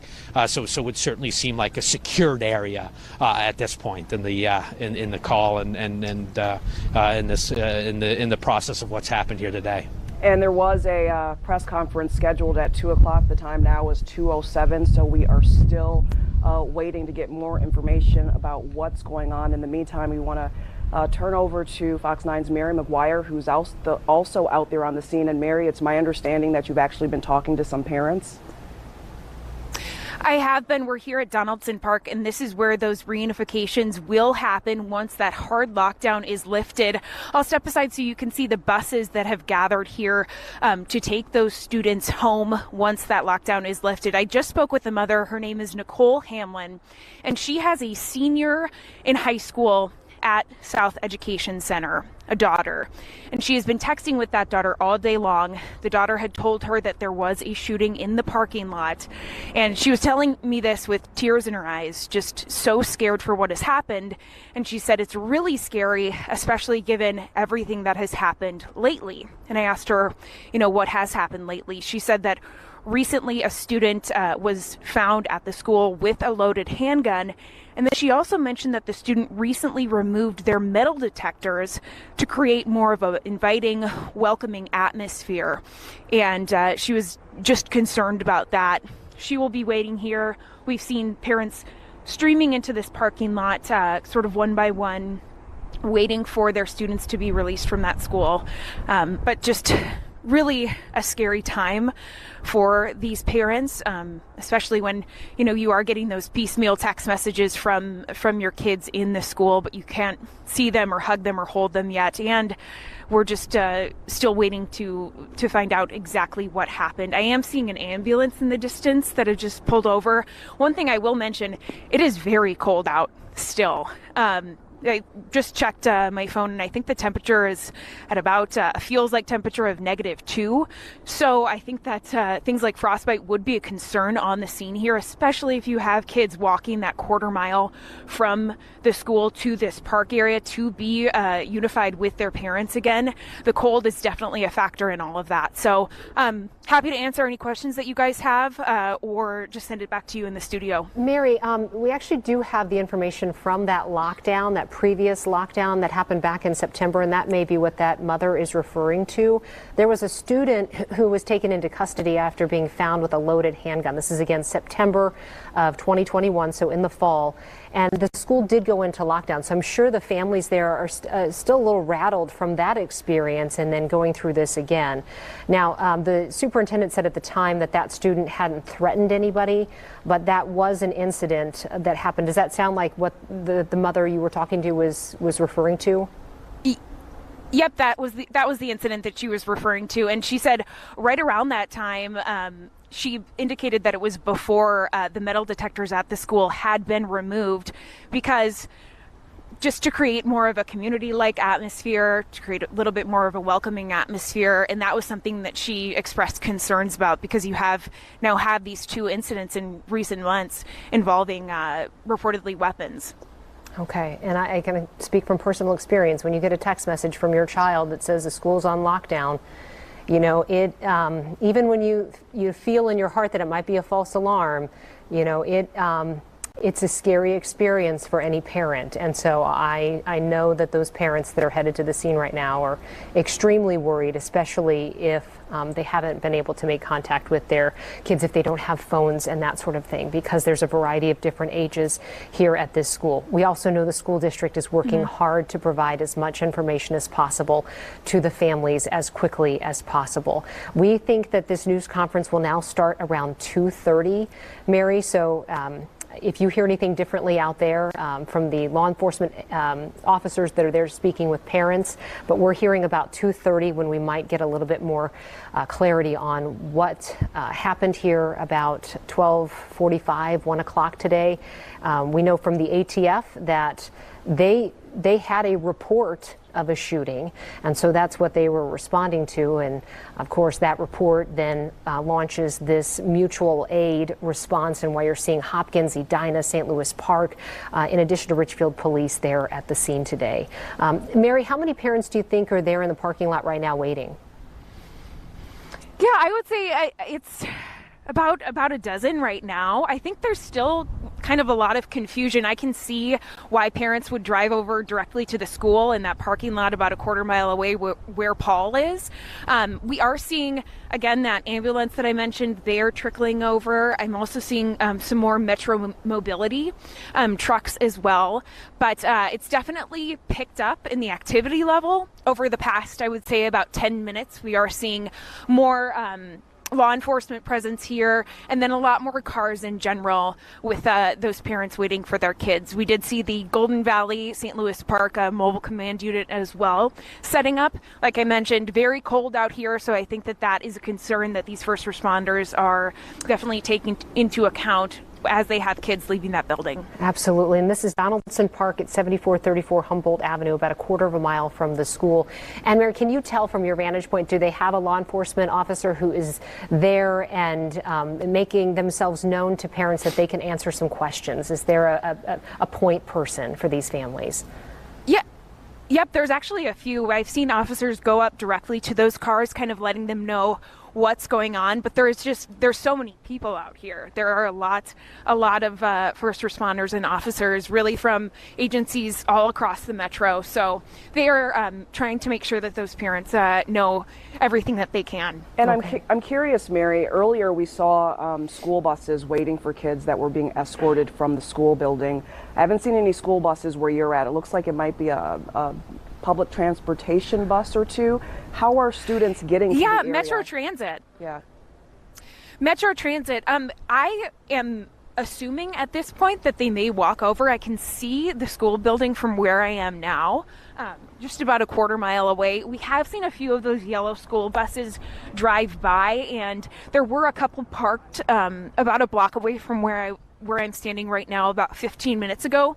they have since moved, so I think those plans might be in flux. But these 2 Metro Transit buses, they have been stationed here. It does look like there are some people sitting on them right now, so they could be used as warming centers. I've seen that at other scenes that I've covered in the past, that those Metro Transit buses are used as a warm place to get out of the cold for those first responders. So that could be the case here. I do see a yellow school bus about a block away. They're pulling away right now. So definitely the activity level has picked up over the last 10 to 15 minutes here. All right, Mary, thank you. And at this hour, we are following breaking news out of Richfield. Authorities right now on the scene of a fluid situation. Initially, reports of a shooting.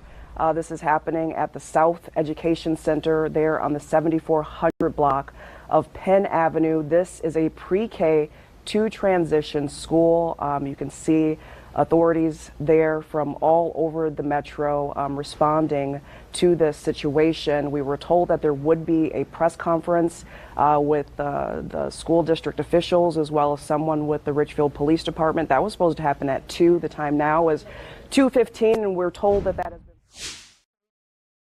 We have been listening in with our Fox 9 team and do appreciate their full team coverage that they've been giving to us. Multiple reporters down on the ground, plus they have some of their anchors in the studio helping just give a little bit more detail into what we've been seeing. I do want to let our viewers know they have moved that press conference that was supposed to happen here at the top of the hour to indoors. Obviously, you heard one of those reporters mentioning just the bitter cold temperatures that they're dealing with. So they have moved that press conference inside.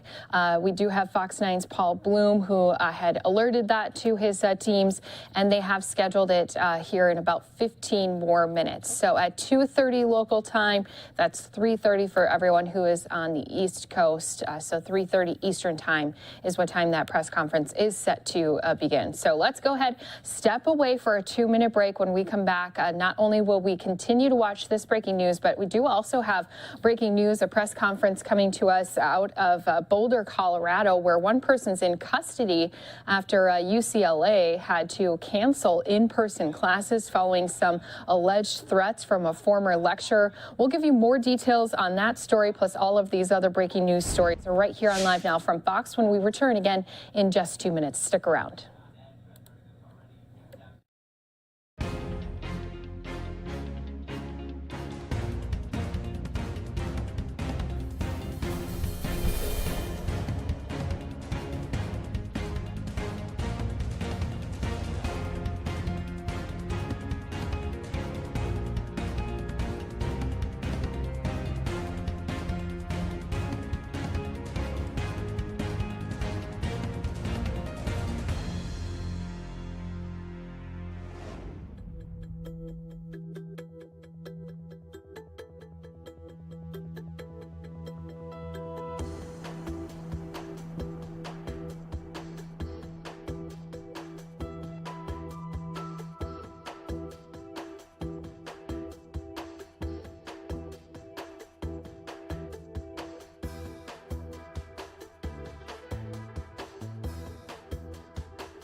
Welcome back here to Live Now from Fox. I mentioned we have a lot of breaking news to bring to you here this afternoon, and boy, has it been coming in. So let us just take a quick moment to talk about what we do have happening here during this time. So we do have a press conference we're waiting on out of Minneapolis. Again, we have now moved indoors. This is going to be an update coming to us after we had multiple different agencies responding here to Richfield, Minnesota. This was for a shooting that had happened near the school. So we are expecting to hear from some of those officials here very shortly. Also, we've been keeping track of some of that winter weather that's been happening across the region. Chicago expecting a big storm. We actually do have some of our Chicago officials here. They're giving an update on how they're preparing ahead of time. Governor Pritzker is going to be bringing in the National Guard as well to be on standby, lend an extra hand, as they are expecting quite a bit of snow, especially overnight. Over half a foot of snow expected with this winter storm all across the Chicago region. So we have those two incidents that we've been keeping an eye on. Plus, we do actually have a press briefing going on at this time. This on UCLA, it had went to remote classes today after there were some alleged threats from a former lecturer. Now that person taken into custody in Boulder, Colorado. So right now here our officials are in Boulder. They're giving this update here to us. But of course, what we like to do here on Live Now from Fox, if you haven't been with us for very long, is we'll keep an eye on all of these other scenes for you as well. So what I'm going to do is put up a double box. In one of those boxes, we'll be listening into this update from some of those officials out in Colorado, while we'll also keep an eye on some of those aerials coming to us from Minneapolis. Of course, as soon as we do see some of those police, FBI, ATF, some of those different law enforcement agencies step up to the microphone, give an update to what's been happening in that Minneapolis area today, what their investigation has been telling them so far. Of course, that will be something we'll jump into. It is set to take place here in about 9 minutes. So let's go ahead again at this time, listen into that update from some of those officials in Boulder, Colorado on that UCLA incident right here on Live Now from Fox. ISHEROLD. Our second speaker will be District Attorney Michael Dougherty. Michael, common spelling, Dougherty, DOUGHERTY. Speaker will be U.S. Attorney Cole Finnegan, COLEFINEGAN. We also have CUPD Chief Doreen Jokerst up here as well. We will have time for a few questions before they have to get back to an investigative briefing. And at this time, I'm going to turn it over to Chief Maris Harold. Thank you, Dion. Good afternoon, everyone, and thank you so much for being here. Again, my name is Chief Harold of the Boulder Police Department. On Monday, January 31st, a male sent out a threatening email with a link to an 800-page manifesto threatening violence. That information was sent to the UCLA Police Department. Upon learning about this email, the UCLA PD tracked him to Boulder, and they notified the Boulder Police Department on the evening of January 31st. The Boulder Police Department immediately began an investigation with our state and federal partners and quickly located the suspect in the city of Boulder. Upon reviewing parts of the manifesto, we identified thousands of references to violence, stating things such as killing, death, murder, shootings, bombs, schoolyard massacre in Boulder, and phrases like burn and attack Boulder outside of the university. The Boulder Regional SWAT was activated at 7:52 a.m. this morning and immediately set up a perimeter outside of the male's location. Officers then began evacuating nearby schools, residents, and businesses. Soon thereafter, we issued a shelter-in-place to 65 homes near the apartment complex.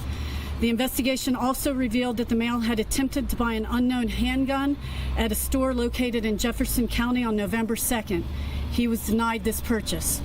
A search warrant was applied for, approved by a judge, and once obtained, officers attempted to make contact with the male. Crisis negotiations were able to reach him by phone. The crisis intervention team was on scene along with other policing agencies and community partners. After further conversation with negotiators at approximately 11:07 a.m., officers were able to safely take the male into custody. Detectives are currently in the process of searching the apartment in which he lived, and the community can expect to see extra policing presence in the area for the next several hours. The male has been identified as Matthew Christopher Harris, approximately 31 years of age. I can't state this more strongly. The importance of having collaboration at the federal, state, and local levels was critical to the swift resolution of this incident this morning. The incident today is yet another reminder of the ongoing need for strong relationships with our federal law enforcement partners to protect the Boulder community. Thank you for coming out today. I'll turn it over to District Attorney Michael Doherty.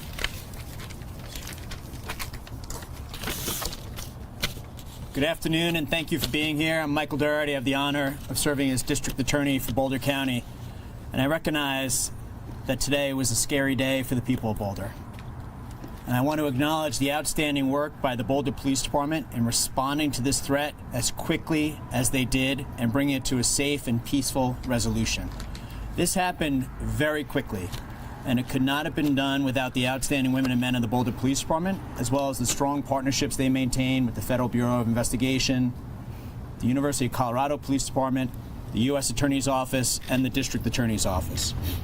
The Boulder Police Department took these threats and what they read in that manifesto very seriously and acted immediately. As the chief indicated, they learned about that on January 31st. That's yesterday. We have a safe and peaceful resolution today. And I want to acknowledge that what they did and how they went about it is why there were no injuries and no casualties associated with this event. I couldn't agree more with what the chief said about the interagency partnerships that exist. It's because of those strong partnerships that at a time of crisis, we're able to respond with federal, state, and local partners to do our very best for the people of Boulder County. Having those partnerships in place and having lasting relationships allow us to do our very best for the people of Boulder and to ensure we're able to bring situations such as this one to a safe resolution. The individual is currently in custody on state charges. Given that the threats involved individuals who are out of state and victims who are out of state, we've been in close communication with our partners at the U.S. Attorney's Office since the very beginning. And I'm going to turn it over to Cole Finnegan, the U.S. Attorney for the state of Colorado at this point. Thank you. Good afternoon. I'm Cole Finnegan. I'm the United States Attorney for the District of Colorado. Today we have been in close communication through the day with the District Attorney, Michael Doherty, as he mentioned, with the Boulder Police Department, with the CU Police Department, with the FBI, and with the ATF. Federal investigative resources are being brought to bear on this matter, and the FBI is engaged closely in this matter, and we'll be briefing the ATF further later this afternoon. We also are reviewing all possible federal charges at this time. So since we have an ongoing investigation, I won't be able to say much more about it at this point.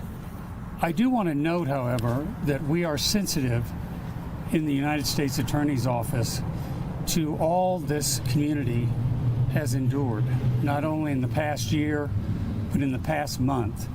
And you have my full commitment and the full commitment of all the people in the United States Attorney's Office that we will remain engaged in this matter and stay in touch closely with the District Attorney and Boulder Police Department as we move forward. Thank you.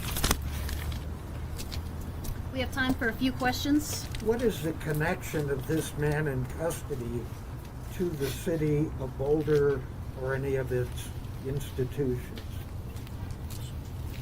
That's a great question. We're still looking at this. All of this investigation is preliminary, but we do believe that he had a connection here in Boulder, but we're just not sure of the magnitude of the relationships here at this time. Was he affiliated with the university since he had been an instructor at UCLA? Yeah, it's a fair question. We just don't know at this time. Why was he denied the gun purchase in Jefferson County? What was the reason?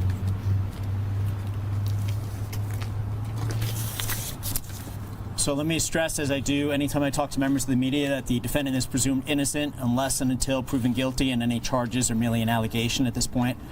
That's a good question. There's an ongoing investigation into matters that took place while he was in the state of California. But just to answer your question very directly, based on a protection order that was issued in the state of California, there was a national database that included a provision that he was not allowed to purchase or possess a firearm.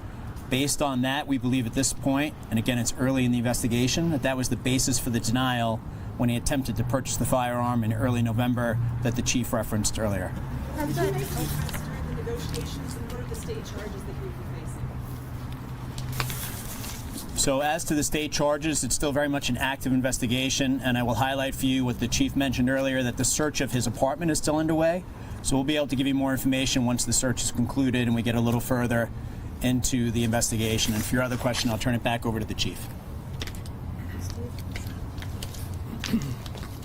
Regarding the brief contact our crisis negotiators had with this subject, it was very brief, several brief conversations. I don't have the full context of what was discussed, but it was not adversarial to the best of my knowledge. And as you know, the end result was he did come out peacefully, and that's what we desired. Why did it take The initial contact we made was just to get in the area and secure the area for anyone's safety. And we were waiting on a couple things as we worked to determine what possible charges we had until we actually made contact. So simply put, we wanted to get there, make sure we had good containment in the area, and then we worked forward there to make sure we safely made contact. Have you police had any other contact with him in Boulder? I know there was a guy who was arrested at the library yesterday. Yeah, we have had contact with this male suspect approximately in October. We're still reviewing our reports from that incident, but there was no criminal charges or anything criminal related at that time. Thank you. Can you elaborate on these threats in terms of how you plan to carry them out? Was there any plan to travel to California? Can you guys elaborate on that at all? Because obviously he's in Colorado, but these threats are in California. Another great question. Unfortunately, this is 800 pages we're going through. The level of violence that we saw in the manifesto was obviously so alarming. We have not made connections yet across states, and that's why we have federal partners looking at this as well. But I can tell you it was very violent and it was very disturbing. Did it mention violence here in Boulder, in Colorado, and at the elementary school that was evacuated? There was definitely references to Boulder in the manifesto, a university setting and a schoolyard setting. And I'm sorry I can't be more detailed than that, but obviously there's a lot to go over with this manifesto. Were there any concerns that he had explosives on him? I'm sorry, one more time? Were there any concerns of him carrying explosives or having explosives in his apartment? Well, I think anytime that we see this level of violence, I'm always concerned with explosives and any other devices that could cause harm to the community. So, like Deputy Chief Redfern said before, we have to be so careful when we are trying to contain an area that explosives are always an option. And well, thank you. There's a lot of time that we have for questions at this point because they have an investigative briefing they need to get to. So we will continue to share updates as we have them. We'll put them out online. We'll put them out in. All right, so once again, listening into officials saying they do have one person in custody in Boulder for the threats that had been made to UCLA earlier today. There was a former employee who had posted a video, an 800-page manifesto making some specific threats to people in the university's philosophy department. So again, a former lecturer being taken into custody for that incident that happened today was something that we've been staying on top of here for you on Live Now from Fox. And of course, so many different stories to stay on top of here for you. Just want to remind everyone you can always get the latest updates and stories on not only our Twitter page, but all of Live Now from Fox's social media posts, because we do try to keep you informed on a number of stories, whether it be breaking news or even just some of our daily stories. With that being said, we are going to step away for a 2-minute break, still waiting for that press conference out of Minnesota after we had that incident outside of a school, which has prompted ATF as well as FBI and a lot of other agencies to respond out there.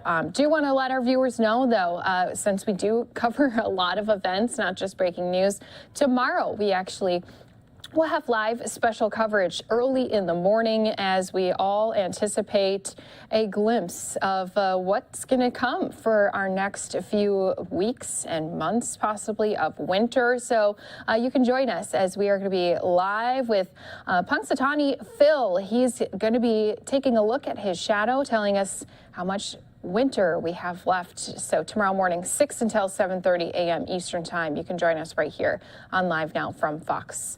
We will have that for you again tomorrow. Coming up here soon in Minnesota, going to be having an update with our officials after that breaking news. Let's go ahead, step away for that 2-minute break. We'll bring it all back to you right here on the other side of it.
And welcome back here to Live Now from Fox. Again, we are live in Minnesota, just south of the Minneapolis area, as we do have a heavy police and law enforcement presence still here outside of a school where there was a reported shooting that happened nearby. So we do actually have police stepping up to give an update. Let's listen in here live on Live Now from Fox.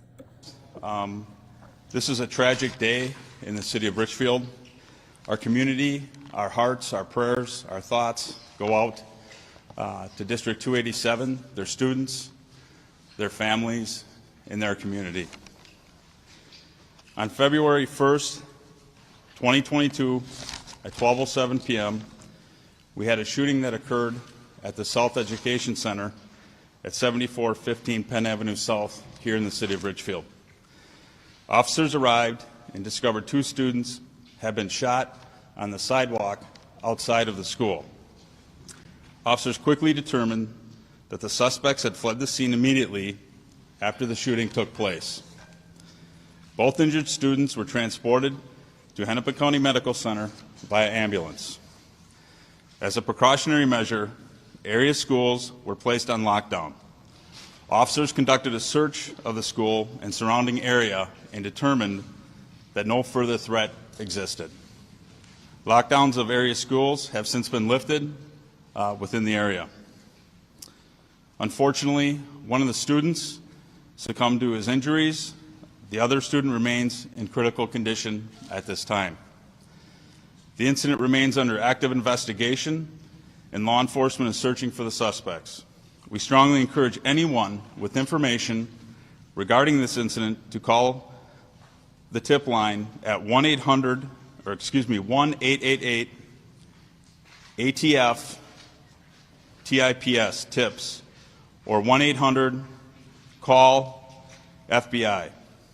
Again, our hearts are with the families, students, and the community impacted by this horrendous and tragic event. At this time, I will not be taking any questions due to it being an active investigation. I want to thank all federal law enforcement agencies, state law enforcement agencies, and municipal law enforcement agencies who assisted with their quick response getting the scene under control. That is greatly appreciated by the City of Richfield and from the City of Richfield Police Department. I will now be turning it over to the Superintendent of District 287. Thank you.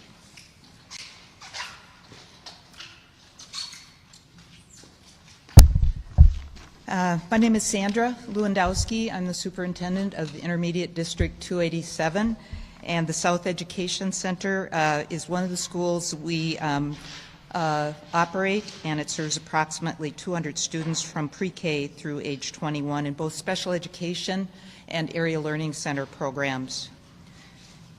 It's with an exceedingly heavy heart that we learned earlier today there were shots fired outside the South Education Center near the front entrance. 2 students were injured. Our staff members and police responded immediately to the situation and followed our security procedures. The 2 students did receive medical care for their injuries. Right now, we know that one has passed away and one is in critical condition. We have been and will remain in constant contact with the police department as they continue their investigation, and we will be unable to confirm any other information on this police investigation that's ongoing. Please refer any questions about the investigation to the Richfield Police Department. We expressed our deepest condolences to the families and friends of the victims. To us, there are students that come through our doors every day. We care for them, and this is a terrible tragedy and loss. We're deeply saddened by this incident, and we'll do everything we can to work to support the families, classmates, and staff in whatever way possible. There really are no words to describe the bravery exhibited by our staff and local authorities today.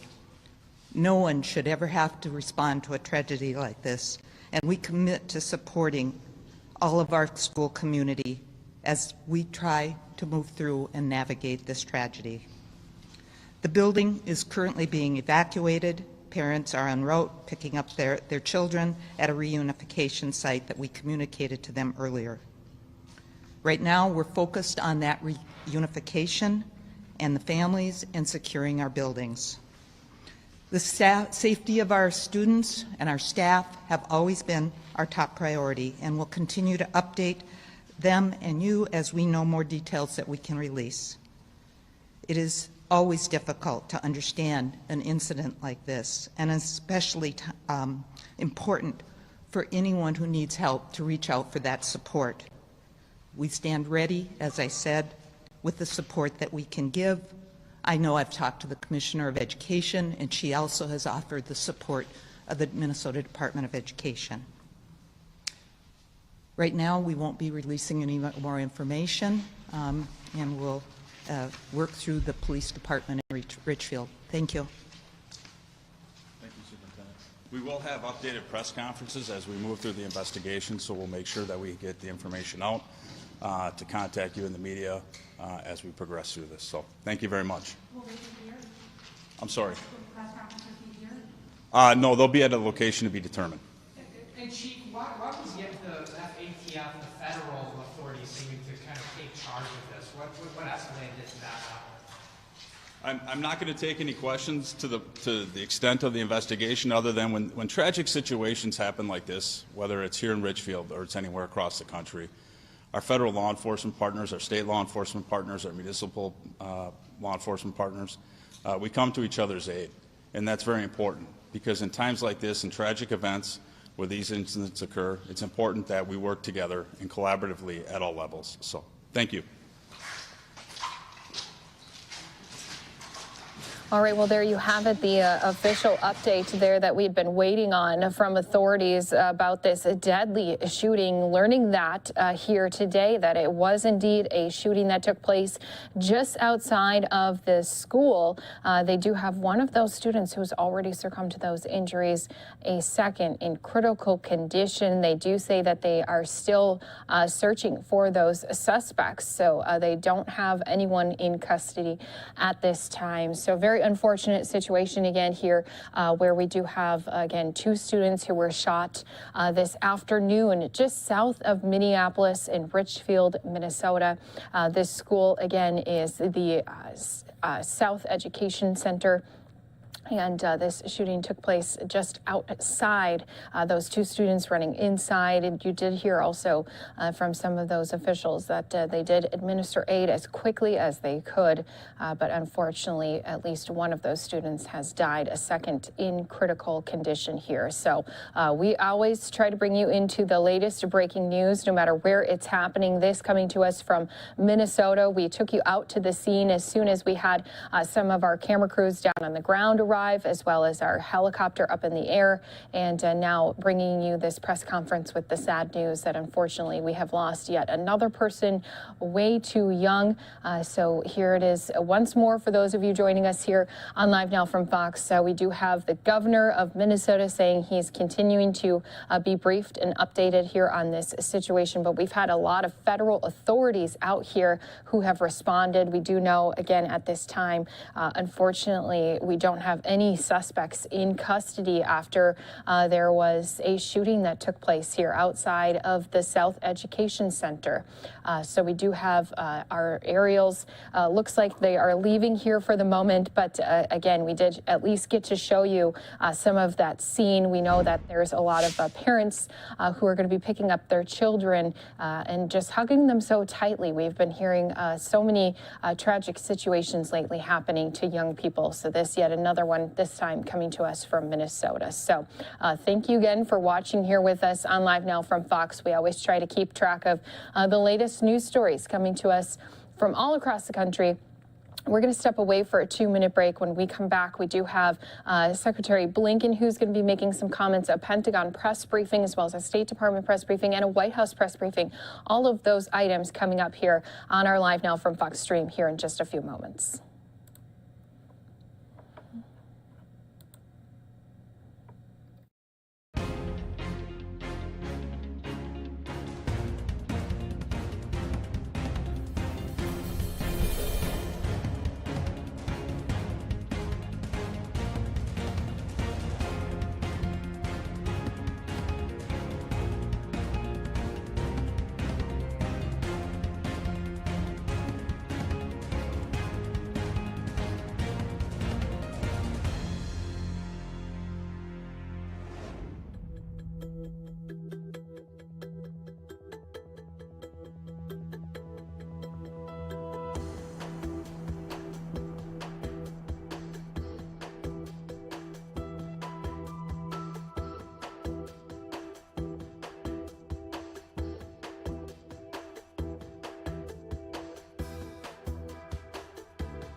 Welcome back here to Live Now from Fox. So we've been monitoring so many different news stories here for you, and great that we can bring you all of these updates as they're coming in here.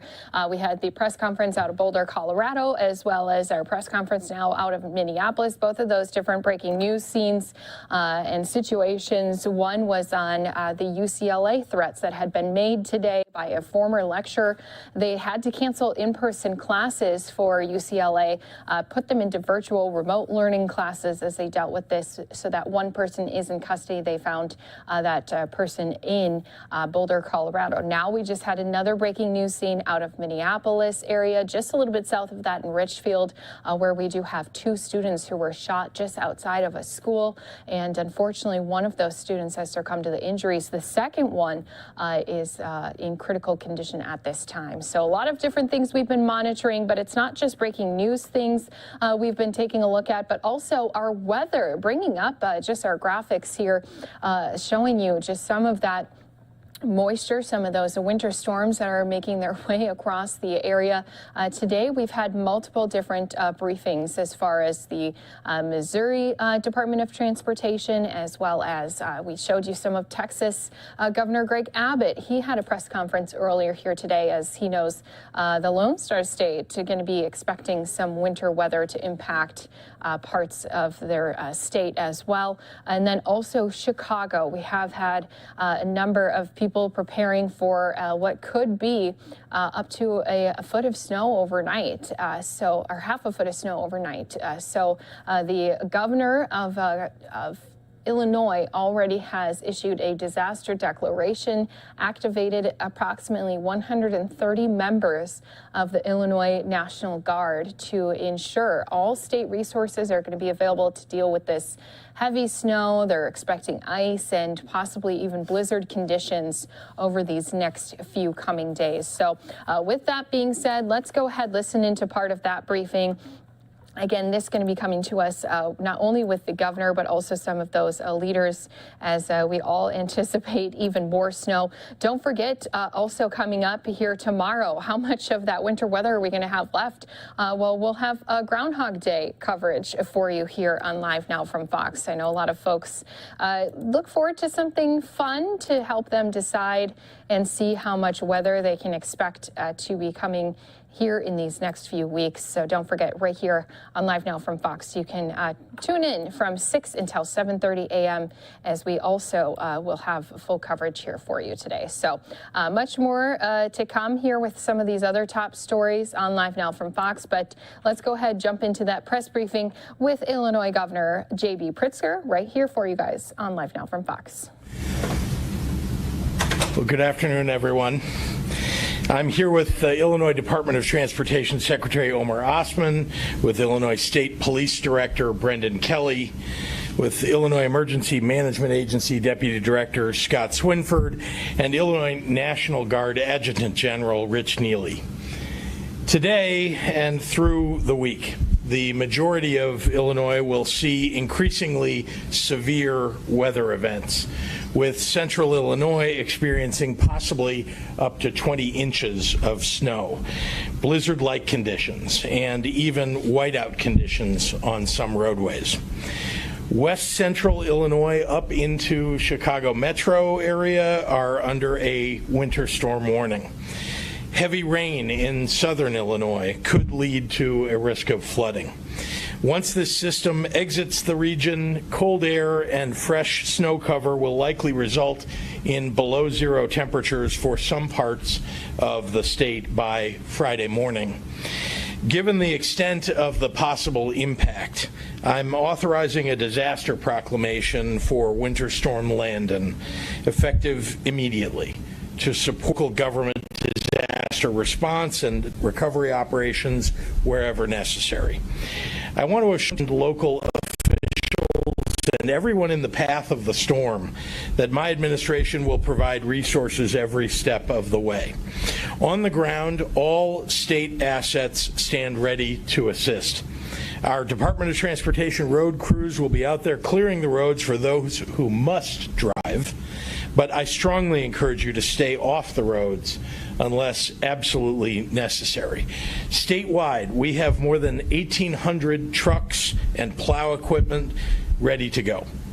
IEMA continues to work directly with local officials to actively monitor storm impacts throughout the state. That includes coordinating with utility companies to ensure that power is restored quickly should any parts of the state lose electricity in the storms. And over 100 of our Illinois National Guard are on standby to provide the hundreds of state police with operational support to help any stranded motorists. In short, the team that stands next to me to my right and their counterparts across the state government will be working day and night to provide help to Illinoisans throughout the state. I also want to encourage everyone to do what you can to keep yourselves and your loved ones safe. First and foremost, listen to local authorities to stay up to date with the latest conditions in your community. Conditions can change rapidly, and it's important to stay up to date as the situation evolves in your area. At home, make sure that your household has the essentials: food, water, medicine. Keep any mobile devices charged in case of power outages so that you can tune in to local emergency official broadcasts and stay in contact with others. Do not travel or drive if you can avoid doing so. And if you must, drive slow and allow plenty of space between you and other drivers. Keep blankets and shovels in your trunk in case of emergency, and be sure to have a full tank of gas. And lastly, as temperatures plummet, limit your time outside, and that includes your pets. Wherever you are, know that you are not alone. We are ready to assist anyone in any community that is in need. We are one Illinois. With that, I'd like to ask our IEMA Deputy Director, Scott Swinford, to provide further details about our storm preparations. Scott? Thank you, sir. Good afternoon. I'm Scott Swinford, the Deputy Director here at the Illinois Emergency Management Agency, and I welcome everybody here today. IEMA has been in constant contact with all of our local emergency management agency partners across the state. Together we work to assess the challenges faced in the state in any individual communities and identify early any shortfalls that we might have to overcome as the disaster unfolds. IEMA's mission is to provide the real-time coordination of all state capabilities and resources necessary to provide synergized approach to meet the emergency needs of the state. IEMA has been coordinating for days with the National Weather Service offices throughout the state and with several emergency management or emergency partners, many of those that are going to speak today. The State Illinois Emergency Operations Center will open today at 5 o'clock and begin the execution of this mission. And with that, I'll be followed by the Secretary of Transportation, Omar Osman.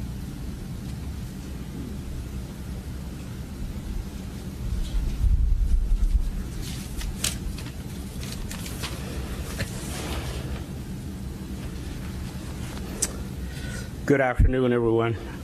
And Governor, as always, we appreciate your leadership, especially in times like this.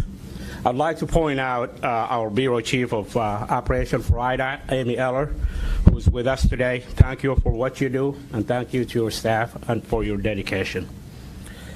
I also wish to extend my gratitude and that of the entire team at the Illinois Department of Transportation to our partners at IEMA, the Illinois State Police, the Illinois National Guard, and other state and local agencies. At IDOT, we spend the entire year preparing and getting ready for major events like the one coming our way. We will have all our available employees, equipment in our forces, plowing and treating roads. But we truly need the public's cooperation to keep everyone safe. Because of the intensity and the amount of snow expected, travel will be dangerous and strongly discouraged. Always remember, during extreme weather, the safest option is to stay home. A simple question to ask yourself the next several days is this trip I am about to make truly necessary, or can it be postponed? Due to the expected long duration of the storm, IDOT and the traveling public will be challenged for several days. Even after the snow stops falling, sustained high winds could create blizzard-like conditions with little to no visibility, especially in rural and outlying areas. Severe cold later in the week will reduce the effectiveness of the material used to treat the roads. While roads might appear to be fine where you start your trip, they could change quickly during your travel. Because of the challenges of staffing a prolonged winter weather event, we are asking the public to remain patient, prepare for longer travel times to persist for much of the week. Snow and ice response and cleanup effort could potentially last several days. A few tips if you are absolutely must be on the road.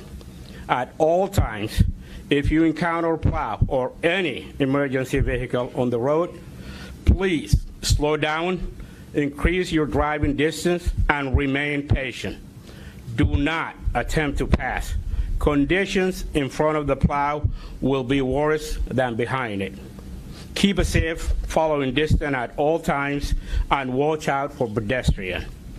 Always wear a seat belt. Never get behind the wheel impaired.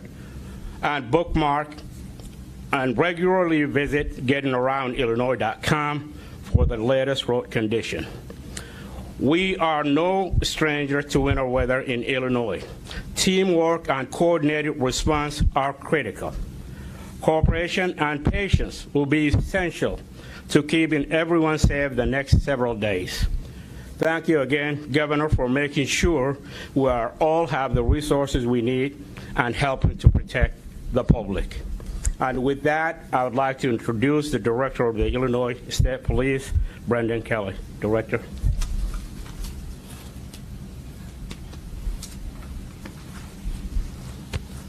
Good afternoon, and thank you, Governor. As we prepare for the winter weather being predicted by the National Weather Service in the coming days, the Illinois State Police are advising motorists to take the necessary precautions before getting behind the wheel. Some of this will be repeating what all of us are saying here, but it's worth repeating because of how important the circumstances are.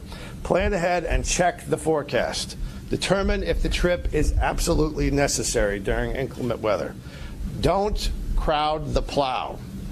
Remember, a snowplow operator's field of vision is restricted. You may see them, but they may not see you. Watch out for icy roads. Roads that appear clear may be actually treacherous. Take it slow when approaching intersections, off-ramps, bridges, and shady areas. All are prone to icy road conditions without appearing to be icy. Always keep your gas tank at least half full in case your car becomes disabled or is involved in a crash. Having enough gas in your tank means you can keep your car and your heater on until first responders can get to you. Dress warm enough for the outside temperatures. Dress in warm layers in anticipation of the unexpected winter weather, emergencies requiring you to leave the warmth and safety of your vehicle. Make sure someone is aware of your travel route. Always carry an emergency car care kit that contains jumper cables, flares or reflectors, windshield washer fluid, a small ice scraper, traction material, blankets, non-perishable food, and a first aid kit. Always carry a charged cell phone and keep a charger on hand. To wear a seat belt. If you should lose control and slide off the roadway, please stay in your car with your seatbelt on. The same reason that caused you to lose control may cause other motorists to do the same. If you're outside of your vehicle, other sliding vehicles could strike you as a pedestrian. Don't forget about the move over law, Scott's law, which is near and dear to the Illinois State Police and every other first responder who's going to be out there helping the public. That law requires drivers to change lanes when approaching stationary emergency vehicles, including tow trucks, highway maintenance vehicles displaying flashing lights, and any stationary vehicle with their hazard lights that are activated. The law also states if changing would be impossible or unsafe, drivers are required to proceed with due caution, reduce the speed of the vehicle, and leave a safe distance until safely able to pass a stationary vehicle. As you heard from Secretary Ostman, and to reiterate its importance, motorists should make highly informed decisions on whether that travel is important. If you don't have to go out in this weather, stay at home. This will free up state resources to handle emergency calls, and we're going to be getting those emergency calls. Our number one mission during this storm will be to respond to motorists in the need of assistance.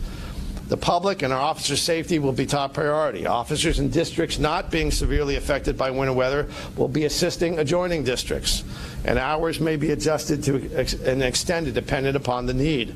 The men and women of the Illinois State Police stand ready to face the challenges Mother Nature has in store, and like always, we will rise to the occasion. The Illinois National Guard will also be standing with us as a force multiplier in this circumstance.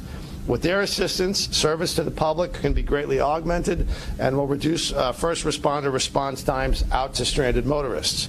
7 teams of these brave soldiers will be scattered across Illinois State Police Districts 9, headquartered in Springfield, District 10 in Pasodum, District 18 in Litchfield, District 20 in Pittsfield, and District 21 in Ashcombe to support the Illinois State Police mission.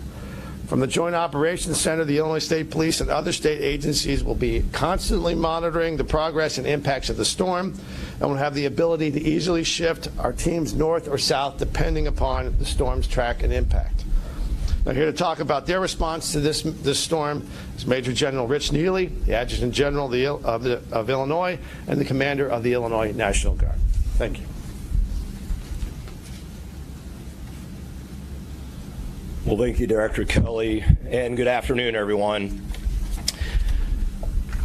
And thank you for joining us today. As directed by Governor Pritzker, the Illinois National Guard began mobilizing 130 soldiers and airmen to support the Illinois State Police in assisting possible stranded motorists during this winter weather event. Our winter weather platoons will be divided up across 7 Illinois State Police districts, as Director Kelly outlined earlier, to provide strike teams for life and safety missions and to assist motorists who might become trapped on the roadways. As mentioned earlier, we ask all those traveling to get off the roads and seek shelter during this extremely hazardous weather event, and that's to ensure everyone's safety. Thank you again for being here today. Now I'll ask Governor Pritzker to come back up and take a few questions. Thank you.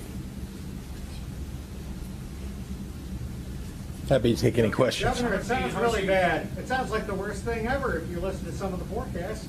Can you think of a comparison of something that's been this almost assuredly cataclysmic? Well, I think I'd actually call on, if you don't mind, Scott, because he's been around for a few of these over a lot of years, so he can give you some comparisons. Yeah, we have been through a couple of these. Most notably, 2011. 11. Yeah, in 11 we went through what we called Snowmageddon at the time, and had guardsmen out there on the streets, and actually used records to have to pull from the highways to keep the motors from being stacked up. That's probably the last time that I can remember we had to do anything of that magnitude. Obviously, this is all based on a weather report, and we are working off a range. So it's possible that we get 6 inches of snow. It's possible we get 16 inches of snow, and we are planning for the worst and hoping for the best, but we'll be ready for that when it occurs. Governor, the last time you gave a State of the State address was in person, was right before the pandemic. Before the snow forecast started, what was there sort of symbol you were hoping to send the rest of the state about returning to that big in-person event? Well, certainly I was excited to have the legislature back in and being able to speak to a live audience. Not as interesting anyway to be standing alone at the Orr building at the state fairgrounds to give my State of the State speech. But nevertheless, here we are, and what I am excited about is delivering the message, and of course it'll be delivered to the people of Illinois, and all the legislators no doubt will be tuning in. And this will be at the Old State Capitol tonight? That's correct, at noon tomorrow. Was it a mistake to tie the gas tax to inflation? No, that is actually a responsible thing to do. It should have been done back in the early 90s when the gas tax was put in place as it was. And so that's where we are. But let me be clear. Right now, because we have seen inflation flare up and because people are suffering the consequences of higher prices, I thought it was important to find different ways that we could lower the prices of all kinds of goods, including gas, including groceries, including property taxes, to deliver back to people, because we have a responsible, balanced budget, to deliver back to people the dollars that they pay into state government.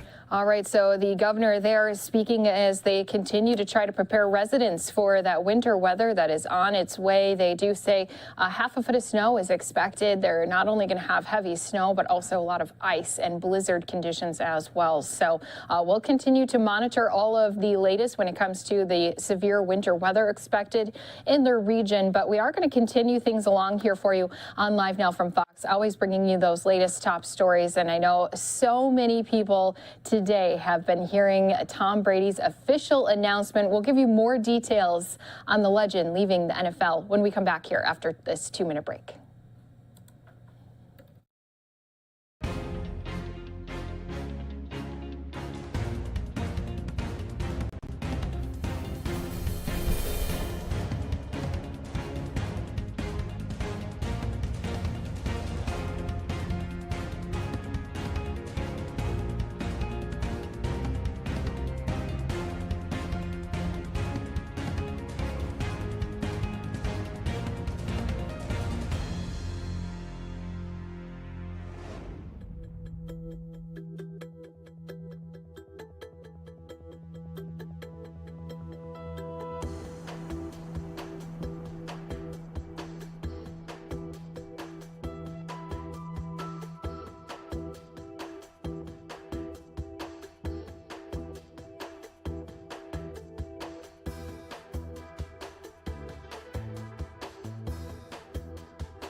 Welcome back here to Live Now from Fox. Today, Tom Brady thanking Bucs fans as part of his retirement message, saying it's been an honor to play for such a passionate and fun fan base. Now, we do have continuing this conversation in news that, of course, a lot of people have been talking about. Fox 13's Josh Cassio, he's been speaking with fans today, getting their reaction. He's live joining us here from Tampa. And Josh, what have you been hearing so far from all of these fans on the great legend? Yeah, well, look, first, I'm in black today. That's because I'm in mourning. I'm not going to be able to see Tom Brady throw another pass for the Tampa Bay Buccaneers. I'll tell you, there's a lot of broken hearts out there, no doubt about that, but also a lot of thanks and gratitude, and that's really what's important. That's what we should be focusing on. You know, over the weekend, when this rumor talk of him potentially retiring started bubbling up, myself and a lot of fans, we were all hoping it was a mistake, but look, The guy has played 22 seasons, right? He's rewritten all of the history books. He's basically done it all. So it makes sense for him to call it a career and spend time with his family. And of course, this is not a decision that he came to lightly. And the folks we talked to today, they all understand that. Everyone is thankful for what he has meant to this Buccaneers team and to the city of Tampa. He brought us a Super Bowl at home during a very dark time, that being the pandemic. He also helped re-energize a fan base that has been waiting so long for success. And he's one of the many reasons that right now Tampa is back on the map, so to speak. Here's more from fans as they say goodbye to TB12. How could you not respect it? The guy's given his life to this game. He's definitely the underdog story that ended up being the diamond of diamonds. So, you know, best of luck to Tom Brady. We're going to miss him. I've been here all my life, so I've seen those Bucs from when they actually first started. So for me, it's kind of sad. But Tampa, as strong as we are right now, with everything that's going on, we've got great energy. We will still remain the best city. I want to say a heartfelt thank you on behalf of the entire Tampa Bay community to Tom Brady for all that he has done on the field and off the field for our community. He has made an incredible difference, and we wish him the best of luck in the future. He, of course, is going to spend more time with his family. We know that.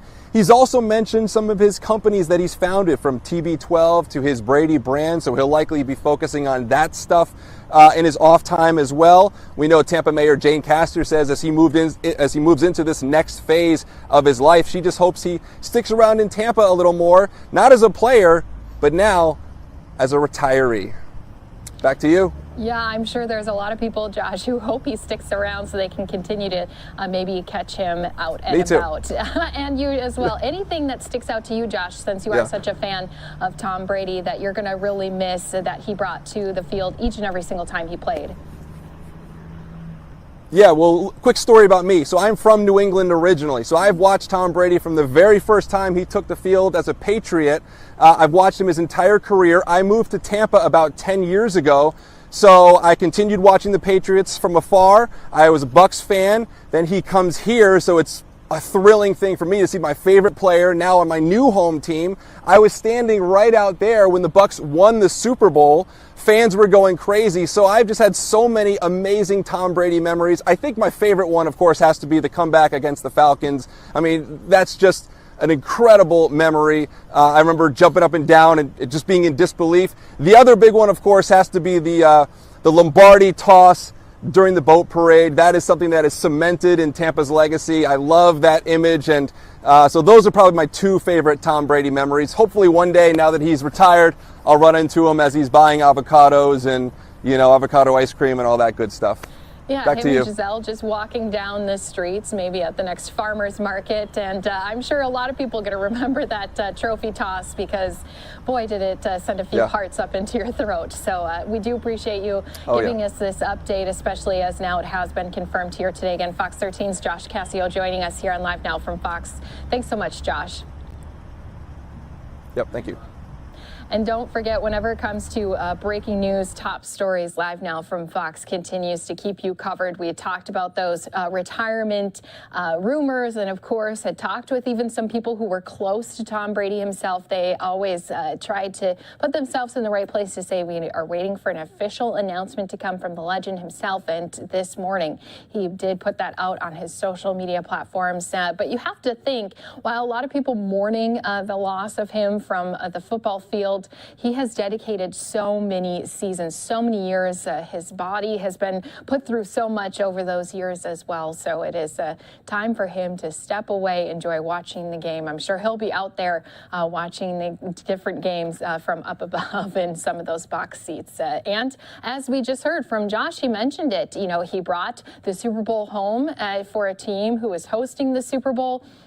And now we get to see that happen once again with the Rams hosting it in Los Angeles against the Buccaneers, or excuse me, not the Buccaneers. They are not going to the Super Bowl this year, but a lot of people wanted Tom Brady to reach yet another Super Bowl before his retirement. So we do know that now he is going to be retiring here. So we'll continue, obviously, keeping you up to date on those latest stories surrounding not only Tom Brady, but of course other breaking news pieces across our country. Let's step away for a 2-minute break. When we come back, we still have a lot of press briefings that have happened this afternoon we haven't gotten to yet. That includes not only both the State Department and Pentagon briefing, but also the White House briefing, and Secretary Blinken just had an event himself. A lot more to come right here on Live Now from Fox in these next few hours. Stick around, more to come.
Welcome back here to Live Now from Fox. Boy, do we have a lot of content to still bring to you right here on our stream. But that's one of the great things about what we do here for you. If there's an event going on, we're into some breaking news, then something else pops up. We have the ability to not only record on these different pieces, but then replay them for you as well. So that's exactly what we've done this afternoon. We were in some different breaking news pieces, again, down in Minneapolis, just a little bit south of the Minneapolis area. In Richfield, Minnesota is where we've had 2 students who were shot just outside of a school. Unfortunately, one of those students succumbing to their injuries, the second in critical condition. If we do hear any other updates, we did hear from some officials who said they possibly would do another update later here this evening, especially since we don't have any suspects in custody. So we'll be monitoring that out of the Minneapolis area for all of our viewers, staying on top of those latest developments. If we hear anything on the update of that second condition of the student or hear of any suspects being apprehended, of course, we'll be continuing to update all of you viewers watching here with us at home. But while all of that breaking news was happening, we still had a lot of press briefings going on. The first one I want to go out to is the Pentagon press briefing. Now, I want to go to that first because it wasn't on the original schedule of events for today. You know, we usually have a list of things to be expected. We had the president in the Oval Office today. We also had a White House briefing that was on the schedule. Well, this got added later in the afternoon, and we did hear from the press secretary, John Kirby, for the Pentagon. So let's go ahead, go into that briefing here with you guys, listen into what kind of updates we have, especially when it comes to the conflict in Ukraine and Russia.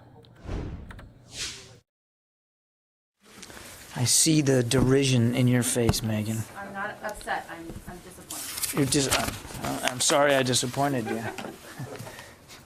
Buckle up. There's more disappointment coming. Yeah, I have a feeling. So hey, everybody, thanks so much, and again, apologize for the delay today. Before we get started, just one item to mention: in Belize, representatives from the United States and Central America are participating in the annual Central American Security Conference, otherwise known as CENTSEC, along with other regional and international partner nations, and that will be done through the second of the month. Southcom sponsors CENTSEC annually to facilitate dialogue and regional security leaders as part of its enduring promise to increase cooperation and help achieve shared security goals. Leaders will engage in roundtable discussions and bilateral meetings on topics that range from transnational criminal organizations and irregular migration to COVID-19, climate change, and natural disasters. General Richardson, the commander of U.S. Southern Command, will be participating and will be delivering some opening remarks. And with that, we'll take questions. Looks like we got Lita on the phone. Hi, John. Two things, please. One, can you tell us whether there have been any decisions made on troops going to any of the Eastern Flank countries? And secondly, on Red Hill, there appears to be a bit of confusion about what the military is doing. Does the Pentagon agree to drain the Red Hill tanks? And if so, why is the Defense Department appealing the court orders? And so can you just sort of address what is an issue that is clearly angering people in Hawaii about whether or not the department is actively going to drain the tanks? Thanks. Yeah, no announcements to speak to today with respect to any other deployment orders or troop movements with respect to the situation in Ukraine. And on Red Hill, Lita, the first thing I'd like to say is how seriously we are, in fact, taking this issue. We obviously, number one priority is to make sure we're looking after the military personnel and their families, as well as residents, civilian residents affected by this contamination. And the Navy's working on that very, very hard. We still have just under, looks like, I think 4,000 military families that are displaced that we're trying to get them back into their quarters as quickly as possible. And number two is, of course, safeguarding national security and making sure that we can fuel the forces of the Indo-Pacific region. And of course, Red Hill is a critical component of doing that. We also, thirdly, want to make sure that we are absolutely being good stewards of the environment.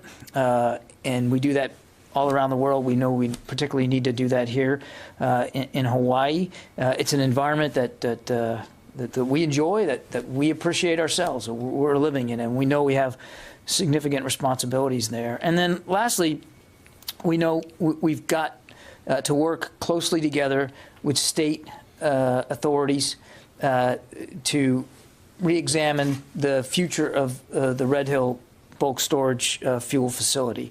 And we're doing that.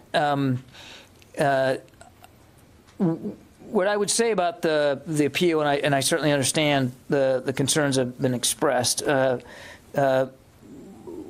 we do intend to file an appeal by the deadline, which is tomorrow. But in the meantime, and while we feel like it's important to do that so that we have a little bit more time to come up with better informed decisions about some of the aspects in the emergency order, most particularly the defueling aspect of that order. We also are going to be trying to work with local authorities about other proposals for a way forward to absent and distinct from legal proceedings to try to come up with the best way forward with respect to our strategic fuel reserves and how that is going forward. So we have already put in place a lot of immediate actions, in trying to improve the water supply there at Red Hill, suspending operations at the facility. That's been done, and reaching out and trying to get an independent third-party commercial firm to assess and to review operations at the Red Hill facility, as well as system integrity, all with an eye towards how that facility can or should be operated going forward, as well as can or should be defueled going forward. So we have an open mind on this, Lita. There's an awful lot of attention being applied to this. You probably saw the Deputy Secretary had conversations last night, not only with members of Hawaii's congressional delegation, but with the governor. And we're going to continue these discussions. So we are absolutely open to looking at options, and those options can include defueling of Red Hill, and we're going to continue to stay closely lashed up with leaders and legislators from Hawaii. The last thing I'd say on this, I know it's a long, torturous answer to a very good question, but we know we've got responsibilities here to get this right, for the families affected, not just military families, but residents of the state of Hawaii, to get it right for the state itself, to rebuild some of that trust, and that you referenced in your question, and also to get this right for our own national security purposes. Again, we don't have all the answers figured out right now and where we're going to go with Red Hill long term. But one thing is for sure, that's that we are going to have security commitments in the Indo-Pacific long term, and those security commitments are going to require fuel and sustainment. And so we got to think about that seriously. We got to make sure that whatever plan we have in place, whatever we do here, that we can continue to defend the nation from the Indo-Pacific theater. It's a long answer. Apologize, but I appreciate you staying with me there, Lita, here in the room. Hey, John. Thanks. 2 questions. First, are you able to name any of these potential host nations that have reached out and requested U.S. troops? Not right now, Matt. No. But as I said yesterday, we're in close consultation with them. If and when there's decisions to deploy additional U.S. forces on Allied territory in lockstep with that or those countries, we'll certainly be as transparent with you as we can be. Okay. Secondly, can you speak to these reports that the U.S. is aware of Russian troops possibly moving medical supplies, especially blood supplies, up closer to the Ukrainian border, and what kind of concerns does that raise for the department? Yeah, I've seen the press reporting on this. Number one, I'm going to stay away from intelligence assessments. I would point you, though, to the fact that we have been long saying that in addition to the combat capability that Mr. Putin continues to add and does continue to add to the western part of his country and in Belarus, he has also, over these many weeks, increased his logistics and sustainment capability. And there's a lot that goes into logistics and sustainment, aviation support, certainly medical support. So we have seen him provide that kind of sustainment capability with respect to those forces. And obviously that does include, field hospitals and doctors and nurses and, the kinds of things you would need to do to be able to medically care for troops in the field. Now, is that alone, all by itself, some sort of tripwire or indicator, or causing alarms to go off that an invasion is imminent? Not necessarily. We look at a whole mosaic of information as we evaluate what we're seeing on the ground there. I would just go back to what we've said and have said now for more than a couple of weeks. We believe that he has enough capability to move now if he wants to. He continues to add to that capability and those options. And he could, depending on what his goal is here and what he wants to do, he could move imminently at any time. Does that answer your question? Yes. Yeah. Tom. Hi, John. Good afternoon. 2 questions, please. The first one is, yesterday was 2 years since the White House expanded the use of landmines for the Pentagon. I'm wondering if you could, what's the degree of accuracy to statements that the Pentagon prefers this wider use of landmines and opposes a return to how it used to be before? I'm going to take the question. I don't want to speculate on landmine use policy, so let me take your question.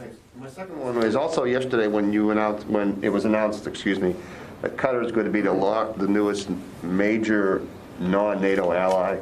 It reminded me that Afghanistan is also on that list of countries. Yeah. How does the Pentagon weigh in on the White House, naming a country like Qatar, or in this case of Afghanistan, what role, if any, would the Pentagon play in the consideration of amending or removing that designation for Afghanistan? Well, I'd refer you to the State Department, but... Well, I asked about what role you guys would have in that, if any. So let me get at it here. The decision to make Afghanistan a major non-NATO ally was, back in, I think, 2012, and that was an arrangement made with the democratically elected government of the Islamic Republic of Afghanistan. There is no such commitment and no such agreement in place now that government is no longer in Kabul. And I would, for more detail on where that's going, I would point you to the State Department. But your question, you didn't ask this, but it does give me an opportunity to clear the air a little bit. My answer to this yesterday was inartful at best and inaccurate at worst. The president did declare that his intention is to designate Qatar as a major non-NATO ally. He obviously has the authority to do that. I think yesterday I said it has to be a NATO decision. The president can designate that, and he has obviously made clear that he intends to do that. It's designed for countries that are not treaty allies of NATO, but that have strategic working relationships with U.S. forces, and certainly Qatar does. Some of the benefits could include priority delivery of military surplus, consideration for participation in military and counterterrorism exercises. And while it does provide some military and economic privileges, that non-NATO ally status does not entail any specific security commitments to the designated country. So realizing, of course, that as you said, it's a State Department decision and not Pentagon decision, but your comments. Well, obviously, the president gets to make the designation. I'm saying the State Department is the one that is better placed to speak to Afghanistan in particular, but that the agreement in 2012 did not apply to the government in Afghanistan at the time. It does not apply to the Taliban. Does that help? But also, well, actually, you helped me because I wanted to clear up my less than stellar performance on this question yesterday. So sometimes we actually can work together. Yes, I appreciate that. Actually, it gave me an opportunity. Pierre? Staying in the area, 60 nations are working within the Fifth Fleet and doing operations together. Is it something that you look at as a increasing working together, or is it more a sense of urgency and threat that is being we are seeing in the area? I mean, it's probably more of the former than it is the latter, Pierre. We routinely try to improve these bilateral relationships and these multilateral relationships in the region with respect to military capabilities. But obviously, when we do it now, we certainly do it with the knowledge and the understanding that there are increased threats posed by Iran. And so it's not like we're doing this in a vacuum or just doing it to do it. I mean, there are clear threats posed by Iran to the region, and we have to make sure that not only we're ready for it, but from a multilateral perspective, our partners are too. Let me get to the phones here. Dan Lamothe, Washington Post. Hey, John, thanks for your time today. I wanted to ask you a question about some of the reports we've seen on Russian naval vessels returning from exercises and some number of troops in Belarus also returning. Is there any indication at all that the Pentagon sees of any kind of de-escalation in light of everything else you've already mentioned, the blood supplies, et cetera? Thank you. Yeah, Dan, no, we don't we would not characterize what we're seeing as de-escalatory. Phil Stort.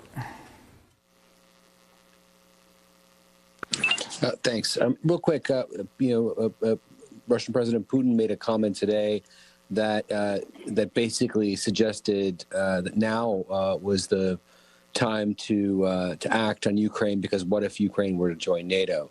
And I'm just wondering if you could respond to that assertion that Ukraine left on its own is on a trajectory to join NATO, and therefore Russia's security interests are best addressed now. Thank you. Yeah. Again, I would just go back, Phil, to what we said in the past, that it should be up to Ukraine who they associate with, and any membership in NATO is going to be a decision between the sovereign state in question and NATO, and it's not something that that Mr. Putin gets to have a veto on. It doesn't work like that. There has been obviously work done internationally to help Ukraine address their reform needs, particularly with respect to defense reforms. The United States has been a part of that process, and that work continues.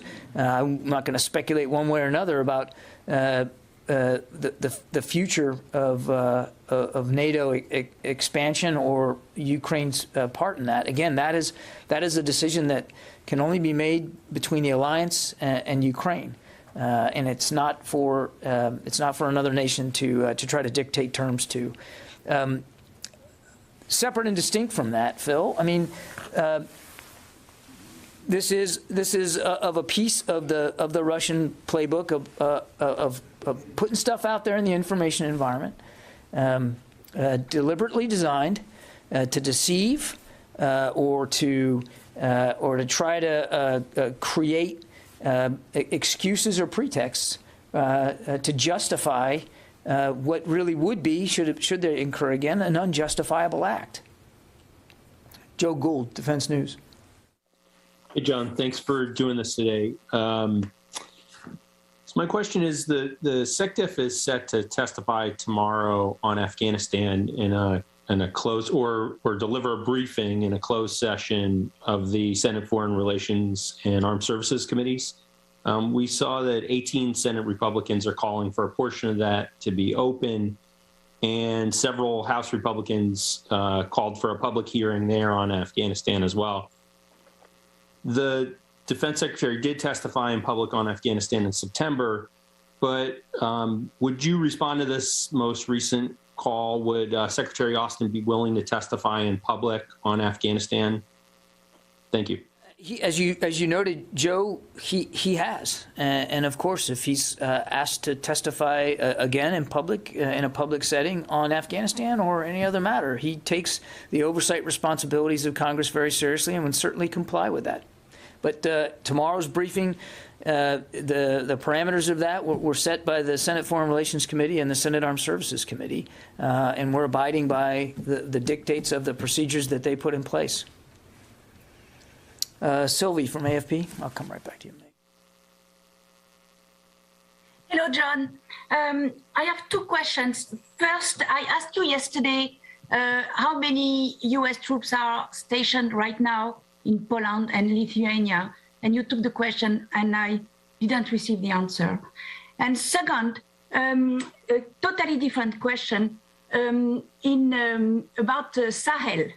In Mali, France is reconsidering its military deployment, and I wanted to know if it will change the position, the military assistance that U.S. is giving to France in the... On the second question, Sylvia, I don't have any announcements to speak to. We've talked about this before. The Secretary routinely communicates with Minister Parley about the situation in the Sahel and French operations, and he has, on more than one occasion, understood our commitment to supporting them as best we can, and in keeping with their requirements, and that support will continue. But I have no changes to talk to today or announcements to make. On your second question, I clearly still owe you an answer. I did not come today with the number. This is a good lesson for me in briefing 2 days in a row. Perhaps I just need to not do that anymore. But we will absolutely get you the answer. It's a gettable number, and I apologize for the delay. Jeff Selden, VOA. Oh gosh, wait a minute. Jeff, wait a minute. I promised Megan. I'm sorry. I got fixated on my call list. So go ahead, Megan. It's fine. So in Secretary Austin's letters back to the governors who are asking not to have to enforce the COVID vaccine mandate for National Guardsmen, he says that not getting vaccinated will jeopardize their ability to participate in Title 32 drills or trainings and so on. How can that be enforced from up here? Yeah, I mean, we've talked about this. The most likely, we have. It's not like there's going to be some universal enforcement mechanism by DOD. It will occur naturally, as, for instance, the hypothetical guardsman who doesn't get vaccinated shows up for drill or shows up to go to training or a school and won't be able to participate because they're not going to be able to provide proof of vaccination. And so that will kick in administrative processes that the Guard has in place when a guardsman isn't medically qualified to fulfill his or her duties. And that will just start a natural administrative process. It's not about a universal overarching enforcement mechanism. If the governor has ordered those units not to enforce it, then how can you guarantee that leaders in those units will ask for a vaccination card? In Oklahoma, the tag has said, please just don't show up if you're not vaccinated because you'll risk not being paid. But if every other state doesn't say, please don't come, what's to stop them from showing up at drill with, first sergeants and company commanders who are saying, I'm not going to check your vaccine registration because the governor said don't do it. Without getting into too much hypothetical and specifics at the unit level, hypothetical. That's why I'm bringing. I know, and you know how I feel about hypotheticals, particularly at the unit level. But just broadly speaking, Megan, I mean, it's a lawful order to get the vaccine, and therefore it is the Secretary's expectation that leaders will enforce that lawful order. And so if there's evidence that a leader is not going to make sure that a unit is properly medically protected before they drill or train, then that leader can be held accountable for that act by that leader's chain of command. Oren. Just a very quick follow-up. Is there an update? You have said that DOD was conferring with DOJ on the lawsuits related to National Guard mandates. Is there an update to that, or still conferring? Still referring. Yeah. Let's see. I'm sorry, Jeff. I think I cut you off. No worries. Thanks, Sean, for doing this. Appreciate it. The U.S. has praised the response by the Syrian Democratic Forces in putting down the attempted ISIS jailbreak in Hbcus that started last week. But there are still a lot of questions about the fate of hundreds of boys and teenagers who are being held in a nearby facility. The SDF had said some of them had been used as human shields. Wondering, because of the U.S. was giving help to the SDF along with the coalition, do you have any information on what happened to these boys and teenagers? And was the SDF able to share any of the information about them during the fighting? And did that shape the way that U.S. fighter planes and helicopters and armored vehicles assisted the SDF? As we've said before, I mean, we try to take every precaution possible to ensure we are mindful of any civilian harm. I think, and certainly, we do that routinely. I don't have specific information for you in terms of how the fight unfolded on the ground between the SDF and the limited OIR support that was provided. I'd refer to CENTCOM and OIR for more detail about that. I want to be careful not to get into operational or tactical level details here.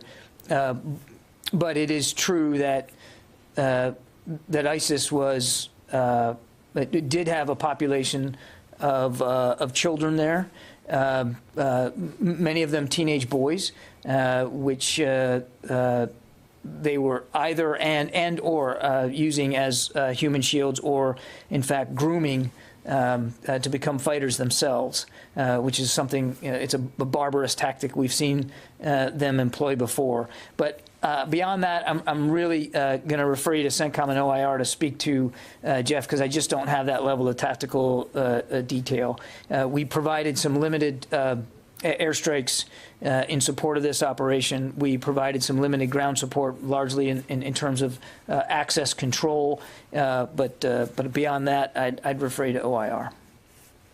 Caitlin from Stars and Stripes. Hey, John, thanks. The Russian ambassador to the UN yesterday denied Western reports that there were 100,000 troops flanking Ukraine. I'd like to get your response to that statement and ask how confident the DoD is in that 100,000 troop assessment number, and whether that number has grown at all. We have said more than 100,000. We stand by that number. And as I said earlier, we have continued to see additional forces flow in. I mean, the Secretary and the Chairman talked about this Friday. They characterized it as more than 100,000, and they have added to that number over the course of just the last few days. Tony Capaccio.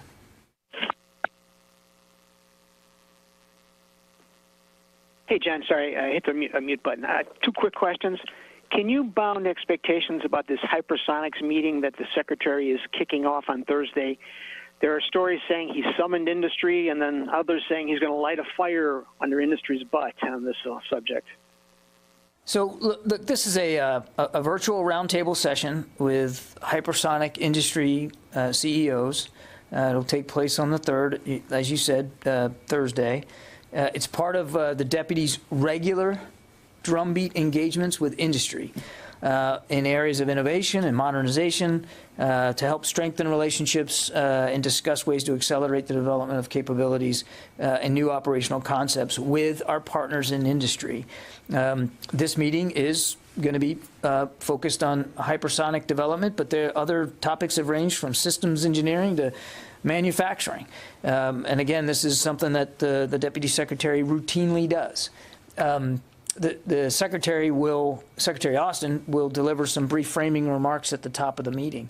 So it is part of a regular drumbeat. I will add that, and you've heard the Secretary say this before, hypersonics is not an area that we're ignoring.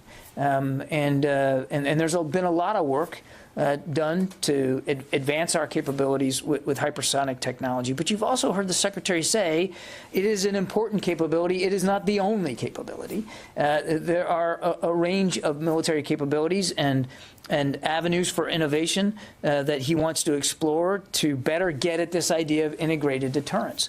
So while we understand the attention on hypersonics and that there needs to be a continued strong emphasis by the department on that, we have other capabilities we need to pursue and advance as well. And that, quite frankly, coming back to the first part of the answer, is why the deputy holds these regular drumbeat meetings with defense industry experts and leaders. Okay. John, you got time for one more? Yeah, one more. My station hosts. Let me just get it. All right, guys. So once again, we were bringing this Pentagon press briefing here to you on Live Now from Fox. Want to continue, though, giving you some more of these different pieces of content we've had come in, because it has been a busy afternoon. When we come back after this 2-minute break, we do have President Biden, who had met in the Oval Office with not only some senators, he also had a phone call about the upcoming vacancy to the Supreme Court. Let's go ahead, step away for that 2-minute break. More to come right here on Live Now from Fox when we return.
Welcome back here to Live Now from Fox, a live look outside of the White House. But what I want to do for you is bring you inside to the Oval Office where the president and vice president had a meeting earlier here today talking about that Supreme Court vacancy that will come at the end of their term, which will be in this summer. So let's go ahead and listen into that right here on Live Now from Fox.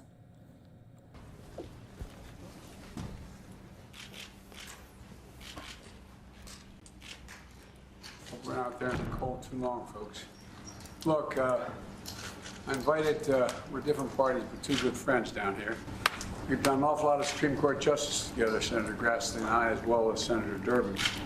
And we've worked together in a lot of court nominations overall, but particularly Supreme Court nominees. And selecting the justice is one of the president's most serious responsibilities. And as I always said, I went back and looked at a lot of the opening statements I made. Apparently, Dick, I preside over more Supreme Court justices than anybody around that's still in Congress or associated with government, which is kind of means we must be beyond 60, Chuck. I'm not sure what it is, but we're a little older. For me, it'd be 15 or 16. Yeah, well, and I started way back early on in the early 70s. At any rate, what we're going to do is, I've said before, and I went back and looked at some of the opening statements I made from justices over the years, that, you know, the Constitution says advise and consent, advice and consent. And I'm serious when I say it, that I want the advice of the Senate as well as the consent, if we can arrive on who the nominee should be. And, you know, there's always a renewed national debate every time we nominate, any president nominates a justice, because the Constitution is always evolving slightly in terms of additional rights or curtailing rights, et cetera, and it's always an issue.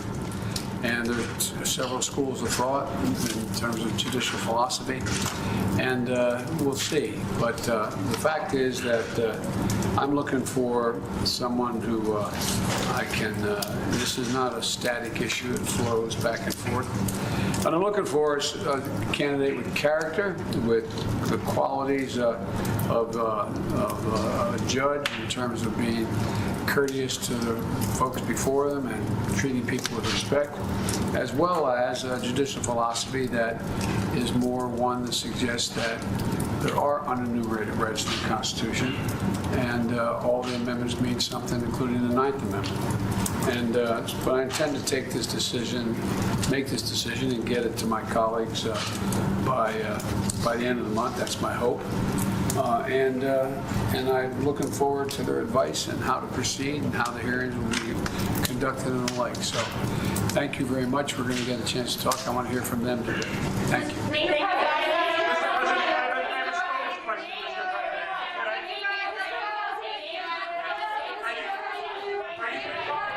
All right, and you can hear by all of that yelling that that was the only portion that we were able to get as they usher the media out. But I do want to let all of our viewers know that we did also learn that the president, according to Senator Mitch McConnell's spokesperson this afternoon, did speak with the president to discuss his upcoming selection to fill Justice Breyer's seat on the Supreme Court. So as you just heard, the president taking a lot of things under consideration, but just a reminder, it has been said, and the president said it himself, so did Press Secretary Jen Psaki, that he is very seriously looking to fulfill his promise of putting the very first black woman onto the Supreme Court. So we'll continue to follow that latest news for you right here on Live Now from Fox. Plus, we know a lot of folks continue to talk about coronavirus. So this just in as well here for all of our viewers watching here with us.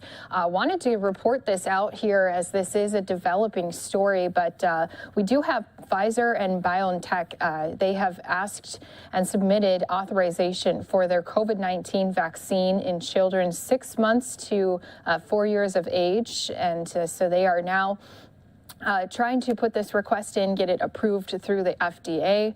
And again, they've submitted data on the safety and efficiency of 2 of those doses, the 3-dose primary series for this age group to address the urgent public health need. Companies plan to submit additional data on a 3rd dose in this age group in the coming months. So again, this just new in here to our Live Now from Fox desk. A lot of pediatric patients worried about coronavirus, and we have seen some severe cases in younger children as well. So did want to at least update our viewers that they have now asked the FDA to approve these low-dose COVID-19 shots for those young children who have not yet been approved so far. Whenever it comes to all of these top news stories, you can always count on Live Now from Fox to be giving you the latest developments. We're going to step away for a 2-minute break, bringing you more top stories across the country when we return.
Welcome back here to Live Now from Fox. We continue to keep our eyes on some of that winter weather and frigid cold temperatures that are going to be making their way across a majority here of the United States. We do know at this time 90 million Americans under some sort of winter weather watch. We've already had, and we played it out here for you on Live Now as well, the Illinois governor declaring a disaster ahead of this winter storm. Airlines have already canceled flights in Missouri ahead of this winter weather.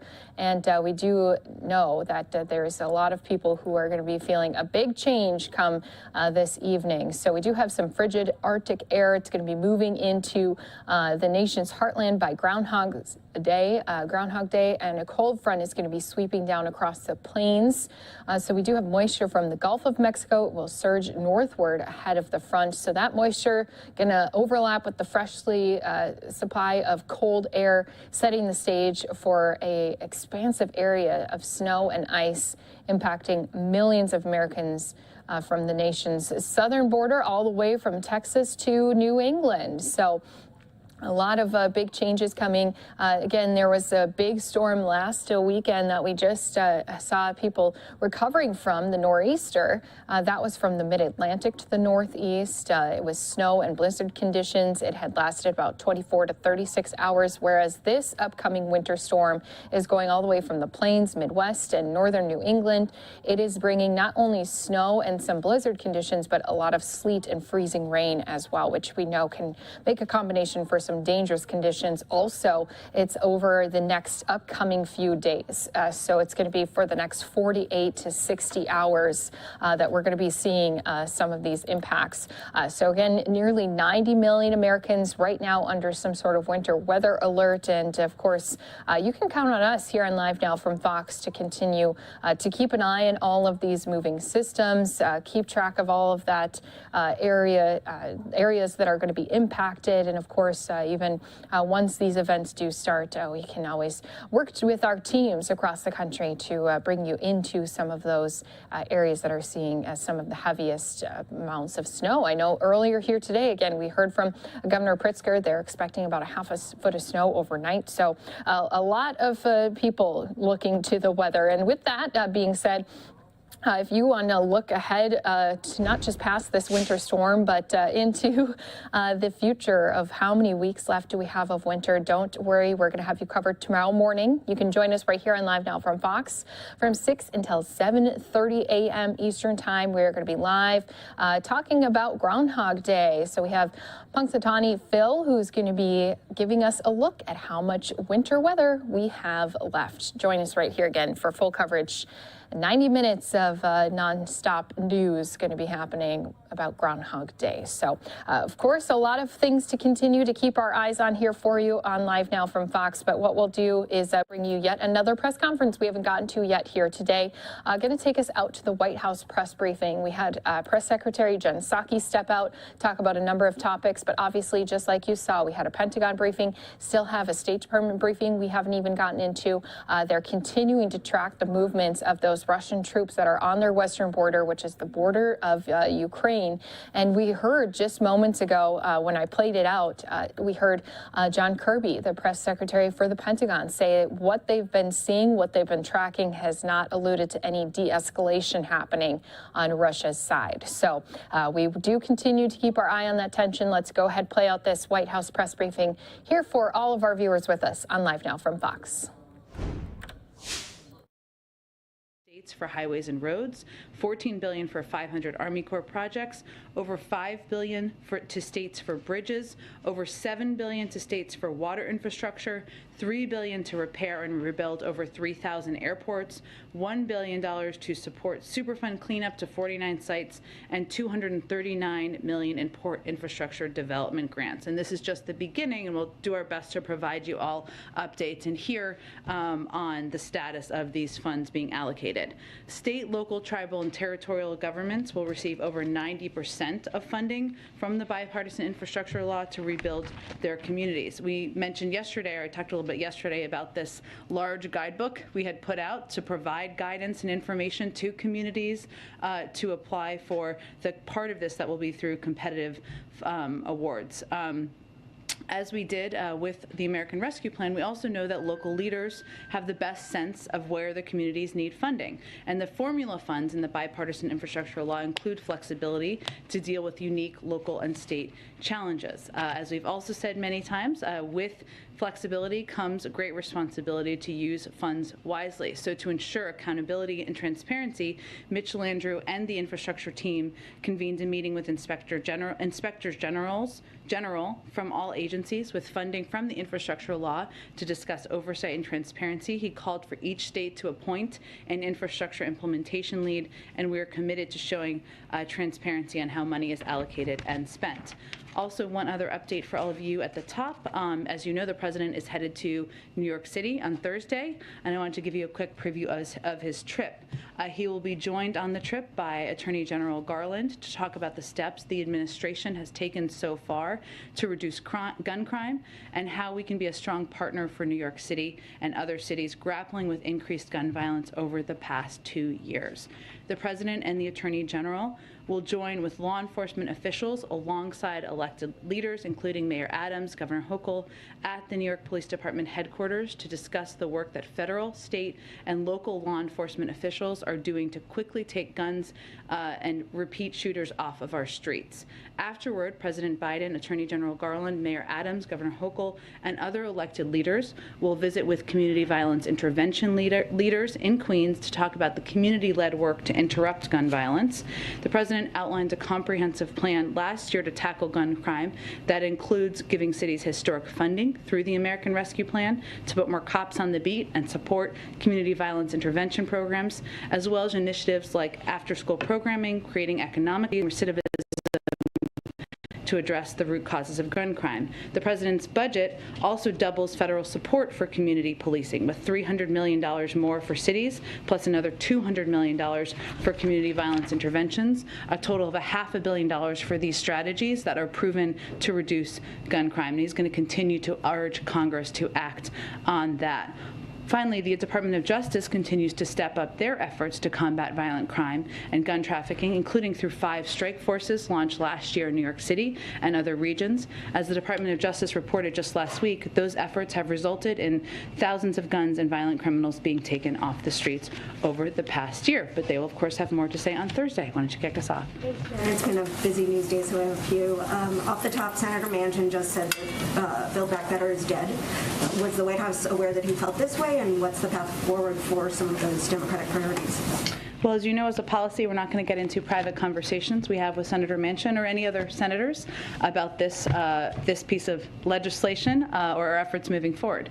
What I will note, and where there is strong support moving forward across the Democratic caucus, is on taking steps to lower costs for child care, for health care, for elder care, on making sure that Medicare can negotiate the cost of prescription drugs, and ensuring the tax system is fair. Whatever you call that, there is strong support for that, strong passion for that, a lot of advocacy for that, and there are a lot of members having continued conversations about it. And then Russian President Vladimir Putin just said today that the U.S. is ignoring its top security demands, but that Moscow is still open for more talks. Is the U.S. open to more talks? If not, what is the step forward with respect to Russia? Absolutely, we are. The door to diplomacy remains open. We don't know what decision President Putin will make. While we've seen the buildup of troops on the border, our Secretary of State, Tony Blinken, just spoke this morning with Foreign Minister Lavrov, and he reiterated our commitment and openness to a diplomatic path forward. Let me give you a little bit more of a readout of that, and I can give you more of an update of some of the other conversations we've been having with a range of counterparts as well. So Secretary Blinken, I know the State Department did a bit of a background call on this, but let me give you some highlights. The Secretary emphasized the U.S. willingness bilaterally and together with allies and partners to continue a substantive exchange with Russia on mutual security concerns, which we intend to do in full coordination with our partners and allies. He reiterated the United States' commitment to Ukraine's sovereignty and territorial integrity, as well as the right of all countries to determine their own foreign policy and alliances.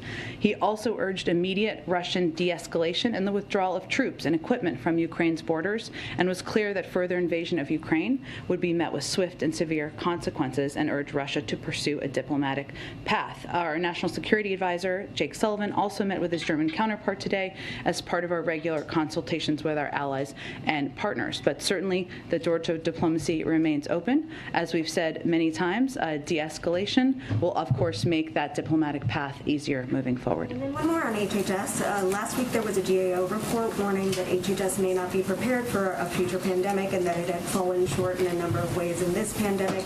There have also been reports about White House officials being frustrated with Secretary Becerra's leadership. So does the president still have confidence in Secretary Becerra, and has he talked to him about any changes he might want to see at HHS or about his leadership of the department?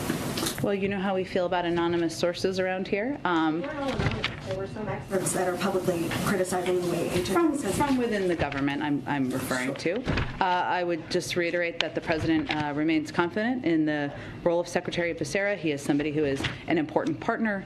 He has been leading a range of efforts from the Department of Homeland Security, from the Department of Health and Human Services, and we have strong partnerships from the very top down with HHS. We're less focused on, not at all focused, I should say, on palace intrigue as much as we are on vaccinating more Americans, fighting the Omicron surge, expanding testing capacity, and getting more therapeutics out to the American people. And that's how we believe we and the leadership of the cabinet will be judged.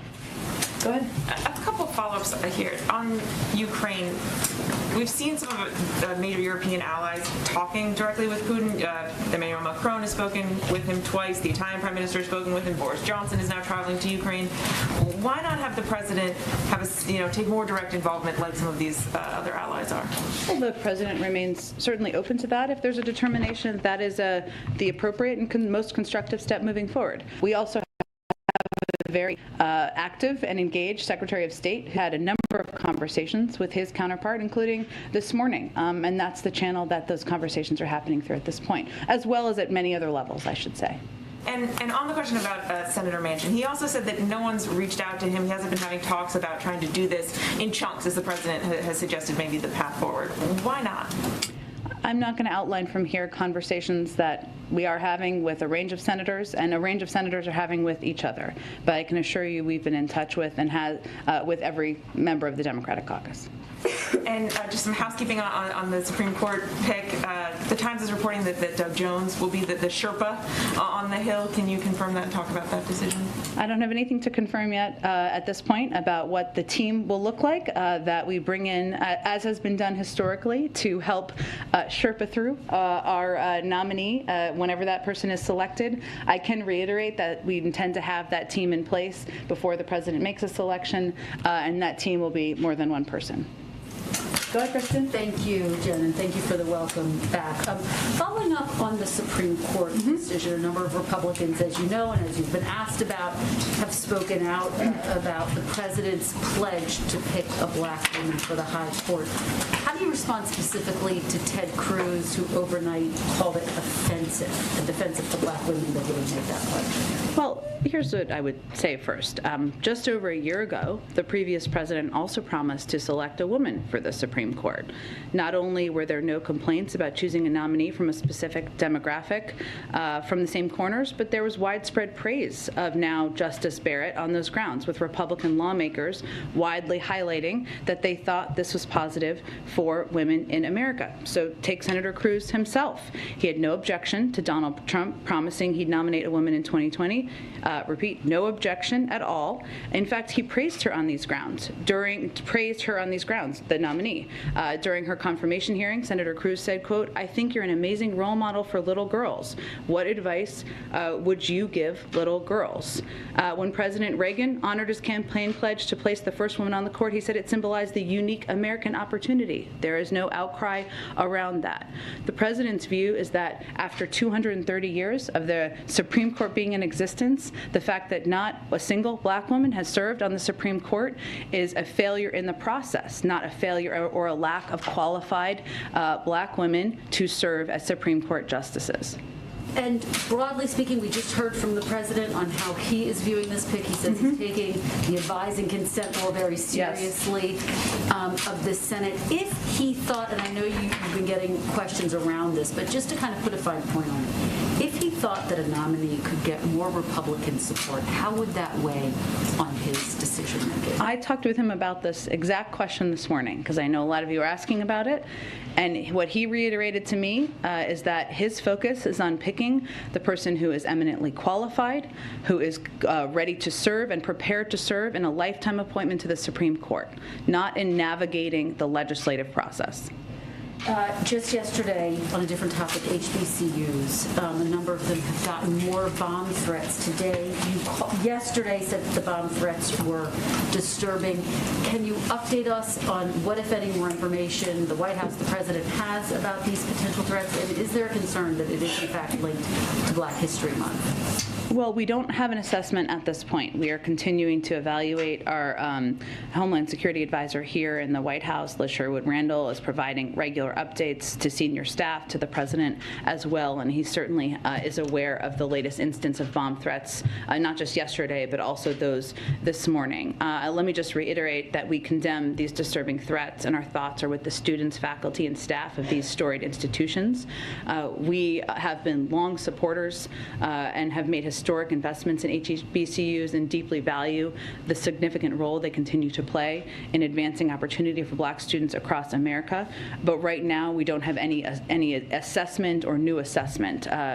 right now. Any chance that the president, or are there any discussions about the president visiting one of these HBCUs to reaffirm the commitment that the White House has to the protection of the He has certainly visited HBCUs in the past, Kristen. Obviously, right now our focus is on ensuring we are working in close coordination with our law enforcement authorities and ensuring that the leaders of these institutions and the students know that we are watching closely and that we are standing with them as they face these threats. But I don't have any trip to predict at this point in time.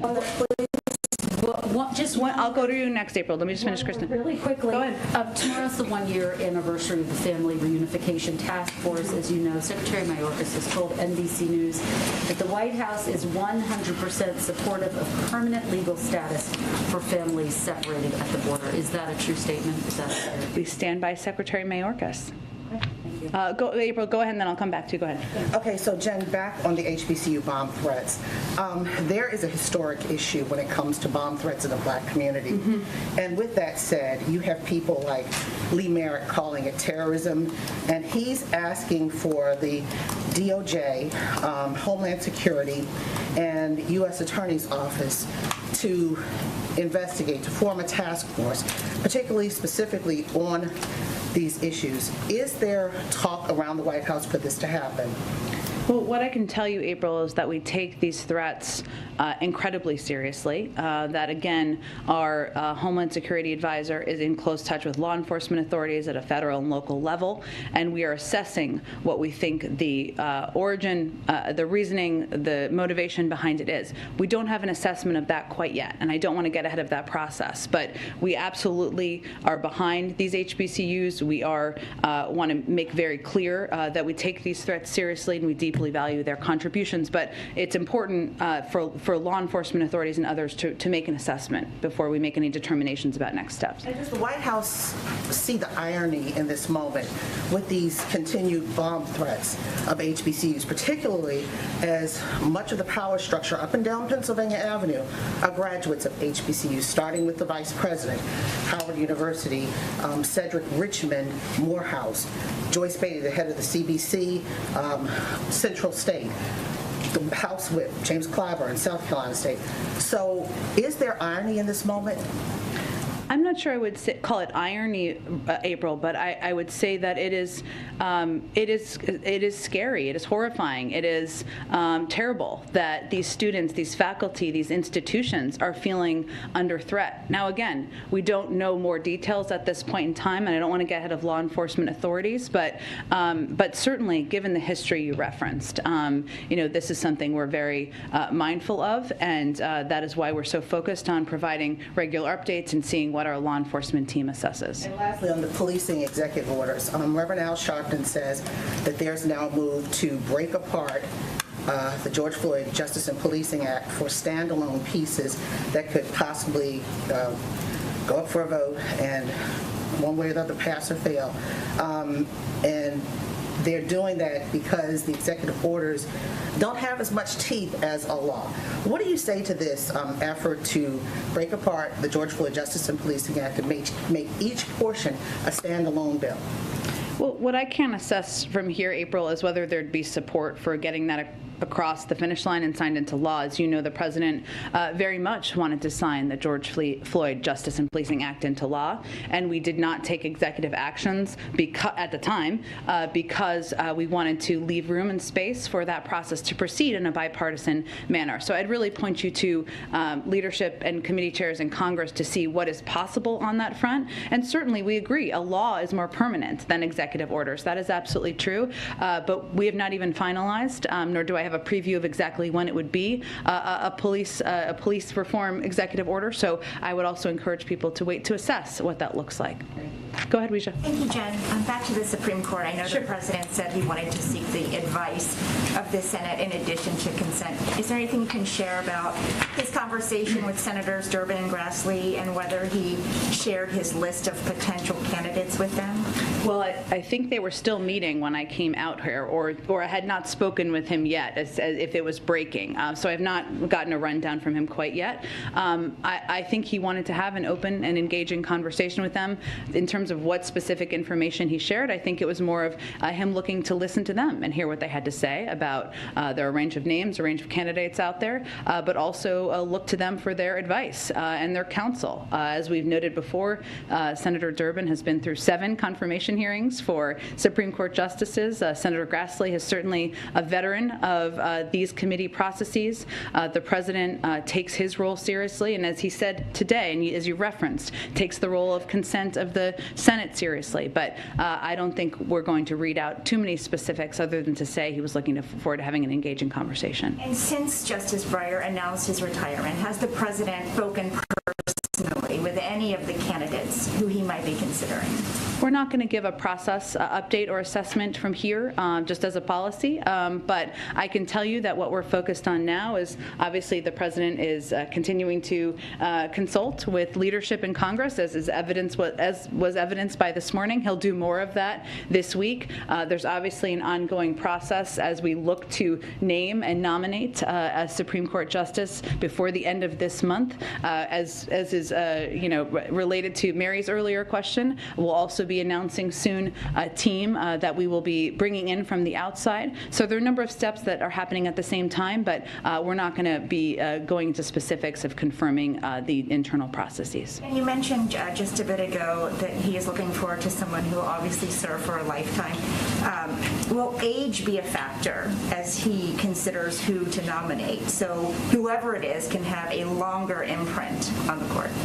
I'm just not going to get into more specifics of what he's looking for. I mean, I think the president outlined when he spoke earlier that he's looking for somebody who's qualified, who's eminently qualified, who's prepared to serve in this role. There's a range of candidates he's been reviewing bios of for some time now, but beyond that, I'll let him speak to more specifics. Thank you. And then one more question on Russia. How soon could the U.S. move troops to the eastern flank? And just to clarify, when the president said it will happen in the near term, did he mean troops that are already stationed in Europe, or would some of those troops be the ones based here at home?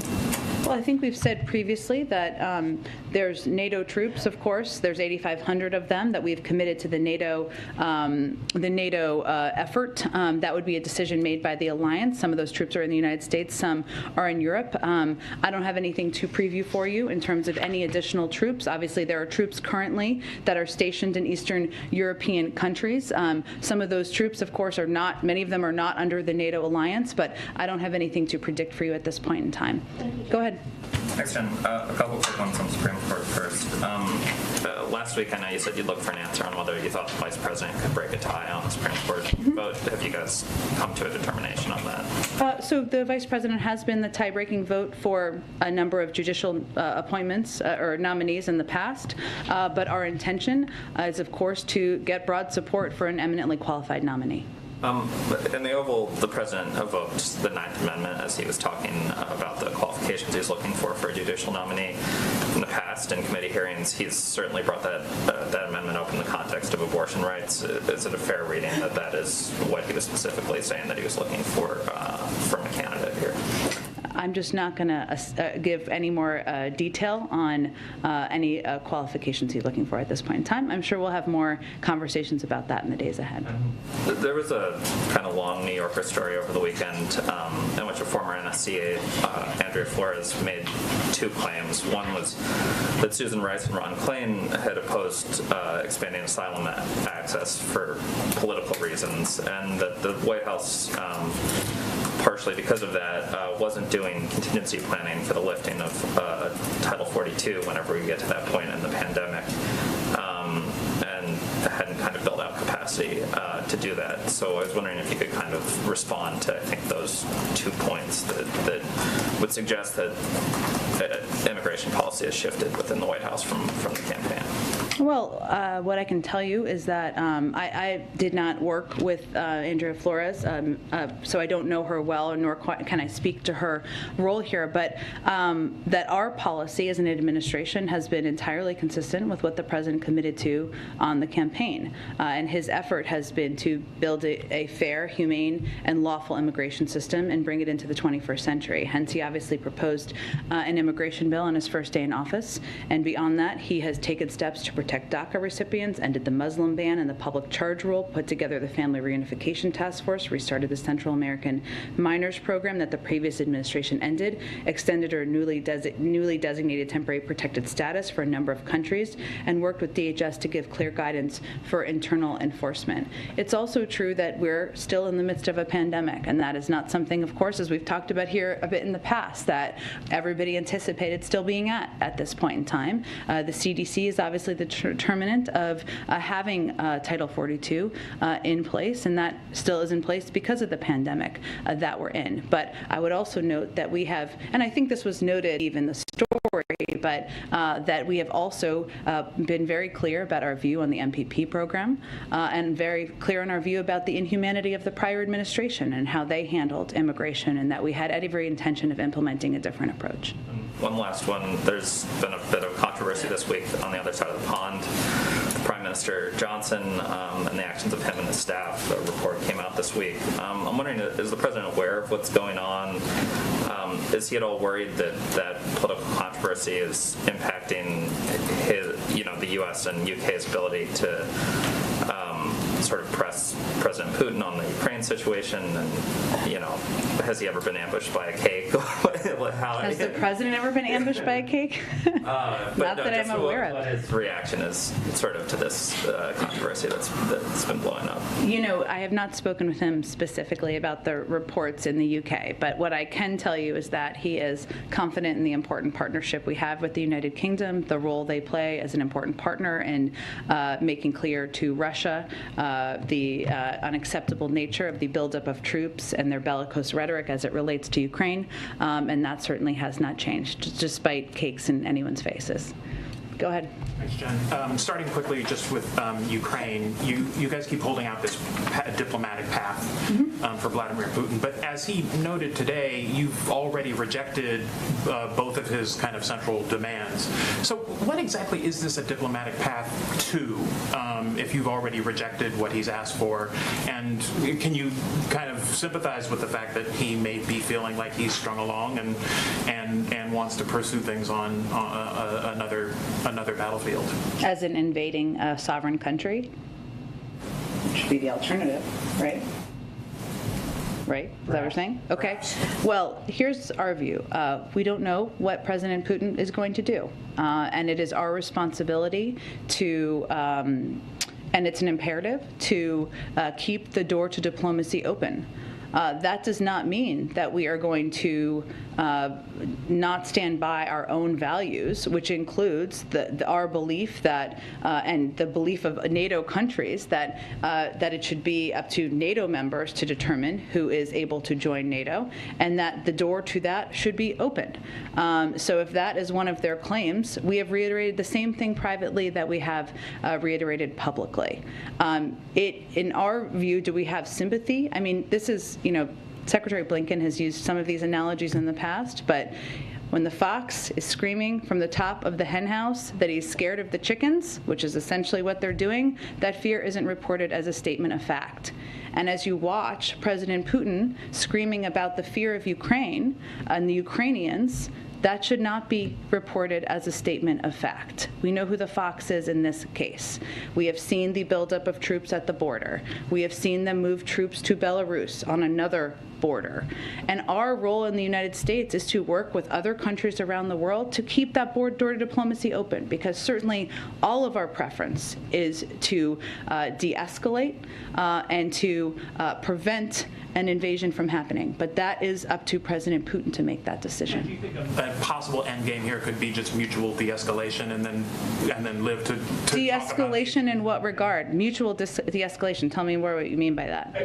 I mean, I suppose it's up to you to define, but I mean, you guys have asked for him to move troops back from the border. But here's what I'm getting at. We are it's a mistake, I would say, to define things by the terms that President Putin is defining things. This is a country and a leader who has, used chemical weapons, who has invaded multiple countries in the past several years, who has taken aggressive steps on the global stage on many occasions. So when we talk about mutual de-escalation, Russia has 100,000 troops on the border. They are the aggressor. We are working with NATO countries to make sure they feel secure in this moment. NATO is a defensive alliance. It is not the same thing, and I think we need to be careful about comparing them as the same thing. Thank you. Just to switch gears to the Supreme Court, you guys obviously have got this big nomination that you're working on, but there's also huge existential questions hanging over the Supreme Court. Does the president plan to decide what he's going to do on Supreme Court reform before he makes this nomination? He is reviewing the Supreme Court Commission report. I don't have a prediction of when he will conclude his analysis of that. And I just asked because the report includes suggestions about things like changing the number of people on the court, and you would think he would want to know who, if he's going to increase the size of the court, who he's going to put on first, right? I think, Trevor, his focus right now is on going through a process that values the seriousness of the role he has as president, where he consults, as you saw today, with Democrats and Republicans, and to select and nominate an eminently qualified black woman to serve on the court. That's his focus right now. And finally, there have been some ethical questions about Supreme Court Justice Clarence Thomas. His wife has a number of political affiliations with groups that file amicus briefs before the court, have other business before the court. It's his choice whether or not to recuse himself from those cases. He hasn't. Does the president feel that there is an ethical issue there that he'd like to see dealt with?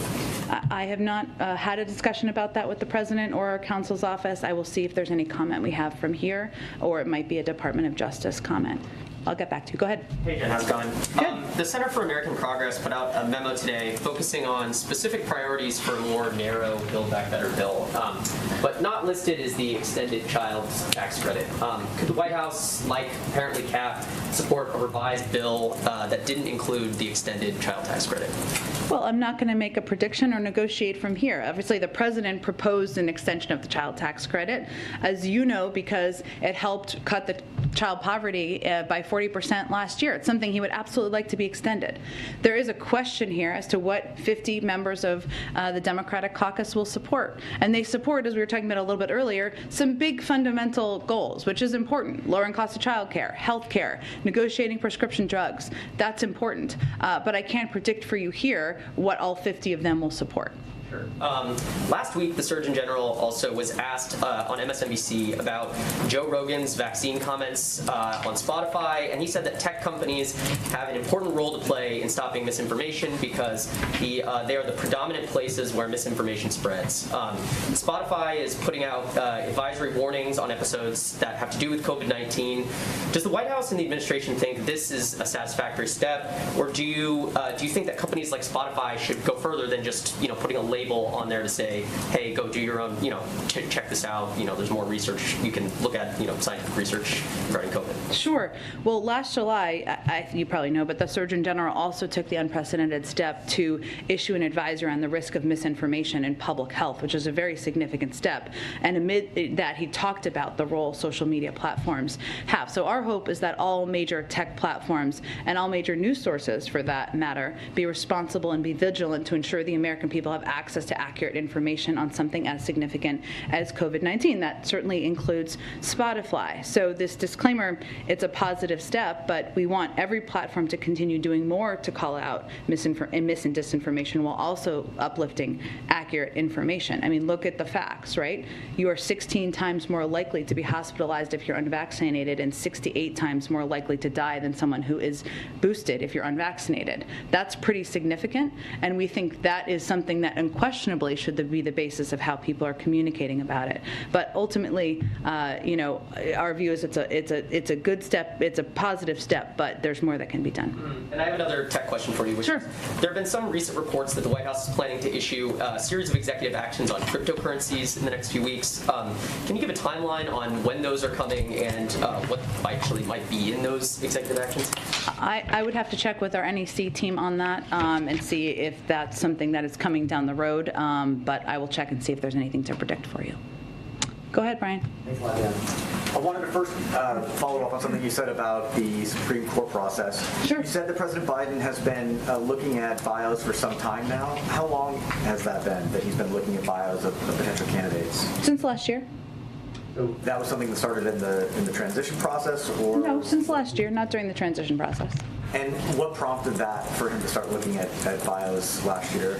He takes his role incredibly seriously, and we certainly know, and he committed, of course, to the American people. He would nominate a black woman, a qualified black woman, to serve on the Supreme Court, and so he's just been reviewing a range of bios. And Justice Breyer notified him on the 27th of January. Did he get advance notice before that?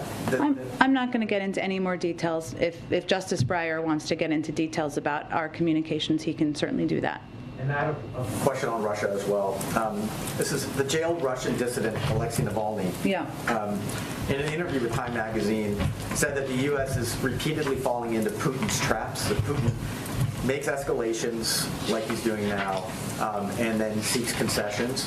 I want to quote Navalny here, where he says, "With Putin, the U.S. is acting like a frightened schoolboy who's been bullied by an upperclassman." What's President Biden's reaction to this? Is the U.S. acting like a frightened schoolboy? Well, I would say first that we have great respect for Alexei Navalny and the role he's played in speaking out and being vocal, even under duress himself. And that's to be hugely admired.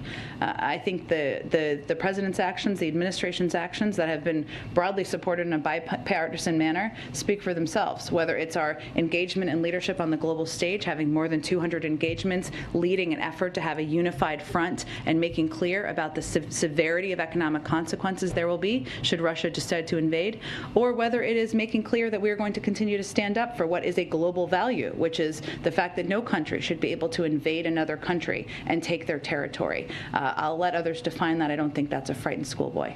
So when the president talks about economic actions and economic consequences for Russia if it does invade, why not enact some of those sanctions now? Why not enact those economic consequences now? Why wait for an invasion? Well, we have enacted some sanctions, but I would say that we think it's an important point of leverage in the discussions. Go ahead. Thanks, Jen. To clarify something you said earlier about the BBB talks, yeah. To the extent that you're going to tell us about them, you said that, rest assured the president, you said we've been in touch with every member of the Democratic caucus. We've been in touch. We and the White House. So that's the Leg Affairs team mainly? And the Leg Affairs team and senior members of the White House. We're just not going to detail more specifics. So you can't say if the president has been involved personally in any of the conversations with the president has talked to a range of senators. He always does. Okay. On the Ukraine-Russia stuff, any plans in the works for another conversation between the president and President Zelensky? He has talked to him a couple of times in the last few weeks, and we've been in regular contact. We also are in very close contact from Jake Sullivan's level and Secretary Blinken's level. So certainly it's possible. We've been in regular touch, but I don't have any call to predict at this point. He just talked to him a couple days ago. And one other question. Today, obviously, is the start of Black History Month. The president issued a couple tweets about that. Yeah. I wonder what the administration, the president's response is to what has been happening in Texas and other states where a number of books have been banned by school districts. These are generally books that have focused on slavery, on Jim Crow, on civil rights, even on the Obamas. Does the White House have a position on the books that are being banned by these local school boards? I have not discussed this with the president, but I can tell you that as an administration, we believe in the freedom of speech and expression, and certainly we have never been advocates of preventing people from understanding and reading history. And does the president plan to do more to recognize, commemorate Black History Month this month? Absolutely. Let me see if we can get you some more details. Go ahead. Good afternoon, Jen. A couple of questions for you. Back to the Supreme Court. Sure.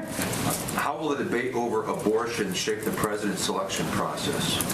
The president is going to select an eminently qualified black woman to serve on the court, and he's going to do that through consulting with a range of members of Congress, through outside experts, and obviously through engagement with them directly. But I don't think I'm going to give you more specifics from here. Will that person have to be pro-abortion? I think somebody asked a similar question. I'm not going to outline litmus tests from here today. Following up on that, the president has said in the past he does not believe that life begins at conception.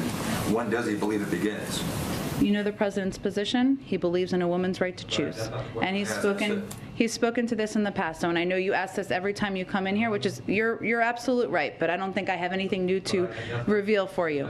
The question is, when does he believe life begins? And it's central to the debate over the question of a baby's viability. And pro-life Americans, don't you agree, should know where the president stands in his thinking on this? It's a fundamental question. The president believes in a woman's right to choose.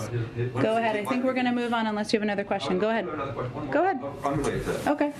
Following up on the question on the expanded child tax credit. Yep. You have said time and again that this has taken lots of kids and families out of poverty. Yeah. A tremendous success there. Yeah. But with that now gone, looks like it's gone, dead. Inflation creeping up, high gas prices, high food prices. How quickly are those same kids and families going to go back into poverty? Do you fear? Well, how it's implemented, first, the president's going to continue to fight for the child tax credit. It's something he very much believes in. I just can't predict what a package will look like and what there will be support from 50 senators on. What I can tell you is that as individuals who are eligible file their taxes, they will get the other half of the child tax credit benefit from last year. That is not a forever solution, but that is something that many can look ahead to. The other part of the president's Build Back Better agenda that's important as you're talking about rise for people, we have a proposal. The president has a proposal. Many Democrats across the board support will lower costs for Americans across the country, and all the issues you talked about, things that really weigh on people's family budgets, whether it's health care, which is has a huge impact on people's budgets, child care, which is contributing to preventing 2 million women from rejoining the workforce. That's the Build Back Better plan, and that's something that we know will help lower costs for families. Does the president have a message for those struggling families, very worried right now, not getting that extra $500 or $1,000 a month or whatever, that are saying, I can't afford the groceries, I can't afford the gas, this is getting very stressful? A message from the president to those families. The president would say, I am here to fight for you, and that's why I'm going to continue to fight to pass legislation that will lower your costs, and that is a top priority for him. Go ahead. Thank you, Jen. I want to go back to what you said in the beginning about the money that's going to be flowing down to states, and that there's going to be an appointment of infrastructure, an infrastructure lead. Can you tell me more about who's going to be appointing that person in each state? Because there may be concern over states when you get to like Florida, where you have Governor DeSantis saying that the president is trying to implement wokeification policy and saying that there is no racism within some of the bills that have been in the past. How can there, when you talk about accountability, how is that process going to go, and what information may be accessible to the public as far as reporting? Well, we have a huge, several hundred-page book that we put out yesterday about how people can apply for a range of funding. I'll outline for you the money to date that has been allocated. And we have taken steps, and we will continue to make sure that is as transparent as possible. Now, some of the funding in this package, as I mentioned, 90% of it will go to local, tribal, and territorial governments. So that really gives the opportunity for a range of leaders to apply for funding. And the book is meant to give them the information and access they need so they don't have to hire lobbyists to do that, so that they can do that on their own. And we're doing that in part to ensure that equity is at the central to how we're implementing this bill. My final question is, what do you say to many organizations, I've talked to several civil rights organizations, on the process of selecting a vice president? They feel like some of the desires of the black community have been put on the back burner. So when it comes to selecting a vice president, why is there no need or no push to speed up the process? The president has said he will. You mean a Supreme Court justice? Supreme Court justice, I'm sorry. No, it's Supreme Court justice. Why is there no need to speed up that process? Of selecting a nominee? Well, he's going to name one this month. Right, name one this month, but there has been a little bit of pushback as far as comparing the process, the timing to Amy Coney Barrett, as opposed to what the president is going to do during this time. We've heard Chuck Schumer say that, but does the president feel the same way as far as moving, how long, how quickly and expeditiously he wants to move this process along? I just want to make sure I'm answering their question. So you were saying there's unhappiness in the civil rights community about the pace, or are you talking about the Schumer call for the 38 days? Well, is the president going to on board with that to push it that fast? Well, the president takes the decision to select an eminently qualified individual to nominate to the Supreme Court very seriously. He wants that to be a thorough process, and he's still doing that expeditiously by nominating someone this month. And he wants, of course, the Senate to move forward expeditiously, but we're not setting artificial deadlines beyond that. Go ahead in the back. Okay. We usually have two more, so let me get to them quickly. Go ahead. Thank you, Jen. I have a couple of questions on two different topics. Sure. One's Russia and then immigration. On Russia, I know the president has spoke with the Emir of Qatar regarding the role of that country exporting natural gas to the European Union. Mm-hmm. But is the U.S. considering increasing its role as a natural gas exporter to the European Union to serve as an alternative to Russian gas? We are having a conversation with not just countries, but also suppliers about how to help meet any shortage of natural gas that could come about if there's an invasion. Also in Russia, since Ukraine is not a NATO member, according to the North Atlantic Treaty, NATO cannot really respond militarily to Russia in Ukrainian territory. But are U.S. unilateral military actions on the table to support Kiev? You mean sending U.S. troops to Ukraine? Yeah. No. Okay, no. And on the other topic that I wanted to ask real quick, this administration is now sending Venezuelan migrants arrested at the U.S.-Mexico border to Colombia under Title 42. Has been reached with the Colombian government. Is it similar to the MPP with Mexico? I think what we tried to do from the beginning is ensure that for Venezuelans who were coming from a third country, right, that they were able at some point to return to that country. So in this case, pursuant to Title 42, we began repatriating Venezuelan nationals who had attempted to unlawfully enter the United States to Colombia, where they had previously resided. So it was, a place where they had been living before.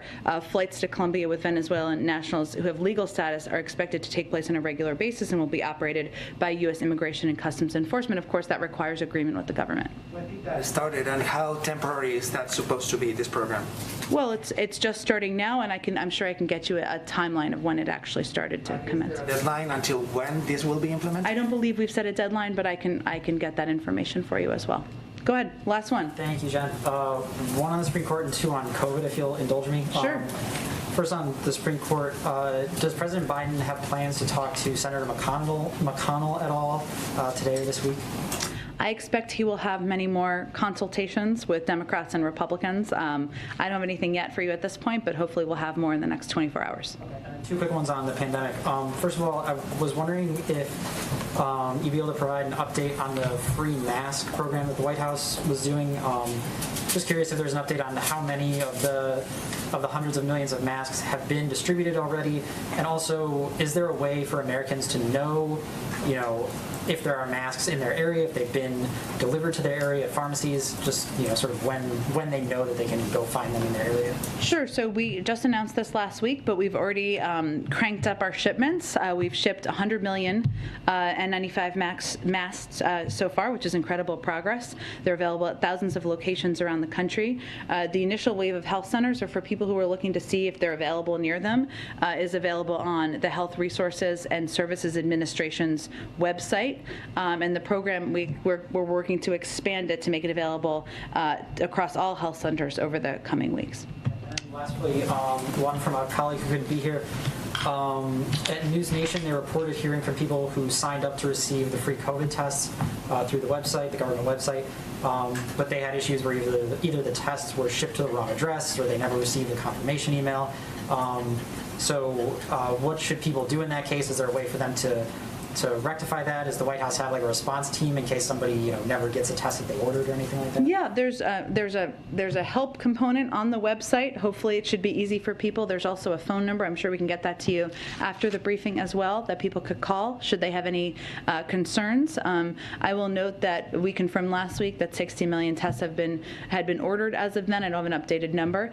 Tens of millions of tests have gone out the door and reached the right doors. I think that's the vast majority. That is earlier than we were scheduled and were planning to get those tests out the doors, but we can get you the phone number and you can publicize that in your publication. Thanks, everyone.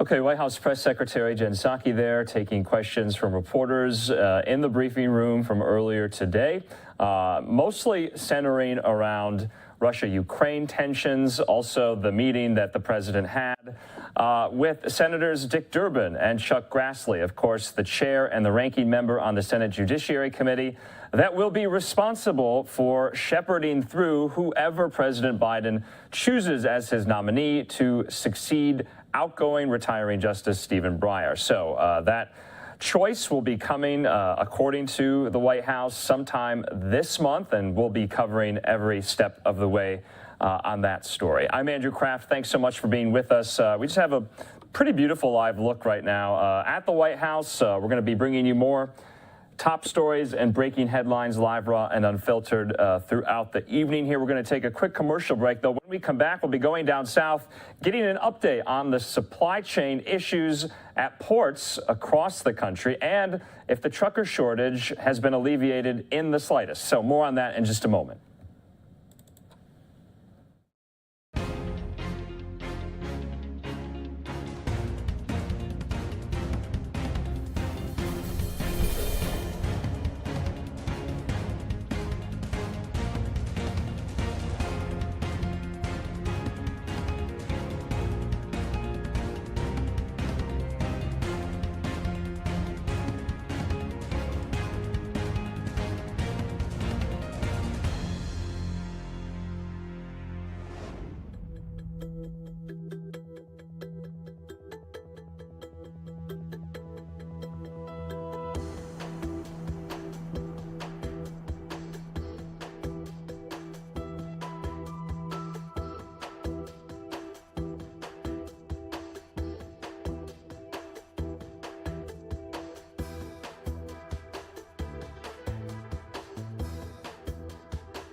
And welcome back here to Live Now from Fox. I'm Andrew Kraft. We're coming up on the top of the 4 o'clock hour, almost here, Mountain Time, almost 6 o'clock on the East Coast. Well, the U.S. Department of Transportation has a plan to help fix some of these supply chain issues, but it involves getting more truck drivers on the road. But to make it work, they have to make one big change. Joining me now to discuss that, Fox's Austin Westfall live for us in Charleston, South Carolina, at the port there. Austin, good to see you. What have you learned? How are these supply chain issues trying to be ameliorated? Yeah, basically, Andrew, the way that they're trying to fix some of these supply chain backups is by lowering the minimum age for interstate truckers. So right now, truckers can be 18 years old or older if they want to travel within state lines. But they have to be at least 21 years old if they want to go from state to state, if they want to drive over state lines. So what this program is doing is it's going to basically be lowering that minimum age from 21 to 18, and that's all a part of this new program. Take a listen. We see 6,000 truck missions, or about 3,500 trucks a day. Those who run this 300-acre terminal in Mount Pleasant, South Carolina, call it a maritime ballet of loading and unloading trucks and ships. A lot of ports have been affected, including ours. It's hit different ports at different times. The COO of South Carolina Ports, Barbara Melvin, says the ballet is only possible when the terminal is flowing well, which can be tough during a national trucker shortage. Omar Asby works with local trucker schools. The apprenticeship program is not the sole answer to it, but it'll help it out. A pilot program proposed by the U.S. Department of Transportation will lower the age limit for interstate truckers from 21 to 18, but only after younger drivers have completed probationary hours with a mentor. The Georgia Port Authority agrees this is a good idea. I am fully confident there's an untapped workforce out there that we should be using. As of late last year, the American Trucking Association said the country was short 80,000 drivers, which is an all-time high for the industry. Some, like the Trucker Safety Coalition, have shared concerns that interstate travel is a big responsibility for 18-year-olds. Don't forget about the fact that they have to go through all these hours of training before they even set free. South Carolina Ports says this extra training will help weed out people who aren't up to the task. The new program is already running, but Asby says they aren't expecting to see a significant improvement in the trucker shortage immediately, because it will take a while to train the new, young workforce. You won't really see a lot of 18-year-olds driving because by the time they get done with our program, they'll be 20, 21. Now, since it takes at least a couple of years for some of these younger people to get trained up for the job, the folks here at SC Ports say that they hope they start to see people as young as 16 years old start to get interested in learning about trucking. That way, they can do a couple years of training and then be ready to hit the ground running as soon as they turn 18, Andrew. You know, Austin, that was one of my main questions. Are they getting a lot of interest from 16 to 18-year-olds who want to be truck drivers? What do we know about that? Yeah, so we spoke with Omar, the gentleman who works with local students and teachers in the community here. He says that there has been an incredible amount of interest just from things when they go to, say, local school drives or networking events, things of this nature. They say there has been interest in these teenage and teenage demographics. They say that a lot of schools, not only here, but we've heard from sources that are further south down in the Savannah area, that there's some schools out there where there are some students that are a little bit on the younger side looking to get interested in trucking, but still, ultimately, what so many people here at the South Carolina ports are hoping is that people younger than 18 start to get involved in this type of learning. That way, by the time they're 18, they can do some of that interstate travel. Austin, just last question for you. Is this kind of serving as a template for other states nationwide? Have you done research? Do a lot of these other states want to follow South Carolina's suit?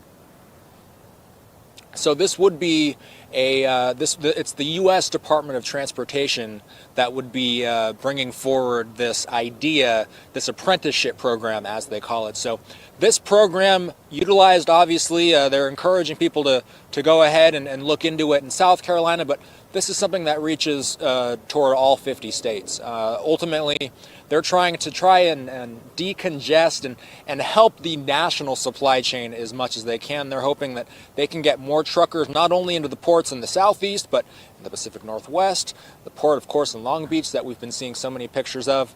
They're hoping that this could be a national problem. And this, again, is not going to solve the problem, but it's a good step toward helping to fix it. All right, Fox's Austin Westfall live for us in Charleston at the South Carolina port. We'll talk to you again on this story. Andrew, thank you. Okay, right now we do want to take just a quick commercial break. We have a lot more top headlines and big stories on this Tuesday afternoon. We thank you for being with us. We'll be back in a moment.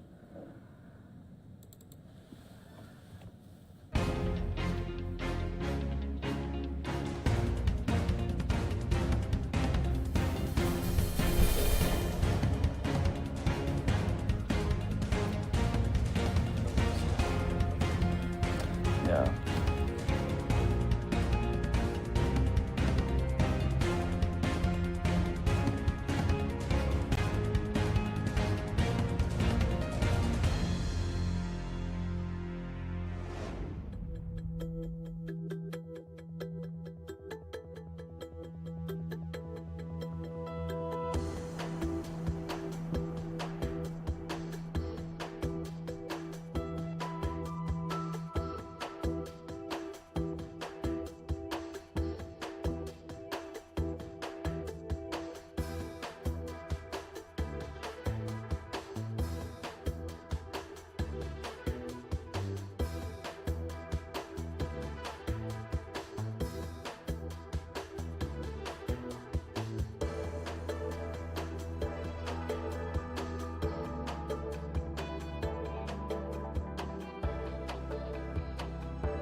And welcome back here to Live Now from Fox. We're going to hear from Richfield, Minnesota officials. There was a shooting earlier this afternoon outside of an education center that left one student dead and one injured. So we're going to play the press conference, and then we're going to get a live report from one of our Fox 9 Minneapolis reporters from the scene on this update.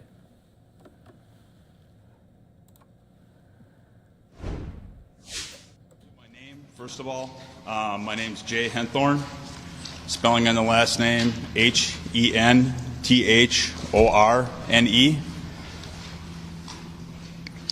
I'm the Chief of Police of the City of Richfield.